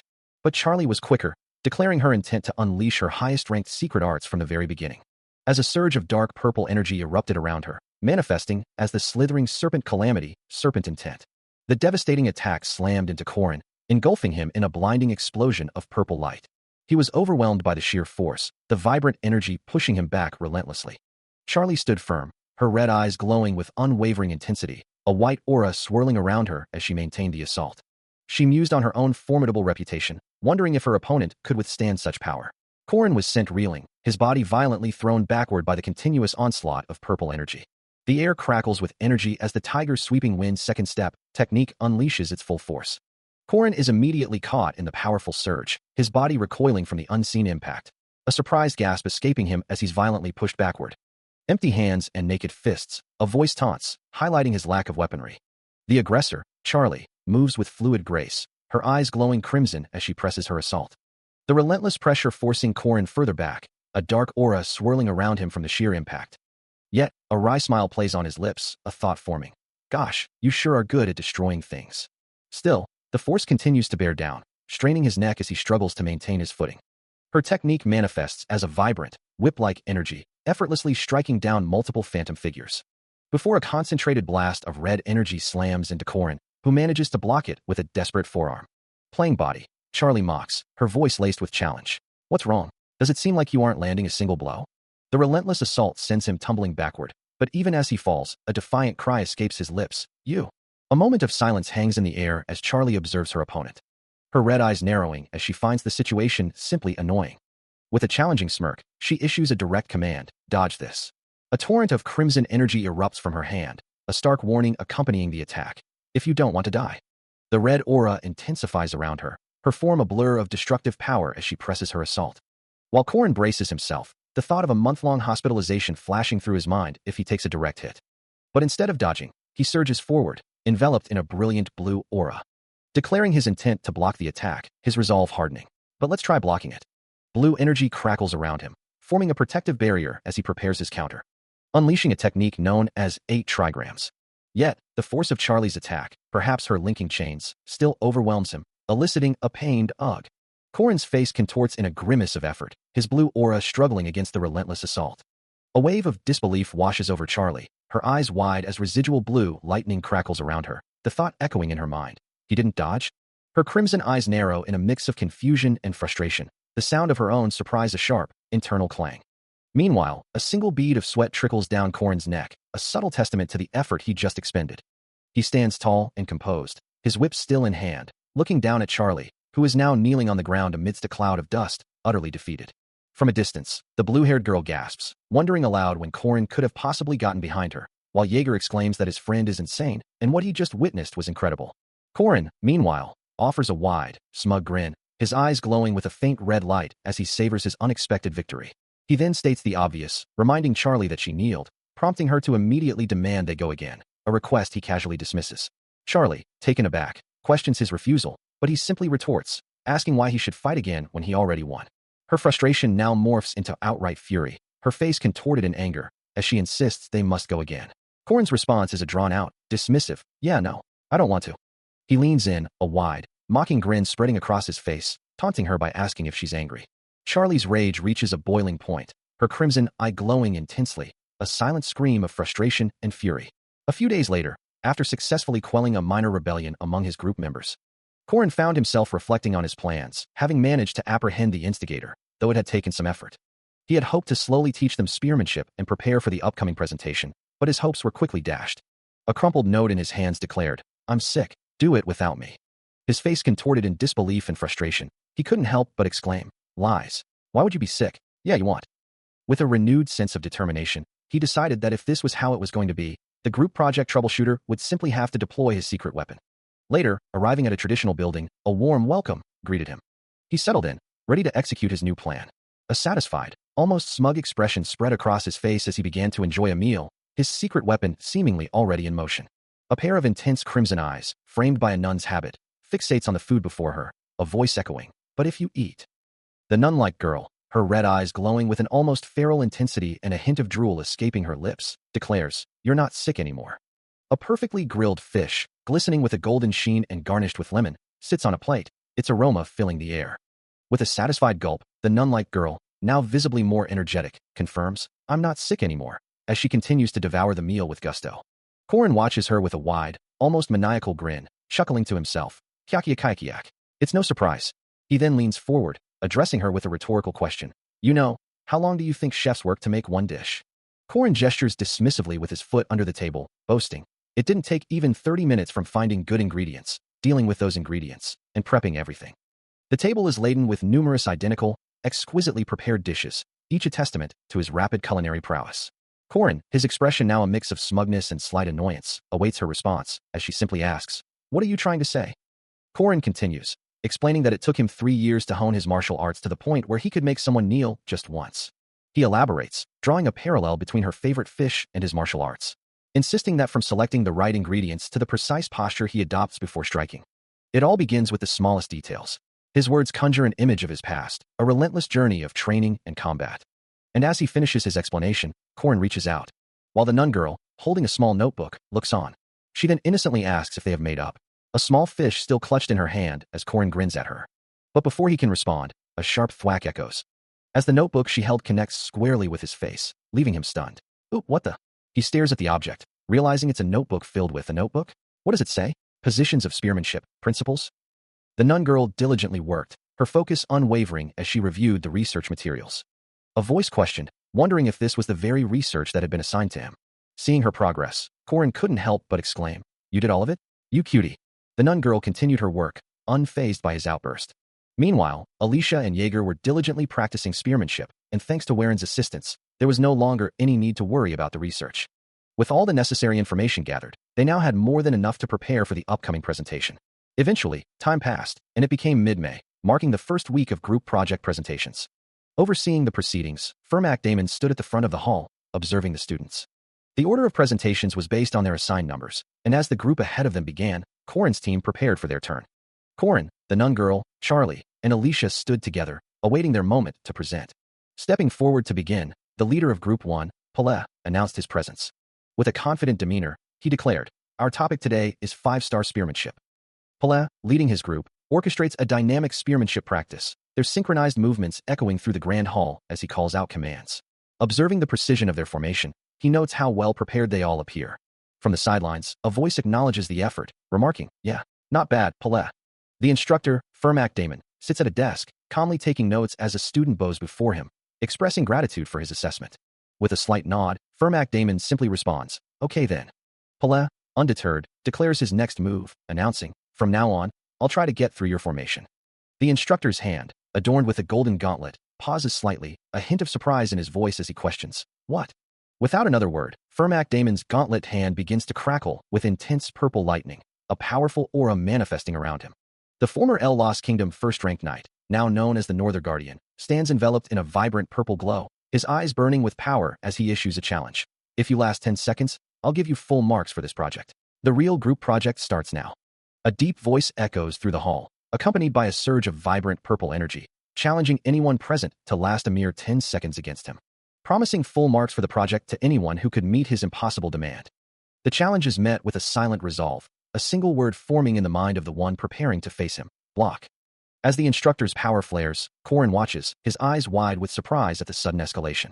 Without warning, a heavy book is hurled through the air, aimed directly at the student's outstretched hand, adorned with golden rings. The object blurs through space, its speed a testament to the force behind the throw. But just as it's about to connect, Southpaw intercepts it, a brilliant blue aura flaring around him as he deflects the attack with practiced ease. He holds his ground, his form unwavering amidst the shimmering blue energy. Suddenly, a new threat emerges, causing him to react with a startled exclamation, ducking swiftly to avoid another unseen strike. Despite his agility, the attack connects, sending a shockwave through his body as his blue aura intensifies with the impact. The force of the blow sends Southpaw reeling backward, his form a blur as he's propelled across the room. The sheer speed of the attack leaves him reeling, a desperate thought echoing in his mind. He's so fast. Watching the instructor's relentless assault, Korin observes that Fermac is truly not holding back. A moment later, Fermac's voice rings out, acknowledging the student's choice of group spearmanship. With a crisp sound, Fermac taps his clipboard, a glowing aura briefly flaring around his hand. He continues his assessment, noting a lack of practice among the students. Standing over the 3 defeated students sprawled on the ground, Fermac coolly asks if anyone has any objections. From the group, a student meekly responds, a quiet no being the only sound. With the first group dispatched, Fermac announces it's time to move on to Group 2, as 2 new students with spears step forward. Among the observing students, one groans, wondering aloud how they are supposed to fight against Professor Fermac. Another student, eyes wide with awe and fear, exclaims about the deadly spearmanship of the North, 9 deadly dragons. He tries to explain further, stuttering that it's like 9 dragons fly dash before his words are cut off. Fermac Damon continues his relentless assessment, his voice cutting through the air as he declares a student's technique not only uselessly elaborate, but improperly learned, a powerful pink energy burst erupting from his strike. The impact sends Southpaw reeling backward, a sharp crack echoing as he is overwhelmed by the sheer force of the attack. With the previous demonstration concluded, a voice announces the next phase, calling for Group 3 and specifically requesting their leader, Korin Locke, to step forward. A slight smirk plays on Korin's lips, a quiet acknowledgement of the challenge ahead. The instructor then clarifies the focus of the upcoming demonstration, explaining that they will be showcasing the 8 trigram spearmanship's Lan Naja technique. Before them, a line of students stands ready, each gripping a spear, including Korin, Alicia Arden, Mariette Dunolef, the nun girl, Paulette, and Charlie, all awaiting their turn. Fermac Damon nods, giving his approval, and instructs Korin to begin the demonstration of Lan. Korin moves with practiced ease, his spear a blur of motion, expertly deflecting incoming attacks with a golden flash of energy. Next, Alicia steps forward, her own spear poised, a focused determination in her eyes as she prepares to execute the Na technique. With a swift, controlled motion, she demonstrates the technique, skillfully pushing down her opponent's weapon with precise force. Finally, the nun girl takes her turn, her slender hand gripping the spear's shaft, a subtle purple glow beginning to emanate from her as she prepares her stance. Her crimson eyes glow with an intense light as she holds her spear defensively, surrounded by a swirling purple aura, ready for any challenge. The demonstration concluded, the instructor's words echoed, emphasizing the critical skill of stabbing an unguarded opponent. As the evaluation continued, a student exclaimed, "Good job, guys. That's a pass. Incredible." The instructor, Fermac Damon, noted that Warren had worked harder than he expected, finding her performance incredibly impressive. He meticulously reviewed his notes, concluding that she had removed all redundancy, and while simple, the principles were excellent. Korin, assuming the next step, offered to inform the rest of the group to prepare, but Fermac quickly interjected, "No need. I only need you, Korin." The unexpected declaration left Korin and the other students, Paulette, Alicia, and the nun girl, in stunned silence, wondering what the instructor meant. Fermac clarified his intent, stating plainly, "For the real fight, it'll just be me and you." Standing before Korin, the instructor's presence was commanding, his challenge unmistakable. He then posed a final question, "Any objections?" A subtle smirk played on Korin's lips, his crimson eyes gleaming with a newfound resolve. Fermac, his sunglasses now glowing with a faint purple light, acknowledged the lack of opposition, responding, "No, there are none." "Nice then." With a surge of purple energy emanating from his eyes, Korin declared, "I'm starting. Rado." Korin launches himself forward, a vibrant purple aura flaring around his arm as he initiates a powerful strike. His opponent, Fermac Damon, reacts instantly, his eyes glowing with a matching purple light behind his sunglasses as he prepares for the impact. The two meet with a thunderous clash, Fermac intercepting the protagonist's punch with his own glowing fist, purple energy crackling between them. The force of Korin's attack sends Fermac reeling backward, a burst of purple energy erupting around him as he struggles to absorb the impact. He continues to be driven back, the vibrant purple aura of Korin's power pushing him relentlessly across the ground. Korin presses his advantage, his movements a blur of speed and focused purple energy, striking again and again. From the sidelines, an observer wonders aloud how he could possibly be keeping up with Professor Fermac. Fermac, his face partially obscured by the glow of his sunglasses, addresses Korin directly, questioning if he has already ascended past the level of a mere student. As he speaks, a powerful surge of purple energy gathers around his fist, ready to unleash a devastating counterattack. His aura intensifies, and he demands that Korin truly show him what he's capable of. He dismisses Korin's current display, insisting that he's not interested in mere basics. Korin stands firm, a subtle purple glow emanating from him, his expression unreadable as he processes Fermac's challenge. Another unseen voice reacts to the mention of a specific technique, exclaiming about that spearmanship. Korin's eyes narrow slightly, his resolve hardening as the purple energy around him intensifies, ready to meet the professor's expectations. With a sudden burst of speed and light, he launches his next move, the impact radiating outward in a brilliant flash. Still in motion from his previous assault, Korin launches himself into the air, a vibrant purple energy flaring around him as he prepares another devastating strike. The sheer force of his advance causes Fermac to recoil in alarm, while Korin's crimson eyes remain fixed on his target, and Alicia watches the unfolding battle with a worried gaze. A voice cries out, calling his name in desperation. For a moment, the world seems to hold its breath, before the attack lands with a violent rush of wind, shattering the air around them. Fermac grimaces, enduring the blow, while Korin's expression remains unyielding, a silent challenge passing between them. As the dust settles, they stand opposed, Fermac in a defensive crouch, his fists raised, and Korin casually holding his staff, seemingly unfazed. Fermac, looking down at his opponent, demands to know why he has stopped moving. A slight smirk plays on Korin's lips as he replies that the attack has already concluded. A beat of silence hangs in the air. As Fermac clenches his fist, a dawning realization crossing his face, his gaze fixed upwards. Korin looks down at him, a thought forming in his mind. Fermac has only been using his right arm until now. His attack had been a blinding flash of pink energy, a powerful kick that seemed to declare his right-handed dominance. But his opponent's response was swift and equally impactful, a burst of light erupting between them. This was all part of a calculated move, however, as he had already known Fermac was left-handed, leaving one to wonder what this subtle detail truly signified. Back in the present, Fermac glanced over his shoulder, a thoughtful expression on his face. He then posed a question, challenging his martial nephew to consider the implications of their recent exchange. Fermac stood before a group of students, his gaze fixed on a tablet displaying the words Group 3. Among them, Korin stood tall, holding a long, white spear, his posture relaxed. Addressing the assembled students, Fermac began to lecture, explaining that many, when faced with the concept of secret arts, often gravitate towards overly elaborate techniques. But in truth, he asserted, the fundamental basics were the real secret arts. His gaze then settled on Korin Locke, a hint of approval in his expression. He declared that Group 3 had not failed, instead awarding them an A+. Korin raised a triumphant arm, surrounded by his cheering classmates, Alicia and Charlie among them, celebrating their success. The air still hums with the excitement of their recent success, as Korinlock and his group revel in their hard-earned A+. However, the celebration is cut short as Professor Fermac, observing the jubilant students, calls out to him, requesting a moment of his time. Later, in a more private setting, Fermac attempts to ease any apprehension, assuring Korin not to feel pressured by their meeting. He clarifies the nature of their discussion, insisting it's merely a casual, one-on-one meeting. Korin responds respectfully, acknowledging his professor. Then, with a hint of confusion, he poses a question to Fermac, wondering if he truly holds the rank of a fifth-rank knight. Fermac, taken aback by the unexpected query, can only offer a hesitant, brief affirmation. Regaining his composure, Fermac then delivers a stern warning, stating that Korin's abilities do not align with those of a fifth-rank knight. As Fermac's hand rests on a document before him, Korin begins to respond, his words cut short as he starts to explain himself. But he, who cannot sense spirits, can only catch evil spirits under certain conditions. Professor Fermac hums thoughtfully, his gaze distant. This limitation means he can't even catch a fifth-rank evil spirit ghost. The professor continues, explaining that the Knight faculty professors recently met and debated about him. The consensus was that his capabilities needed to be reevaluated. He informs Korin that he will be assigned several missions, through which his rank will be reassessed. The highest rank allowed through this process would be a semi-first rank, a rather unconventional outcome given his recent results. Korin considers the offer. A semi-first rank would certainly be beneficial, as it promises higher pay and more choices in missions. He muses to himself, a slight smirk playing on his lips. With a higher rank, he would even be able to choose the high-ranking missions he truly desires. He reflects on the system, noting that if he were a player, a second-grade rank is a right he would only get after becoming a second-year student. Finally, he agrees to the rank reassessment, asking what he needs to do.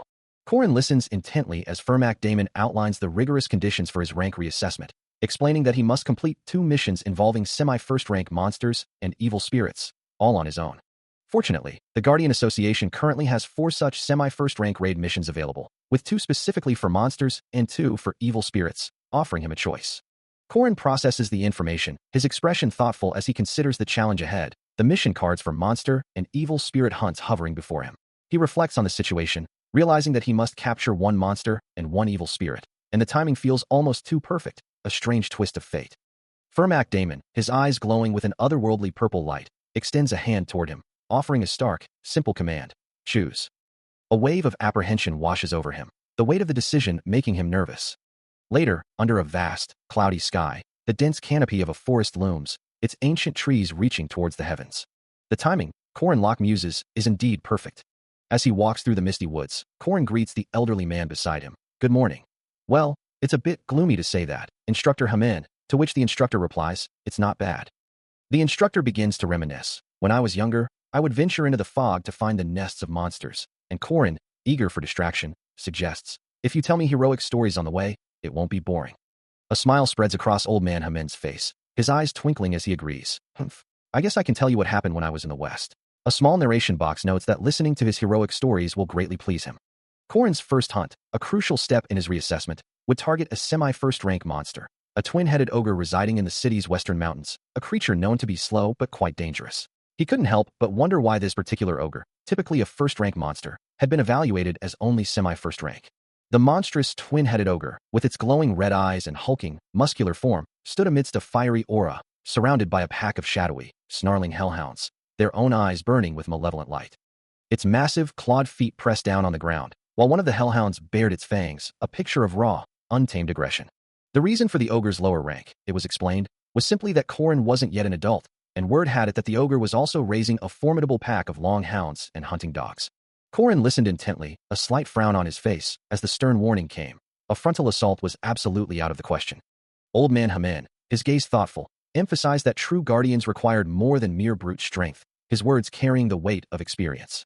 Meanwhile, Fermac Damon, his expression unreadable, made it clear that he intended to thoroughly evaluate every aspect of Korin's performance, his presence a silent pressure.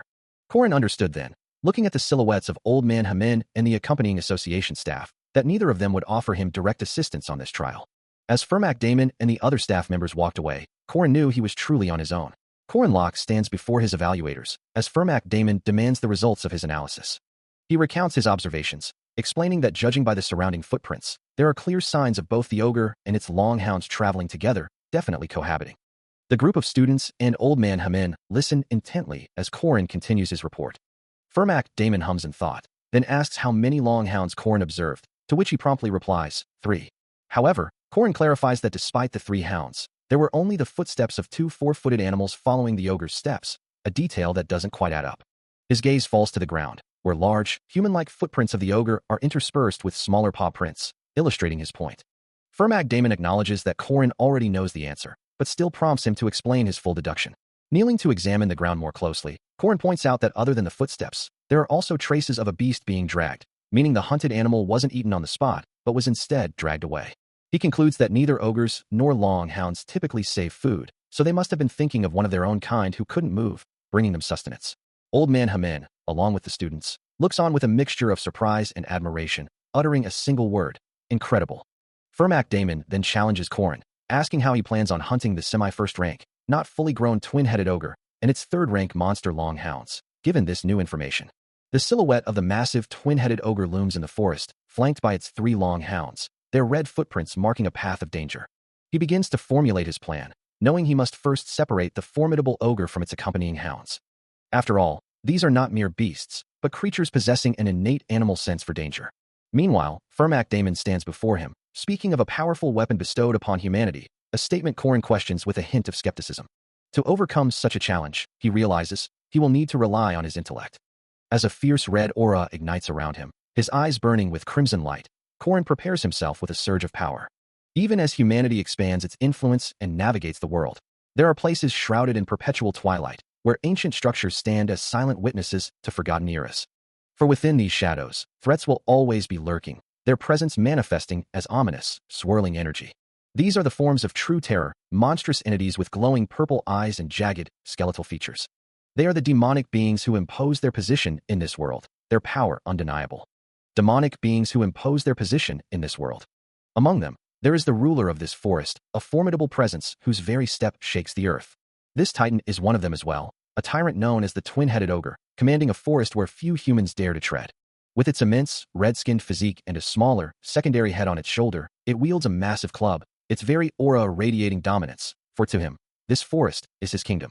Under its tyrannical rule, even the forest's predatory wolf-like creatures are mere subjects, their lives forfeit if they displease their master. A chorus of urgent barks echoes through the desolate landscape, as two fierce, dog-like creatures with glowing yellow eyes stand alert. These were the long hounds, their sharp teeth bared in a silent snarl, having detected something amiss. Their attention was drawn to a large, empty nest, a chilling realization dawning upon them. The occupants were gone. The female, who had recently given birth and was unable to move quickly, was nowhere to be found. A desperate chorus of barks and whimpers erupted from the hounds, their distress palpable as they searched frantically. One of the creatures let out a sharp bark, its head tilted upwards as if sensing something in the air. Another hound peered down into a dark chasm, its barks growing more agitated, while its companion continued to scan the surroundings. Suddenly, a chilling realization struck them. An intruder had been here.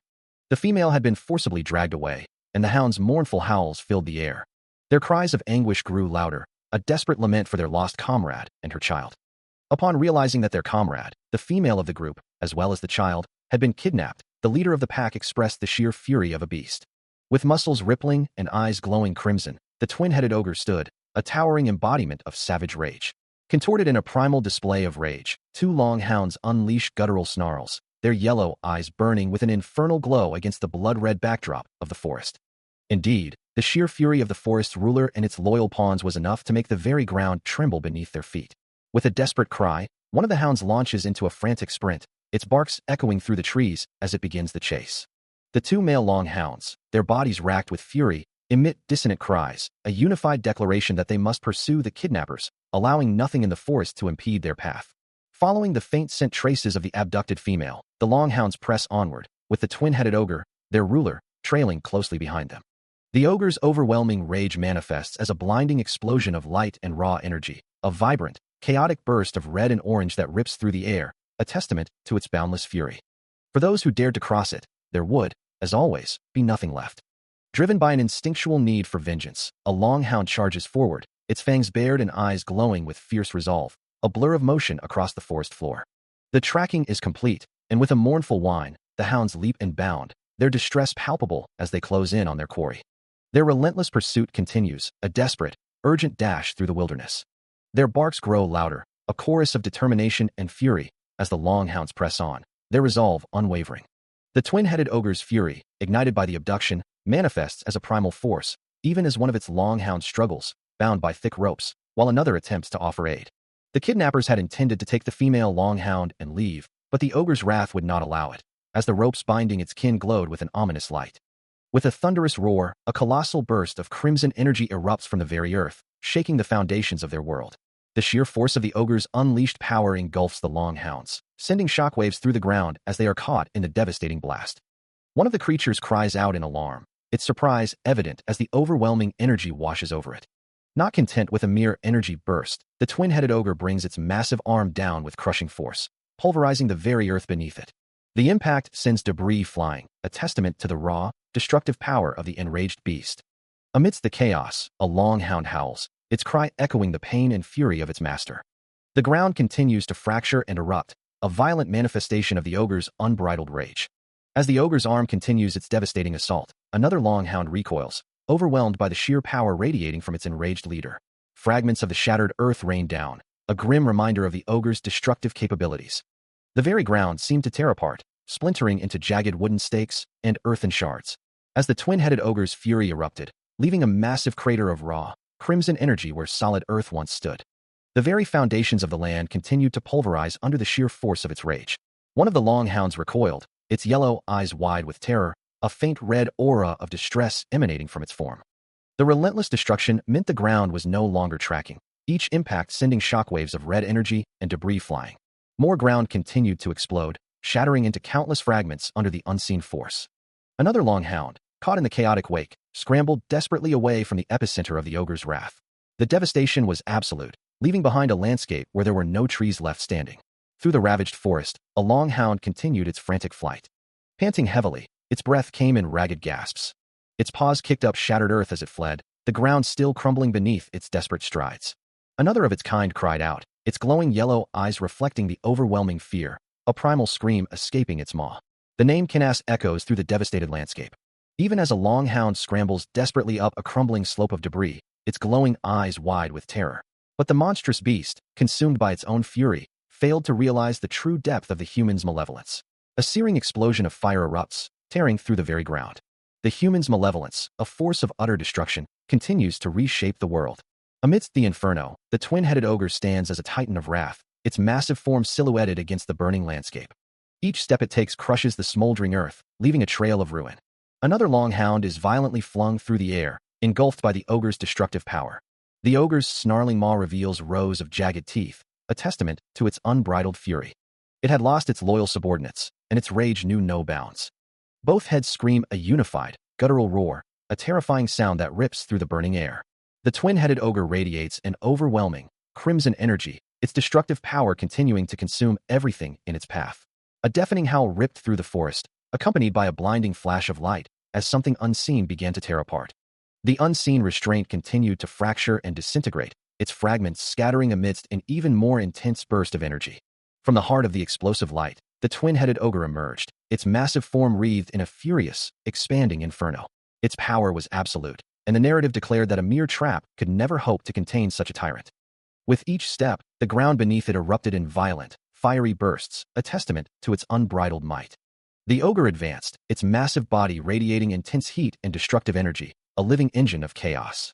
Another wave of explosive force tore through the landscape, leaving nothing but scorched earth in its wake. Indeed, that towering figure, with its twin heads and glowing red eyes, was a force of nature. Its faces contorted in a snarl of primal fury, the ogre's presence alone commanded terror. It believed itself to be the undisputed ruler of the forest, its dominion absolute. But the tyrant, in its arrogance, remained blissfully unaware of a crucial detail. It didn't realize that the hunt had already begun, and it was no longer the hunter. Alone, dark silhouette stood amidst the fiery devastation, his eyes glowing with an intense blue light. Indeed, the hunt had just begun. This was the story of one who had killed an academy player, a tale where the ogre's second head, with its keen sense of smell, united with the first to avenge the long hounds. The forest's ruler, the twin-headed ogre, was now the prey. Despite its immense power, the twin-headed ogre found itself increasingly frustrated. Its first head had good vision, easily spotting any obvious movement. Yet, the combined senses of the two heads, usually so formidable, were failing. If anything, there were so many traces that it should have been simple.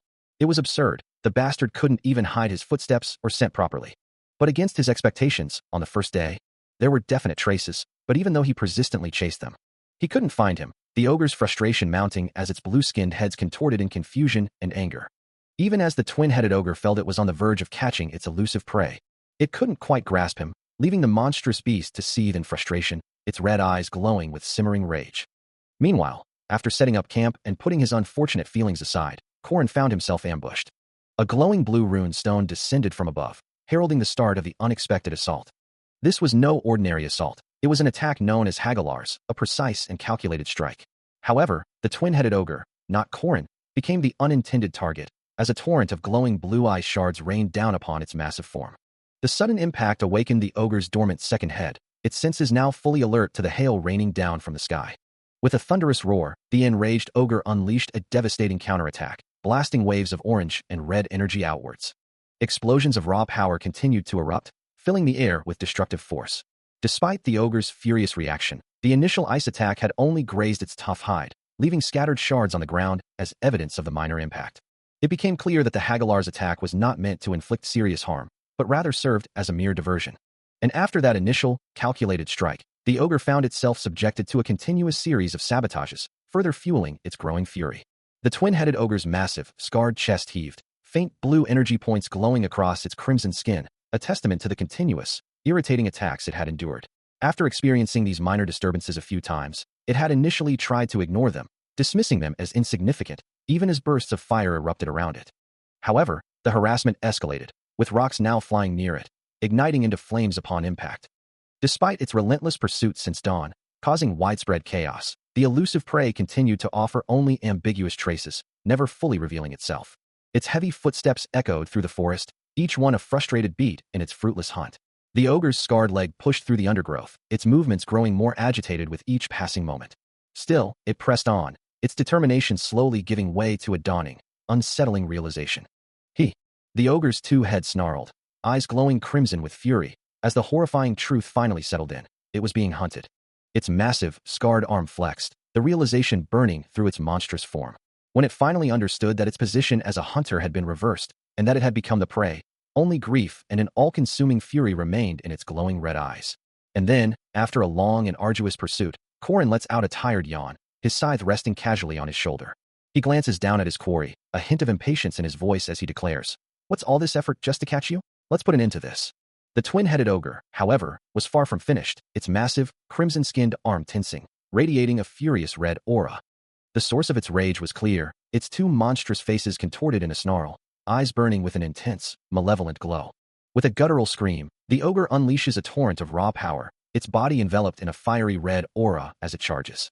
Its massive arm swings with devastating force, a blur of crimson muscle aimed directly at its elusive tormentor. But Corin's crimson eyes, now glowing with an inner light, track every movement, his focus absolute. Before the ogre's attack can connect, he moves with impossible speed, a counterattack already in motion. A powerful kick connects with the monster's side, sending a shockwave through its massive frame. His leg snaps out with precision, delivering another blow with focused intent. The impact reverberates, shattering the ground beneath the ogre's feet as Corin drives his attack home. Corin, having already initiated his counterattack, moves with such incredible speed that he leaves a blur of crimson energy in his wake, a question echoing through the air. He jumped. The moment he lands, his attack connects with the twin-headed ogre, whose massive form is enveloped in a shimmering blue aura, bracing for the impact. Ripples of blue energy spread across the ogre's body, a testament to the force of the blow. Enraged by the assault, the ogre retaliates, swinging a 2-meter-long birch tree club with immense power, aiming to crush him. The massive weapon arcs through the air, its trajectory set to send a small body flying. However, before the club can connect, Corin intercepts the attack with a burst of blue energy, turning the ogre's momentum against itself. Unleashing a technique known as Pagoda Tree Mountain Intent, he delivers a focused, powerful blow, declaring that 2 hits are unnecessary. He follows up with another rapid, energy-infused kick, his movements a blur of blue light. The final, overwhelming blow lands on the ogre, a macro hit that sends shockwaves of blue energy through its colossal frame. The twin-headed ogre's monstrous face contorts in pain as Corin's relentless assault continues. A brilliant burst of blue energy erupting directly against its flesh. From behind, he delivers another powerful strike, his focused intent manifesting as a searing beam of blue energy. The concentrated force streaks forward, causing both heads of the ogre to shriek in agonizing unison. Even as his attack lands, Corin lets out a pained grunt, the sheer exertion of his power evident on his face. He screams, pushing past his limits, his body alight with crackling blue energy. His white hair flows wildly as he channels the immense power, preparing for a decisive blow. The name of his technique begins to manifest. 8. Primordial Chaos Palm. With a final, explosive surge, Corin's hand, glowing with chaotic blue and purple energy, connects with a devastating palm strike. The final, chaotic palm strike from Corin connected with a resounding force, sending waves of brilliant blue energy rippling through the twin-headed ogre's massive form, the monster recoiling violently from the sheer power. The impact was so immense that even its colossal feet were lifted from the ground, a testament to the overwhelming force behind the attack. Its monstrous face contorted in an expression of pure agony, the ogre's features twisting under the relentless assault. A silent scream tore from its throat, the blue energy of Corin's technique consuming it. Finally, the colossal beast was sent hurtling backward, its defeat undeniable as Corin stood firm. The twin-headed ogre's forms tumbled through the air, its reign of terror brought to an abrupt end. From a distance, Mariette watched the spectacle unfold, her grip tightening on her staff as she murmured in disbelief. She pondered the source of such immense power, wondering how he could unleash such a devastating attack after completely filling his aura core. Corin, however, seemed utterly unfazed by his own feat, a casual yawn escaping him as he considered his next move. Another soft yawn followed, a clear indication of his effortless victory. The battle was decisively over, the clear sky above reflecting the calm after the storm. He stares up at the vast, open sky, a quiet thought echoing in his mind, wondering if Mariette is doing okay. The scene shifts, taking us back in time to 3 days prior, where, bathed in the soft light filtering through a grand window, Corin poses a weighty question, asking how much trust is truly placed in him. His companion, the unnamed blue-haired girl, doesn't hesitate, her eyes wide with conviction as she declares she would trust him even if he claimed to make kimchi out of potatoes. A slight smile plays on his lips as he acknowledges that such a thing is indeed possible. Continuing his line of questioning, he presses further, asking how far she is truly willing to go with him, if her trust holds firm. Her face, splattered with what appears to be blood, contorts in an expression of fierce determination as she echoes his words, questioning if he means together and far with such intensity. He responds with an emphatic declaration of until the very end, then playfully wonders if he might have pushed her too far. With her unwavering commitment secured, he reveals that he has a plan. He clarifies that he needs her for it, and specifically mentions Mariette, prompting his companion to exclaim that she understands and is needed in his scheme. He promises to explain the details of his plan now, which is set to begin tomorrow, involving both her and Alicia. Back in the present, Mariette, her face and neck streaked with blood, looks up with pained eyes, her voice barely a whisper as she utters Corin's name. A voice questions the strategy, asking, "This is our plan. Why is that girl in it?" Corin sits regally on a throne-like chair, Mariette standing before him, as if this question was just posed. Her eyes widening slightly as a soft, questioning, "What?" escapes her lips. The scene shifts abruptly to a wicker basket, holding dark, blood-stained clothes. Although she is a veteran guardian and a special vampire who. The water from the shower head streams down, washing away the grime. Corin Locke's choice of words could easily cause misunderstandings, enough to make her heart tremble, but this was bigger trouble than expected. Water drips from her light blue hair as she looks down, a hint of distress in her eyes. But the girl wasn't an idiot. The boy always seemed to be one. She runs her hands through her long, wet hair under the cascading water. Whether it was when he saved her or helped Alicia Arden, she wasn't ungrateful for his dedicated efforts. But just what did the boy know, and to how far? Mariette, her face slick with water and etched with worry, couldn't help but be plagued by several questions. Yet, blinded by her affection, she had once again succumbed to the favor of her one-sided crush. The true reason mages sought professorships at the academy was not merely for its incredible collection of books, but for something far more profound. The Merkaba Great Library, with its towering architecture, housed knowledge that mages only dreamed of, including the best ingredients for their craft. These were the ingredients that mages only dreamed of, found within the academy's walls. A door marked B306 stood before them, as a voice exclaimed, marveling at an awesome wild boar. The conversation turned to special monsters that couldn't be killed, only sealed, their essence bound by glowing chains and arcane energy. Corin and Alicia stood before a massive, chained structure as he asked her if she remembered the wild boar from textbooks, the one that devoured an entire iron mine, its origins deeply engraved within it. He continued, confirming that Professor Dana's research was indeed based on the special entity's alpha characteristics, a crucial detail for his own work. Corin explained his ambition to write a thesis on the influence of the special demon tribe on low-rank entities and the unique alpha energy they possessed. Alicia then clarified, asking if she simply needed to engrave a rune on this special monster, to which Corin affirmed, "Yes, exactly." A relieved smile spread across Alicia's face, expressing her gratitude to have Professor Fermac's assistance. Rune mages are a rare sight among their peers these days, a consequence of their ancient language fading into obscurity. Professor Fermac, his form radiating a subtle blue aura, continues to explain that these complex runes are also incredibly difficult to wield in actual combat. Unless, of course, one possesses the immense mana reserves of a knight, a point he emphasizes with a subtle flex of his hand, shimmering with arcane energy. The blue energy crackles around his fingers, a testament to his power. Corin, standing beside Alicia in a vast, glowing chamber, questions who Fermac is referring to, as the professor reveals the academy houses even more special monsters. He then expresses surprise, never having expected a special vampire to volunteer for their experiment, quickly adding, "Ah, is it rude to call you that?" A soft, almost whimsical sound accompanies the thought, as a cascade of light blue hair flows into view. A young woman with a beret and a knowing smile responds that it's not exactly wrong to call her a special vampire. Her dark blue dress, adorned with white trim, complements her light blue hair as she stands poised and confident. This is the meeting of the first act's boss, Mariette Dunelef, and the second act's boss. The encounter of two specials unfolds within the glowing, hexagonal chamber, as Mariette stands before Corin and Alicia, surrounded by the pulsating energy of the massive chains.